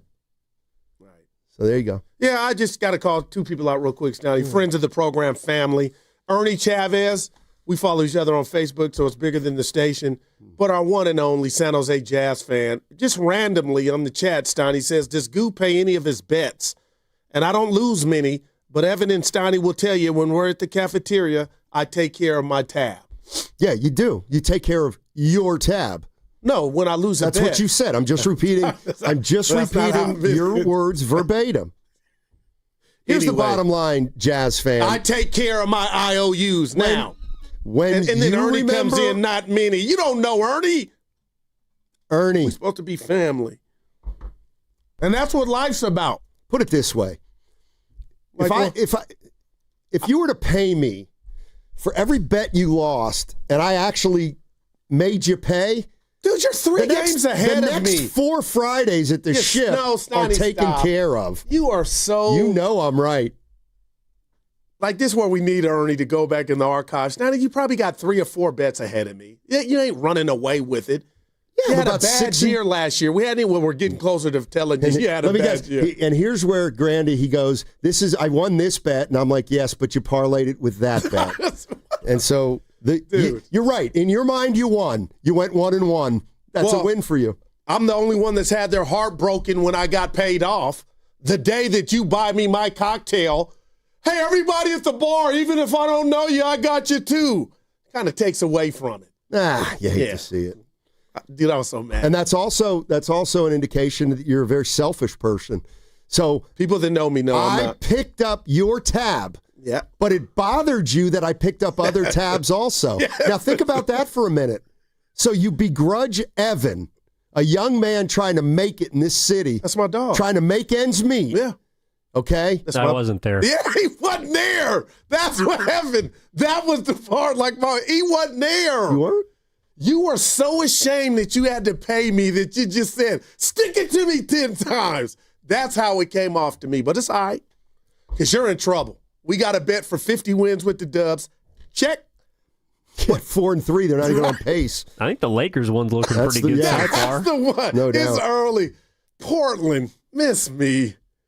That is the league. Somebody asked me if on the Boxer and Gershon work injury attorney's text line if I could dunk in college. I saw that one was going to read. You said you couldn't. Got a big ass. I dunked once with one of those flat balls.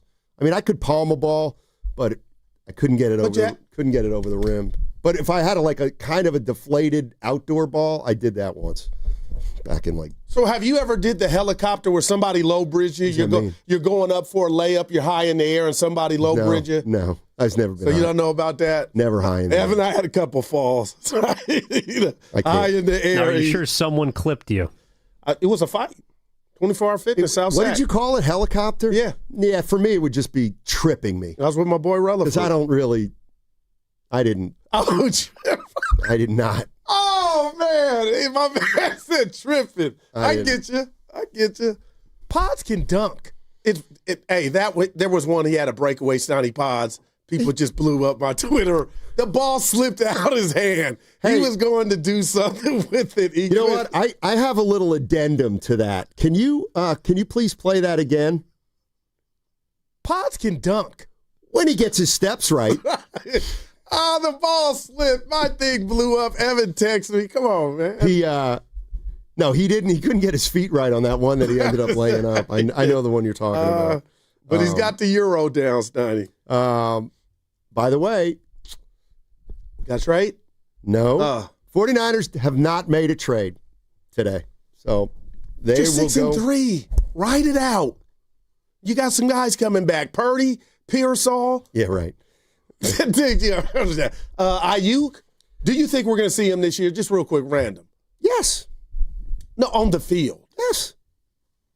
Any week? Why would I do that? I don't know. And you know what? Ask me if I really think he's coming back this year. Well, see, I hate you. Do you really think he's coming back? I have no idea. I just asked you knowing that. Yeah. By the way, we say it every year. And once again, it's happened. And it's happened once already. It's happened. This is the first time it's happened this year. And I'm telling you right now, it may happen again. We say it every year. Somebody in the NBA will come available. You want Ja Morant. Would you like I would Ja take him in Morant? and if I'm the Kings, a Texas What about the second. Warriors? Nah. Keep going. Well, real quick, he's miserable in Memphis, and they're miserable having It's over. him. It's over. It sure looks like it's over. All right, so, Ja Morant's available. What about the Rockets? The first thought I have is always the home team, the Warriors. And my first reaction would be, no, they're not. No interest in Ja Morant. I'm with you. But I'm sorry. This is where Lacob comes in. And they probably won't acquire Ja Morant. But I guarantee you they're talking about it. And I'm sure Draymond and Steph were like, I don't know, or whatever they're saying. No, but they were saying he was checked out I don't know if you saw Dre's podcast. That's right. They said Curry said it was a silent protest. But Giannis is the type of guy that I believe Lacob just salivates. It's just like, oh, my God. He ain't going anywhere. That team's got action. No, wow. The Bucks have action. When in the did you East. come to that? Against the Warriors, and I'm dead serious. Without Giannis, I'm not saying that's when I realized, that team's pretty deep, and they got a lot of guys. What about this guy? He just went to the injury list. Zion Williamson out 7 to 10 days with a hamstring. I think I'm Evan, done with him. I was on a high. I think I'm about out. I'm getting on done him. to the league. And what the Lakers pulled last night and they won. You gotta love it. So your coach is about to get fired. And you're about to go. Reddick's getting fired? No, Green from New Orleans. I'm out 7 to 10 days. Dude, this is. Wow, He's man. quietly been there 5 years. Get him up out of there, man. To where? To where? What's he going to do, get healthy? I mean. Evan, does it say what ails him this time? Yeah, it's a hamstring. Gout. Got to be careful with those hamstrings. Easy, Goo. Yeah, I know, but I'm getting older. I'm aging, man. Stuff that's not supposed to bother me is bothering me in sports. By the way, do we have an update on Jimmy Butler? He's having some back tightness. Soreness. He's questionable. But he's played every game. All of them have. I'll give him that. So, They've played 7 games. You know what today is? When they play tonight, the season is essentially 10% over. Little less, 9.8. I can't get over the weekend with them. The weekend with who? The Warriors. Why not? Thursday and Sunday. Yep. Saturday. Yeah, I know. They'll win tonight. They are favorite. 10.5. Let me tell you something. You think Vegas doesn't take into account that the Warriors played poorly Saturday and the Phoenix Suns probably played the game in their last 5 years? The Dubs, man. They beat the Spurs, man. We're so dumb. We come in today, the three of us. First of all, we always start out the same. We're done betting. And then I'm itchy. I said, Evan, what do you think the line of the Warriors game is? And how dumb are we? We're like, maybe about 6. Right, 5.5. I'm like, I like it at 6, 5.5. It's 11.5. 11.5. Oh, boy, man. I love Kuminga. So there you go. Yeah, and LeBron's got sciatica. I'm telling, do they need Bron? L.A., they're balling. They have my gosh. What happened? My gosh. They are hooping. It is time. Boy. Dave Fleming. It is time to update the numbers. And here it is. Apology time. Continuing. Bronny James. I told you. He did make he's some in good the passes rotation. last night. He Ronnie ate in the James. Nah, he stopped. He made some good passes last Ronnie night. James, last 4 games, 19 minutes, 18 minutes, 5 minutes, 20 minutes. Give me the points. How about if I give you the assists? No, well, I know those don't matter. No, right? They don't matter. I would like the field goal percentage. Last night he was 1 for 4 with 6 assists. That's how you knew it was over for the Blazers. 6 assists in 19 minutes. He made some good passes. He did a couple passes to 8, and I was like, Look at that. Look at that. Now, if his dad could get on the court. I love it. I love it. When Bronny's an all-star, I cannot wait. He's too small. He's already in the rotation. No, he's not. Yes, he is. Get your dude, man. Espadoni. He's not in the. He's played in a few games. They're hurt. Espadoni said he's in the rotation. I've watched the games. He's not in the rotation. He's Okay, played. what is 19, 18, 5, and 20? That's Luka being out, LeBron being out. You guys are He's on the team. Reeves being out. You guys are haters. He's not a fixture in the rotation, Stoney. He is continuing to improve, and you guys were short-sighted. Chris Hayes got it right. He says you've been on one today. You have. Dude, you were so excited. I'm like, where's he going? That's why he got a 4-year contract. Oh, because they treated him like they're Baker Mayfield. They knew he wasn't going to be able to be great in 2 years. That's why they gave him 4 years. And let me tell you something. In his fourth year, he may be the biggest bargain in the NBA. That'd be Ryan Rollins. That's called chess. Thank you, patently fraudulent. 6 assists. What's his plus minus on the season? You don't get 6 Apollo assists. Crews asked what I'm thinking. What's his plus minus? You don't get 6 assists in our league by accident. They were playing Portland. And they won the game. They're dealing with Chauncey. And they won the game. So Bronny was part of a big win for the Lakers without Daddy and Luka. He brought it home, baby. Anytime you want to, you can end this anytime you want and just say I was a little premature. No, I'll stand on business. Okay, so you shouldn't have a jersey. Don't every bucket he scores. Yep. All 2 of them. He's 2 for 10 this year, Stoney. Every assist he makes. Mm-hmm. Like if I could get little Daryl or Donovan on the air, I would. For what? Just because I'm the man, I could get him on. You don't have as much clout as Bron. The kickoff show this Sunday.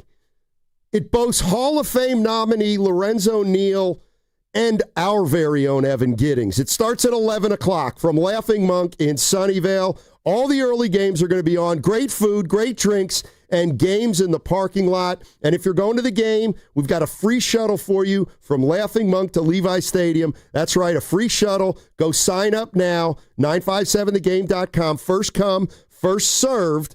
And the last home game filled up pretty quickly. So get to 957thegame.com right now and get yourself on that shuttle. That segment was also brought to you by Crystal Geyser Alpine Spring Water. Hi, I'm John Ray, your friend and jeweler at Shane Company. When you buy an engagement ring or fine jewelry gift from Shane Company, you get more than what you paid for. Our jewelry comes with our all-inclusive free lifetime warranty. It covers everything. There's no fine print. You'll get unlimited cleanings, resizings, and repairs. Plus, it even protects your engagement ring's center stone. We stand behind the quality of our jewelry, and that's our gift to you this holiday. Peace of mind. Because a friend knows the best things in life are free. Shane Company, your friend and jeweler. Now it's time for the closer of the week. Presented by LiftMaster and R&S Doors. Turn your garage into the envy of the neighborhood. Visit rnsdoors.com. This week's closer comes from Ryan from Fresno. Chris and Chuck did an amazing job installing the roll-up door in my workshop. Marlon did my quote and was more knowledgeable than any other company that came out. Prices were affordable. I highly recommend R&S. Recently, my garage door opener was not working. I was in need of a closer. I was put in touch with R&S Doors and they hooked me up with a brand new garage door opener from LiftMaster. With LiftMaster's MyQ connectivity, my garage door opener can be controlled right from my smartphone. You'll know when a door or gate has been left open and can close it with a tap, no matter where I am. Be one of the first 10 callers and receive 20% off a LiftMaster garage door opener. Call 1-800-FIX-A-DOOR. That's 800-FIX-A-DOOR. Or visit rsdoors.com. R&S Doors. Look for the red truck. Hey, this is Joe Shasky from 95.7 The Game. Want to hear something super? Well, Merit America wants to get you on the path to a super new high-paying career with free coaching and training. And the first step is a super job working at the super big game. Go to meritamerica.org/super and see how you can sign up for super career training in HR, logistics, data analysis, and much more for free. So go to meritamerica.org/super. This is a super opportunity, and it's brought to you by Merit America. Looking for lifelong financial guidance? Look no further than Pettinelli Financial Partners, your dedicated financial coaches for every stage of life's journey. Whether you're planning for retirement, starting a family, or buying a home, We're here for you every step of the way. Visit pettinellifp.com. The financial consultants at Pettinelli Financial Partners are registered representatives with and securities offered through LPL Financial. Member FINRA SIPC. Investment advice offered through Stratos Wealth Partners, a registered investment advisor. Stratos and Pettinelli are separate entities from LPL Financial. Don't watch the game alone on your tiny screen. Ghostwood Kitchen is the ultimate destination for every major sporting event. They have huge screens, energetic atmosphere, and ice-cold craft beer. Their bar is ready to pour your favorite drink, and the menu is packed with delicious game day food perfect for sharing. Bring your team spirit, rally your friends, and catch every single moment with us at Ghostwood Kitchen, where the game is always on. And when the game is not on, we have the arcade to keep you going. Ghostwood Kitchen, 911 Main Street in Redwood City. Elevate your kitchen at the Mila Innovation Center at Friedman's Appliance in Pleasant Hill. Out of your dreams and into your kitchen. Select the qualifying built-in kitchen appliance package that is right for you. With unrivaled technology and luxury-grade quality, when you bring home a Mila, you're bringing home true innovation. Now, for a limited time, save up to 10% with the purchase of a qualifying Mila kitchen package. Visit the Mila Innovation Center at Friedman's Appliance in Pleasant Hill or at friedmansappliance.com. Morning, Zoe. Got donuts. Jeff Bridges, why are you still living above our garage? Well, I dig the mattress, and I want to be in a T-Mobile commercial like you. Teach me, Saldana. Oh, no, I'm not really prepared. I couldn't possibly. At T-Mobile, get the new iPhone 17 Pro. On them, it's designed to be the most powerful iPhone yet and has the ultimate pro camera system. Wow, impressive. Let me try. T-Mobile is the best place to get iPhone 17 Pro because they've got the best network. Nice, Jeffrey. You heard them. T-Mobile is the best place to get the new iPhone 17 Pro on us with eligible trade-in in any condition. So, what are we having for lunch? Dude, my work here is done. The 24 monthly bill credit is on experience beyond for well-qualified customers plus tax and $35 device connection charge. Credits end and balance due if you pay off earlier or cancel. Finance agreement iPhone 17 Pro, 256 gigs, $1,099.99 and new line minimum $100 plus a month plan with auto pay plus taxes and fees required. Best mobile network in the U.S. based on analysis by Ookla Speed Test Intelligence data 1H2025. Visit T-Mobile.com. This is the story of the one. As a maintenance supervisor at a manufacturing facility, he knows keeping the line up and running is a top priority. That's why he chooses Grainger. Because when a drive belt gets damaged, Grainger makes it easy to find the exact specs for the replacement product he needs. And next day delivery helps ensure he'll have everything in place and running like clockwork. Call 1-800-GRAINGER, click Grainger.com, or just stop by. Grainger, for the ones who get it done. Join Spadoni, Shasky, Steiny, Guru, Willard, and Dibbs for the Blue and Gold Summit live at Jackson Pleasant Hill Thursday, November 6th. Willard and Dibbs from 2 to 4, the Summit 4 to 6. Talk hoops, grab a drink, and enjoy happy hour specials only at Jackson Pleasant Hill on November 6th. Don't miss it.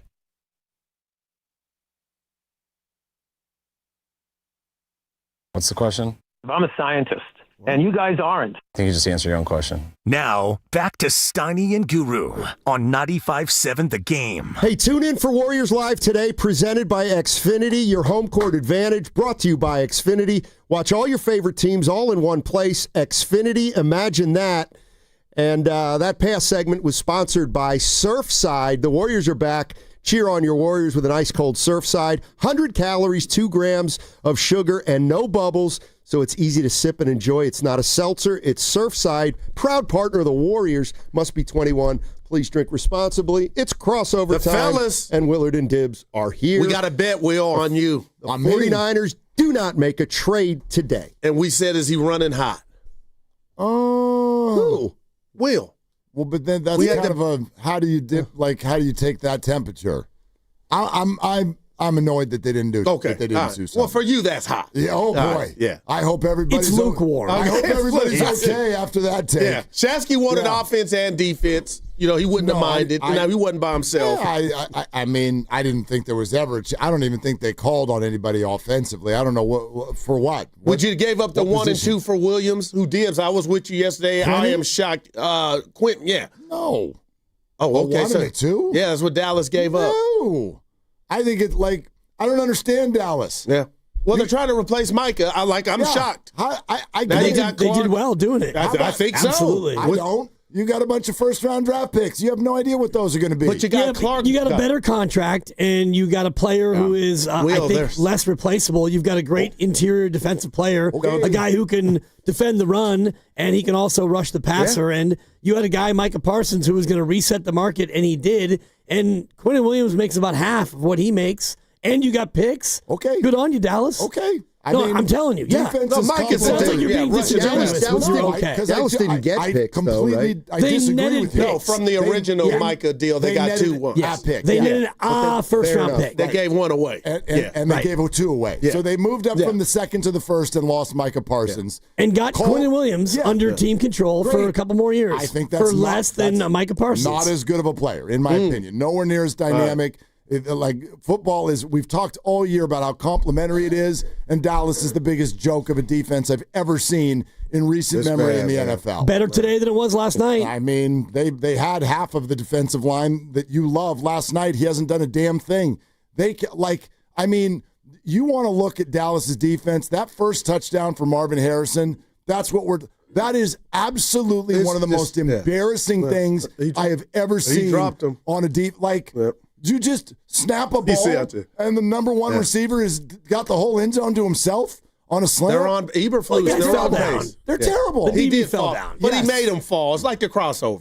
Yeah. Great route. Anyway, and we don't say that about what Jawan did to the guy for the Giants on Sunday when he did basically the same thing, where he ran the in and then the out. Defense. And then, Also, but we're not defense. sitting here mocking the DB. You don't even know who it is. I don't but know when who it's any of Dallas, we can go ahead and talk about how embarrassing that was. You want to cape up for the Dallas defense? I'm not caping up for anyone. I'm just trying to say. This year? No, I haven't watched it at all, Mark. I actually don't have a TV. No, that's why you made the pick you made last night. Yeah, that's why I have a winning record, 61%. That's why. You guys that's why. brother. That must be it. Wow. The one thing, someone came in hot. But the Williams price was too much. You weren't interested if the Niners had that. Not at all. Okay. For weeks now, we've said the Niners weren't going to give up a 1 or a 2 or a 3, and I don't think they should have.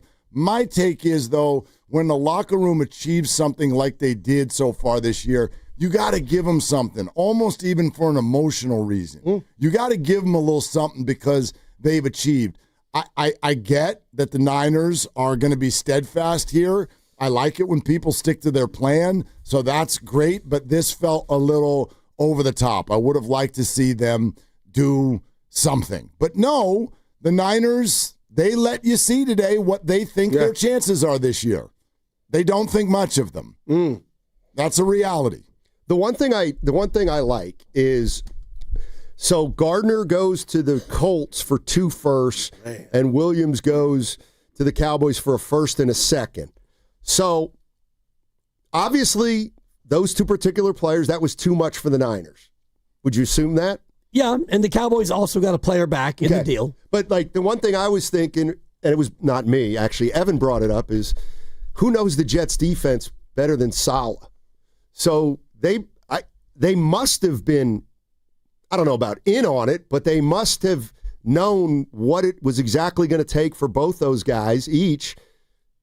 And I'll bet you Saleh was like, that's too much for either one or both. Or either John one was of them. saying that. Or John. I don't know if it's picks and money, too. So you're going to pay Brock Purdy next year $53 million, and so that's going to hit the books hard. And so now you've got Nick Bosa, who still is on the books, and we don't know when he'll be able to play, hopefully early. And Brandon Ayuk is yet to play this year, and he's still on the books. So even though some people would say cap schmap, and they've done a good job of manipulating the cap down there in Santa Clara, if you add Quinnen Williams and that hit, now it starts to squeeze you, so you give up a first and a second, and you take on a big contract. That to me is bad business. Situational. So yeah, I don't buy that Saleh says, okay, that means Quinnen or Jermaine Johnson's not worth that pick. I think that the 49ers front office is like we're not doing that right now. They've tried to tell us that for weeks. Every single time there's an injury, does this change your philosophy? No. Like the Niners do not believe that they are going to win the Super Bowl this year. And that's not the injuries that's part of it. Fred Warner and Nick Bosa are out. But if you look at what they did in the offseason, they're telling you that on the defensive side of the ball, they're rebooting. They're rebooting, and they're trying to get younger and cheaper and all of that, and now you strip the two best players off of it as well, I think that they think that it would be silly to push chips into the middle of the table for this year. So if you're McCaffrey or Trent with that thought, you a little lightweight disappointed? Yes. You Dibs? I'd be annoyed. I mean, a little bit, but understand. they already made moves. Like, just because it's not at the deadline, right. You already brought in Keon White, and you brought in Cleveland Ferrell, which was not a trade. Got but a sack. You've already brought in people, so I don't think that you can be in that locker room and think, oh, they haven't done anything. Well, they didn't do the big thing. And interesting about Quinnen Williams today, once Sauce Gardner got traded, I was thinking, oh, man, now, yeah. Yard sale. Yard sale, and even like after the Quinnen Williams deal got announced, you saw Breece Hall on social media, Twitter, IG. Yeah, first it was the crying face, and then it was like him beating his head against the wall emoji, and then it's like, I want out. And, Garrett Wilson's like, wait, no, I want out. We all want out. That thing is an absolute fire sale, and, it's not going to be next year. It's going to be 2 years. It's going to be a year or two. That thing is getting stripped all the way down, and if you're Breece Hall and you go into practice today, what are you saying? Like, yeah, give me the ball 28 times a game so we can lose 38-7? Like, no, thank you. Well, he's trying to put stuff on tape, though, because he's going to be coming up on his contract situation, whether it's with the Jets or someone else. So I don't worry about those guys playing hard. But, yeah, like going back to why I thought that the Cowboy thing doesn't make sense, it's always fascinating to me when teams make deals and fans get excited because it's like, ooh, you got a haul of picks. And what are you trying to do with those picks? Replace literally the person you just gave up. Why? Why try to replace Micah Parsons? Keep Micah Parsons. Well, that got personal, no doubt. Now the Jets. So it's dumb when it's all said and done. You had what I got. And the Jets are now going to try to replace Sauce Gardner and Quinnen Williams. You could use Sauce Gardner and Quinnen Williams if you want. Like, I just don't get that, because the whole thing, and every fan base, just like ours does, thinks that they suck in the first and second round at making picks because it's an inexact science. No. So, like, now it's like, cool, we have a first-round pick, which is shiny, but it could also be a bust or just a lesser player. Yeah. Well, the Jets need a quarterback, so they're going to try and do everything they can to get their first-round pick, which will be a high first-round pick. So this year, I don't know if it's a great quarterback year, but the next year, I'm being told, is a great one. So 7 picks in the next 2 years, not in the top 2 rounds. Yeah, right? exactly. And they've got multiple firsts. So if you're the Jets, you got to hit. Trust the process. You do, but if you're the Jets and you are bad this year, you're thinking, okay, we're going to have a high first. We're going to have a couple of firsts this year. We're going to have a few more next year. You're at least thinking that, and I don't think that any GM goes into the draft thinking, you know what, we're not really good at this. So let's get 5 first-round picks and hope we hit on one. You're the Jets. You need a quarterback. Yeah. You need a lot of things. And so, you're going to get into fire sale mode, and you do it, and you hope that you become the next OKC. From a Niner standpoint, am I doing too much with Rashid Shaheed going to Seattle? Yes. He's a little scat. He's quick and fast. Just another weapon for Sam. I'm going to give up draft capital for a receiver. Oh, no. You know what I mean? Yeah, not the Niners get him, just defending the Seattle. Seattle got better. Yeah, no doubt. Not that he didn't be on the Niners, but is Kupp out for a while? I'm not scared of Rashid Shaheed. Like, okay, nice player. In New Orleans, I'm not, but now I'm like with Seattle, and gives them another dimension. They're already good. They're already really good. But now they're fast. They're better. I mean, Jackson Smith and Jigba is about as scary of a wide receiver there's out there. It's incredible, man. Yeah, that was already a really good team. The one thing I would say about, like, I get what you're saying about trying to replace a guy that you already have, but in the Jets' case, we don't know if Williams and Gardner were part of the culture problem. I mean, maybe, sure. There's always that stuff that we don't know behind the scenes, personality-wise. So, have you ever heard anything, especially with No, Quinn? I haven't heard anything. I was just throwing that out there. Yeah, and my guy I talked to over the weekend was like, Quinnen is like, he was showing me pictures of him and Quinnen and the team. He was not a culture problem, but all in all, when you look at the Jets situation, that thing is big time broken. The new head coach, new coaching staff, you don't have a quarterback, you don't have an offensive line, you have a situation that is like heading toward the number 1 overall pick, so embrace it. Go ahead and, beeline for it, as opposed to let's gut out a 4-13 year and get the 5th pick. How about you go 2-15 and you lock down the number 1 pick, and then you get Dallas's pick, and now you have a chance to really start to jumpstart it. Yeah, you're listening to 95.7 The Game, KGMZ FM and HD1 San Francisco, an Odyssey sports station, always live on the free Odyssey app, now broadcasting from the Laughing Monk Studios. So we also have, should I play the Kyle Shanahan sound? I get you guys. We have did the whole that show yesterday. on it, damn near. You know, I'll play it. Even, you know what? I still got a few seconds. Is it your show officially now, Willard? It is. Okay, I'm going to play it anyway. These are our ratings. Status and bringing him back at all contingent on how Mac Jones is playing. I mean, in other words, if Mac is playing this well, can you afford to, kind of wait out Brock and wait and see when he's healthy? Yeah, they're not related. I mean, this is Brock's team. If Brock's good to go and everything and can play like Brock, there's no decision to be made. It's just nice as we go through this with Brock, the uncertainty of the toe. It is cool to have someone playing as good as Mac is, but they're not related. All right, so what I hear there is it doesn't matter how great or poorly Mac plays when Purdy's ready, he's going to play. And that's what I thought since the beginning. Of course. But is there a question about that? Well, I think that I think Kyle can now use that to just continue to say he's not ready. Well, what was odd, I thought, and not odd, I get that. Look, this is tough, but he said after the game at the podium that Brock's going to be probably dealing with this on some level all year. Exactly. So then, but his previous quote was, we don't want him to come back till he's 100%.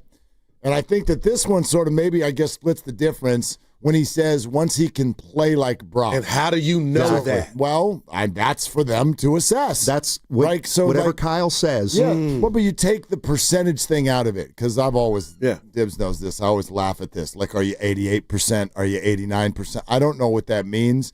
You have to be at a spot where whatever's hurting, because NFL players are always in pain, but whatever's hurting is not. Now I got you. Right? If the ball's not sailing anymore, then you can play. I don't care if you're hurt. I don't care if your foot hurts when you throw, but can you make the throw?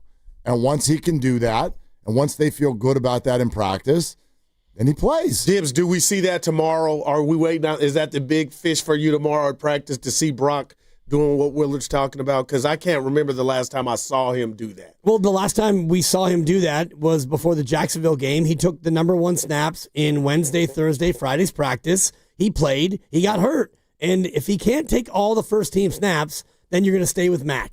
And that's where it was this week. And on Friday, Kyle was asked by Matt Mayoko, did he take a lot of the first-team snaps? Right. And Kyle said, well, I wouldn't say a lot, which means, what does that mean? He took 38%. Again, we're back to percentages. Right. For me, when he can take all the snaps on Wednesday, come back Thursday, do it again, and Friday do it again. And this last week, Kyle even said, we weren't really comfortable giving him all the snaps. Right. Just in case. So you gave Mac the majority, you gave Brock some, and Brock looked good enough to where he was questionable, but Mac still was the guy. So I think this week is going to be the exact same thing where Brock gets, whatever he gets, Mac gets the majority, and Mac starts again.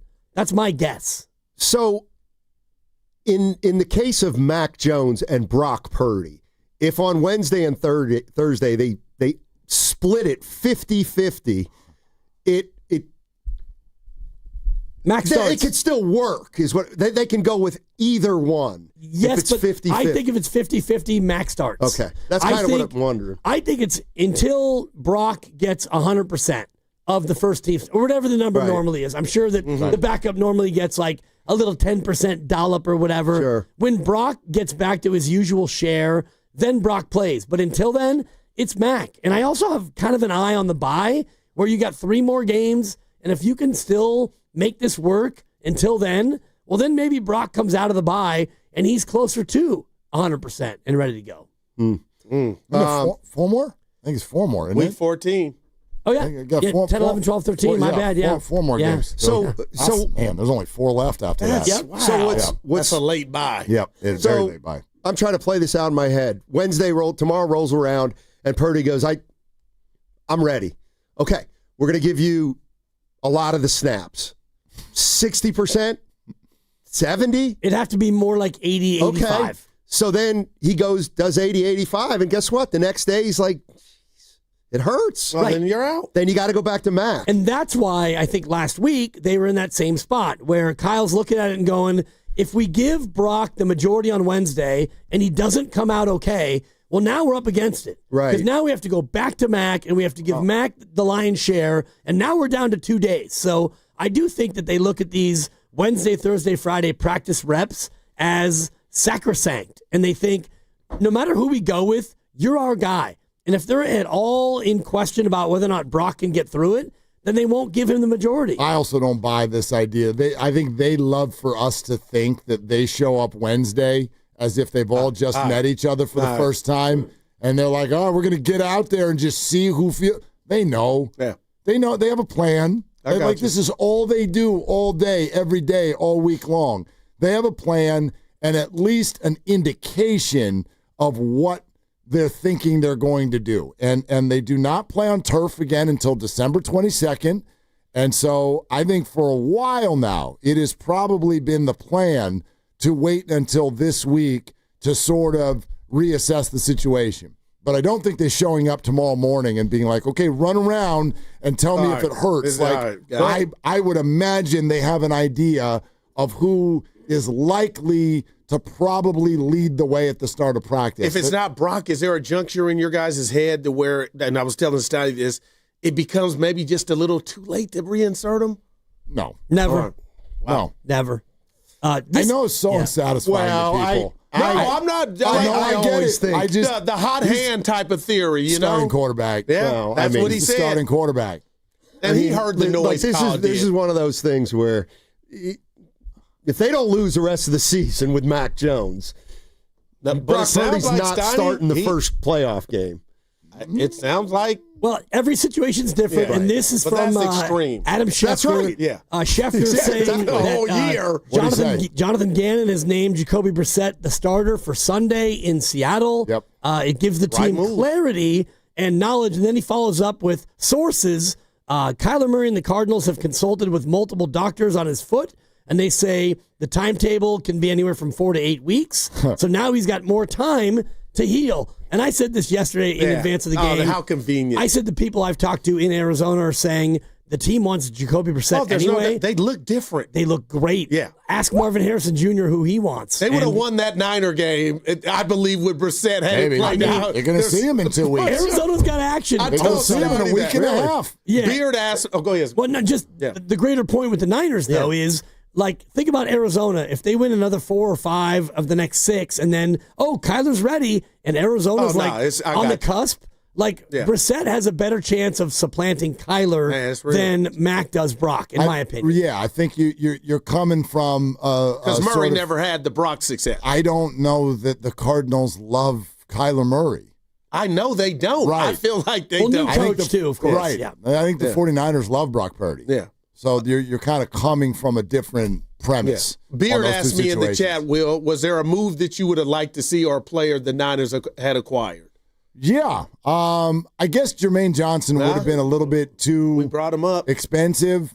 Will McDonald, who's a teammate, also on the Jets, but I never really heard his name get thrown out there. I would have loved to, at minimum, see like a Arden Key. Former Raider. You know what I mean? Just, again. It don't look like he went anywhere. Part of this for me is almost emotional rather than functional and X's and O's. I believe that teams look at a deadline. This is no different in baseball. Remember when Matt Chapman was like, we didn't earn being a buyer. We did not earn being a buyer, so our team became a seller. And that is an emotional thing in the locker room when your teammates go out the door or you get new teammates to come in the door.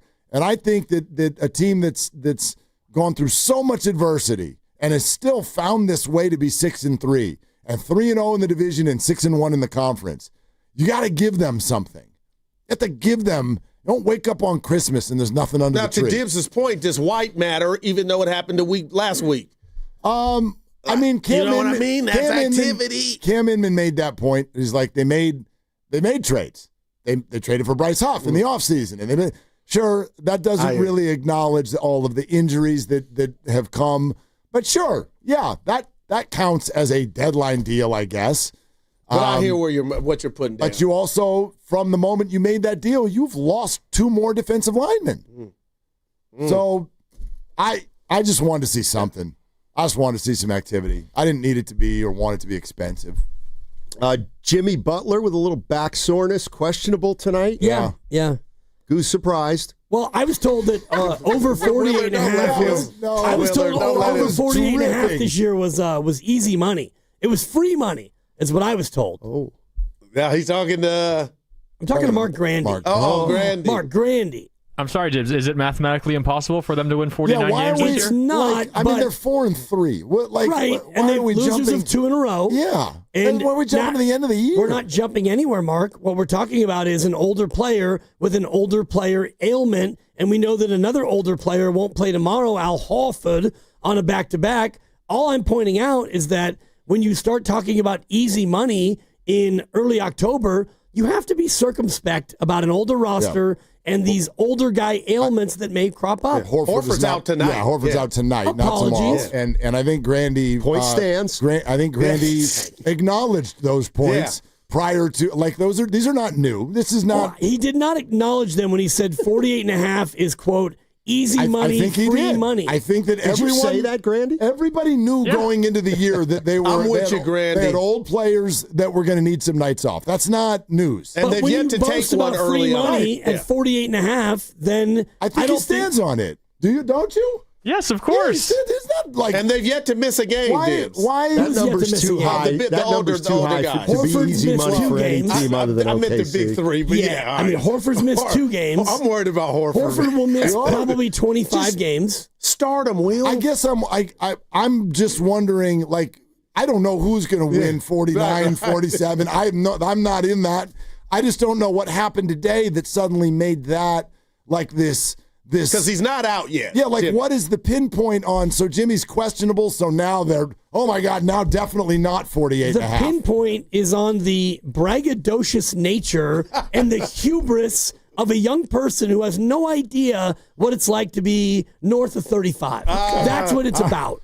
It's also I said it then, north of and I'll say it now. By the way, good on you. He's got no idea. He got no clue. So, it sounds more personal than anything else. I think you might have it's ageism. No, 29-year-old whippersnapper. No, he's high on the Warriors. Getting tired of young I'm still people, high too. on the Warriors. So am I. Saturday sucked. But it's also fair to point out that we're But after- 7 games into the season. Yeah. Right. That's But all. Willard, you helped me Saturday. Was at a party, and I remember you saying, and it wasn't snide, but you go, Guru, I'm worried about you. After the Thursday loss to Milwaukee. Yeah. So Saturday, had a beverage. I was like, I can't believe they lost, but you were in my ear of, I'm worried about yourself. you. Yeah, Yeah. no doubt. I just Love want you to management pace for yourself. fans, yeah. I love that. Pace yourself. Yeah, because they might be 6-3 when we go to bed tomorrow night. No doubt. They might. Load management They might for be. fans, They might be man. 4-5. Even if But Jimmy pace yourself. doesn't play tonight, and we don't know that officially, Yeah. we'll have that for you hopefully before tip-off, but you should still be able to beat the hapless Phoenix Suns. Well, they beat the Spurs. Winners of 2 in a row. Yes, they The beat next 2 Spurs. days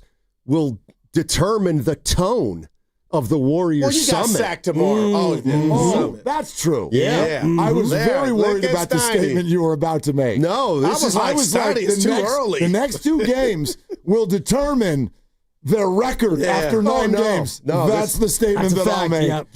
Give me at least 1 win, and it's got to be tomorrow, so that we can go into the summit a little optimistic, because you know how important that is to me. All right. How attractive is Ja to you? I said the Kings need to call for Ja. 95 cents. Sacramento. Game. They need a star. The Kings, they don't already have enough No, problems. get rid of half that stuff to get Ja. Yeah. I don't know if anybody wants Y'all it. ain't feeling what I'm putting down. John needs a hug. Well, Steiny left, so he could give it to him. Are they the smartest show in the Bay Area? You guys are an intellectual feast for the smart sports fan in the Bay Area. Wow. You're pretty much the smartest guys on the radio. I agree. Good Lord, how big is your ego? Are they the funniest show in the Bay Area? Give it a laugh. Come on. You're a funny guy. Come on. Give me a laugh. You are funny, dude. Hit that S again. Are they the coolest show in the Bay Area? And no white boys. They're cool. That's what people are saying. You guys are phenomenal. This is one of the most perfect ways that I could end my day, getting a chance to talk to Mr. Mark and Dan, you know? We'll let you be the judge. Oh. All I know is it's a couple of Bay Area boys talking sports. I know nothing. Thanks. It's Willard and Dibs on 95.7 The Game. All right. right, let's go. Let's do this. This is not what I thought we would be talking about right now. I thought we'd have a little something. Something. Although we do have something that I wish we had said on the crossover, but apparently our brethren had no interest in forward promoting for us. The new manager of the Giants, Tony Vitello, is going to be on this show in 15 minutes. I cannot wait. Okay, Tony Vitello. And so not only is he the new skipper? I'm a Giants fan. Yeah, that's right. Dib's fired up for this keep that one. other one far away for today. We got two beards in this conversation. You know the one. Go Dodgers. That's that the one. Be careful. He's just trying to introduce himself to Tony over here. So let's keep Dib's name out your mouth for just a second. But anyway, Tony is obviously a super entertaining guy. He is going to be on YouTube also. So everybody get on over to YouTube right now. Look at Tony's super manicured beard and Dibs' mostly manicured beard. They will be side by side here in 15 minutes. One gray, one all black. Well, you know, maybe one of you colors it and one of you doesn't. I don't know. We could ask that question. I won't make it question number one. Right. But Tony is going to be on in 15 minutes. Yes, Feliciano today. Yes, Nick Friedel today, but a lot on the deadline that wasn't.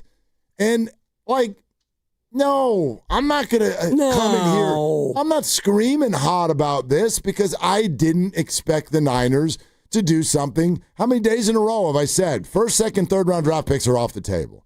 We're not doing that. And I don't want you to just do something for the sake of doing it. I don't want some sort of a figurehead move. But I sort of like the way you said it yesterday. You know what you needed today? A human being. Yep. You need another human being on the defensive line.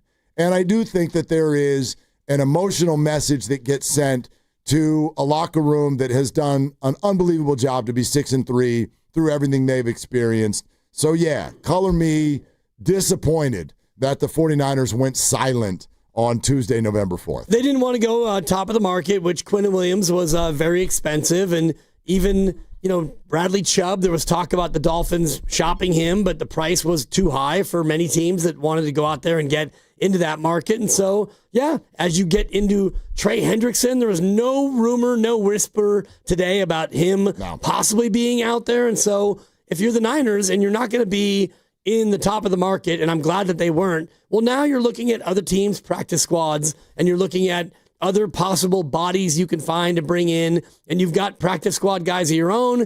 You've got Bryce Huff hopefully coming back soon. You just got Keon White. Cleveland Ferrell got a sack. Imagine that, a Niner who actually tackled the quarterback in the backfield. That was kind of fun. So you do have reinforcements that you've already gotten, and if you're not going to go out there and make a really, really, really big splash, then just go ahead and wait, and now you can dumpster dive. Okay, but so we're assuming that no more injuries will happen on the defensive line. No, they will happen. For the rest of the year. They will happen. So what are we doing? You're going to go to your own practice squad. You're going to go to other teams' practice squad, and you're going to sign people and bring in human beings who are 275 pounds or more and let them come in and wear Niner uniforms. But here's the real question, and this is what I think fans might be grappling with a little bit today. 888-957-9570, the number. Did the 49ers, by the way, I'm going to go ahead and answer this yes already, but we'd love your answer. Did the 49ers signal today, we're not Super Bowl contenders this year? Math be damned, 6-3, whatever. Yeah, they're telling you it's Super Bowl or try again. That's what this year is. Well, every year is that. But not last year. Yeah, no. Because last year they lost about 5 or 6 starters, and so last year it really was bust. This year is really the epitome of what you talk about. This year, you're going to try again. You're not going to bring in somebody on a 1-year rental and darn it, we're going for it. You're not. You're keeping your picks, and you're going to keep your young core, and you're going to try like heck, and then you'll try again. No, see, I think what people feel today is that the Niners are not trying again. I think that's the issue. I don't think that people feel like the Niners are trying to win the Super Bowl this year. And the 49ers may privately say, exactly. You can't say that publicly because it just goes over like a barrel of rocks. So you can't do that. And we don't like the word rebuild in a market like this, and we shouldn't. And I don't think that this is a rebuild. I don't think it's that, but there are adjustments that get made every year. There is strategy. There is an approach. And the 49ers' approach has been as clear as day. Do you remember how we all felt during free agency? What was the feeling? Remember? Does everyone remember? Hey, Lynch, are you going to do something? No. And here we are again at the trade deadline. DeMarcus Robinson, right? Okay, sure. You know, great. They got DeMarcus Robinson. They got Sky Moore. Apparently, they've got their 8th and 9th receivers. Yep. Okay, great. Don't forget about Luke Farrell. Thank you. The feeling over free agency was, I can't believe how quiet the Niners have been. And they just did it again. And if you can't see the message, I think the clouds have dissipated, and it is clear as day. The 49ers are rebooting their finances on the defensive side of the football. They are not interested at all in putting future assets out the window so that they can go for it this year, because this year is not really what it's all about. Like, hey, add a kid, slap on the butt Kyle Shanahan and Robert Saleh, because you're doing a great job by being 6-3 while you're both transitioning and beset by injuries. So that's incredible. But the 49ers are not going to change their philosophy come hell or high water, no matter how badly we want them to do it. And the truth of the matter is if you'd sat Kyle and Bob into a room before the year started and said, here's the list of people who will be injured this year, many of them like overwhelmingly season ending, Nick Bosa, Fred Warner, see you later, Michael Williams, Brandon Ayuk's not coming back, Ricky Pearsall multiple games, Brock all but 2-3 games. Yep. Okay? And your number one draft pick, gone. That's it. He'll miss the second half of the season. If we had told them that based on their preseason strategy, I don't think they would think they'd have more than 2 wins right now. But they have 6. And that has not compelled them to change their strategy. And it's because of what you talk about, that's hard process versus results. And it's hard for fans. It's hard for fans, but at the same time, if you really think that any of these additions would have changed their fortunes, like let's say you got the Quinnen Williams deal. You got Quinnen Williams, which means you would have had to trade Kalia Davis and a first and a second. You get Quinnen Williams. Okay, now we're going to be Super Bowl? No, you have 3 or 4 other holes, and that's what I've been thinking about this whole time. You're not a team that is one player away. You look at Indy. Indy lost Mooney Ward to a concussion in like pre-season, not preseason, but pregame. Pre-game, yeah. The weirdest thing ever. And they're like, whoa, we're really good. We need a corner. So you go out and you get Sauce. Is he not coming back? What kind of concussion is this for Charvarius Ward? He's on IR. So okay. I don't know how long he'll be out. Yeah, most He's had of these multiple guys, concussions, but it was so bad that they had to put him on the list. And so they need a corner. They're 7-2. They think that they're the team. And so you go out and you get Sauce. And so that's what you do when you're a team like Seattle. They're thinking, you know what? We could use another receiver. We don't know about Cup or Coop. So let's go out and get a deep threat to go with JSN, who's really good. And we get Cup back. And we feel like we're a team that can win this whole damn thing. Yeah. The Niners are telling you they don't think that. And that's okay. I'm okay with it because they're right. They're right to think that. I agree with you. I mean, but as a fan, it's frustrating. It sucks. It does, but at the same time, I'd rather have them be sensible than, throw a bunch of S at the wall and hope against hope that this is going to make the difference. But isn't there a middle ground to that? Like, yes, and that's what they've done, I think. I think they've done the middle ground. I don't, because of Michael Williams and because of Yetur Gross-Matos. I would agree with you if those 2 players were still playing football, but they're not.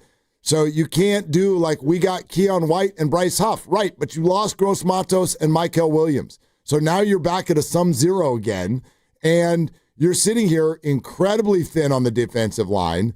I don't want a dumpster dive. You're 6-3. In 5 days, the Rams will be here, and you have an opportunity to grab the division by the you-know-whats. You have that opportunity. You are 1 win away this weekend from being 4-0 in the division, from being 7-1 in the conference, and sitting there at minimum either atop the division or right alongside the Seattle Seahawks as you move into a stretch of schedule that gets friendly again after this game. Cardinals, Panthers, Browns. Like, you really have an opportunity. But the team doesn't really think so. again, I get it. I would have loved a middle ground. That's all I'm saying. You've got to give these guys something. Tell me that Trent Williams is like, yeah, we're building for next year. I wonder how that sits with Christian McCaffrey, who's got 500 touches already. You know what I mean? So we can get into this today. We will. Tony Vitello is going to join us in 5 minutes. We got a Warrior game tonight here on 95.7 The Game against the Suns. So Dub Nation, it's time to get engaged. Before every game, you can vote in our Engaging Dub Nation poll on 95.7 The Game's Twitter page. Brought to you by Shane Co., your friend and jeweler, where you'll find the Bay Area's best selection of unique engagement rings and their unmatched free lifetime warranty. Visit shaneco.com today. Okay, Warriors just lost 2 games on the road that, we here in Warriorville feel they should have won. Were those losses a fluke or a sign of bad things to come, as in they're not as good as we thought? You can vote now on Twitter. It's either or. We will share the results later. Speaking of the Dubs, got the summit coming up Thursday, November 6th. I've been hearing from some of you that you're planning to see us out there. We cannot wait to see you. Jack's Restaurant and Bar, Pleasant Hill. All of us hosts together again, discussing this Warriors season 9 games in. Me and Dibs 2 to 4, all the hosts 4 to 6. Jack's Restaurant and Bar, great prizes, drink specials, and we look forward to meeting you out there. Jack's Restaurant and Bar in Pleasant Hill, Thursday, November 6th. We'll see you there. We'll see Tony Vitello both on YouTube, and we will hear him through these airwaves here coming up next as he joins Willard and Dibs. If you're heading into San Francisco this afternoon for the Warriors game at Chase Center tonight, 7 o'clock, traffic conditions are good on both 101 and 280, and no significant delays on the Bay Bridge between Oakland and San Francisco. What makes Crystal Geyser Alpine Spring Water different? We always bottle our Alpine Spring Water less than 1.5 miles from the spring source, and all our bottles are made with 50% recycled plastic from our own recycling plants. Crystal Geyser, bottled at the spring source. Makita's built for the pros who show up early, who don't do shortcuts, only precise cuts. With tools built to last, job after job, year after year. Performance that pays off, because when the job calls for the best, you answer. And when you need the best, you call on Makita, built to be the best. Available at the Home Depot. Hey, I'm Mike Slater. My dad passed away at the age of 63. It's out of nowhere. Had a stroke. Super hard, obviously, for the whole family, but my dad had life insurance. This is why I have life insurance for my family, for my wife and 4 kids. And the best place to get life insurance is ethos.com, because you can do it in 10 minutes. And there's no medical exam and no blood test, just a few health questions. Get life insurance in 10 minutes so your family is protected. Ethos, E-T-H-O-S, ethos.com/life. The Floor Store is your Bay Area flooring authority. Selection, expertise, price, guaranteed installation. Visit floorstores.com. They say the hardest part of getting something done is getting started. Well, we did that 30 years ago when California first took on the tobacco industry. Now, smoking is down 60%, lung cancer 52%. A couple of our cities have already ended tobacco sales. A California without big tobacco isn't just possible, it's already happening. See our progress at undo.org.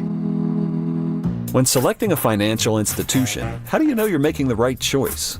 As Bay Area bank customers find themselves at a crossroads, maybe it's good to consider if you want your bank to be community-oriented or corporate-minded. Fremont Bank has grown by providing stable, consistent service to the region, its families, and its businesses for 60 years, all without a single merger. And we intend for more of the same for the next 60. Fremont Bank, here for you, here for good. Tune in to 95.7 The Game for Warriors Live, 60 minutes before tip-off. Every Warriors game throughout the season as we get ready for the action. Presented by Xfinity, your home court advantage. Brought to you by Xfinity. Watch all your favorite teams all in one place. Xfinity, imagine that. We all hear the radio ads about the IRS. They tell you to be afraid, to be scared, and they try to frighten you into calling. I'm not here to do that. Tax Relief Advocates is different. TRA is here to tell you that if you owe money to the IRS, whether it's $5,000, $50,000, or $500,000, we have a solution. It doesn't matter if you're sitting in your car, at work, or with your kids. No matter where you are, call now. 800-575-9834. Don't lose hope. TRA can eliminate or reduce what you owe to the IRS. Generous programs are now available that can give you a fresh start. Our passion is taxes and helping individuals fix their IRS problems. We have over 1,000 5-star reviews on Google and an A+ with the Better Business Bureau. You don't need to be afraid of the IRS any longer. End your tax nightmare today by visiting us online at TRA.com or call 800-575-9834. That's 800-575-9834. Tax Relief Advocates. Real solutions for real people. It's about time pros had one partner for every part of the job. Simple ordering, fast delivery, continuous support, all from one partner. The Home Depot delivers supplies on your schedule. Our pro team helps you plan ahead so projects run smoother. And with Pro Extra benefits, you can simplify ordering, track spending, and save time every step of the way. Because with one partner, you get more than materials, you keep your job moving. The Home Depot Pro. It's about time. Every morning, we rise and shine, make breakfast, and brush away the night's rest. These routines help us start the day off right. Nature-Made vitamins are a simple step in that daily care regimen. Multivitamins with daily essentials, clinically studied probiotics for gut health support, magnesium to help relax the body. Nature-Made is made to care for you every day. These statements have not been evaluated by the Food and Drug Administration. These products are not intended to diagnose, treat, cure, or prevent any disease. Red and Gold Game Day starts at Laughing Monk Brewing. Park for free. Enjoy amazing food, ice-cold beer, and every game on TV. Catch 95.7 The Game's pregame show. Then hop on the free shuttle straight to the stadium. Sign up now at 957thegame.com.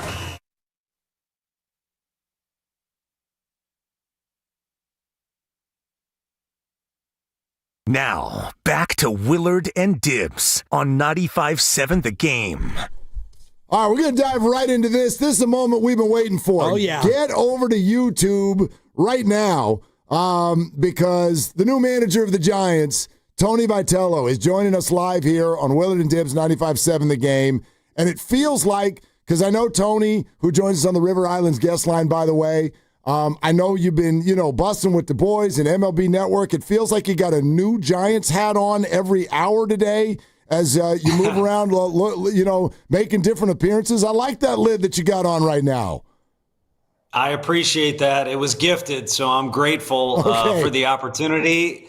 Also, the gear to wear probably the best home jersey in all of Major League Baseball. I could keep going on if you guys want, but I know I'm interrupting. You guys are dissecting that Warriors schedule pretty early. It's hopefully you keep in mind when it's early in the season, you're still formulating some stuff. You come on. You've been working in the SEC. Nobody freaks out too early about games, do they? Oh, do they ever? I'll tell you what, though, it's phenomenal. Again, excited about my opportunity, but anyone who has a chance, even just to experience a game in the SEC, no matter what sport it is, the fans make it special. And then because of the fans, you get great athletes. And that's kind of what's gone on in San Francisco is there's been a tremendous tradition. And who started it, the players or the fans, I don't know. But to be a part of it is, surreal is a word we all throw out probably too often. Whatever's way down the road from surreal, that's kind of what I'm trying to deal with. Well, Tony, I want to jump right into that because I think we've heard a lot from you over the last week or so, including the press conference here in the Bay Area about the difference between college and the major leagues. And obviously the gut-wrenching decision that you had to make and everything that went into that and all the people you talked to, super fascinating, and you've been open about it. You know what question I don't know if I've heard you answer, though, is why? Why did you eventually make the decision to leave somewhere you loved and join this? I think ultimately the challenge, I think Buster Posey was the X factor. I think if you're comfortable in a position, you work it, it could be South Carolina, or it could be Florida State. It doesn't have to be in our league. It could be at Oregon, and it's going well. And by that, I mean, we're having a little success, but there's really strong relationships in place. It's a great, place and people to work around. Then it's going to be tough to leave. So it's got to be a situation where some criteria is met. And I think once you start dissecting each organization in the big leagues, there's 30 teams and it's all under one label. but they're all very, very different. That's something we tried to educate recruits on, is just because you get drafted, it doesn't mean you're getting drafted by Major League Baseball. You're getting drafted by a certain organization. And when you break down all the things that are in the Bay Area with, again, the tradition, how cool of a city and area it is, the park, the way everything is structured from Greg Johnson on down, the roster, the current roster certainly is not, it's not, oh, poor me, we need to find some players. We're in a decent spot. Obviously, everybody wants to get better.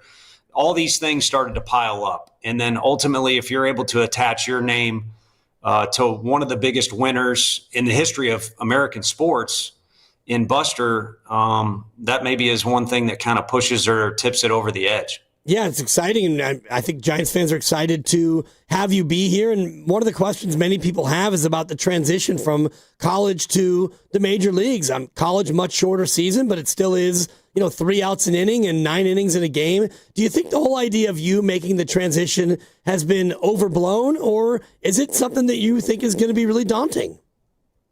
No, I mean, I was kind of joking about, you guys maybe overblowing, and I wasn't even listening the whole time, but fans overreact to a Warriors loss or whatever. That's the beauty of sports, is you get to read the newspaper back in the day when I would follow the Cardinals and the Giants and teams like that. Now it's online and Twitter. It's the beauty of sports. You pick a side, and that could be, a debate within the team. We're all Giants or 49ers fans, but we pick a side in the debate. And you argue who was better in this era. It's the beauty of it, and it's a part of it. Unfortunately for me, when it comes to the Giants, or in the past it was the Vols baseball squad, I can't take part in that. All I can do is kind of focus on my job. So that's going to keep coming up. I think it's best served to be kept out of my ears or out of my focus, as well as the rest of the coaching staff. But it's not going anywhere. It's going to be brought up, and if we have success, people we'll take jabs, and if we suffer defeats, people will take jabs. So why worry about it? Let's push forward and try and make this team that's coming up this coming spring and summer as good as we can. Tony Vitello, the new manager of the Giants, is with us here on Willard and Dibbs 95.7 The Game. You mentioned Greg Johnson, his name here a few minutes ago, and also even just that subject you were just talking about. I saw a comment from him recently where he's like, sure, this is a little out of the box, but maybe not as out of the box as people are making it out to be, to make it sound like they hired you from the NBA or something. What's your reaction to that? Do you think this is as big of a jump as people are making it sound like it is? Here's an overly honest answer that I'll probably get myself into trouble more times than once, especially with the multiplication of media opportunities with the big leagues, is I don't know. I've not been in that dugout. I've been to a lot of games. I've coached players. I've talked with guys. I don't know exactly what differences will pop up. Now, that might make me look bad down the road, but I'll take a little weight off my shoulders, and I'm not trying to make any excuses, but especially at the pro level, but also in college, the players are the ones that are on the field.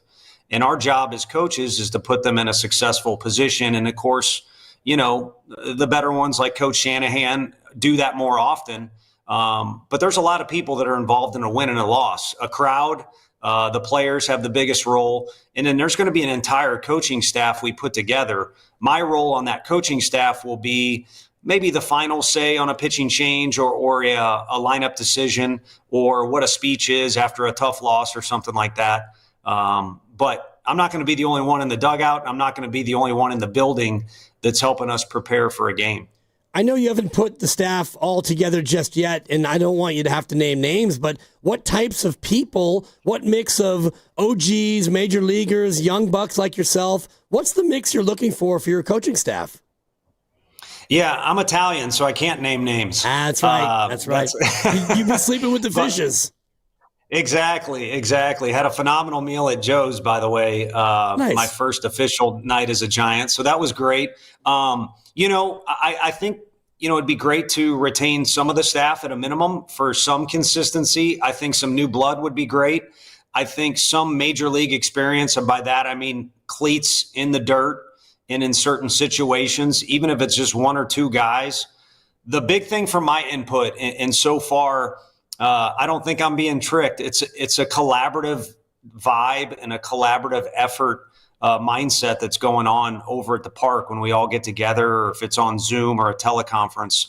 And so when my input is welcomed, loyalty and team chemistry is huge.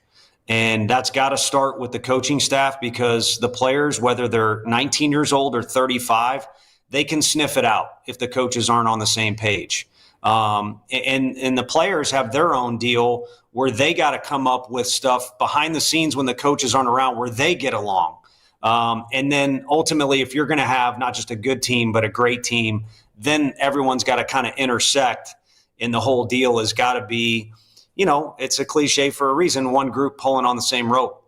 Tony, Knoxville to San Francisco is quite a jump. And I know you had that time in Salinas, but Salinas to San Francisco is quite a jump in and of itself. So, like, prior to last week when you came and said hello to everybody, what was your experience and impression of San Francisco?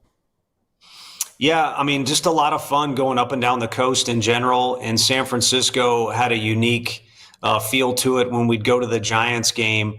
It was different, and I don't want anyone to slash my tires yet, but, I'm from St. Louis, and like it or not, they do know the game well there, and they appreciate a guy that hustles or plays the game the right way. They appreciate a good rivalry, and you could sense that it was a different type of baseball fan in San Francisco, maybe compared to some other places. We can talk about that off air, but compared to other places, it just had a true baseball feel to it. And then going around the city, you get unique variety that you don't get even in St. Louis. I don't know population and things like that. I'm not smart enough, but it's a bigger feel, and it's more of a melting pot of different restaurants and different things you can do, and you get to see the water and the bridges and things like that. And then if you go further north, there's some pretty cool areas, as you all know, and free time will be at a premium. But just overall, it's not just San Francisco, the city. The entire area is one that'll captivate you if you're around it, especially if you're around it for the first or second time, because you see so many new, cool things. Tony, I thought one of your more interesting answers last week was when you used the word abnormal, and you used it in kind of an abnormal way. Like, you were very careful to paint it as a positive thing with your impressions of San Francisco when you were actually spending time within the city limits for a week. Can you expand on that a little bit? Like what it is you noticed about maybe just the people when you were out and about in the city? Yeah, I think whether it's a waiter or somebody in whatever service industry where they're helping you, you can pretty much feel out whether it's because they're on the job or they're trying to fake it till they make it, or if it's coming from a sincere place. And I just felt like leaving a place where it's called Southern hospitality, the hospitality was every bit as good, if not better.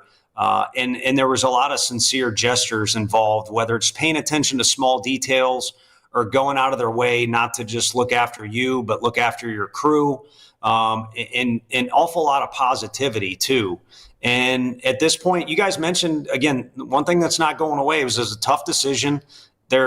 You could call it risk or a challenge or whatever involved. So the more people that lift you up, even if it's just one subtle comment, it can change your mood, even just for a bit. But no, I meant abnormal, obviously in a positive way.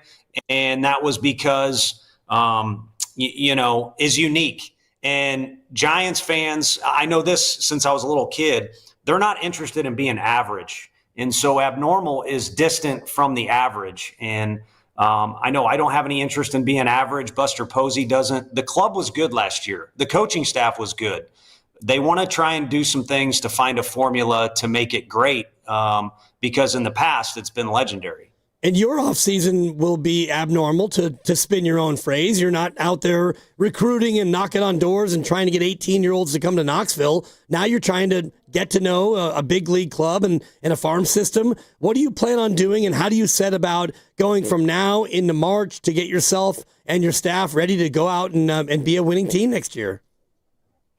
Yeah, well, I got to get to know you guys first. It's a good start. And yeah. And there's some, closing of the books on things in Tennessee. There's some commitments I made, to help out in the community, if you want to call it that. And there's real estate stuff. So like anyone, turning the page and closing some books, but opening that new door and figuring out where's the best place to live in Scottsdale. Incredibly excited about that. Where to set up shop in San Francisco, get to know everybody. Step one right now, though, on the major list that's more interesting is hiring staff. From there, it'll be revisiting some convos with some players and maybe even getting to get out and see those guys in person. And then really sit down and get an early start with some staff. Hopefully most of us can get together in person and figure out how is this spring training going to set the tone for what we really want to make the next season. Tony Vitello, the new skipper of the Giants, is with us here on 95.7 The Game. Yeah, I feel like we haven't gotten the media as a whole hasn't really had much of a chance to talk baseball with you yet, and maybe you haven't even had a chance to think about it, but you joked last week about how Bryce Eldridge turned down Tennessee, and maybe you needed to have a little chat with him about that now that you're his manager. But what is your vision for him this year, positionally, roster-wise, all of that, if you have one? I think it picks up where when we scouted him in high school, what a blessing to see a guy that is ultra talented and could make an impact at a high level right away, but also you can legitimately dream on what is to come. And I wouldn't by any means call him raw. He knows what he's doing. He played at a very high level at some competitive areas and on a great team when he was in high school even, and now he's been through the system a little bit.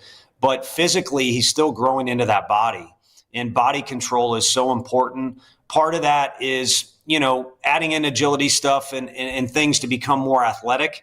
But also a lot of it is some of those guys, it takes longer to gain true core strength, which can control your body and just make things easier to repeat. And I think as he does that, it'll be a higher percentage of success he has at the plate. But more importantly for him, I think defensively and on the bases, he'll become a more complete player as he becomes more of a complete athlete. What is your general baseball philosophy? And I can't help but think about Toronto this year, so close to winning the whole thing. And they're a team that doesn't really strike out much. There are a lot of contact, and they like to get people in motion. Do you look at your philosophy and then look at this ballpark and try to marry the two going forward as the new skipper? Yeah, a little bit. I mean, I think if you want to fire me in 6 months, you can recall on this answer. Whatever's going to win, I think a lot of things for me are overly simple, and I really don't like losing. I haven't grasped onto the idea of you even having a good season means 60 losses. That's going to take a change in some temperament and some other things. So I like when the whole team, for us, it would be meeting, in left field or right field. I assume it'll be now in the dugout at the conclusion of a game. There's no better feeling when everybody, the group, got what the group wanted. And sometimes that means a guy had to pitch outside of his normal role, or maybe a guy had to lay down a bunt. And I'm not, again, bunting, if it helps win, I'm all for it. But I don't feel like I'm drastic one way or the other. I hate the feeling of not being prepared, and I hate the feeling of not competing. And it is a true challenge to compete every inning of every game, no matter what level you're at. But when you're playing that many games, it becomes an even greater challenge. And so that's part of my role, is to make sure our guys are kept in check as it relates to preparing and competing the right way. Tony, I saw you say that some of the Bay Area sports elite have maybe already made contact, and that you have a number on George Kittle, and you wouldn't mind getting into some shenanigans with him. I'd like to know, what do you want to do with George Kittle? Just be around that guy's energy. He kind of seems to be a guy that makes you feel like you're on his team, no matter when you're around him or in what capacity. And that's the type of energy that makes a locker room great. But also the guy's got unique charisma. So I'm sure anytime I didn't even know there was a Kittle Fest, but at a game, Kittle Fest, or at a concert, or even just having coffee, I'm sure being a part of that, energy he gives off, or again, just seeing that charisma in person would not only be entertaining, but probably a little inspiring. Well, I know he's also got an off-season home in Tennessee, so I'm wondering if maybe it'll feel a little bit like home. I actually wanted to ask you that, to the likes of, Peyton Manning was a guiding factor. I know you talked to him last week. Morgan Wallen's one of your good friends. Now we're talking Kittle. like my perception of you is you've got this unbelievable kind of old boy network thing happening in Tennessee that sounds from the outside like a whole lot of fun, Tony. Like, how does what kind of culture shock are you headed for here? I don't think much of one. One thing that I mentioned on the radio today, John Wilkerson is phenomenal play-by-play guy for us. And, we did a radio interview this morning. I mentioned a lot of times you're on the sideline of the football game. And again, I said Twitter's not real life, and Instagram, those pictures, those are a snapshot. And there's plenty of times where I got to do something, that I never would have thought I would have got invited to. Like the CMAs are a good example. And I enjoyed being around the people I was at, and you get to hear the music, but a lot of times it's every bit as much work and networking and things like that to put, at the time, put Vol baseball in a better spot. So the times I do get to hook up with those guys, pretty cool. See a concert and things like that. But it's not as often or as frequent as you'd like. And a lot of times there's work to be done before and after. So if anything, maybe a little less recruiting and a little less fundraising means maybe I could do that more often. But I grew up around my dad, and it's kind of about the work as much as it is anything. And you played for your dad in high school, if I'm not mistaken, baseball and soccer. Which of those athletic sports were you better at as a kid? Just baseball. And again, I'm probably giving you ammunition I shouldn't, but I love baseball. But I just love competing. I love sports. And I was the type of kid that I liked being on top of all of them. Again, reading the newspaper or following all of them. I loved playing all of them out in the yard, going to all sporting events. And baseball was the one I wasn't great at, but I was best at. So that's what helped me, move along and be able to be in a position where I could do something involved in the game for work. The one part that probably led me to love this game more than any other wasn't so much when I was in it, because it was tough. I wasn't having as much success as I wanted. But then I started to realize that's the beauty. Overcoming things like fear, overcoming failure, and also just meeting challenges head on and discovering who you are as a person is often what is at the source of, many great players. Like some of the role players, a guy like Bill Miller, he was able to put numbers up like superstar players like Derek Jeter and Manny Ramirez the year he won the batting title, because he was not just on a journey to be a better player, but just to discover who he was as a person. And that was one of those things that was in the back of my mind when this decision was available. And our roster is pretty good at Tennessee. Number one recruiting class next year, and the year after looks to be similar to that. But why not go out there and discover what happens when you get punched in the mouth a little bit more often, or you got to move to a new city and you got to adapt to some things. And we'll see. No matter how it goes, I think it's going to be a great learning experience. And I'm no George Kittle, but I like to make things fun. So at the very least, I think I'll have fun, and I think people around me will have some fun. Well, speaking of having fun, because you came in talking about our Warrior conversation, and I don't know if you know this, but our radio station knows a few people with the Warriors, Tony. So, like, you want to go to a Warrior game and sit on the floor? We can do this. We can make this happen, Tony. You're damn right I do. Okay. And I'm laughing as you say this, because I probably said about 20 times when I was trying to figure out what was best for me, and I just kept saying, well, if I take this job, am I going to get to meet Steph Curry or not? Because at the end of the day, let's all be honest, that's really the only reason I made the decision. So I love the honesty. It's a good reason. It's a great reason. All right, Tony, I've got my calendar out. When are you coming back to the Bay? What's going on? That's a good question. I'm trying to make sure I'm not in the air when I have a media obligation. All right. And also, got some things to wrap up around Tennessee, but I'll be back and forth a few times the next few weeks. All right. We'll figure it out because we got you covered. Yeah, it's a pretty good time. I love it. Yeah. Somebody gave you a hat. Maybe we'll give you some tickets, Tony. That's the way we do it around here. I love it. I'll get on Amazon and make sure I got my jersey ready to go. Please do. Yeah, we can probably take care of that too. But anyway, hey, Tony, you're a blast. Thank you so much for spending some time with us today. Yeah, thank you guys. And again, anyone we came across in the city, in the Bay Area, thank you so much on behalf of me and my family. And we'll work hard to pay you back. Okay. Looking forward to it all, welcome. Tony. Yeah. See you guys. All right. See you. Tony Vitello, the new manager of the San Francisco Giants. We're brought to you by Fremont Bank. Here for you, here for good. The guy can handle a conversation, can't he? He's fun, yeah. And, you know, wow. He's right, though. Ultimately, it's about how they do. And Sure. I liked his answer of, it's going to take some getting used to losing 60 games a year and having that be okay.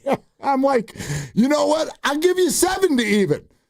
Not another one. Yeah, well, no, not 71. 92 and 70? Just Fine. 92 and Yeah. 70? We'll give you that. do that next year. No doubt. Maybe not the year after that, but whew, man. A lot of fun. Yeah, a lot of fun. We react to that.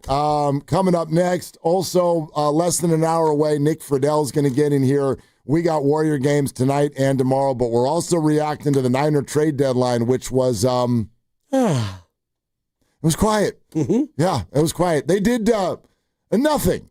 So 888-957-9570. How'd that make you feel as a 49er fan? Niner fans did nothing. All right, Swillard and Dibs. Ready for the ultimate red and gold game day? Laughing Monk Brewing is the place to park, party, and ride. Skip the traffic. Forget the expensive parking. Park for free and dive into an epic tailgate with mouth-watering food, ice-cold Laughing Monk beer, and every game on TV. Catch 95.7 The Game's pregame show with Lorenzo Neal and Evan Giddings. Then hop on the free shuttle minutes away from the stadium. Shuttles are first come, first served. So head to 957thegame.com to sign up and join the party. Hi, I'm Chris. I'm David. And I'm John Margevisi with Jack's Restaurant and Bar. Dude, what's with that voice? Bro, it's my radio voice. People say I have a great voice for radio. Bro, people say you have a great face for radio. Oh, you have a radio Guys, face. not again. We're here to talk about Jack's. Mom taught us everything we know. Use the best ingredients. Cook everything homemade. Treat everyone like family. Don't forget the bar. With amazing cocktails. Of course. Full bar. Amazing cocktails. Let's stay focused. You're right. I'm sorry, bro. I'm sorry, too. That's better. Besides, you're twins. You have the same face for radio. Why, you little I love Jax.com. It's a classic odor tale. You fried fish for dinner, cleaned up, but the smell is still in the house. And the neighbors are coming over for game night. They're on their way. And then you spray Febreze Air Mist. Febreze Air starts working instantly to fight even your toughest odors, so you go from fish to fresh like that. Now all you have to worry about is Pam cheating at charades. Breathe happy, Febreze, la la la la la. Let me tell you about this new Pretzel Cheddar Club. Hey, I'm Carlos. And I'm Ebony. And a little thing we love about the Chick-fil-A Pretzel Cheddar Club is the tangy Dijon with the pretzel bun. It takes it to a whole nother level. It goes perfectly with the chicken and the cheddar cheese and the bacon. Man, you know how much you love bacon. And I love the different varieties. Grilled, spicy, original. It gets you nice and excited for fall. Order the Pretzel Cheddar Club with Cherry Berry and Sprite for a limited time on the Chick-fil-A app. Real guests paid for their testimonials. Dan Daly, the administrator of Lawton Skilled Nursing and Rehabilitation Center, thanks his staff for earning Newsweek's top Bay Area facility recognition. Lawton, in San Francisco's Sunset District, provides top-tier therapies and partners with UCSF Medical Center. With a 5-star rating and Dr. Darby Clayson as medical director, it's also listed among the best by U.S. News. For skilled nursing, call Dan Daly at 415-566-1200. That's 415-566-1200. Introducing the IHOP Value Menu, where all your breakfast faves are just $6 each every day. Where else can you get a big, filling, sit-down breakfast for only $6? Go to your Happy Plates with the $6 IHOP Value Menu. Available every day at IHOP. $7 in some locations. What if you could have reliable and intelligent Wi-Fi at the same price for 5 years? That's the Xfinity 5-year price guarantee. No annual contracts, no hidden fees, and our best equipment included. Just 5 years of Wi-Fi that boosts speeds to the devices that need them most, that finds and fixes problems before you even notice them, and that keeps you gaming in the fast lane. Lock in your price and unlock the possibilities. Xfinity. Imagine that. Select plans only. Restrictions apply. Tune in to 95.7 The Game this Friday for Football Fridays, where they discuss the red and gold and their upcoming game. Presented by Merit America. Visit them at meritamerica.org/super. Neuropathy is a debilitating condition that is sometimes misdiagnosed. Symptoms can include pain, numbness, and tingling in your hands, legs, and feet. Neuropathy is a progressive condition that only worsens unless you get effective treatment. SF Bay Wellness is a leader in neuropathy reversal and uses FDA-cleared, non-invasive electric cell therapy to restore nerve function with no injections, no drugs, and no surgery. The treatments have a 95% success rate. If distance is a factor, ask about our virtual consultation option. Call SF Bay Wellness at 844-94-NERVE for the $99 neuropathy evaluation and receive a personal treatment plan that is tailored to your needs. Don't wait another day. Call 844-94-NERVE. That's 844-94-NERVE. Why keep suffering with the painful symptoms of neuropathy? You deserve to live a pain-free life. Start getting the treatment you need for your neuropathy symptoms. Call today. This is the story of the one. As a custodial supervisor at a high school, he knows that during cold and flu season, germs spread fast. It's why he partners with Grainger to stay fully stocked on the products and supplies he needs, from tissues to disinfectants to floor scrubbers. All so that he can help students, staff, and teachers stay healthy and focused. Call 1-800-GRAINGER, click Grainger.com, or just stop by. Grainger, for the ones who get it done. Some people just know you can save money on car insurance by checking Allstate first. Like you know to check if they're going for it on 4th down, before going to the concession stand. Yeah, give me 3 hot dogs, 2 jumbo touchdown, baby! What? Hey, buddy, you want cheese with those? Yeah, checking first is smart. No. So check Allstate first and see what you could save. You're in good hands with Allstate. Potential savings vary, including based on how you buy, subject to terms, conditions, and availability. Allstate North American Insurance Company and affiliates, Northbrook, Illinois. Do you often worry you left the garage door open? With a LiftMaster garage door opener powered by MyQ, you'll never worry again. You can control, secure, and monitor your garage from your smartphone anytime, from anywhere through the MyQ app. As an authorized LiftMaster dealer, Ace's Garage Door Repair and Installation has smart openers designed for your needs, including belt drive motors for ultra-quiet operation, integrated camera for live video, streaming, and battery backup to let you in when the power is out. Trust Ace's Garage Door Repair and Installation for top-notch service and unbeatable reliability. Whether you need a quick fix, a complete replacement, or a brand new installation for your garage door or garage door opener, our skilled technicians are here to get the job done right. With competitive prices, a commitment to quality, and diamond certification, Aces has you covered. Call today at 855-588-2237 or visit acegd.com. That's acegd.com. Aces Garage Door Repair and Installation, where your garage door is our priority. You're listening to 95.7 The Game, KGMZ-FM in HD1 San Francisco, on Odyssey Sports Station and the home of the Golden State Warriors and Valkyries. Always live on the free Odyssey app and now coming to you live from the Laughing Monk Studios.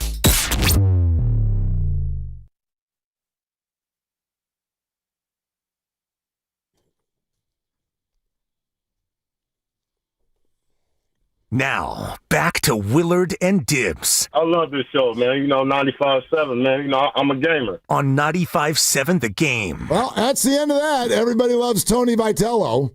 Yeah. I mean, I loved him before, and I don't love him any less now. He has just jumped Kyle Shanahan in the Bay Area head coach likability rankings. Well, he might not have caught Kerr yet. What's the question? Steve Kerr, Thursday. I think he jumped Kyle already in terms of the likability scale. I don't even care about likability. No, I didn't go say out there and win. Right? Gabe Kapler, Bob Melvin, Tony Vitello. Well, I mean, I have a much deeper history with Bob, so Bob's a great guy. The level of my likability of Bob goes deeper than just, 1 year, 2 years with the Giants. I've known him for 15 years, so it's a little bit different for me. No doubt. And Bob is a wonderful dude, but as a media personality, maybe that's what I should have said. Yeah. The head coach media personality rankings. Sure. Like Steve Kerr is brilliant with a microphone. Tony Vitello is brilliant with a microphone. Kyle Shanahan's annoyed with a microphone. Right. Get in the laminated play sheet. Yeah, exactly. And that's his comfort zone. Yeah. And, that's fine for me. I don't need somebody to be, hey, look at me, waka waka. Yeah, and I wasn't trying. It doesn't mean anything. It's just, that's what it is. Tony is going to be well received on the media personality front. And if you go 0-4 to start the season, bleep you. But, that it is a thing. It is a thing. And if you can handle a room and a conversation like that, let's just put it this way. It doesn't hurt. Right. It does not hurt. I look forward to seeing actually what he does with his staff, how he fills it out. And he actually said that he wants to, retain some. He wants it to be a mix of people who are here, continuity, and younger people, older people. And so I look forward to seeing what he does, what they do with his staff. Yep. All right. So there it is. Tony Vitello with his initial joining of Willard and Dibbs here in 95.7 The Game. And really, really appreciate it because he's had you could hear how many interviews he is referring to. That man's had a day. He's been through the car wash. A little busy. And even referenced not being available last week because he was in the air. He was in the air. He's like, I try to make sure that when I have these arrangements that I'm not in the air. Yeah. That worked out great. Yeah, so we were able to get him on YouTube and looked like those of you who are on YouTube enjoyed it a lot. So hope you did. We're coming to you live from the Laughing Monk Studios. Laughing Monk, righteously brewed in San Francisco. All right, now back to ripping the Niners. What kind of a deadline was that? They did nothing. How many teams did nothing? Most of them. Yeah, exactly. Yeah, but that's not if I'm the Rams. They did nothing. I don't know what my need is. What's my need? I don't know that they have one. They like their receiving core. They have 2 running backs. They have a quarterback. They have a healthy pass rush. The Rams have not been beset by injury this year. The Detroit Lions did nothing. I don't know that they need anything. They could always use more defense. Sure, for sure. everybody right. Could.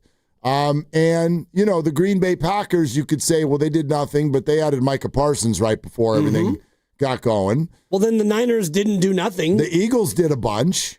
If you're going to give them credit for Micah Parsons, you have to give the Niners credit for Keon White and Cleveland Farrell. Okay, no, and Bryce Huff as well. Well, Cleveland Farrell was not a trade acquisition. That's fine. It was an acquisition, and I do give them credit for Keon White, but I also think that there was new information after Keon White became a 49er and Cleveland Farrell. You lost 2 more defensive linemen from the moment that you acquired those 2 in Gross Matos and Michael Williams. And again, I'm kidding, as you know. Yeah. I'm not here to rip the Niners because I'm not shocked. I'm a little surprised that they did nothing. I knew they weren't going to do something at the top of the market, and I support that. I do not think that made sense for them to be tossing around first, second, third round draft picks. That does not make sense. But if I am a veteran 49er, if I am George Kittle, if I am Christian McCaffrey, if I'm Trent Williams, if I'm Kyle Juszczyk, I'm disappointed today. I think that you may not think you're a Super Bowl contender this year, and I can't get mad at you for that because guess what? I don't really either. So we agree. I think it's very unlikely that the 49ers will win the Super Bowl this year. However, one of your favorite Bill Parcells quotes, and it's usually used for when you're not good. Right. You are what your record says you are. And your record right now says you're a playoff team. So I would have liked something to give at least the look of hey, pretty cool position that we find ourselves in, even though we've lost a bunch of players.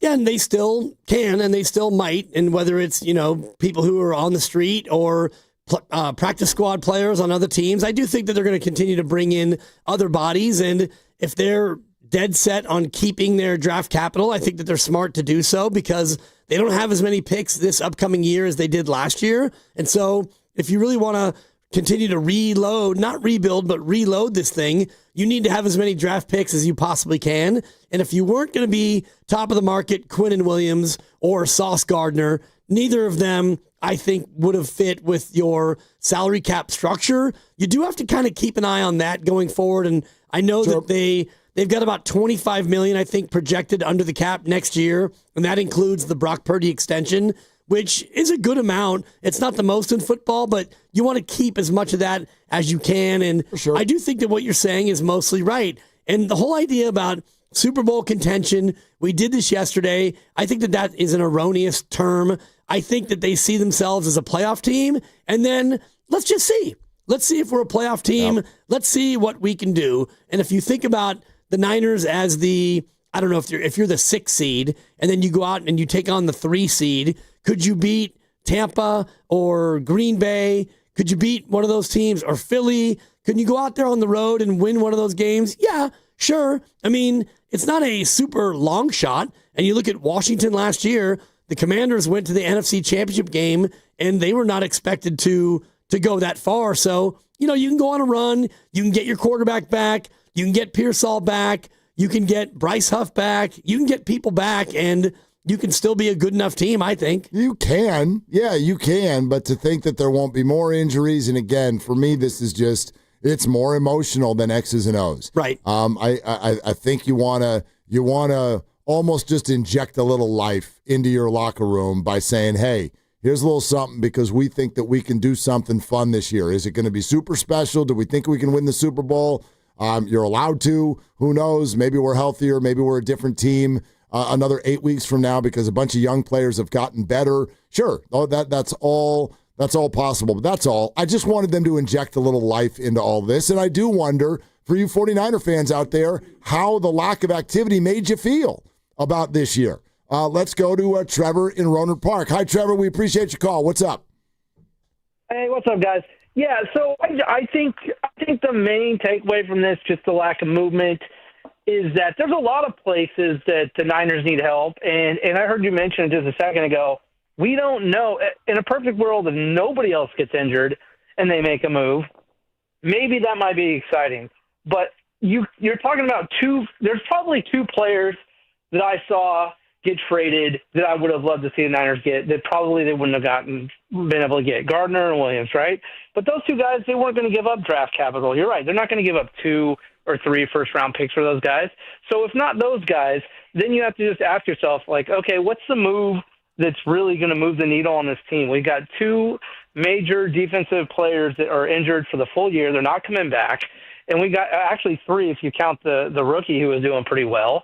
But the fact of the matter is we can't plug enough holes. So I would rather, and I think the Niners probably would rather see what they have with these guys that are coming in, some of these rookie guys, some of these second-year players that are coming in and starting now.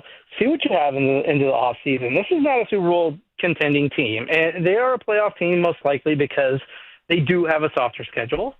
But they've got a lot of games left, and the injuries keep mounting up. How much longer can they continue to win? Like I'm still on the side of I'm kind of glad they didn't go out there and pick up a big name and spend draft capital for the future for this. I just don't see that moving the needle enough to call this Niner team a Super Bowl contending team this year. Trevor, I'm with you on that part of it. Trevor, thanks. I've said for 2 weeks they're not going to do something at the top of the market. I'm not all about mortgaging anything for now. However, let me just ask this. Okay, who's in the defensive backfield this weekend? Bryce Huff is there. Sam O is there. Furl is going to be there. Et cetera, et cetera. We could name those names. All right, what happens when one more gets hurt? Are you dumpster diving again as you go down the stretch of the season? Yeah, that's all. Depth. Somebody else who, as I said yesterday, has a resume of going around a large human being and tackling a quarterback. That's all. Warriors Summit Thursday the 6th. That's this week. 2 days from now. Jack's Restaurant and Bar, Pleasant Hill, all of us together again, talking another Dub season. We got games tonight and tomorrow. 2 to 4, it's me and Dibs. 4 to 6, it's everybody. Jack's Restaurant and Bar, which will have great drink specials. We've got prizes to give away. We can't wait to meet you. Jack's Restaurant and Bar in Pleasant Hill, Thursday this week, November 6th. We will see you there. Nick Friedel in a half hour. John Feliciano later at 5. Niner fans, how did it make you feel that the Niners went out and did Bubkiss today? This is Willard and Dibs. This game day traffic is brought to you by Crystal Geyser Alpine Spring Water. Heading to see the Warriors tonight. Got a slow ride getting to the Bay Bridge, but no delays through the toll plaza. You'll be slow from Fremont past the Central Freeway. Northbound 101 bogs down before Cesar Chavez, and northbound 280 slows around Mariposa. What makes Crystal Geyser Alpine Spring Water different? We always bottle our Alpine Spring Water less than 1.5 miles from the spring source, and all our bottles are made with 50% recycled plastic from our own recycling plants. Crystal Geyser, bottled at the spring source. He's the best interview in the Bay Area. He looked like Steph Curry always has, so he still got it. I mean, I think the biggest thing when you're 37 is maintaining the level over the course of 82 games. And he joins Willard and Dibbs every week during the NBA season. We have a blueprint that everybody's feeling confident with. Steve Kerr is presented by Great Clips. In sports, success is about team effort, and the same is true for your hair. Great Clips. It's gonna be great. This sandwich, it's a complete game changer. Hello, this is Mike, and a little thing I love about the Chick-fil-A Pretzel Cheddar Club is that juicy chicken with that toasty pretzel bun. That bun, it's crispy, cozy, just amazing. With the pretzel bun, the Dijon mustard, and the chicken, it makes that sweet, savory kind of combination. It's everything that you love about food rolled into one. It looks phenomenal. It tastes great. It's delicious. Order the Pretzel Cheddar Club with cherry berry and Sprite for a limited time on the Chick-fil-A app. Real guests paid for their testimonial. Nobody had to tell your grandparents not to drive while using their typewriters. Why should it be any different for us kids and our cell phones? Distracted driving was the cause of more than 3,000 deaths in 2022. Come on, we're smarter than this. Let's put down the phones and focus on the roads. Drive safe, everybody. Don't drive distracted. A message brought to you by the National Highway Traffic Safety Administration, Project Yellow Light, and the Ad Council. Elevate your kitchen at the Mila Innovation Center at Friedman's Appliance in Pleasant Hill. Out of your dreams and into your kitchen. Select the qualifying built-in kitchen appliance package that is right for you. With unrivaled technology and luxury-grade quality, when you bring home a Mila, you're bringing home true innovation. Now, for a limited time, save up to 10% with the purchase of a qualifying Mila kitchen package. Visit the Mila Innovation Center at Friedman's Appliance in Pleasant Hill or at friedmansappliance.com. What if you could have reliable and intelligent Wi-Fi? And get this, what if you could keep it at the same price for 5 years? That's the Xfinity 5-year price guarantee. 5 years of Wi-Fi that boosts speeds to the devices that need them most. That finds and fixes problems before you even notice them. Like super intelligent Wi-Fi with a sixth sense. And that keeps you gaming in the fast lane, even when the whole family's banking on bandwidth. All your devices working in perfect harmony for 5 whole years. And here's the best part. No annual contracts, no hidden fees, and our best equipment included. Hey, let's face it, a lot can change in 5 years. Kids grow taller, dreams grow bigger. But your Wi-Fi? It would stay reliable and the price would stay put. The Xfinity 5-year price guarantee. Lock in your price and unlock the possibilities. Xfinity. Imagine that. Select plans only. Restrictions apply. Now it's time for the closer of the week. Presented by LiftMaster and R&S Doors. Turn your garage into the envy of the neighborhood. Visit rnsdoors.com. This week's closer comes from Jonathan from San Francisco. I called R&S to help with a misaligned beam for our electric parking gate. Salvador tightened all the worn hardware and made sure the gate functioned properly. He was patient with our questions and a pleasure to work with. Recently, my garage door opener was not working. I was in need of a closer. I was put in touch with R&S Doors and they hooked me up with a brand new garage door opener from LiftMaster. With LiftMaster's MyQ connectivity, my garage door opener can be controlled right from my smartphone. You'll know when a door or gate has been left open and can close it with a tap, no matter where I am. Be one of the first 10 callers and receive 20% off a LiftMaster garage door opener. Call 1-800-FIX-A-DOOR. That's 800-FIX-A-DOOR. Or visit rsdoors.com. R&S Doors. Look for the red truck. Want to interact with the hosts but can't call? Text the Boxer and Gerson Work Injury Attorneys text line at 888-957-9570. Boxer and Gerson, Northern California's premier workers' compensation law firm, helping injured workers get their lives back for over 40 years. A lot of Bay Area banking customers are faced with a choice. Which financial institution best fits what they're looking for? It might make sense to consider a bank's history. Take Fremont Bank. For 60 years, we've provided stability and consistency with an emphasis on relationships. We've grown one customer at a time, not through mergers or acquisitions, because that's how you can do business when you're independently owned and community focused. Fremont Bank. Here for you, here for good. Target's early Black Friday deals are almost here, and they're bigger than ever. Take 40% off select gifts and holiday decor for 3 days only, starting this Thursday. Score can't-miss deals on new fits for the whole fam, festive lights and decorations to brighten your home, and even top toys like select Lego sets for endless holiday fun. Shop in-store or online, but don't miss out. These deals are going fast. 40% off gifts and holiday decor starts Thursday, only at Target. Restrictions apply. Another app for inventory, one for CRM. Oh, don't forget accounting. Wait, which login was that? Or you could use Odoo, one fully integrated system that does it all without the hassle. Ditch the app overload. Get everything your business needs on one platform. Try Odoo free today at odoo.com. That's ODOO.com.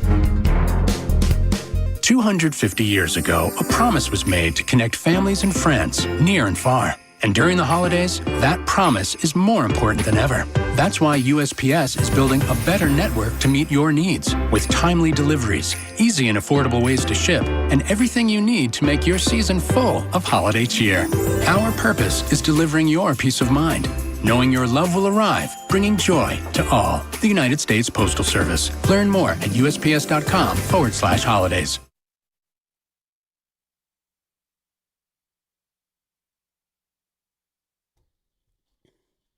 What's the question? I think you just answer your own question. You're welcome.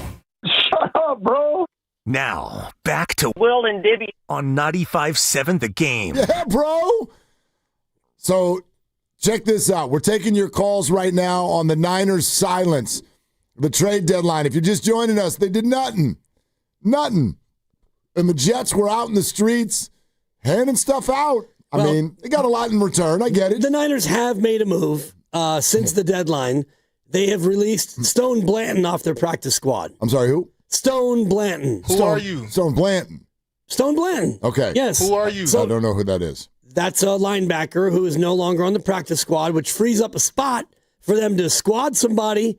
You better watch out now. Moves are going to be coming. Dumpster diving. It's more. It's not dumpster diving. It's more like garage sailing. And we go to Eureka every year as a family for the Dwayne Dibley Memorial. One of the highlights is Eureka is like a garage sale mecca on the weekend.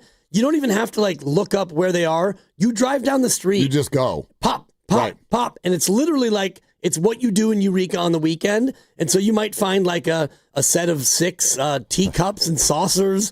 You might find 5 records. You might find a slightly chewed Frisbee. How are prices? Low. Price to move. And then do you whittle them down even more? I don't usually do the shopping, but my sister... You're just the getaway driver. Yeah, the caner's there, and my son will go, and they're really into it, but that's kind of where the Niners are now. They're driving down the virtual NFL street looking for, hey, looks like they have a 6'5", 281-pounder. Let's see what we can get him for. I just saw this. This was just sent out about a half hour ago by our buddy Tim Kawakami. Excuse me, on Twitter. Okay. And maybe Tim, are you okay? Maybe I'm so choked up because, ladies and gentlemen, I'm back on Twitter. You're back? I'm back. Guess who's back? Back again? Willard's back? Tell your friends, yes. Whoa. Yes. Yeah, I'm back. Because you got locked out. I sang to you on this radio show. You did. That's singing. It feels like I'm locked out of Twitter. Yeah, I was locked out. I've been done locked out for a long time. And if I may, just for a minute on the whole experience, there were moments where I was like, this is great. This is great. Yep. None of you crazy people ripped me for 2 weeks. I never had anybody do I could, for instance, this is kind of the stuff that it still happens on the Boxer and Gerson work injury attorneys text line. I can come back from an interview with Tony Vitello, the first one you and I have ever done together, and Tony can be just an engaging, fun human being, and I can go, wow, Tony has jumped Kyle Shanahan in the media personality rankings, which is clearly just like a snide, funny, silly thing. Those don't even exist, obviously. And then here is, let's see, 925. Hey, Willard, cool your jets. You're welcome. Let's see Tony's likability when the Giants are 10-20, followed by 18-3, followed by 5-18. He hasn't even begun his job, and you want to put him higher than Kyle on likability? That's got Homer written all over it. That's what I didn't miss. No? When Twitter was gone. Yeah. I built a burner account. None of you knew what it was. I looked for it. I had one follower. It was clearly a bot. And all I did was read Schefter, Rappaport, and Nick Friedel, and Anthony Slates. I tried to find your burner. I was Googling. Couldn't do it. Bay Area most Homer tweets on the net. At homermark.joy. Yeah, couldn't find it. Couldn't find me, could you? Couldn't touch it. I was loving You have to be a homer? I do, but in this case, I was just a reader. I wasn't a homer. I was a reader. Yep. No tweeting, no nothing. It was quiet on the set. And the Vitello comment was strictly about the conversation. And I would guess that if they're 50 and 70, he's going to be slightly more demure, but he's going to be equally positive and vivacious. That's who he is. He's a media personality. Kyle Shanahan is a really smart, good, excellent. You and I have always said it. But as far as like a conversationalist, he's not that with the media. I've said nothing. Vitello is not even, he hasn't managed a game yet. Never won a game. And I'm a Shanahan fan. I didn't put him ahead of Shanahan in terms of coaching.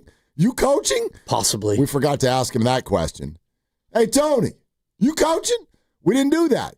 But the guy can light up a room, right? We all agree? All right. So that's all I was saying. But anyway, that's the stuff I didn't miss. Yep. But I'm back, and I got to give a little shout out to my friend Bernie Fratto, who is part of the Fox Sports radio crew. He's in Vegas, and it was his DM. And this is what you get, again, for being a nice person, or trying to be at least. It was his fake DM. He got hacked. I got a DM from Bernie that he was trying to launch a podcast. Click here to show me your support. I'm the dummy who clicked a link. I should know. I'm 50 years old. I'm still over here clicking on links. What the hell am I doing? Dude. Stupidest thing alive. But I'm like, Bernie, I love Bernie. Thank you. I'm dumb. You all got the same DM from me. You didn't click on it. None of you wanted to support my podcast. Well, you're blocked, so I actually didn't get Grandy it. got it. Grandy got it. You want to know what the worst moment of this whole thing was? So Bernie got on the phone with me yesterday, and he gave me some advice because he's like, here's how I got my account back. He goes, it might take you as much as 50 or 60 emails, but here's what I did. I did it one time. And I got the email back from Twitter. They're like, okay, we fixed it. You can go back in there and regain your account. And I did. And you want to know what I freaking saw? What do you think I freaking saw? Friends of mine DMing me that they are like, no problem, Mark. I'll click on your link. And no. I'm like, oh, I hope you're lying to me. I hope. But I wouldn't know, because if they did click the link, they don't have their Twitter anymore either. So check and see if Chris Myers is selling you Bitcoin, will you please? I will. I will. Chris Myers, like NFL on Fox. Chris Myers? Yeah, Chris Myers, I think, he just bought a new car, and you won't believe what happened. But anyway. It's funny because our company will intentionally send out fish emails internally to try to get you to. Totally. And I got duped on one. I did too. And they're like, oh, that's going to be a 45-minute training. We're going to need you to complete the mandatory you got fished by us training. Totally. And then I looked at the email they sent. I'm like, dude, of course. Like, you got to check the email address, and there's always ways to look at the email address. And like the Xfinity one, it's not Xfinity, but they're like, hey, 50% off Xfinity if you click here and you look at the email address, and it's like Xfinity at 7587. Exactly. Ampersand, dash. You know who didn't get duped by that company email? You. This guy. Whatever. This guy. Okay. It's you amazing. It's whippersnappers. amazing that I got duped, because I don't even go into that email, as you all know. Yeah, I figured you just would have had no I don't clue. even check that email. I'm usually better about it, and when I clicked on it and then I got the training, I was like, come on, dude. Because I'm much more diligent. I check my email and whatever. Anyhow, yes. Keep your head on a swivel out there, people. And they're coming for you. Yeah, so if you got a DM from me, please delete the living hell out of that thing as quickly as you can. But anyway, I got back in, and the reason that I even brought that up is because I saw a tweet from our friend Tim Kawakami that I believe is worth going over for a second. And if you do want to, and I'm not saying that you should or whatever, but if you want to criticize the Niners or you feel sort of bummed out, disappointed, if you will, that the Niners did nothing today, Kyle Kami goes, hey, Matt Barrows and I are sitting here on the podcast and we're batting some stuff around, and something occurred to me. If the Niners hadn't backed themselves into a corner at running back 2, then they wouldn't have had to trade a 6th-round pick for Brian Robinson in August. And if they hadn't have traded that 6th-round pick in August, I bet that it's likely that 6th-round pick might have been used to get a player today. And again, is that fair or unfair? That's the staircase of life. You have to decide when to go after your mistakes and when to just hold or fold. And today they decided to hold and fold. And back in August, they jumped on an opportunity to get Brian Robinson from the Washington Commanders. And that's largely because A, Guerrero fell out of favor. B, Jordan James out of Oregon is getting healthy scratches. And then go through all of the other running backs they've tried to draft, usually in the 3rd round, over the last handful of years. And it has been miss after miss after miss after miss. In fact, if you want to bring that conversation in, this is kind of silly because Christian's a star, but it's like you, after all these running back drafts, you ended up in a spot where you gave up 4 draft picks for Christian McCaffrey. Like, when, through all of this, did the 49ers just draft a running back and then use him and like him? Has that happened at all in the Shanahan era? I'm thinking because I don't believe Jordan Mason was drafted. He was an undrafted. Undrafted, as was guys like Raheem Mostert and Breida, right? If I'm remembering correctly, Jeff Wilson. Aren't these guys all UDFAs? I believe so. I'm just trying to think as I do the Googlage and going back in my mind. You've got TDP, Ty Davis Price. Yep. You've got Trey Sermon. Yep. You've got Joe Williams out of Utah. Yep. These are all drafted running backs who actually were never running, or were they back? And now Jordan James. And Isaac Guerrero. And Isaac Guerrero has logged 0 offensive snaps this year. He's played 123 snaps as special teams, which tells me that they think he's a football player, but they don't trust him to even get in there. Think about this. Adrian Martinez has more offensive snaps than Isaac Guerrero. 1-0. Well, and the other thing they could have done, and I know that there are financial reasons for this, and we don't need to re-adjudicate, but they could have kept Jordan Mason. They could have kept him. Yeah. And then you don't need to go get Brian Robinson. So that was the other thing you could have done. And then you would have still had that 6th-rounder. You might have had even less money to play with. I don't know how all that plays out. You know what I mean? I don't know what Brian getting paid, what Jordan get paid. I don't know. But the way that this has played at a position which is supposed to be synonymous with the name Shanahan, which is we can grab almost any running back and make this thing work with a good offensive line, it is rather stunning how many times they've tried in the draft and essentially missed, but then gotten production out of undrafted free agents, and they now sit there today with a running back rotation that was solely acquired through trading draft picks. That's how it's worked for the Niners. The one drafted running back who actually counts and matters, Elijah Mitchell. And that was a 5th rounder, 6th rounder, right? Yep. 6th rounder. Yep. And he was good. He was good-ish. There was a lot of injuries. There was, but yeah, the early returns were nice there. And then there's been other running backs that also were signings or trades. Tevin Coleman. Right. Like, they've gotten guys to produce, obviously. They've been a good football team in his regime, and they've always run the ball. But my word, they don't find him on draft day. Yeah, and it'd be cool if they stopped trying. Or get it right. Or just find an undrafted like your dad did with Olandis Gary and Mike Anderson, sir, yes, sir, and all the rest of those guys they had. According to Matt Mayoko, going into next year's draft, the Niners have a 1st, 2nd, 3rd. They've got 4 4ths and a 7th. And those 4ths are all projected based on comp picks, including Jordan Mason, and Hufanga is another one. So you're going to have a 1st, a 2nd, a 3rd, 4 in the 4th, and then you'll have 1 in the 7th. So, I mean, you're not without draft picks. No, they get plenty of picks, but if you want to talk about Quinnen Williams And if you want to trade a first and a second for Quinnen, now your cap is blown and you have no first, no second. I would have completely been against that. Exactly. But you look around at the kind of stuff that we're talking about that you and I thought maybe the Niners could do, which is, again, not a Quinnen Williams, not a first and a second. I don't even know if there were conversations. There probably were at some point this year about Trey Hendrickson weeks ago when Fred Warner was still playing, like right when Nick Bosa went out. But nothing at the high top of the market of pass rushers actually really went down outside of Quinnen.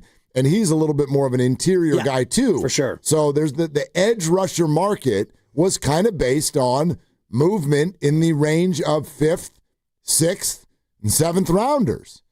They don't really have any. And that's what they did with Keon White. Yeah, they moved from the 6th to the 7th. Right. And now they just have that 7th. So no 5ths, no 6th. And if you were going to move a 4th, I don't know if there was a player good enough out there to where you could move for a 4th. I know that the Cowboys got a linebacker, which I thought was kind of intriguing, but the Niners, I think, like where they are at linebacker. And think about next year when you're going to get Fred back and you like D and you're going to have Nick Martin still, and maybe he's a guy, and you feel like in the future you might be okay. And I do think that Tatum Bethune is absolutely a piece that you're going to want to keep. Player. So as far as like now and later, shout out to Candy, edge rusher would have been, or interior defensive line would have been the only position I think that you could have looked at that was gettable. Yeah, and they drafted a bunch of those guys, and they'll, like, to their point, they might say, look, we used a 5th/4th. It's a 5th that could become a 4th depending on how many sacks he gets, but they used that already on Bryce Huff in the offseason, and he's coming back. So, look, I don't think that the Niners don't have a point in this conversation. They do. They do. I get it. They have a point. And so I'm with them. Don't do something at the top of the market. Don't mortgage the future for now. That doesn't make sense. But, boy, there had to be a creative way in my mind to do something today, because now I feel like not only are you sort of lacking pizzazz at the pass rusher position, you are now also still lacking depth. And that to me is the concern. And maybe that's my Niner PTSD. But I don't know about y'all. When I sit down and watch a Niner game, my pen and paper are already out to scribble down who gets knocked out for the year. Because it happens every Sunday. Seems like it, yeah. So how are we, like, you can sit here today and go, all right, you got Collins and West, you got the rookies, and now you've got Cleveland Ferrell, and you can get Keon White in on this, and Bryce Huff is going to come back, and there's Kalia Davis, right? Like I could, right? Jordan Elliott, and Sam O. There's a group there. So what happens when one or two of those go down over the checks notes 8 remaining football games? Yeah.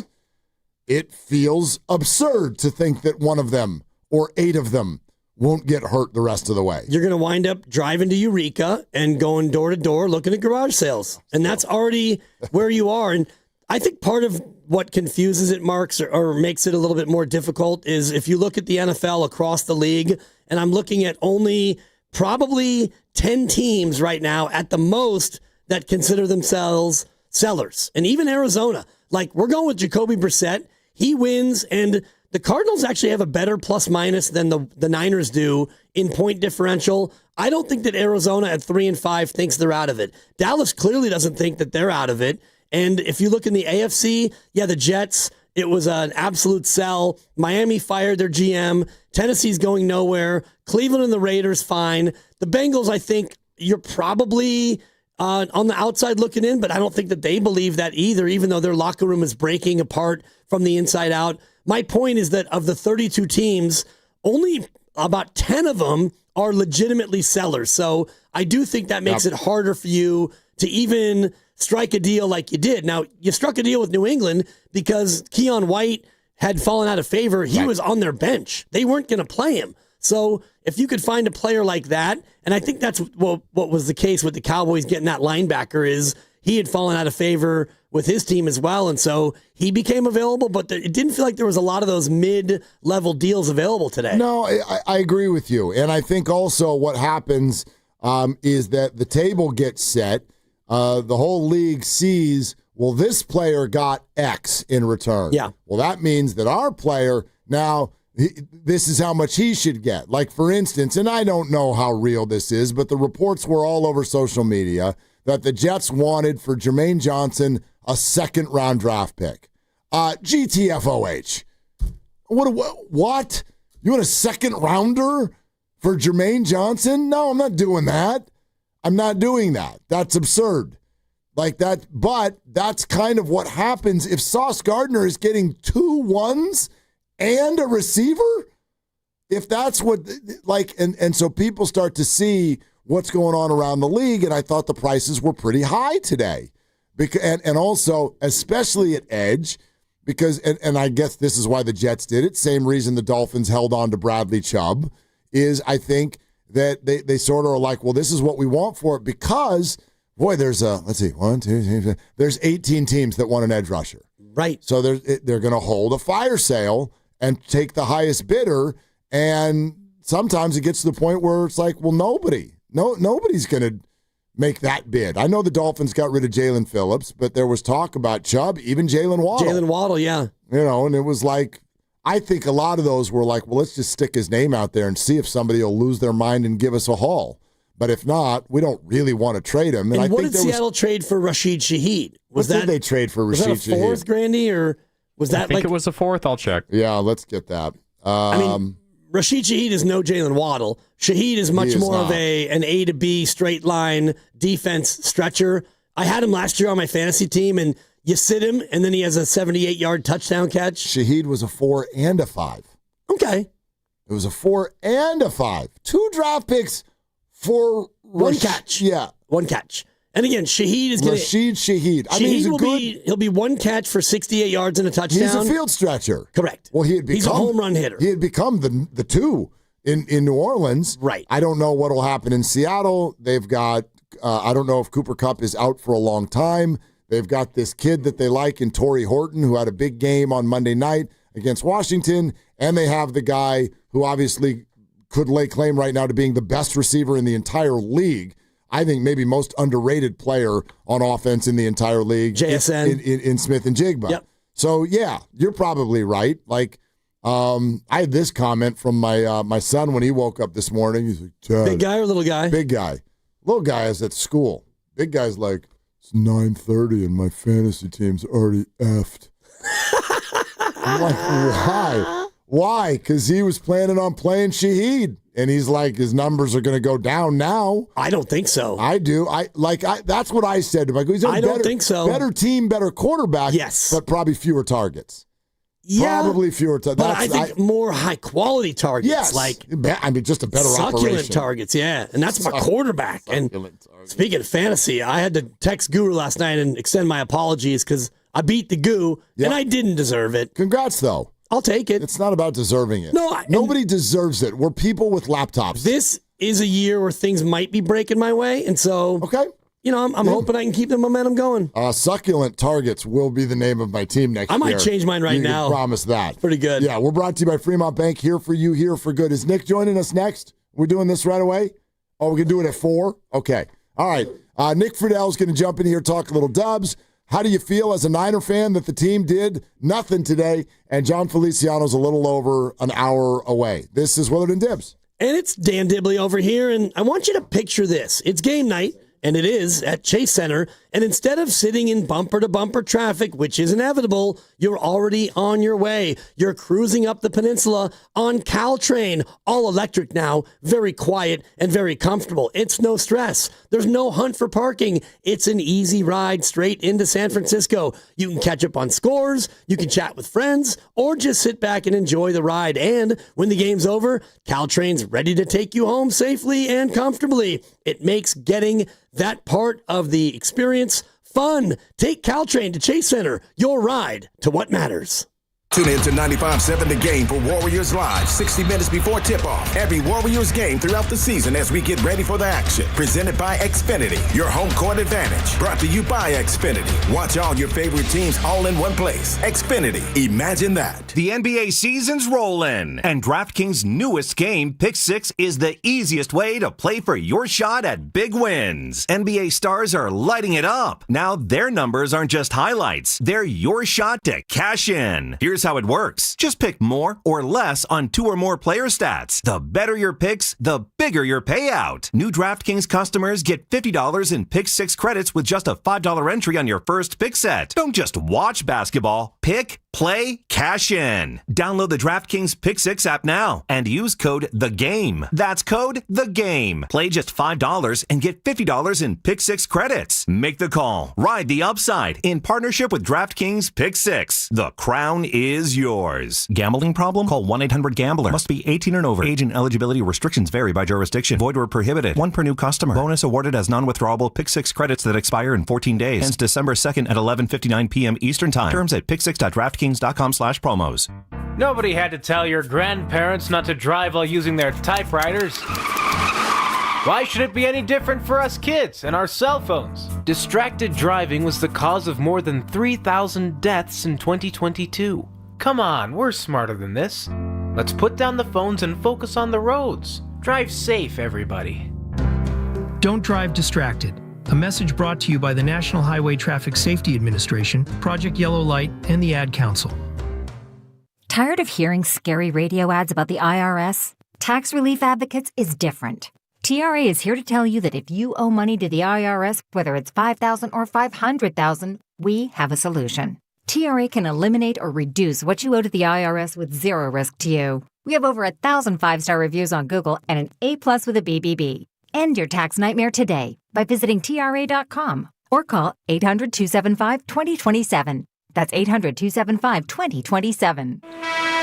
The Golden State Warriors are back, and there's nothing more refreshing than an ice-cold Surfside to enjoy while you cheer on your Warriors. Surfside is only 100 calories, 2 grams of sugar, and 0 bubbles. That's right, no carbonation, so it's easy to sip and enjoy. It's not a seltzer, it's Surfside, proud partner of the Golden State Warriors. Sold in arena and at bars, restaurants, and stores near you. Must be 21. Please drink responsibly. Tune in to 95.7 The Game this Friday for Football Fridays, where they discuss the red and gold and their upcoming game, presented by Merit America. Visit them at meritamerica.org/super. Comcast Business can help turn your small business into a connected, secure, modern business. It's how restaurants become reliably up and running neighborhood favorites. How healthcare offices become the data-protecting caregivers that we all depend on. And how wealth management firms become cyber-securing guardians of your information. With reliable connectivity, enhanced cybersecurity, and Wi-Fi backup, your business can stay connected and get threat-ready with Comcast Business. Powering possibilities. Now through November 16th, new Comcast Business customers can get started with 150 megabit internet plus security for $59.99 a month for 12 months with a 2-year agreement. Plus, ask how to get a $500 prepaid card on a qualifying gig package. Call today. Restrictions apply. Requires enrollment in paperless billing and auto-pay with bank account. Early termination fee applies. Equipment, taxes, and fees extra. You know your customers. Ralph likes his coffee black on Fridays, but Mondays he takes a little cream. Jennifer comes in every 3 years when her lease is up to get the newer and better model. And for some reason, pepperoni pizza sells like crazy on Friday nights. Who knew? At Odyssey, we have the expertise to get your media plan done right. With ads like you're hearing right now, to targeted social media campaigns, search engine optimization, and location-based advertising. Advertise with Odyssey and help us grow your business. Visit ads.odyssey.com. This is the story of the one. As a maintenance supervisor at a manufacturing facility, he knows keeping the line up and running is a top priority. That's why he chooses Grainger. Because when a drive belt gets damaged, Grainger makes it easy to find the exact specs for the replacement product he needs. And next day delivery helps ensure he'll have everything in place and running like clockwork. Call 1-800-GRAINGER, click Grainger.com, or just stop by. Grainger, for the ones who get it done.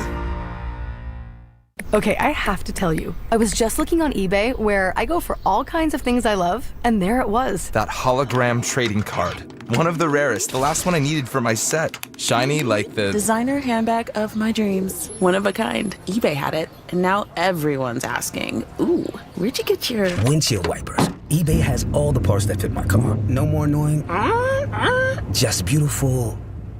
Millions of finds, each with a story. eBay. Things people love.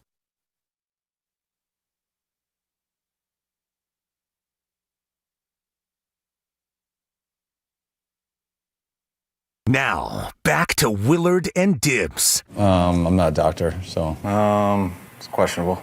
Questionable concern. All right. On 95.7 The Game.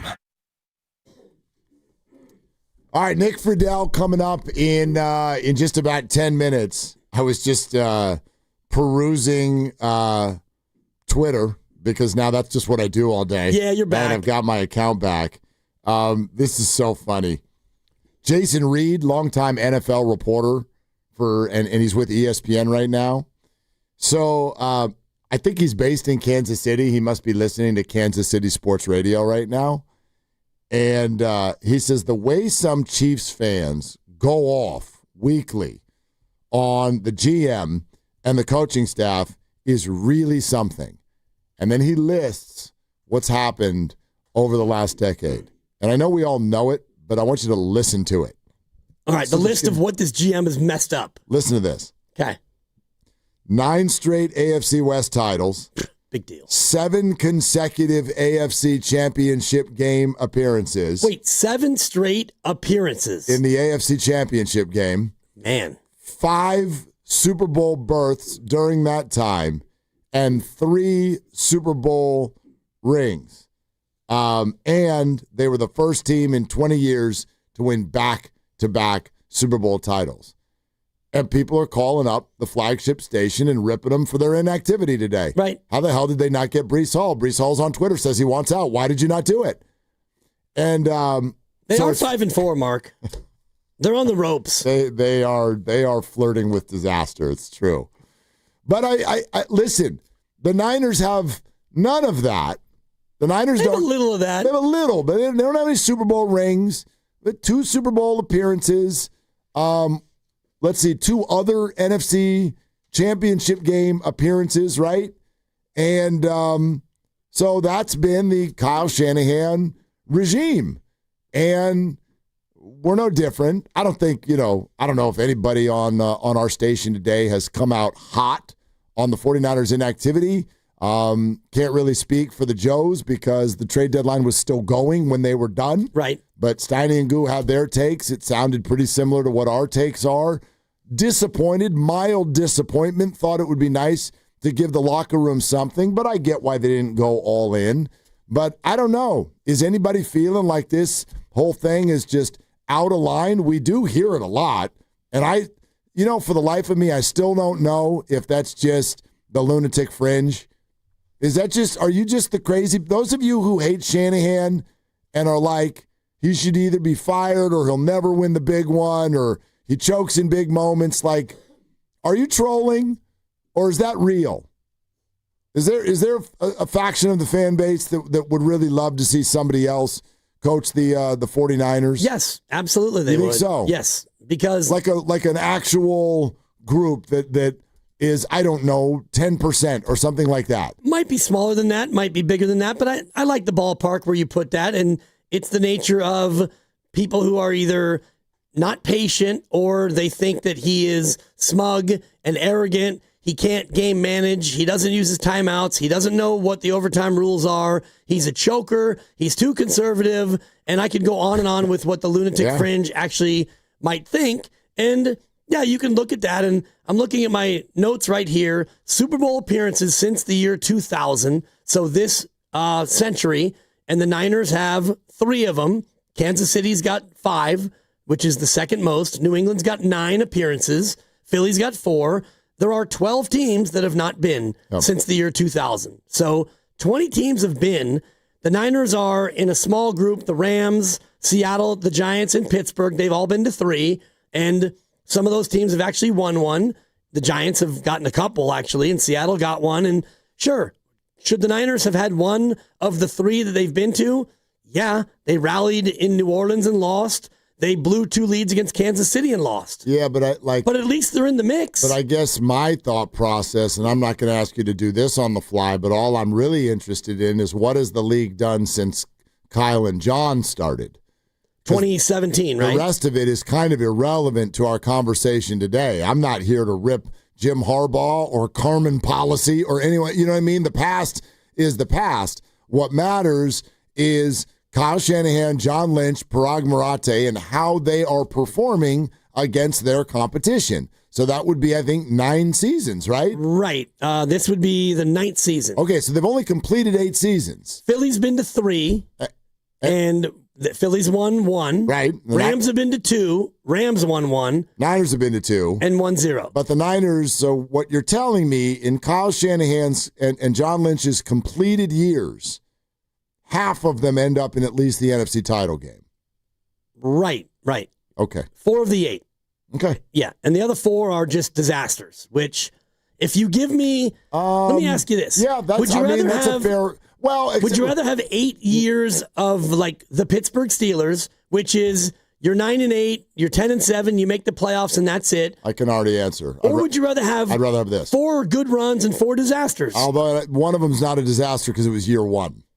But not a disaster. If we're going to play this game, no, but it's not. I mean, like it's not. It's not a disaster. Well, it is if you. Last year was a disaster. I was listening to Bonte this morning with the Joes, and he was going back and railing against what they did that year in the draft, saying you had Deshaun Watson the first year. You had Deshaun Watson and Patrick Mahomes, and instead of getting your franchise quarterback, you took Solomon Thomas. Yeah.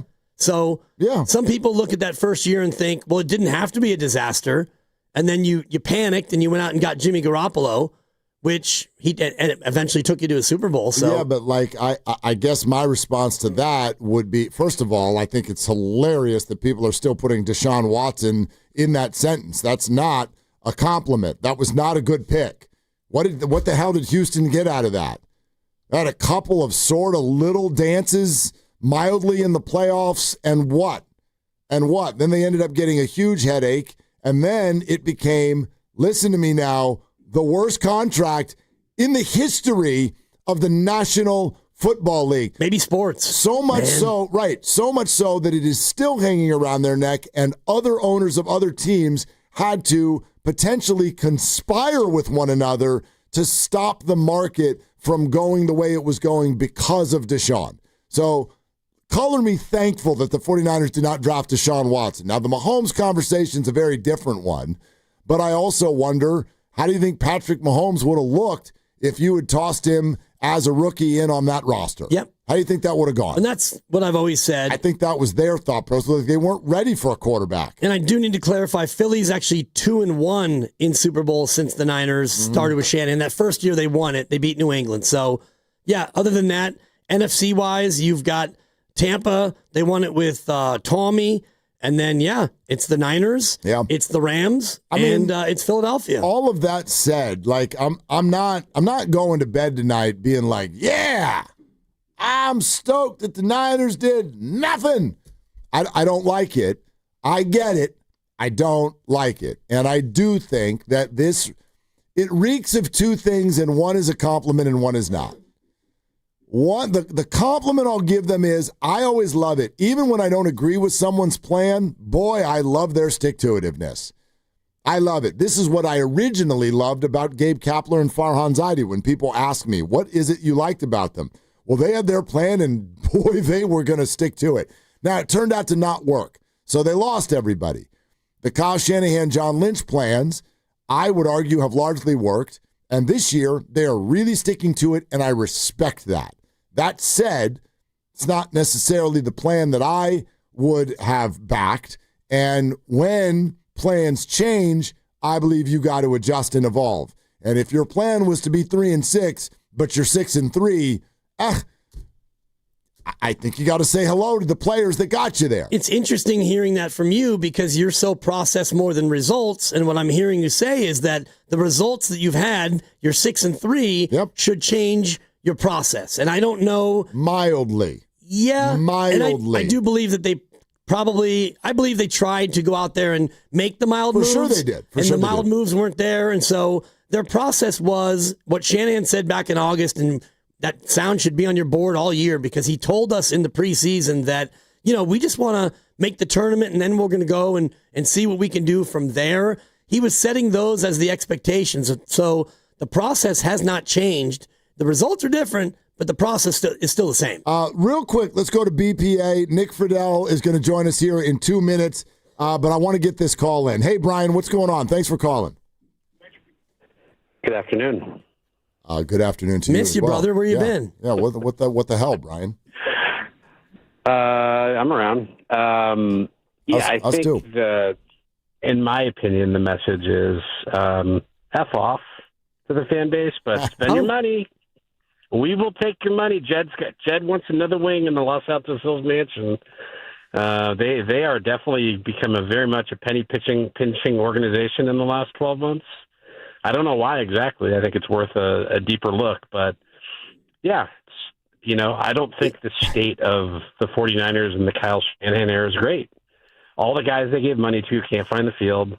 Their prize number one pick, blown ACL, out for the year when he was on the field with 3 minutes left in a blowout, shouldn't have even been on the field. Yeah, I don't think things are great. Sean McVay has clearly passed up Kyle. But, yeah, let's talk about how great they are, I guess, right? I mean, they should have made a move. I think they're 6-3. I think they owe it to their fans to do something. They barely have a serviceable defensive line. They don't have a serviceable defensive line. They have no edge rushers, healthy edge rushers. Yeah, I think they should have done something. Make it look like you care, maybe, right? But, yeah, I guess, Super Bowl's in Santa Clara this year, but it's a bye year, I guess, so. Yeah, Brian, I agree with Brian that, again, could have and should have done something. I'm not going to go so far to call an organization penny pinching over the last 12 months when they've extended Brock Purdy, Fred Warner, and George Kittle, and Diamador Lenore, by the way, and I don't blame them for when people get hurt. That's just me. I don't think that's fair in football to blame an organization when their players get hurt. And when you're up 34-17, and I'm looking at my notes, 4 minutes to go, you can't just take out Michael Williams. You can't just take out everyone. This is not college football. You don't just pull your first-team defense off the field. You continue to play when you're out there playing football. They also don't have that many defensive linemen. Right. Like, which ones are you you're trying to protect Michael Williams and put who in? Exactly. Kalia, Jordan, who are you putting in? They're already out there playing. And right, they matter too. Exactly. And some might believe they matter more. Yeah, and I'm not sure about the penny pinching either. And yeah, that doesn't sound right. The coffers are full after they just sold off about 5 or 10% of the franchise. You're listening to 95.7 The Game, KGMZ FM and HD1 San Francisco, Odyssey Sports Station, home of the Golden State Warriors and Valkyries, always live on the free Odyssey app. Coming to you live from the Laughing Monk Studios. And looky here over on YouTube, it is one hell of a good-looking man, ladies and gentlemen, right here on the River Islands guest line. Odyssey NBA insider, our guy, Nick Friedel, joining us to talk a little Warrior basketball. Hello, sir. How are you?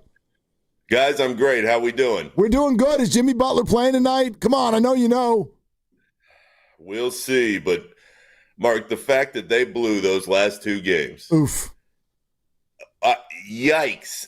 Because what's worse is it felt like when Giannis went out, the wind in the sails of the arena in Milwaukee, and certainly in that room, it was like, darn, all right. We're not going to get the Steph Giannis showdown we all wanted, but there was no reason for them to lose that game. And then to compound it and go to Indy where the Pacers they can hardly field a healthy team. They've had so many injuries to start the year. I felt like that loss was even worse than the Milwaukee one, which was terrible. So if you're 6-1 and Jimmy's questionable, you're going, okay. At 4-3 with Jimmy being questionable, there's just no reason for it, and I think that's why Steve Kerr was so pissed off on Saturday night. Yeah, those are the wins that you need to stack, and I believe that was Indy's first win of the year, and you had a double-digit lead with 6 minutes to go. So when you think about the Western Conference, Nick, are these the ones that you can't afford to let get away, especially early on when you're trying to stack wins? Mr. Dibbs, that's exactly right, and that's why they felt like, oh, no, here we go again. And you guys have seen it. We all have the last few years.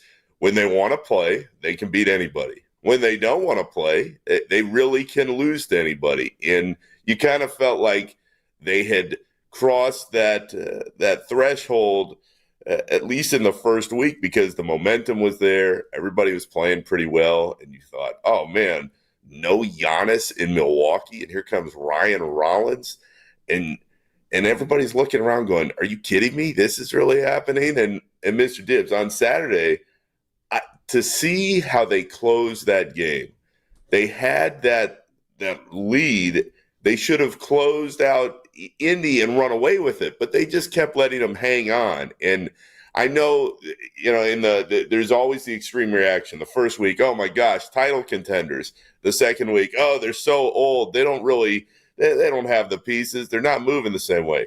To me, guys, a couple weeks in, it is so very clear when they want to play, they're going to be just fine. When they don't want to play and the intensity's not there, and Kirk kept talking about the execution, when it's not there, well, then they got big problems.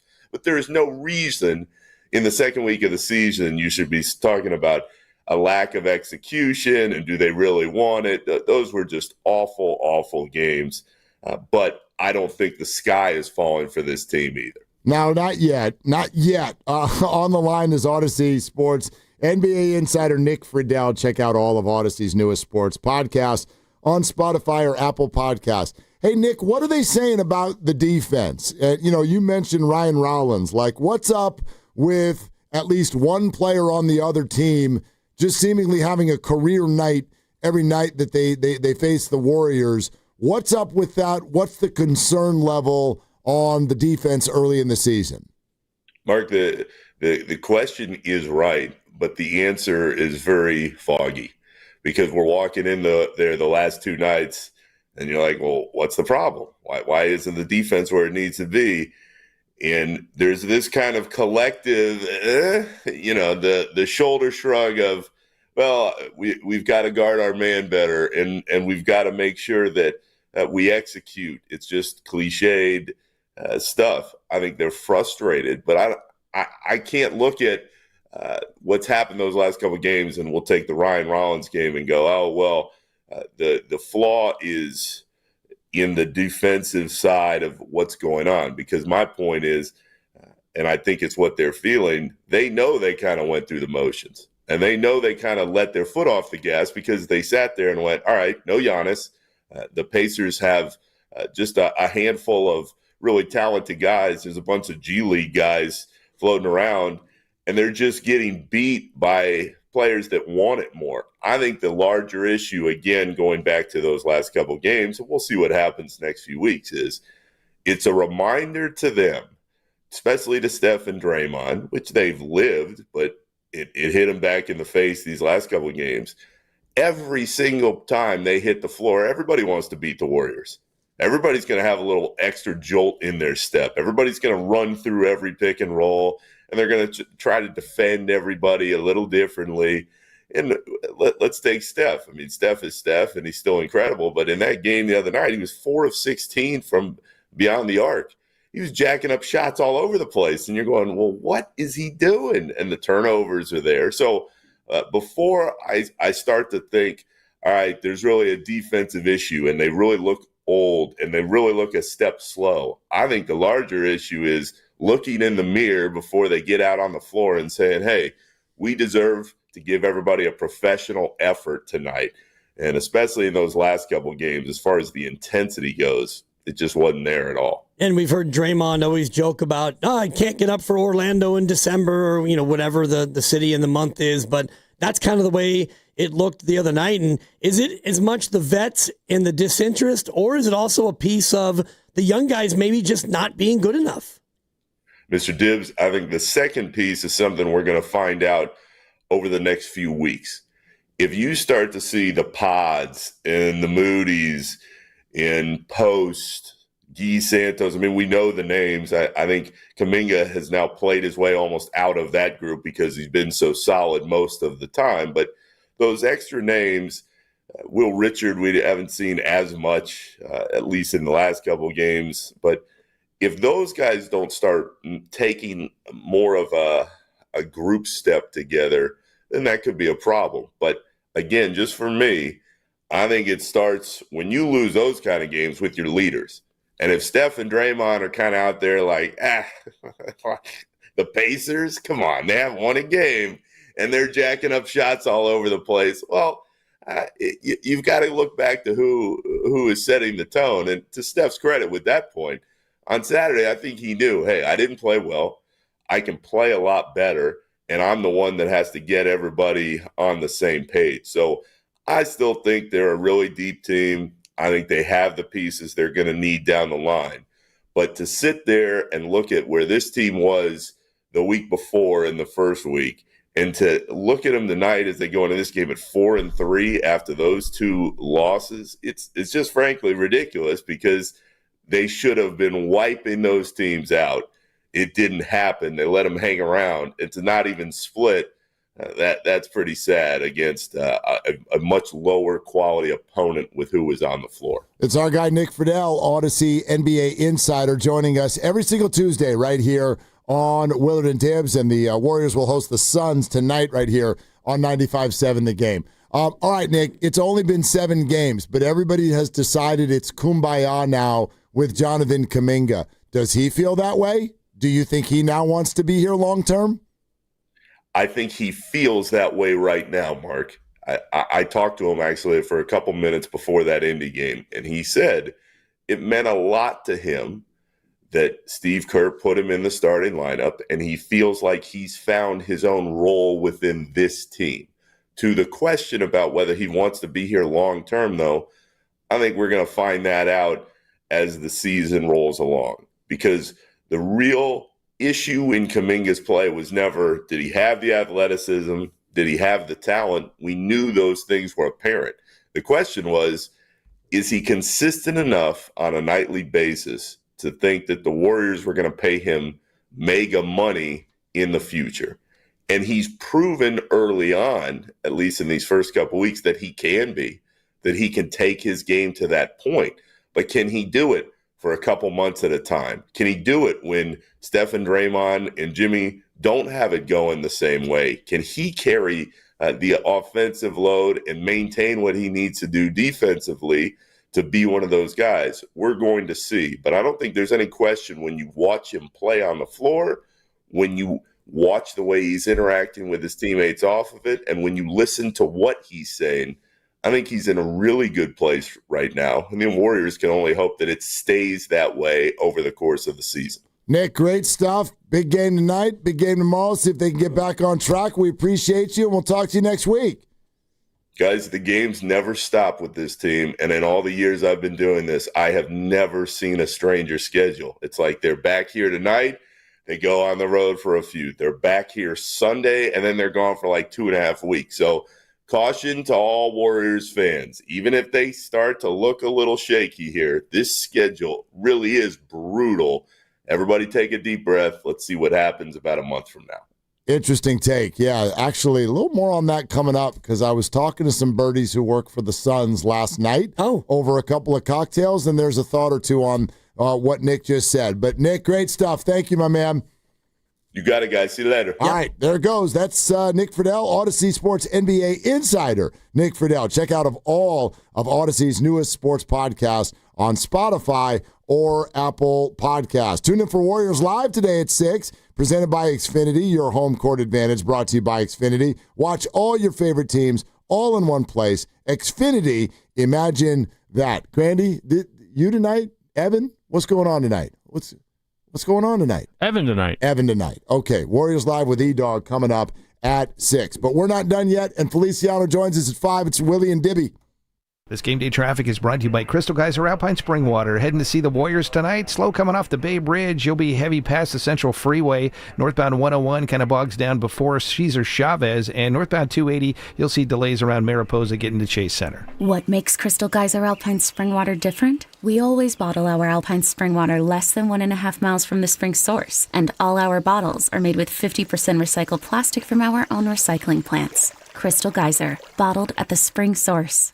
Hey, Dan Dibley here to talk about Fremont Bank, family-owned bank with the family-owned feel. I've been a customer for 7 years, and I tell you this each and every day, and I hope you listen to me, because being a part of a local bank like this makes banking so much more fulfilling and, quite frankly, so much more fun. You're not a part of a big box bank. You're part of a local organization that cares about local people. They started it 61 years ago in 1964, and since then, it's grown into a real Bay Area monster, an institution that supports Bay Area people. You deposit your money with Fremont Bank, and it gets reinvested into home ownership and philanthropy and business loans and everything else that makes the Bay Area so strong. And they've built this now to have 21 branches throughout the Bay Area. It's a local ecosystem that is built on these relationships between the bank and its customers like myself. The money stays here. It doesn't get pumped across the country. Your deposits, your investments, they stay right here, and the money is working all around you. And for me, that's really important as somebody who's lived in the Bay Area his whole life. I'm glad and proud to support an institution that supports our Bay Area communities. It's Fremont Bank, here for you and here for good. America's favorite car show is back. Don't miss the Good Guys 35th Fuel Curve Autumn Get-Together. All this weekend at the Alameda County Fairgrounds in Pleasanton. Over 2,500 American-made and powered show cars and trucks. A special indoor truck show. Cruiser-Rama and vintage trailer display. A huge swap meet at Fender Midway. A free family fun zone, live music, and more. All this weekend at the Alameda County Fairgrounds. Be there. Details at good-guys.com. Neuropathy is a debilitating condition that is sometimes misdiagnosed. Symptoms can include pain, numbness, and tingling in your hands, legs, and feet. Neuropathy is a progressive condition that only worsens unless you get effective treatment. SF Bay Wellness is a leader in neuropathy reversal and uses FDA-cleared, non-invasive electric cell therapy to restore nerve function with no injections, no drugs, and no surgery. The treatments have a 95% success rate. If distance is a factor, ask about our virtual consultation option. Call SF Bay Wellness at 844-94-NERVE for the $99 neuropathy evaluation and receive a personal treatment plan that is tailored to your needs. Don't wait another day. Call 844-94-NERVE. That's 844-94-NERVE. Why keep suffering with the painful symptoms of neuropathy? You deserve to live a pain-free life. Start getting the treatment you need for your neuropathy symptoms. Call today. When you're hiring, have you ever felt like you're missing out on meeting truly great candidates for your roles? It seems impossible to find them, but they have to be out there somewhere, right? Well, they're not hard to find when you know where to go, and that place is ZipRecruiter. And right now, you can try ZipRecruiter for free at ZipRecruiter.com/free. ZipRecruiter helps 10 million people with their job search every day. And because these people are actively looking for jobs just like yours, it's easy to find the right person right away. In fact, 4 out of 5 employers who post on ZipRecruiter get a quality candidate within the first day. But if you're not using ZipRecruiter, you're missing out. So see what it's like when the impossible is easy. When you go to ZipRecruiter.com/free right now to try ZipRecruiter for free. Once again, that's ZipRecruiter.com/free. ZipRecruiter.com/free. Never miss out on great candidates with ZipRecruiter. When businesses thrive, communities score. That's why Bank of America is the official bank of FIFA World Cup here in the Bay Area. And our more than 110 local business specialists are ready to help your business win. What would you like the power to do? Learn more at bankofamerica.com/local business. Bank of America, official bank of FIFA World Cup 2026. Bank of America Corporation, all rights reserved.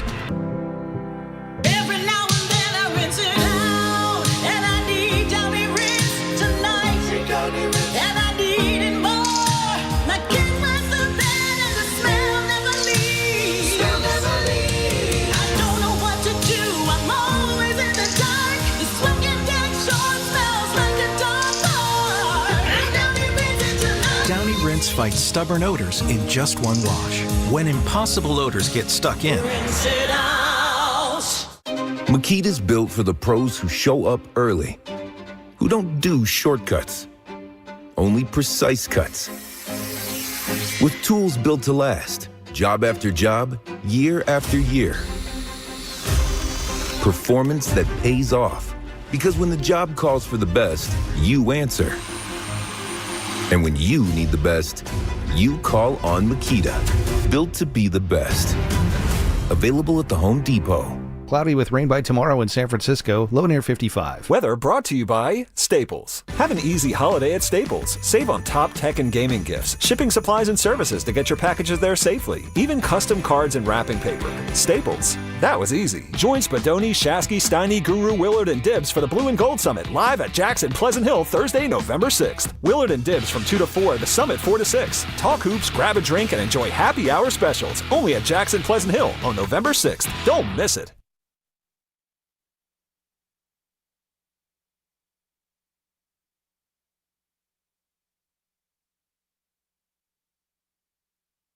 Now, back to Willard and Dibs. It's a fantastic question. It really is. It's the first time I've been asked it this way. Ooh, that's a good question. Well, that's a great question. On 95.7 The Game. We try to ask as many great questions as possible. Ooh, that's a great question. And Chris Broussard, that's an awesome one. I'll just say this about today. I don't really want to weigh in on who got in a great question, but boy, we've had some great guests. You had a great question. It was a good question. He did say it was a good question. Yeah. But it was kind of an untraditional way of saying, I don't even remember what the hell it was. It was toward the end. Yeah. It was one of your typical good questions like, hey, how you doing today? Well, that's a good question.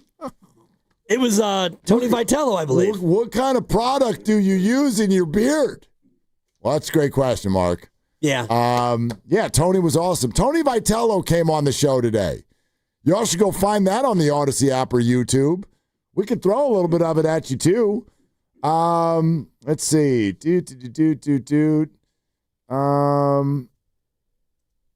Tony was asked why he made the decision to leave Tennessee for the Giants.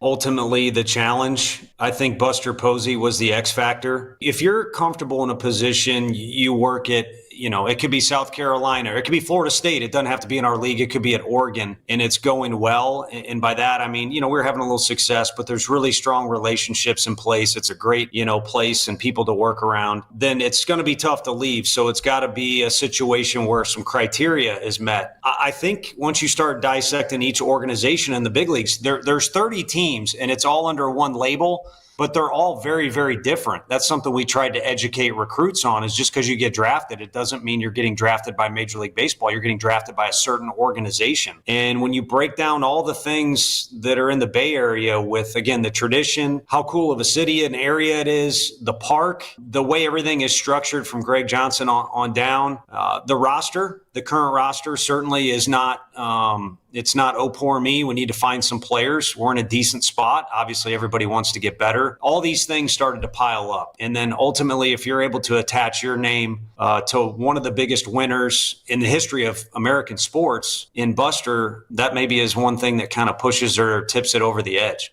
Forget good question. How about good answer? Good answer. Yeah. Good answer. I find myself doing that a lot when I listen to Tony Vitello talk. I like the answer because I'm thinking about Tony and where he is. In 7 years at Tennessee, you've won 70% of your games or more. You won the Natty. You've been there. You've done that. It's been great. You were the highest paid coach in the NCAA. And also you're in a new era now with, the image and likeness and players getting paid. So it's a little bit of a new frontier. And yet, you have a chance to manage in San Francisco. And I was just thinking about all the jobs in Major League Baseball and where this one might rank, and put aside current roster, although I like the roster. It's not the best. It's certainly not the worst. But I think about city, tradition, front office and ownership, location, fan base. This is a pretty plum job as far as all those things. You have an ownership, that has shown, we're going to spend now. We're not just trying to break even. He mentioned Buster Posey. Buster's a legend and a fellow Southerner. And it's clear that this organization right now is looking to turn it over and upset the apple cart a little. So if you're Tony Vitello and you're 47, this is a great time to take this leap and a great place in which to take the jump. If you ask best jobs in baseball as and manager, assume they're all open. Every job's open. You cannot get to 10 that are better than the Giants. I don't know if you can get to 6 or 7. Take the American League. If I said Yankees and Red Sox, is there another American League team that even threatens as a better job than the Giants? Houston's a good job. They're always competitive. Yeah. They spend. Texas, you would say, but Texas doesn't have that same tradition. I would not say, actually. Toronto would be one just right now, coming off of what they've done. Good roster. That feels a little in the moment to me. Sure, in the moment. What I mean? Yeah. But even if I get to those, that's Canada. And we're starting to reach a little. Yeah, National League. You're not going to get by Phillies, maybe Mets, obviously Dodgers. Yep. You could have a debate about the Padres. That's sort of an interesting one, but I would say no. But I know in the moment, right, you're kind of saying take roster out of it. They've got players. And I don't know, Chicago. St. Louis, he's from there. St. Louis. Oh, you're speaking specifically about his view or just in general, everybody's view? But I was thinking about in his view. Yeah. So you're 47, you just rocked it at Tennessee, and now you're this hot candidate, and all 30 teams want to hire you. And this is a wild hypothetical, and you have your pick of the litter, and I think you look at this job, and it would be toward the top based on all the things that I laid out about, ownership. And that would be the big one for me is, do I go to a place where there is stability in the front office and there's an ownership group that is committed to spend? And I do think that you have both of those here. We invite you to go check it out. We talked to Tony about everything from his baseball philosophy to whether or not this is actually too big of a jump from the NCAA to Major League Baseball, his impressions of both the people and the city of San Francisco, all the way down to what he wants to do with George Kittle and where he'd like to sit at a Warrior game and what was who's the number one person he actually wants to meet now that he's the manager of the Giants. All of that is in there. Tony's fantastic. Check it out. We'll have some more of it for you throughout the week, but check that out, Odyssey app or YouTube if you want to hear the whole Tony Vitello thing. Now, also, the other two shows, not to be outdone by any stretch, and this is on the same topic because it's trade deadline day and the Niners did nothing. And we're getting a wide range of opinions about that. But check this out. I want to go whap, whap with these both of these two. Ross Tucker is on with Steiny and Goo, and Brian Baldinger is on with the Morning Roast. Here's what both of them had to say earlier today about how they think the Niners should handle the deadline at a time when the deadline wasn't over yet. So they don't have the information at this time that the Niners will do nothing. So run what happened up against what they said at the time as we approach the deadline. Here's what Baldy said with regard to the deadline this morning. Kyle deserves the way he's coaching and the way Sal is coaching. Like, you kind of want to say, all right, we know what the Rams are. We know what Seattle is. Like, if we're going to go win these games or beat these guys to the playoffs, and Arizona's going to be a tough out for anybody down the stretch because they've got everybody, like, in place right now, including the quarterback. You're going to need more firepower. I don't know when Pierce Hall's coming back, but I feel like you can't really think that far down the road. I think you got to look at this year and within a vacuum and do whatever you can to upgrade the roster, regardless of the money you're paying other guys. You can always kick the can down the road. It's just the way the Eagles do business. It's the way teams do business right now. You load up. It's the arms race. You load up with everything that you can to compete as hard as you can to try to win as many games as you can. That is absolutely not what they did at all. No, they did not load up, and it's not an arms race. They didn't do absolutely everything they could to try to win now, and it's because they have an eye toward next year. Not that this year doesn't matter, but they don't want to cut off their nose to spite their face. They want to make sure they're still loaded in draft capital for next year, while also, let's see where this little 6-3 can go. Ross Tucker, Steiny and Guru, with regard to how aggressive should the Niners be? Well, I think they absolutely should be looking at it, especially with all the injuries that they've had, the fact that they are very much in the mix. The interesting thing is, there are some people that think the two best teams in the NFC right now are in the NFC West, but it's the Seahawks and the Rams. And so, you wonder if that gives the Niners any pause or hesitation, or if it makes them more aggressive. I think part of it probably depends on how they feel about some of their recent edge rusher additions, but now Mykel Williams goes on. It's like every time they add somebody, they lose somebody else. So I would think that they are very much in the mix to still get one more guy. Okay, and again, so Ross Tucker, they should be in the mix for one more guy. Brian Baldinger, you've got to add and think about now. The Niners did not do these things. And we got two Guru. Yep. You got a couple of, right? You got a couple of Biggie Smalls in there. He made him say, yeah, love it. So anyway, that's what those guys were thinking then. I'm a little bit south of Baldy, but more kind of along the lines of Ross Tucker. Baldy was like, you gotta push the chips in the middle of the table. I don't agree, but I do think that you needed to do something, not only because you're going to need depth on that defensive line, but also because you just need to send a message to those players that we appreciate the hell out of your playoff contention that you're in right now, even though you probably shouldn't be, and that would feel good to them. And now they don't have that. So whether the Niners mean to do this or not, this very much will resonate with a lot of the fan base as the Niner front office publicly stating today, it's adorable that you're 6-3, but you're not really a contender for this thing. So that's how we handled it. That's how it's going to resonate, whether they mean it or not. I get it, and there are different ways of looking at it, and I'm sure they'll speak to it in their own way in the coming days where you didn't think that it was worth it to go out and outbid for Quinnen Williams, which would have been a first and a second and maybe another one of your defensive linemen. You can't afford to trade them, so you got next year's draft for a great player, a phenomenal player, an all-pro caliber, or you go out there and try to make another Keon White type of move, which is what you did about a week ago, where you traded a 6th and got a player and a 7th, and you moved back in the draft however many spots, and it was a micro deal, and I do think that there are those types of moves that are still out there, but to your point about the message, even if you go out and you find another Cleveland Ferrell type player, and Arden Key was a name that many people were targeting as a guy you might go out and trade for a 5th or a 6th or whatever to get Arden Key. Even if you make another move of that level, I don't think fans are going to say, oh, yeah, you're really going for it. You're just looking to add bodies now. So I think that ship has sailed. You pointed this out earlier. We've pointed it out a bunch over the last few weeks.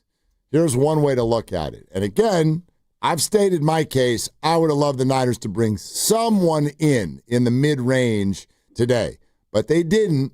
And the Niners sent messages before the year even started that they were not going to have an all-in type of an approach to this season. So if that was the way they were thinking before the year, and as a fan, you're totally up for not accepting that if you want, but that is where the Niners were. They're not in an all-in mode before the year started. So if they weren't there before the season, and then you lose Fred Warner and Nick Bosa, why on God's green earth would they be in all-in mode now? And you lost Brock Purdy and Ricky Pearsall. Right. And you still don't have Brandon Ayuk. And you haven't had Bryce Huff. And now you don't have Mykal Williams. I mean, I get that your answer could be because at the beginning of the year you weren't 6-3, you were 0-0. That's a fair response. But the larger point is this is not how they were looking at this year to start the year, and now there's even less reason to do that. So that's why I said yesterday, stick one foot on both sides of the fence, and it hurts. But that's what I would have done. That's what I would have done. And that's where they are. And just you had me thinking all show about the age-old debate that you and I have about process versus results. And this, to me, was a process trade deadline. They're not looking at the standings and seeing 6-3. And you know what, Mark?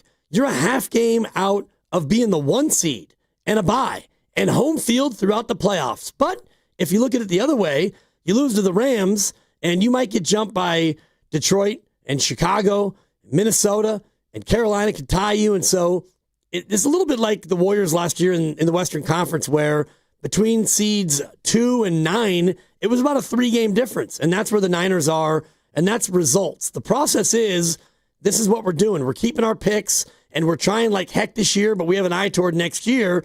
And the results are, man, we're better than we thought we were. So they're acting on process, not on results. Yeah, which normally I support. And again, I sort of, in a way, I guess it sounds like I half support what they did today, because there's 2 different ways to do this. You can either, actually, I guess there's 3 ways to do it. You can dumpster dive, which I guess is what they're going to do. Yeah. You can ride the middle, which is make an acquisition, but not at the top of the market. That's what I wanted them to do. And then there's the top of the market stuff, which, let's be honest, that's what most fans want because it's flashy and there's names and it's Max Crosby or Trey Hendrickson or Quinnen Williams or whatever. That never fully made sense to me. And then here, I'm now actually looking at the actual end-of-the-day report out of The Athletic. This comes from Vick, who is essentially co-workers with both Matt Barrows and then on a national scale, Diana Rossini. and this is their joint report with how it went for the Niners today. He says that the Niners called the Bengals and the Jets and the Dolphins. And the three names that were discussed were Trey Hendrickson, Jermaine Johnson, and Jalen Phillips. Phillips ended up with the Eagles. Johnson and Hendrickson ended up not moving. And the report says, and he has quotations around it. So this is a source that said, quote, price was too high. Nothing was close. Jets wanted a second rounder for Johnson. Phillips went to Philadelphia for a third round pick, and he's a rental and gets hurt a lot. Hendrickson is also a rental. The Bengals reportedly wanted a first to even consider having that conversation. So that was the price. I support the Niners not getting those guys. I support that. Well, and yeah, getting into a spot where you're spending draft capital for a rental for a team that, quite frankly, needs more than just one player. I think you need 3 or 4 players. If you want to think about replacing the guys you've lost, you lost Nick Bosa, you need an edge. You lost the best linebacker in football, you need a linebacker, although you don't really need a linebacker because Bethune's been great and D. Winters has been more than solid. And you're down a couple of wide receivers. Well, you still have receivers, and you don't really use receiver as much as you would on other teams, but you start to think about all the things you've lost. Most of them are unreplaceable. Warner and Bosa, you can't replace them. So can you backfill with bodies? I still think you can, and I think that they will continue to do that. Yeah, I just wanted to see them do it at a little bit more of an oomph level. Yeah. Backfill. I wanted to, there's front fill, there's backfill, there's midfill. I wanted to midfill. That's what I wanted to do. I also understand, though, they don't have a lot of those picks to mess around with. What you're seeing a lot at that level, for instance, the guy that went, I'm going to blank on his name, but the guy that went from the Titans to the Ravens, he had 4.5 sacks in the last 4 weeks. And I think he went for like a 5th or a 6th round pick. The Niners don't have Draymond Jones. They don't have a 5th or a 6th round pick. Don't have them. No, they got a bunch of 4ths. Yeah. And they might wind up with a 5th, but you don't yet know. So the other piece about Quinnen Williams is next year he has a cap hit of 21.75, which that's a huge number. That's the majority of what you have left under the cap. And after that, he makes another 25 the year after that, but there's an out after next year. So it would have just been probably half a year and then another year of high price, and then you probably would part ways with him too. Yeah, so here's the other side to it, though. You know what I mean? Like, I had said there's 2 pieces to this. They got no one. I don't like that. But the 49ers are really sticking to their plan. And whether I like the plan or not, I always respect that. I respect that out of any human being that's like, this is what I'm doing, and I'm sticking to it. Come hell or high water, this is what I want to do. So I respect that side of it. And obviously, at least on this show, and I think on most shows, and I think with most fans, most living rooms watching television and watching the Niners, I think there's a healthy respect for Kyle Shanahan and John Lynch with the majority of the fan base. I do think that you talked about it earlier, there's this group, and I always wonder where exactly they're coming from. And check it out, Boxer and Gerson Work Injury Attorneys text line. This came through a short time ago, 925. This is Kyle's, checks notes, ninth season. How patient do you want us fans to be? Who gets 9 years when they haven't won a Super Bowl? I don't know about you. I don't ever kind of answer it that way. To me, that is very short-sighted thinking, or at least narrow thinking. The idea that you only get to keep your job if you win the Super Bowl. But it's an interesting sort of a way to figure out what everyone's perspective is. Do you look at Kyle over 8 years, and which statement sort of lands with you more? Like, which statement is more the way you think? He's been here for 8 years and he hasn't won a Super Bowl. Or he's been here for 8 years and in half of them he's ended up in the NFC Championship game. Both true. Which one means more to you? Yeah, it depends on how you look at it. How do you look at it? I look at it, and I look at the latter, where you've been to 4 NFC Championship games and 2 Super Bowls. And to answer the texter, and I think it was a rhetorical question, but there's actually an answer in there. And the answer is Sean McDermott. Sean McDermott was hired the same year as Kyle Shanahan, and he's been to, checks notes, 0 Super Bowls. I think he's been to 1 AFC Championship game. 1. Now, they've been to 7 playoffs in 8 years, and he has a better winning percentage, but he hasn't been to the Super Bowl, and Kyle's been to 2. And McDermott has been to just the 1 AFC Championship game, I believe. They didn't win it, and Kyle's been to 4 of those. So to answer the texter, who gets to be around that long? Sean McDermott does. And Zach Taylor's only 2 years behind. Matt LaFleur is in the same year, 2 years behind, and neither one of them, Zach Taylor's been to a Super Bowl. They lost. Matt LaFleur in Green Bay, they haven't been to the Super Bowl. So these are all coaches who are liked and kept around by their organizations, even though they haven't won the Super Bowl. Looks like the Bills have twice been to the AFC Championship. I appreciate the research. Lost to the Chiefs both times. Imagine that. Including last year. That was the Bills who took on the Chiefs in the AFC Championship game last year. Mike Tomlin, longest tenured head coach in football, and they won the Super Bowl when you were probably in junior high. Maybe not that long ago, but a long time ago since they won the Super Bowl. Yeah. But he's been around forever. Wasn't that when that was Big Ben. Roethlisberger beat the Seahawks? That sounds right. I was at that game. It was in Detroit. 2006, yes, it was. I was in Detroit. I was there. I met Joe Montana on Media Row. Actually, they beat... And Steve Young. They beat Arizona in 2009 in Tampa. That was the last time they won it. Oh, okay. So the 2006 might have been... That might have been a Cowher special. Yeah, that might not have been Tomlin. I think you're right. That might have been Bill Cowher. But anyway, the jaw. It's been since February of 2009. We're coming up on 17 years since the Steelers won, and yet he keeps his job because he's really good and they always win. Yeah, I mean, that's the thing. Like, I'm more like the next text that comes through, Boxer and Gerson, 707, no-brainer. We watched Chip Kelly, Jimmy, Mike Nolan. I'd give Kyle a lifetime contract. Yeah. I mean, glad you mentioned Mike Nolan. Yeah, he makes an appearance in this Friday's Higher or Lower. Oh, that's exciting. Yeah. Wow, you've already got it all set on a Tuesday afternoon? It's a Rams week. Man. It's all set. We got a Ram-Niner theme on Friday. Overtime. Yep. All right. Hey, Feliciano in 20 minutes. Grandy's grades next hour. 888-957-9570. Niner fans, how did it make you feel today when the Niners did nothing at the trade deadline? The summit is on Thursday this week.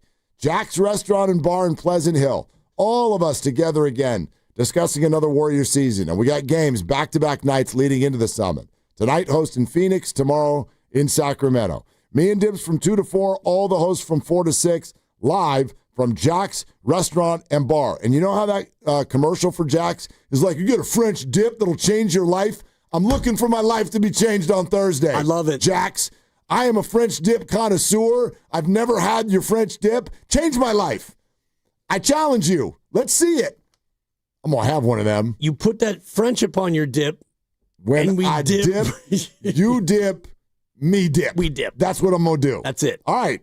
Great prizes to give away. Me and Dibs 2 to 4. All of us 4 to 6. We cannot wait to meet you there. Jack's Restaurant and Bar in Pleasant Hill. They'll have great drink specials. That's coming up Thursday. We're brought to you by Fremont Bank. Here for you, here for good. Willard and Dibs. And it's Dan Dibley over here to talk about Golden State Lumber and Showroom. They've got locations across the Bay Area, and they can supply your plan to customize your home to multi-million-dollar projects. And that's what I've got going on at my house. We're about to upgrade the living room, get some French doors put in, and thankfully Golden State's showrooms, they deliver precision-crafted windows and doors, and they elevate every project. And they specialize in luxury and ultra-luxury upgrades. They also have options for any budget, and their brands include Quantum, Western, Malvin, and Milgard. Golden State can manufacture custom orders that others won't even attempt. like 15-foot doors, live edge designs, oversized pivot entries, and much more. You can count on expert installation support and specialized delivery with trucks designed specifically for window and door transport. And they partner with builders and homeowners to ensure the project will be a success. You can also find options that can increase energy efficiency as well as fireproof options for your home or your business. Visit GoldenStateLumber.com, scroll through their image gallery, and you'll realize Golden State Lumber and Showroom makes the extraordinary possible. Since 1954, Golden State, when you succeed, we succeed. Tune in to 95.7 The Game for Warriors Live, 60 minutes before tip-off. Every Warriors game throughout the season as we get ready for the action. Presented by Xfinity, your home court advantage. Brought to you by Xfinity. Watch all your favorite teams all in one place. Xfinity, imagine that. When you're hiring, have you ever felt like you're missing out on meeting truly great candidates for your roles? It seems impossible to find them, but they have to be out there somewhere, right? Well, they're not hard to find when you know where to go, and that place is ZipRecruiter. And right now, you can try ZipRecruiter for free at ZipRecruiter.com/free. ZipRecruiter helps 10 million people with their job search every day. And because these people are actively looking for jobs just like yours, it's easy to find the right person right away. In fact, 4 out of 5 employers who post on ZipRecruiter get a quality candidate within the first day. But if you're not using ZipRecruiter, you're missing out. So see what it's like when the impossible is easy. When you go to ZipRecruiter.com/free right now to try ZipRecruiter for free. Once again, that's ZipRecruiter.com/free. ZipRecruiter.com/free. Never miss out on great candidates with ZipRecruiter. Tune in to 95.7 The Game this Friday for Football Fridays, where they discuss the red and gold and their upcoming game. Presented by Merit America. Visit them at meritamerica.org/super. Elevate your kitchen at the Mila Innovation Center at Friedman's Appliance in Pleasant Hill. Out of your dreams and into your kitchen. Select the qualifying built-in kitchen appliance package that is right for you. With unrivaled technology and luxury-grade quality, when you bring home a Mila, you're bringing home true innovation. Now, for a limited time, save up to 10% with the purchase of a qualifying Mila kitchen package. Visit the Mila Innovation Center at Friedman's Appliance in Pleasant Hill or at friedmansappliance.com. Comcast Business can help turn your small business into a connected, secure, modern business. It's how restaurants become reliably up and running neighborhood favorites. How healthcare offices become the data-protecting caregivers that we all depend on. And how wealth management firms become cyber-securing guardians of your information. With reliable connectivity, enhanced cybersecurity, and Wi-Fi backup, your business can stay connected and get threat-ready with Comcast Business. Powering possibilities. Now through November 16th. New Comcast Business customers can get started with 150 megabit internet plus security for $59.99 a month for 12 months with a 2-year agreement. Plus, ask how to get a $500 prepaid card on a qualifying gig package. Call today. Restrictions apply. Requires enrollment in paperless billing and auto-pay with bank account. Early termination fee applies. Equipment, taxes, and fees extra. Actual price will depend on product and subscription plan. Featured products are compounded drug products, which the FDA does not approve or verify for safety, effectiveness, or quality. Prescription products require an online consultation with a healthcare provider who will determine if appropriate. See website for details, restrictions, and important safety information. Want a boost in and out of the bedroom? Hims has you covered. Introducing a new 2-in-1 approach to level up your game. Tadalafil for better bedroom performance and zinc for testosterone support. Put it all together and you've got what you need to turn things all the way up. Getting started is simple. Just go to hims.com/joy to start your free online visit. Through Hims, you can access ED treatments including pills, chews, and more. 100% online. No office visits, no pharmacy lines. Just fill out a simple intake form and a licensed medical provider will determine if treatment's right for you. If prescribed, it ships free and discreetly to your door. Find affordable treatment options at up to 95% less than brand names at hims.com/joy. That's hims.com/joy, HIMS.com/JOY. Morning, Zoe. Got donuts. Jeff Bridges, why are you still living above our garage? Well, I dig the mattress, and I want to be in a T-Mobile commercial like you. Teach me, Saldana. Oh, no, I'm not really prepared. I couldn't possibly. At T-Mobile, get the new iPhone 17 Pro on them. It's designed to be the most powerful iPhone yet and has the ultimate pro camera system. Wow, impressive. Let me try. T-Mobile is the best place to get iPhone 17 Pro because they've got the best network. Nice, Jeffrey. You heard them. T-Mobile is the best place to get the new iPhone 17 Pro on us with eligible trade-in in any condition. So, what are we having for lunch? Dude, my work here is done. The 24 monthly bill credits on experience beyond for well-qualified customers plus tax and $35 device connection charge. Credits ended, balance due if you pay off earlier. Cancel. Finance agreement iPhone 17 Pro, 256 gigs, $1,099.99 and new line minimum $100 plus a month plan with auto pay plus taxes and fees required. Best mobile network in the U.S. based on analysis by Oak Cliff Speed Test Intelligence data 1H2025. Visit T-Mobile.com.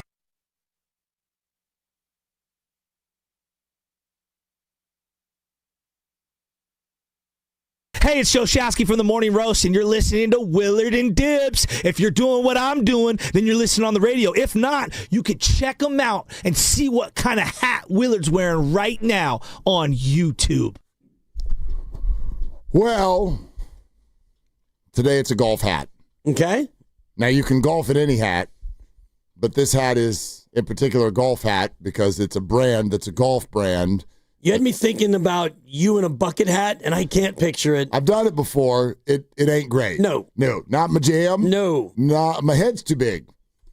My head's too big for that. Yeah, So it just doesn't look right. I just had a thought of you in a bucket hat, and it kind of made me smile. But I'm not an old man yet, so I might get there because old men love the bucket hat because that way less sunscreen. Yep. You know?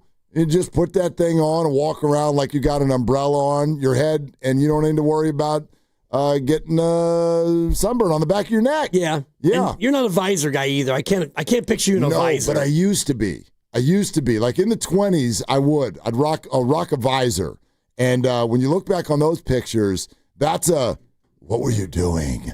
But yeah, not anymore. Not anymore. There's less hair. It's more gray. Yeah. We're not doing that anymore. Anyway, there's a reason it's a golf hat, and that's because tonight I'm going to go check out Ballpark Back 9. All right. Y'all heard about this over at Oracle Park where they turned the baseball stadium into a bunch of golf platforms, and you fire shots down onto the field. They've been doing this for a few years. It is so fun. It's open to the public starting tomorrow. So just check out my social media tonight and tomorrow if you want to get a look at what it all looks like, because I can't wait to get over there and fire a few golf balls around Oracle Park. I promise not to make too many divots, and I'll let you know what it looks like. So, yeah, my newly formed Twitter feed, which is back, that's Mark_T_Willard.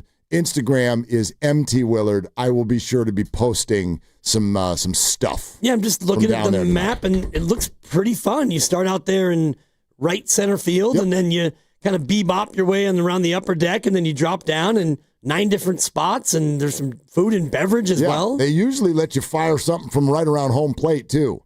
Now, not a lot of drivers in 3 woods because we don't want to kill anybody out in the cove.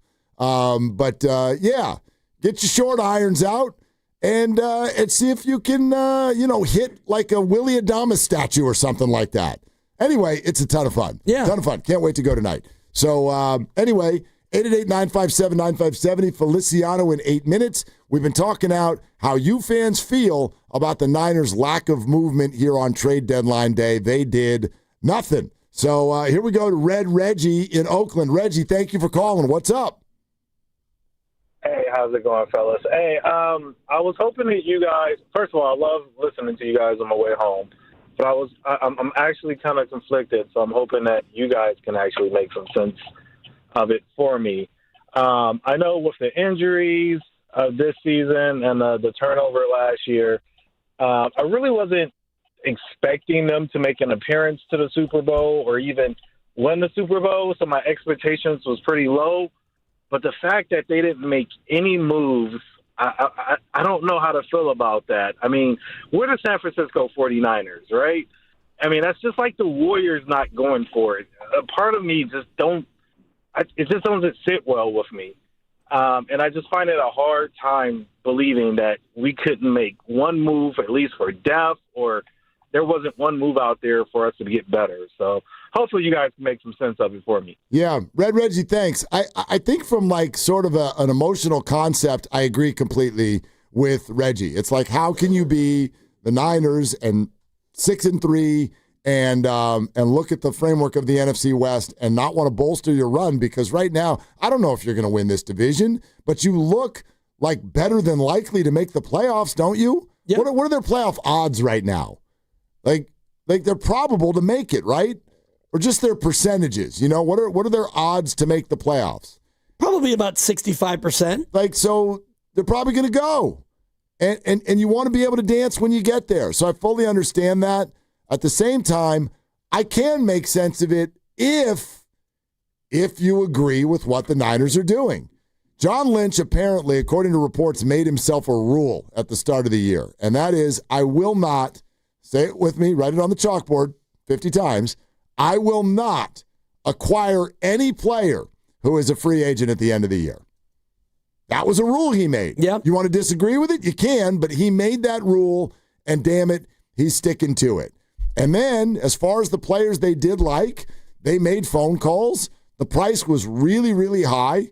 And as far as the lower price guys, they kind of don't have the draft picks to get that done because they already got Keon White last week and Bryce Huff in the offseason. So emotionally, I agree with how you fans feel. Conceptually and strategically, I can at least understand why the Niners did nothing. It's disappointing, though. Yep, it's disappointing. And if you look at all the deals that were made, there were some smaller things that happened. I'm looking at the Bears acquiring Joe Tryon-Shoyinka, who is an edge rusher. He's a depth piece, and they gave up a 7th round. The Browns got a 6th, and the Bears got a 7th back. So something like that, I guess you could have had happen, but you already did that with Keon White. That was already your bottom of the draft board kind of a depth move. And you said it before, when you lose Michael Williams and you lose Yetur Gross-Matos for a long time, maybe that prompts you to make another one of these moves, but you don't have a lot of those bottom of the draft picks. You've got a lot of 4th rounders, and I'm looking at all the people who were traded today, and they were either Quinnen Williams and Sauce Gardner, big-time draft capital, or this Tryon-Shoyinka, Joe Tryon-Shoyinka, which is a bottom of the board kind of a move. So there wasn't really that many guys available in the middle. I'm sorry, what did you say? Joe Tryon-Shoyinka. Who is that? The Browns traded him to the Bears. And he's a pass rusher? He's an edge. Okay. Yeah. All right. Yeah, I don't know who that is. Yeah. What'd they give up for him? They the Bears got a 7th and Tryon-Shoyinka, and they gave up a 6th. Okay, so they did the whole like drop from the 6th to the 7th thing. Yeah, and then they got an edge rusher who same deal as Keon White. Exactly. Same sort of a deal. Same deal. Okay. So all right. I mean, yeah, that's just the way that went. And so I don't know. It's kind of, I think that's just kind of the cost of doing business at this point, where you weren't going to shop at the top and the bottom, you didn't really have the picks to do it. I think the other thing that's a dynamic here is it's not just that you lost Gross-Matos on Friday and Michael Williams on Sunday, but you also got to win. You know what I mean? I really think that that's important here, because if you came out today and you were 5-4 and you were losers of 2 in a row to 2 teams that both have a losing record, and you lost 2 more D linemen, I think a lot of people would be like, look, White, flag it. I mean, we're still in the race, but let's not go crazy here. This isn't going anywhere good. Instead, it's completely different. You scored over 30 points for the first time. You won by double digits, and you're on a crash course with your rival this weekend in the game of the week. And that's how fans feel. So when you give that to the fans, they're going to get fired up. Like, believe me, my kids are already talking to me about Sunday. Niners, Rams, what are we doing? You know, can we get tickets, Dad? Like, they're fired up. And then the deadline comes, and everybody's just like, psh, boom. Well, air out of the balloon. I get it, but if you want to look across the league, it's not like the Warriors in free agency this summer, where literally every team had made a move and the Warriors had made no moves. But the Warriors are saying the same thing that the Niners are today. We already made our move. Right, when the Warriors eventually made the moves that we all knew that they were going to make, but we all felt that same fizzle when stuff was happening July 4th, July 5th, and the Warriors were sitting on their hands. But I mean the trade idea. Like the Warriors, when people are like, so now we're going to do Giannis, the Warriors are like, we made our deal. Yeah. And the Niners are largely using that same line today. You wanted depth? We got Keon White.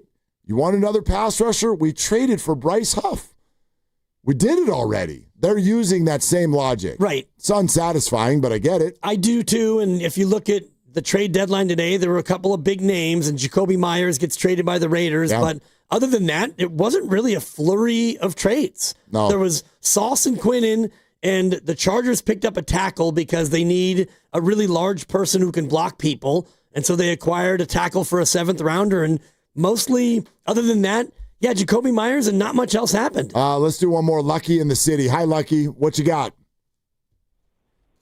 Hey, afternoon, fellas. Yeah, I was a little disappointed, man, but listening to you guys, it kind of makes sense. Like, if we don't have the assets to give up and get some of these guys, and I wouldn't want to get some of these guys anyway because we know they're kind of off and on like a light switch. So I'd rather wait and shop at the Dollar Tree, man, and see if we can get a couple of people like that because we do need bodies, man. Like, I'm not expecting a big trade, but we need like some 2 or 3 small trades, like soon, like as of tomorrow.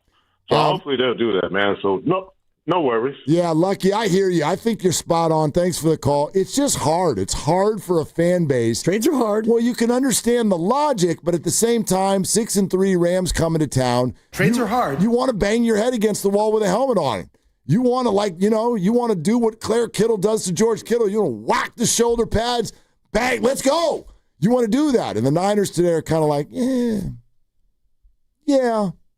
But, next year, it's hard. It's like, is it sensible? Sure. Nobody wants sensible. Nobody's looking for sensible entertainment. That's not what I'm like. If I gave you tickets to a show tonight, you're like, what am I in for? Well, it's sensible. Yeah. Hopefully this band will keep it down.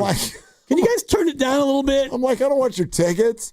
Nah. I don't want your stupid tickets. I'm looking for sensible entertainment. I don't want that. I mean, 6-3, no. Are you not entertained? You should be entertained. I'm entertained, but I think people are also annoyed.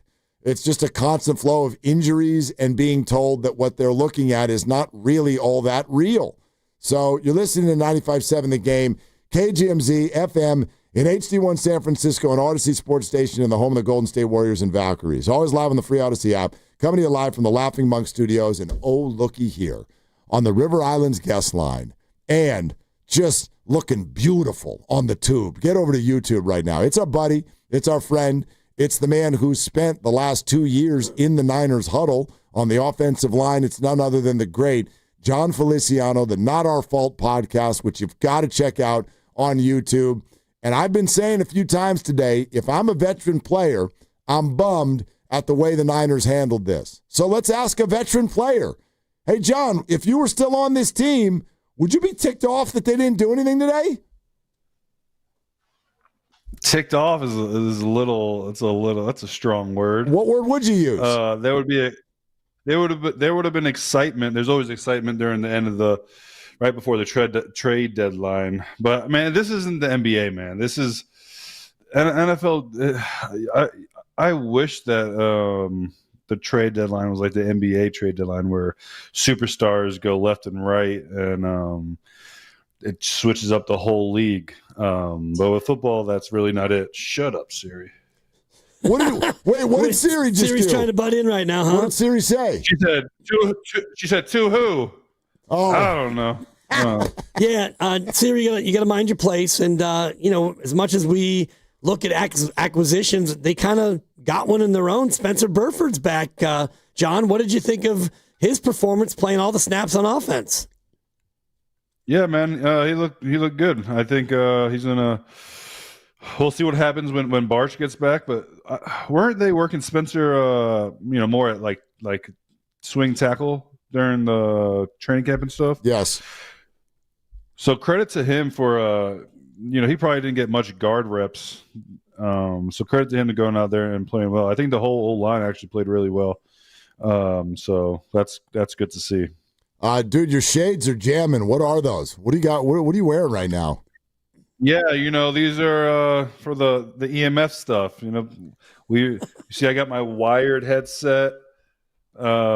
Just did you see that whole thing going on with the EMFs and why I think we get hurt so much? I did, and I've got it on my notes here that I wanted to ask you. Dibs is looking a little like a confused little puzzle look. there, John. So, yes, John Feliciano. Yeah. I mean, I'll let you speak to it, but basically the concept is that there's something, a structure next to Levi's Stadium that you potentially believe is what's causing all of these injuries. This is a big, big story and statement here, Feliciano. Well, it's not just me. I'm probably the worst guy here because I people tell me things, and if it makes sense, I'm like, hell yeah, let's do it. So some of the high profile players over there that are really holistic and hippie and all that jazz really believe that the EMF stuff messes with your thyroid or some crap like that. And that's, a lot of guys in that locker room think that doesn't help with recovery. Okay. So like if it doesn't help with recovery, then in theory, it could be affecting almost any body part, right? Yeah. I mean, I think all the trees on that side are like all dead and stuff. I mean, it's not beneficial having all those wire, like all that electricity stuff. Attababe. Wow, what a vet. Near false start there. Wow. What a vet.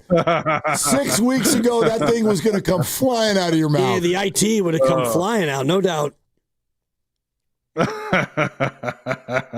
Yeah, I'm trying to get better, man. I'm feeling a little on edge right now. I'm ready to go. You know what I'm saying? I'm feeling good. You do know that a healthy portion of our listeners are really hoping that you don't get better. You do know that, right? Yeah, 100%. Okay, all right. Wait a minute. We got to expand on this. So because I feel like people listening are going, hold on a second.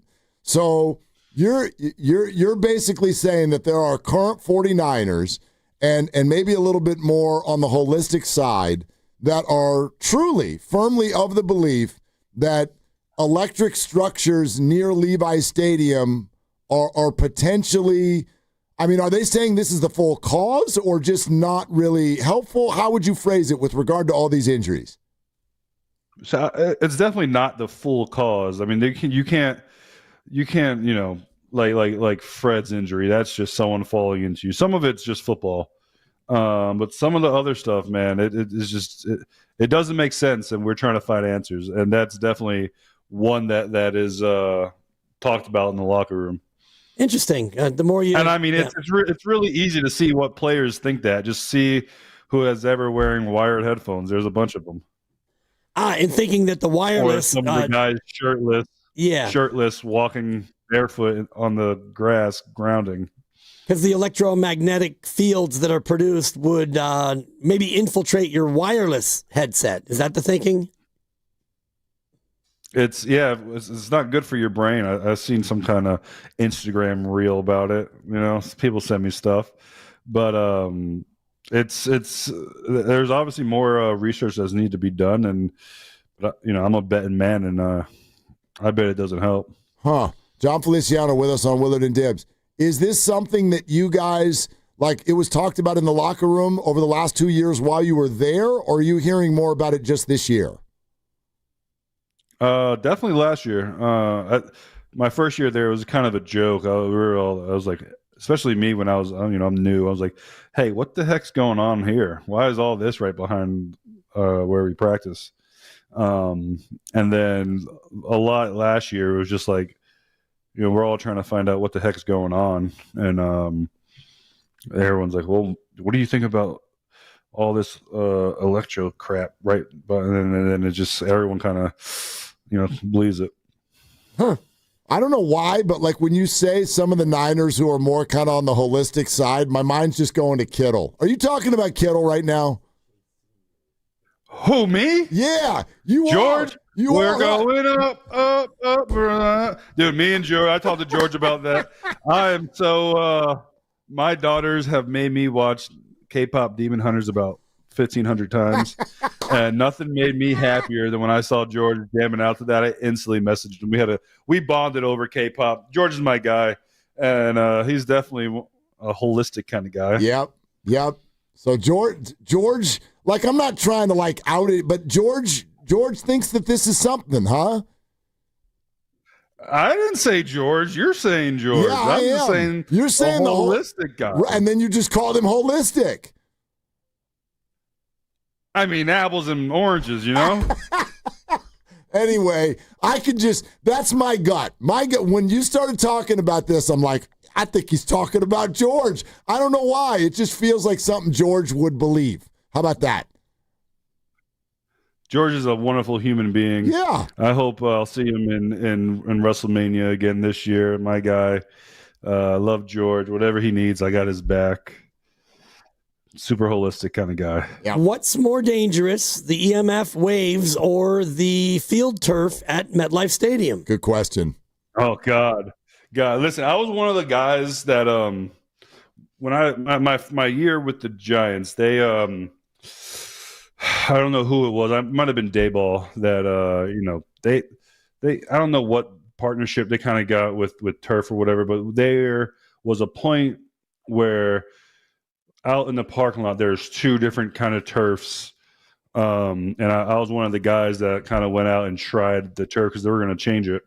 And mind you, they weren't the greatest ones, but we went with the better one, and obviously that still hasn't worked. And it's unfortunate. Like George was saying, when an NFL field is a butt of a joke, is like it has to be time to do something about it.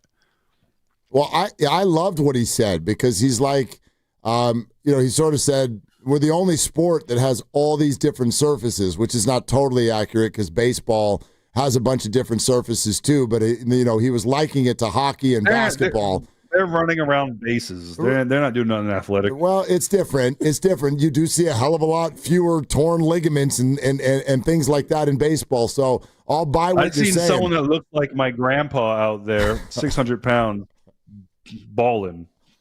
Yeah, it's the Blue Jays catcher, 5'8", about 260. Yep. Hey, John, do you guys mix up the footwear based on the field surface? Because it doesn't seem like a lot of Giants tend to sustain the injuries. When you go to play at like MetLife, do you go with no cleats, or what do you do with your footwear? There 100% is a lot of guys that change up their cleats. I was a Jordan guy, so I don't care. I'm out there. My feet are to make me look good. There's nothing else on my body that's going to look good in the uniform except the cleats. So I had to make sure that I had something. But there is a lot of guys, especially back in the day, they used to have these sharks. We call them sharks. They were Nike turf cleats that were like barely a cleat, but they were like perfect to play on some like the harder turfs. Huh. What kind of kicks are you wearing right now? Like for the radio audience, we got a black beanie, we got yellow sunglasses, we got holistic EMF discussion, we got a black sweatshirt. What kind of kicks are you wearing, man? Yeah, show us. Just no kicks at all. Got my toes out, man. Live bare feet from John Feliciano on YouTube. See that. You're gonna have to pay me you guys have to pay me a little extra for that. Yeah. Have you ever played for Rex Ryan? I'm sorry. I was a huge buddy. I grew up a Jets fan. 2009, 10 AFC Championships games. Those were like the height of my Jets fan career. So I love me some Rex Ryan. Okay, good. Hey, circling back to the deadline thing, though, how do you view these Niners? Are they like they're 6-3, but with all these injuries, do you see them as a contender for something real? 100%. I think they're the first thing they got to do is win the division. Obviously, this week's game is very important with the Rams. The Seahawks are looking real good. We handled them the first time, but they got better with the trade deadline. You also got to think, if they trade for someone big, how much money do we got left? I mean, it's it's kind of one of those things where, cap wise, and I think they believe in the guys they got now. And obviously they just went and handled the Giants who've tested some of the best teams in the league. So, man, I think Kyle and John are just confident in what they got. John Feliciano with us every Tuesday. All right, man. How did Halloween go? Man, I'll tell you what. This is my first year that I'm home and around the family, and not in like Florida, where it's super hot when you go trick or treating. It was pretty cold. I don't know if you saw. I was Lex Grossman from Tom Cruise from Tropic Thunder. Had to break out the dance and all. Probably my best costume ever. And I might have to just. I just want to wear that around for until Christmas. I'm bummed that you didn't. Like, will you please wear it during the interview next week? Yeah, next week I got you. Okay. I'm gonna be in full character. Sweet. I'll be in full character. I might have to bleep some stuff out. Brother, your Twitter didn't get hacked, did it? Why? What's going on? No, because I saw you were one of the people. I just got my account back today, and you were one of the people that reacted to the hacker DM that came from me to you, and I wanted to make sure that your account didn't get compromised. I'm terrible with that. Yeah, just don't click on any links, okay? I got okay. Don't click on any links. All right. Appreciate you for being kind, though. That was nice of you. Did I said something nice? You gave me a thumbs up back, which obviously, heck yeah, obviously it was window dressing, but still, thank you for doing it. All right, John. We'll talk to you next week, buddy. All right, guys. All right. Yeah. See ya. There he goes. That's John Feliciano in yellow sunglasses, live from Tennessee, where apparently it's cold on Halloween. Right. And the idea of EMFs, electromagnetic frequencies. Hold on a second, right? Well, it's nonsense is what it is. Why? Unless you're talking about a massive, massive exposure, I don't think that being around it at that distance is going to be linked in any way to an increase in injury. And I will lead you to just some reporting or some research while you've been talking to him. Yeah. The Buffalo Bills have a substation basically in the same proximity, and the Rams do too. And they don't have the same level of injury that the 49ers do. Well, the Rams have a substation literally on their premises, which would be producing the same level of EMFs that the Niners would be suffering through. I don't feel, first of all, I know nothing about this, but I certainly don't feel comfortable writing it off as nothing and comparing other situations. The Rams play in an indoor facility. The weather is completely different in Buffalo. The heat of, I have no idea how that travels. Yeah. So I'm not going to sit here and tell you, someone with the Niners believes it, so do I. But I'm not going to just flick it as if it's not we're all sitting here looking for what the hell's going on, right? And it's out of control mysterious, no? It's not that mysterious. You don't think it's mysterious that the 49ers... I don't think it's mysterious to the level that I would link it to EMFs. And the article that you'll find is from a guy named Chase Sr. Chase Sr. is the one who is... Chase is an aggregator, and he doesn't know anything. Okay, there you go. But he's the person who has pushed this forward. Well, yeah, but I don't care about that. We're sitting here talking to people who are in the locker room, and multiple people believe it. So I'm not saying they're right. I'm just saying I can't say that they're wrong, and I find anything to be interesting because the 49ers seem to almost lead the league in injuries every year, and there is no good way to explain it at all. None. Well, if you look at other facilities that also have these EMFs present and around them, you'd have to ask, why don't they get hurt at the same rate? Again, I have no idea how that gets emitted. Again, right. The Rams are in an indoor facility. The Bills... Well, the Rams don't practice in the indoor facility. I don't know where the hell they practice. Right. Well, so according to this reportage... Yeah, if it's from Chase Sr., I have no... And the follow-up is from Rob Stats Guerrera. He's the one who followed up. So what do you mean he followed up? Like he saw the Chase Senior report and he debunked it with examples of other teams that have similar situations and they don't have the same injuries. Again, yeah, to me, that's not like all respect to Rob. You go to Buffalo, go to LA, and then talk to experts who would know something about how this stuff travels, how it's emitted, what's the temperature, what are the other facilities there in the way. Again, not saying I believe a damn word. I'm saying I have no idea what to believe. I can't confirm or deny. I don't know anything about this at all. The only thing I know is it is a damn mystery why the Niners get hurt more than other teams every single year, and I don't buy for a damn second in the day and age of the Players Union having all kinds of control over how much practice time, the way they practice, the pads, the helmets, the blah, blah, blah.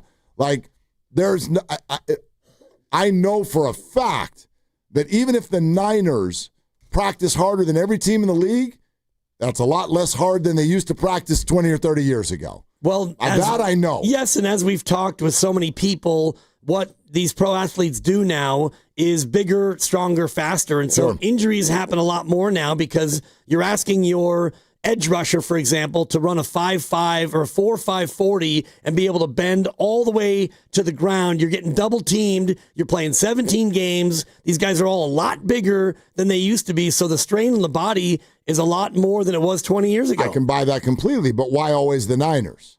Well, other teams get hurt too. Not to the level of the Niners. Well, then it's a combination of things, and I would not cite the proximity of electromagnetic fields as a reason. I think you can look at a number of other things that are prevalent with what the Niners do that are more of a factor. Like what? Like they play physically. They play a brand of football that is more physical than a lot of other teams. I think they practice harder. Can I ask what that means? Like, that means if you watch them play, are all banging into each other with full force on every play. That this defense is a defense that tries to get in there and hit you as opposed to just simply tackle you more than other defenses. I don't know. Okay. Something's up with the way they go about training. They have a lot of soft tissue injuries. I don't know if that comes from EMFs, and I do think that they have a propensity to draft players with injury histories. I mean, that's interesting. Then again, we'd have to run that up against the players who are actually getting hurt. And then the other thing that I've always wondered, I mean, is there even such a thing as a football player that doesn't have an injury history? I mean, who the hell comes into the draft and they're like, craziest thing, never been hurt. Been playing since I was 8. Well, there's never been hurt. And then there's Nick Bosa had a torn ACL in high school. Right. So there's a history of a guy who tore his knee. That's one player. And they've been known for drafting guys who have torn ACLs. I will look at what Feliciano just said the same way I would look at what you said. I can't debunk or disprove anything, but my mind is open to almost anything. I do have, this is the way my brain sort of processes. I have a hard time with the point that the Niners are more physical than other teams. Football is bananas physical. I don't see really more than one way to play it. Every team's got a safety that's hunting your head. Every team is banging down in the interior. I know when they say, the Niners will hit you, but like they run the ball a lot. So maybe there's that, like, to me that does not add up to why in 8 years, 6 times the Niners have led the league in injuries or whatever. But you I can't see that. You've got Deebo Samuel for years who is taking on contact. George Kittle does the same. I think that their approach is different than a lot of other teams. You know who plays a lot like Deebo? I was thinking about this the other day when he went out of the game again. I worry for the Rams about Puka Nacua. He plays exactly like Deebo Samuel. Right. And so I'm starting to wonder, because he, quite frankly, if you gave him 17 games, I think that might be the best wide receiver in football. I know that Smith and Jigba, there's the numbers, whatever. We can all Jamar Chase. Puka Nacua is an unbelievable football player, but I really wonder if he's just not going to get hurt at some point every year, because he plays exactly like Deebo. He does. You know who doesn't really play that way, and he's smart, is Christian McCaffrey. Watch a game of McCaffrey. Yep. Just watching McCaffrey and all his touches, he does an amazing job of avoiding the big shot. He gets tackled, of course, but you don't often catch him where he just gets absolutely lit up. He's shifty. He covers up when contact is coming, and he goes down. The funny thing is, though, is these injuries that we're all scared of are often non-contact injuries. Yep. So we're all out here being like, God, watch out for the contact. The contact isn't often what gets you. It's the damn turf or just your movements. Yeturgos Matos got hurt in practice. Right. Malik Neighbors on that turf, no one touched him. I don't know if anyone touched Mykel Williams. Nobody touched Nick Bosa. Somebody touched Fred Warner. Yep. So, I don't know. Man. All right. You want to do Grandy's grades? Let's do it. It's Tuesday. That's the day we look back at the most recent game. And this one seems that it would be on a pretty good track. So let's do it. Let's do Grandy's grades.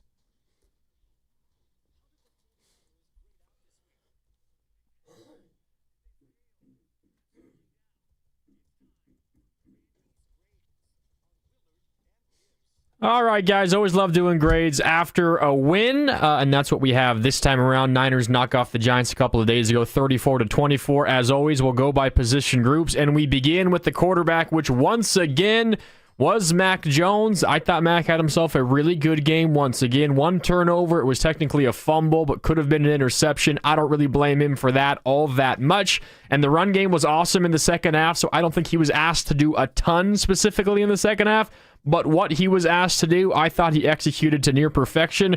I thought he was really good. 235 yards, 2 touchdowns. That one turnover came at the very end of the first half. He got an A. There was not much more that I wanted from Mac Jones. I give him my Kendrick Lamar. He gets an A-, and that's only because of one play.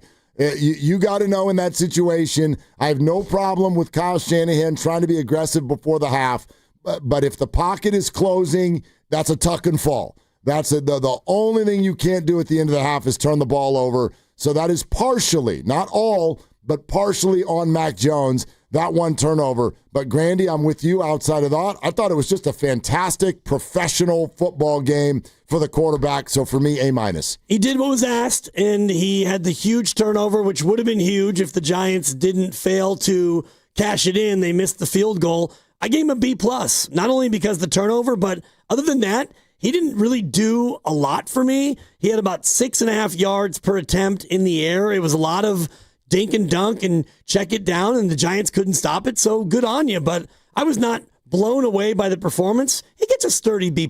Yeah, overall, very good grades from the three of us for the Niners quarterback. Up next is skill positions. That's running backs, wide receivers, and tight ends. Running back scored 3 touchdowns in this one. McCaffrey had one on the ground and through the air. Brian Robinson had his first touchdown as a 49er. Juwan Jennings, I think, had one of his better games of the season. I know it wasn't an incredible game in terms of numbers, 4 catches, 41 yards, but had a touchdown as well. Kittle was more involved than he was last week. What can we say about McCaffrey? Led the team in rushing yards and receiving yards, those 2 total touchdowns, and then really good to see Brian Robinson get going on the ground as well. Much like the quarterback, I don't think we could have asked for a ton more from this group. I gave skill positions an A for their performance on Sunday. Yeah, solid A. I don't know what they technically did wrong. I'm trying to remember a drop in the game. I don't remember one. There were a few plays that didn't go great. I'll get to that later when we discuss coaching, but you had Watkins make a huge catch. Nice and play. Juwan had a couple of tough catches. McCaffrey finally with the burst, and you mentioned B-Rob, who I love. You do. That was a great run and broke a couple tackles and scored, so I gave him an A as well. Bromance. I know it's actually a man crush, but you have a bromance. I do like with Brian B-Rob. Robinson, yeah. B-Rob bromance. But yeah, I'll just, there's not a whole lot more to say. It's an A. I can't find the big mistake that any of the guys made. I've got a major bromance with Fred Warner. Right, and Dan Dibley has a major bromance with Brian Robinson. But I co-sign, it's an A.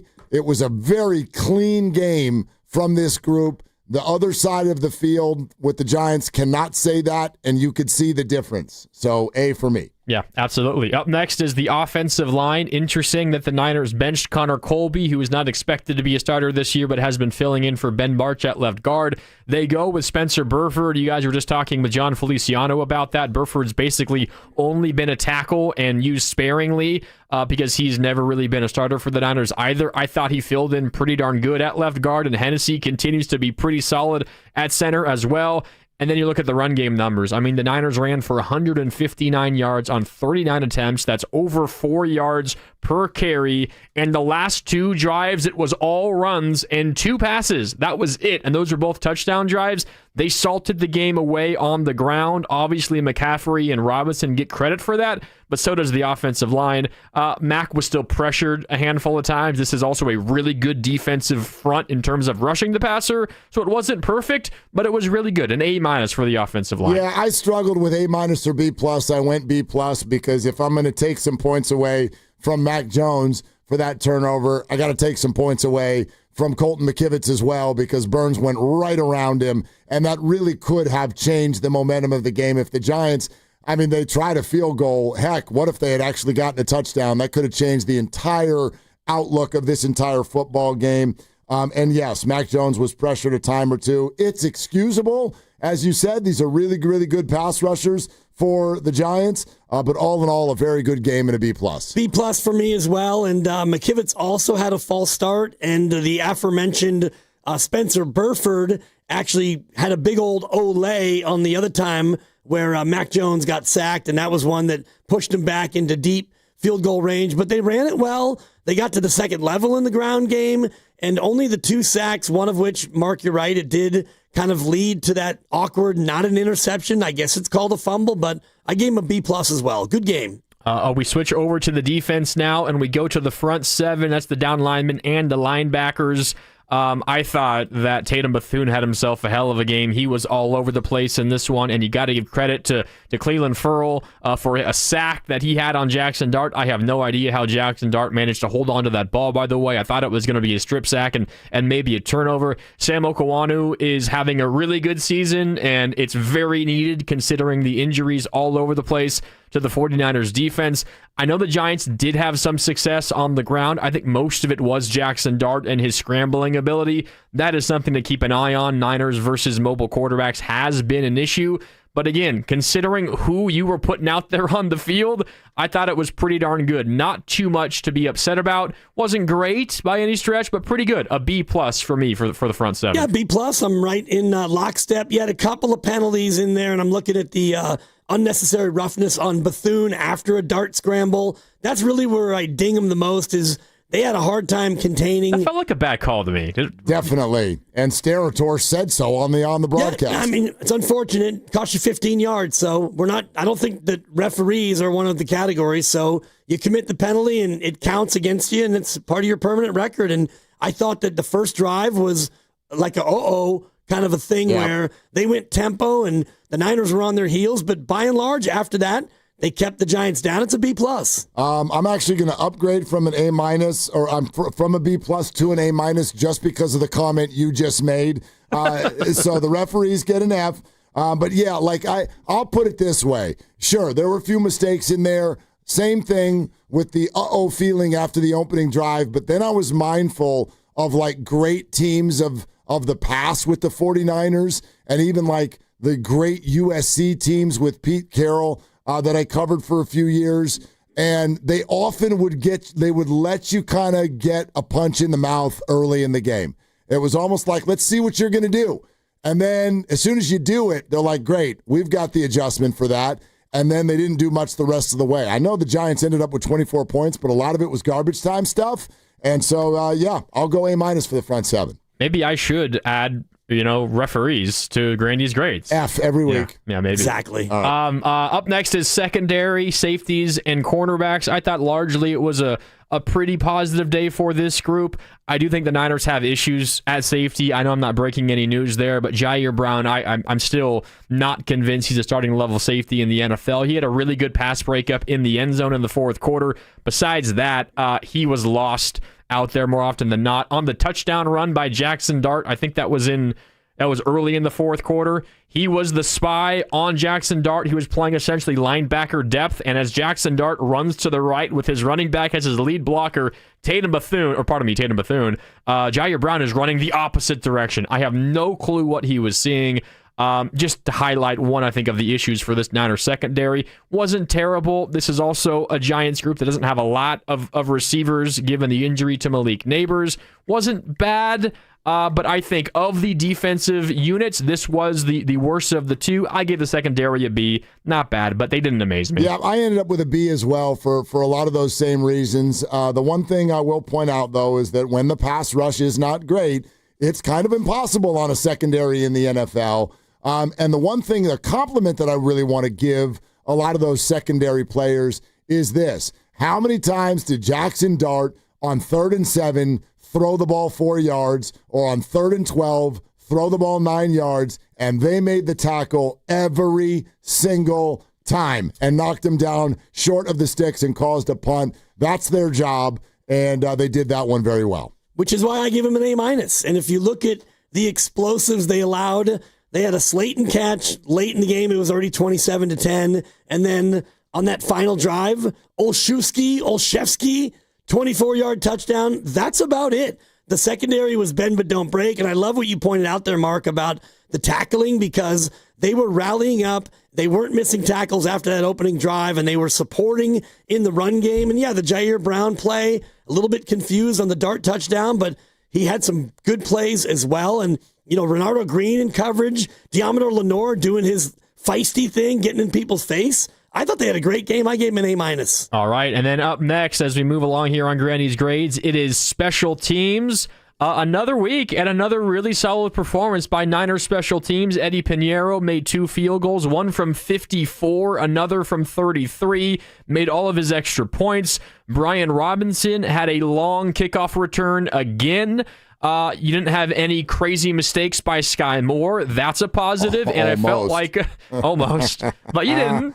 It felt like they won the possession battle most times in this game as well. So I thought it was a really, really solid day for special teams. And this is becoming kind of common, which is a good sign for the Niners. Special teams, for me, they got an A. Absolute A. Yeah. And Sky Moore, not only did he not field a punt that went in for a touchback, but he fielded another one and had a nice little 13-yard return in the first half. The Brian Robinson big-time kick return for 41 yards.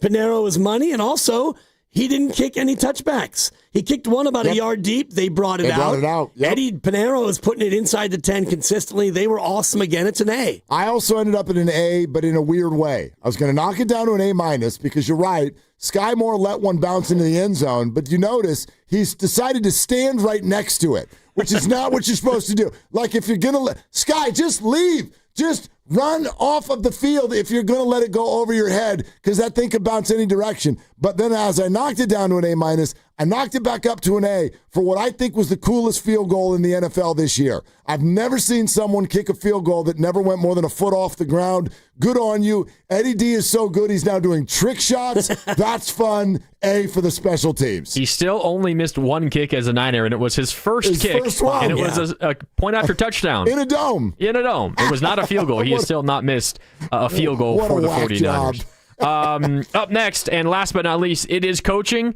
This kind of performance, it's going to be hard for the coaches to not get a good grade, and they certainly did get a good grade from me. I was a little confused end of game. I know it's unfortunate, the Michael Williams injury. The game's over at that point. I was also confused the last Niner offensive drive. Why was it McCaffrey selling the clock away as opposed to Brian Robinson or Garendo? It does not matter, just anybody but Christian McCaffrey.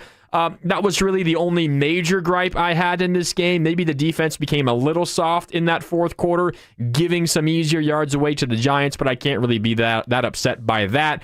Coaching was very good, an A- from me. I went to B+, but for the exact same reason. I thought the game plan was great. Execution was wonderful. Again, they're getting more out of their players than in theory they should be getting. That, to me, says great coaching. But I knock it to a B+ for the exact reason that you mentioned. And I said it out loud in the moment.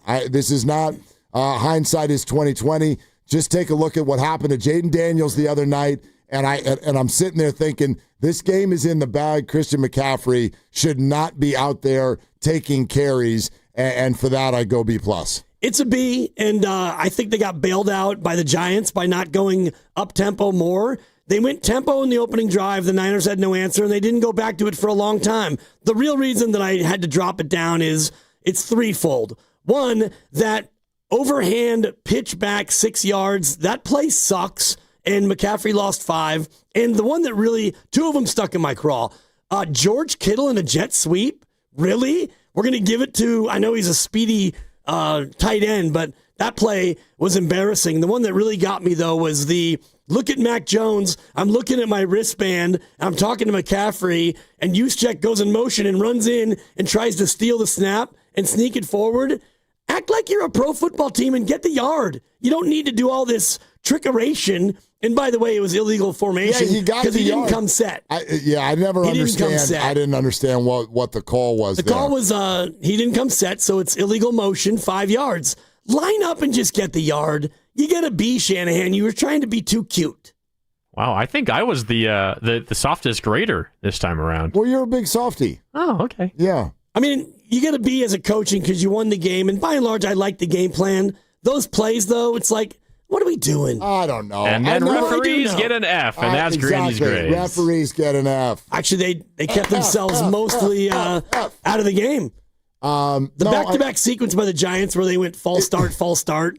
It's like, okay, Giants, dude, at home. That's a shout-out. Maybe we should do an extra grade for Niner fans who travel. A++. Got an A+. I don't know, man. Like, some plays don't work. Some plays are just stupid. Yeah, well, but also they're not stupid if they work. Like, a lot of times that stuff works, and then you're like, ooh, brilliant, like trickeration, and then sometimes they don't, and it's like, oh, you're an idiot. Like, I don't know, man. There's got to be room for a few plays every game that get stuffed by a really good defensive line. I understand that, but when you have a jet sweep and you give it to the tight end, that to me is going to fail more than it's going to succeed. And the other one where Juszczyk goes in motion and Mac Jones is just looking at his wristband and he's chatting with McCaffrey, and meanwhile Juszczyk's running around like a crazy person. Then he sneaks behind the center, and now we're just going to fool him and steal the yard. Just line up and get the yard. Get the yard. Juszczyk. Are you done? You're the one talking. Oh, that's a change. Yeah, exactly. Brock Purdy of the show. Warriors Summit is Thursday, everybody. That's 2 days from now. For those of you who don't have your calendar app out, it is live from Jack's Restaurant and Bar in Pleasant Hill. All of us host together again, discussing yet another Warriors season, and this time 9 games in, including the game tonight on 95.7, the game with the Suns in town. Dibs and me from 2 to 4. All the hosts from 4 to 6. Live, Jack's Restaurant and Bar. We'll have great prizes. They'll have great drink specials. It's kind of all you need. And then you get to meet us, and we get to meet you. How fun. Jack's Restaurant and Bar, Pleasant Hill, Thursday, November 6th. We will see you there. This is Willard and Dibs. This game day traffic is brought to you by Crystal Geyser Alpine Spring Water. Heading to see the Warriors tonight. Give yourself some time. It's a slow ride getting to the Bay Bridge. No delays at the toll plaza, but then you'll be thick from the island all the way to the Central Freeway. Northbound 101 is heavy from SFO, and northbound 280 slows after Cesar Chavez. What makes Crystal Geyser Alpine Spring Water different? We always bottle our Alpine Spring Water less than 1.5 miles from the spring source, and all our bottles are made with 50% recycled plastic from our own recycling plants. Crystal Geyser, bottled at the spring source. Hey, it's Willard. Attention, Bay Area. If you are a recipient of the Supplemental Nutrition Assistance Program, also known as SNAP, or anyone affected by the government shutdown, Habas Law and Artegas Food Center are coming together to lend a hand. Join Habas Law this Sunday, November 9th at Artegas Food Center. This is at 2620 Alum Rock Avenue in San Jose. Each household is going to receive about $100 in grocery assistance through a simple on-site sign-up. Proof of SNAP and address suggested. One recipient per household while supplies last. Registration opens at 10 a.m. The event at 11. First come, first serve. Habas Law, always fighting to make it right. When selecting a financial institution, how do you know you're making the right choice?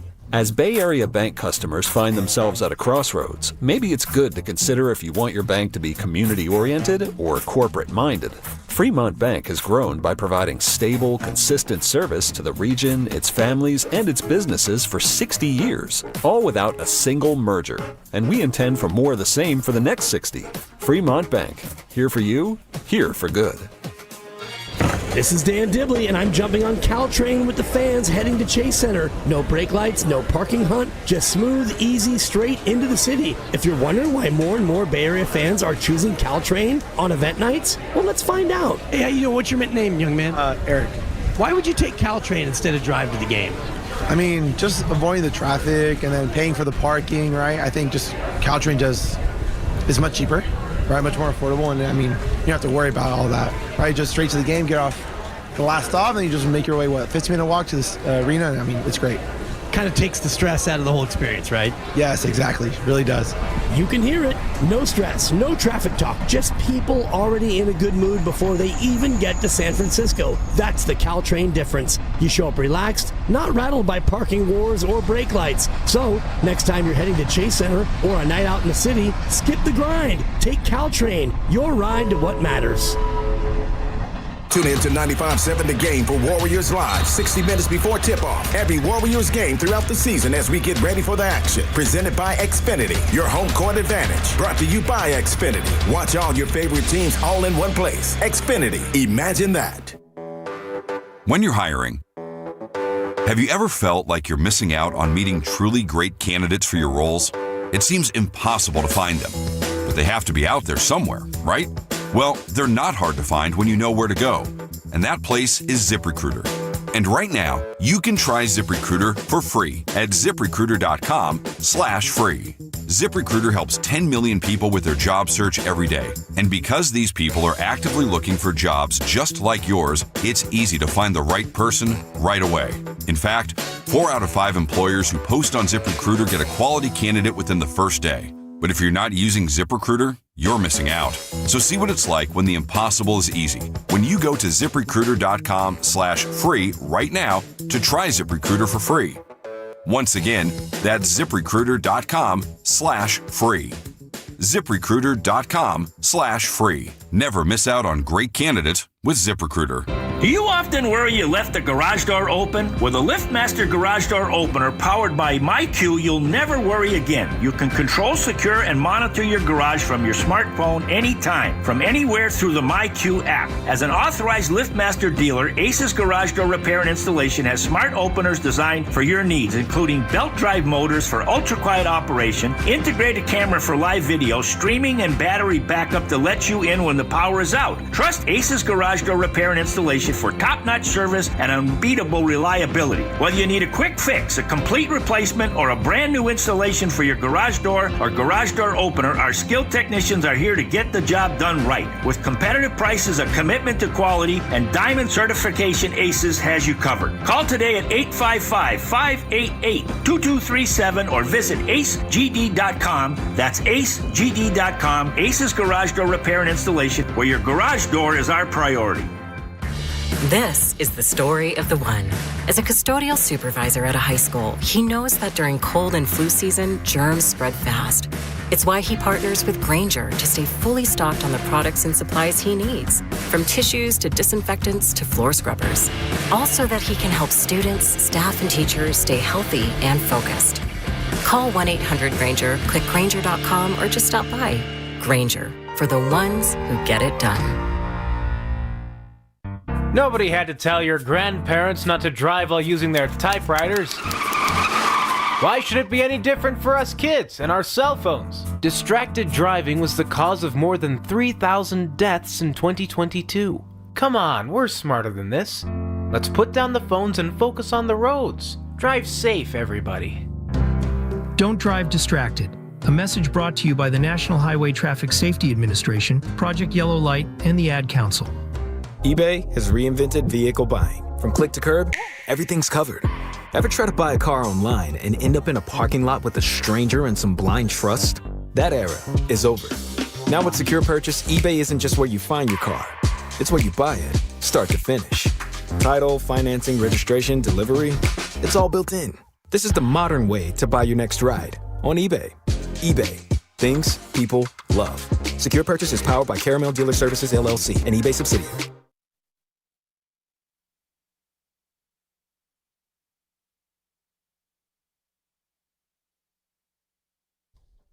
Now, back to Willard and Dibs. I'm not a doctor, so it's questionable.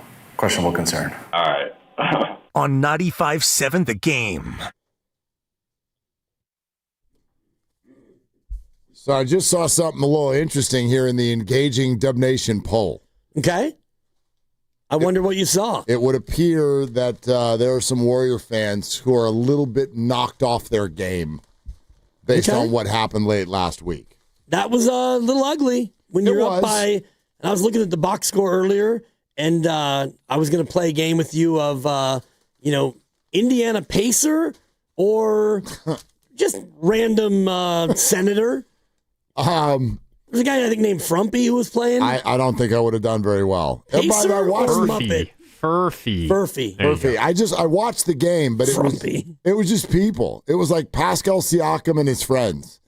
And it was just people in jerseys and running around scoring on the Warriors. I get it. But we could talk this out, by the way, here on 95.7 The Game, which is presented by Paramount Plus. Can't count on much these days, but you can always count on Sundays with the NFL on CBS and Paramount Plus. Watch your local NFL game every Sunday on CBS and Paramount Plus all season long. Visit ParamountPlus.com/NFL to get started today. When I mentioned the Engaging Dub Nation poll, it's that engagement is everything on the court and in life. So you vote in our Engaging Dub Nation poll on 95.7 The Game's Twitter page before every game like there is tonight with the Suns in town. It's presented by Shane Co., your friend and jeweler. Warriors just lost 2 games on the road. We feel they should have won. Were the losses a fluke or a sign that they're not as good as we thought? Not as good as we thought leads the vote at 58% to 42% that just say, fluke, brush your shoulder off. Yep. I'd say fluke. It's much more of a fluke, but you think about last year, and we all talk about the 12-3 start. Yeah. And then they lost 5 or 6 in a row, and so that 12-3 start went quickly down the commode, and so this is not that, but when you start to stack losses like this, and the Indiana one is the one I'm mainly looking at, you go to Milwaukee, they don't have Giannis. Steve Kerr is right, and the Warriors do this to other teams as well when you don't have your stars. Sometimes the second and the third teamers get all jacked up, and you steal one. Okay, that happened. Milwaukee, Ryan Rollins, career game, tip the cap. Then you go to Indiana, and you're up by 11 with 6 minutes left. That's the one you can't kick away. So I get it. I think it's fluky, but don't come out against Phoenix tonight and do that again and find yourself at 4-4 now. Yeah, no, I think tonight is big, tomorrow is big, and tonight just got a little bit of help. 95.7 The Game breaking news. Jimmy Butler is in tonight. Jimmy Butler warmed up a short time ago. They said the back is a little tight. Steve Kerr was quoted about a half hour ago as saying there's a chance he misses tonight or tomorrow. So I don't know if this necessarily bodes well for tomorrow. We'll see how he comes out of it. They do not believe it to be serious, but after warming up, Jimmy Butler is a go for tonight against the Phoenix Suns. All right, that's good news. And Horford is a go tonight, but he's out tomorrow? No, or other I got way that around. backwards again. Other way That's around. the second time I've done that. Horford out tonight. He's in tomorrow. Jimmy Butler in tonight, and we'll see. Questionable for tomorrow.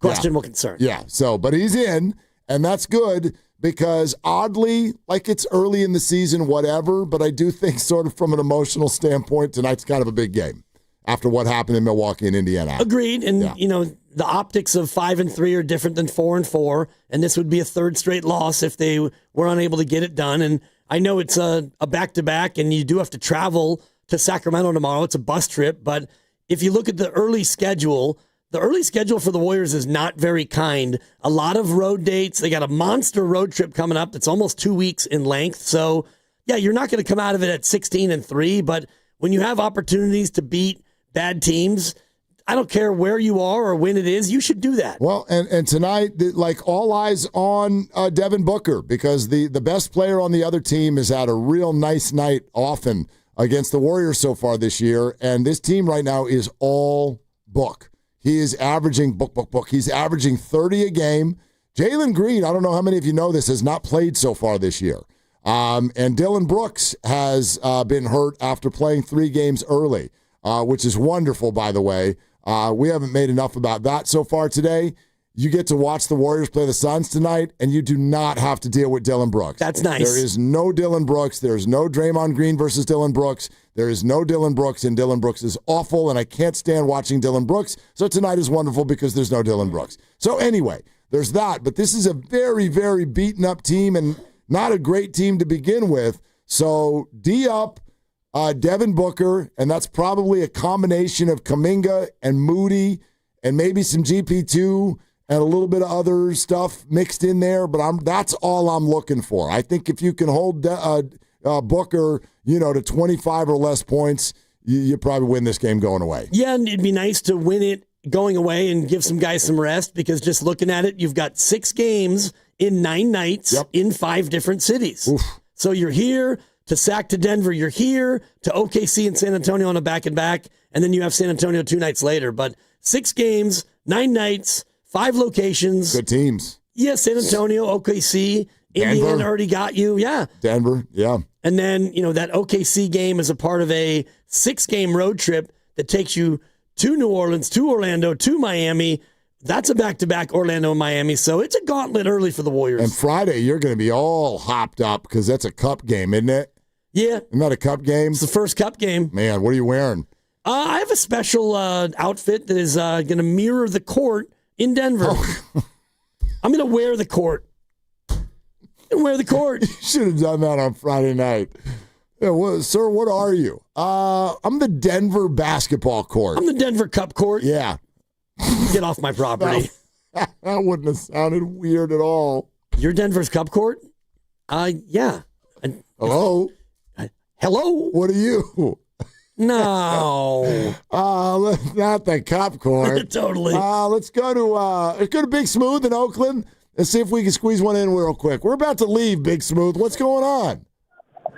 Catch me out the door, am I? Well, you sure are. I don't want to hear anything else about a championship. I don't want to hear contending. I don't even want to hear the word contending. We look bad. And yes, of course, we're playing a team Phoenix has depleted. That's exactly who we're going to probably end up losing to. A bunch of guys trying to make their bones in the NBA and playing against a team that looks like they don't really care. We have no fire. It looks like, we're just supposed to get the W by just showing up. It's very uninspiring basketball. I don't even know if I'm watching tonight. We'll see. Yes, you are. What I've seen thus far, you are. I don't know, man. Yes, you are. I don't know. You're right. You are. You're right. You're watching. I'm just mad. You watching? I'm watching. I'm just mad. No, you're right. I'm bitter. Yeah. I'm watching. How'd you feel? Were you when they were 4-1? Were you uninspired? I was inspired because I believed. Yeah. I was a believer, but with the product on the court, I'm just like, what are we doing? Pod's throwing the ball 50 miles over someone's head, which was completely unnecessary. Yep. It wasn't even unnecessary. We're doing turnovers that are just completely unwarranted and unnecessary. If we're gonna be good, let's stop making dumb turnovers. Hey, let's just start there. Smooth, call us tomorrow again when they're 5-3. Okay. We'll see. All right. No, you watching. All right. Thanks, Smooth. 12 of the first 17 are on the road. And so far, you're 1-3 on the road, so it's going to be tough. It's the NBA. You can't be a title contender at 4-1 and then go into a weekend and now you're not a title contender. I don't know if they were or they weren't, but ride the wave. Just ride the wave. Yep. Watch the game. You got to watch the game. You got to watch the game. Better yet, listen to the game. Listen to the game. Starts with Evan Giddings here. I almost said Evan Grandy. That would be awkward. Really, really soon. Warriors Live is coming up next. And it's brought to you by Fremont Bank. Here for you, here for good. We got Cosell tomorrow. We're going to be in between Warrior games, right? Got Warriors tonight, got Warriors tomorrow. Yep. Cosell, and much more on tap. And it's Summit Eve tomorrow. Summit Eve. Yeah. You want to do it again tomorrow? I do. Okay. Great. Walk. Work on your material. We will. We have tonight. So we'll talk to you tomorrow. For Dibs, for Granny, for Lucas, I'm Mark. Shoot your shot. That's all you got. Possibly. When businesses thrive, communities score. That's why Bank of America is the official bank of FIFA World Cup here in the Bay Area. And our more than 110 local business specialists are ready to help your business win. What would you like the power to do? Learn more at bankofamerica.com/local business. Bank of America, official bank of FIFA World Cup 2026. Bank of America Corporation.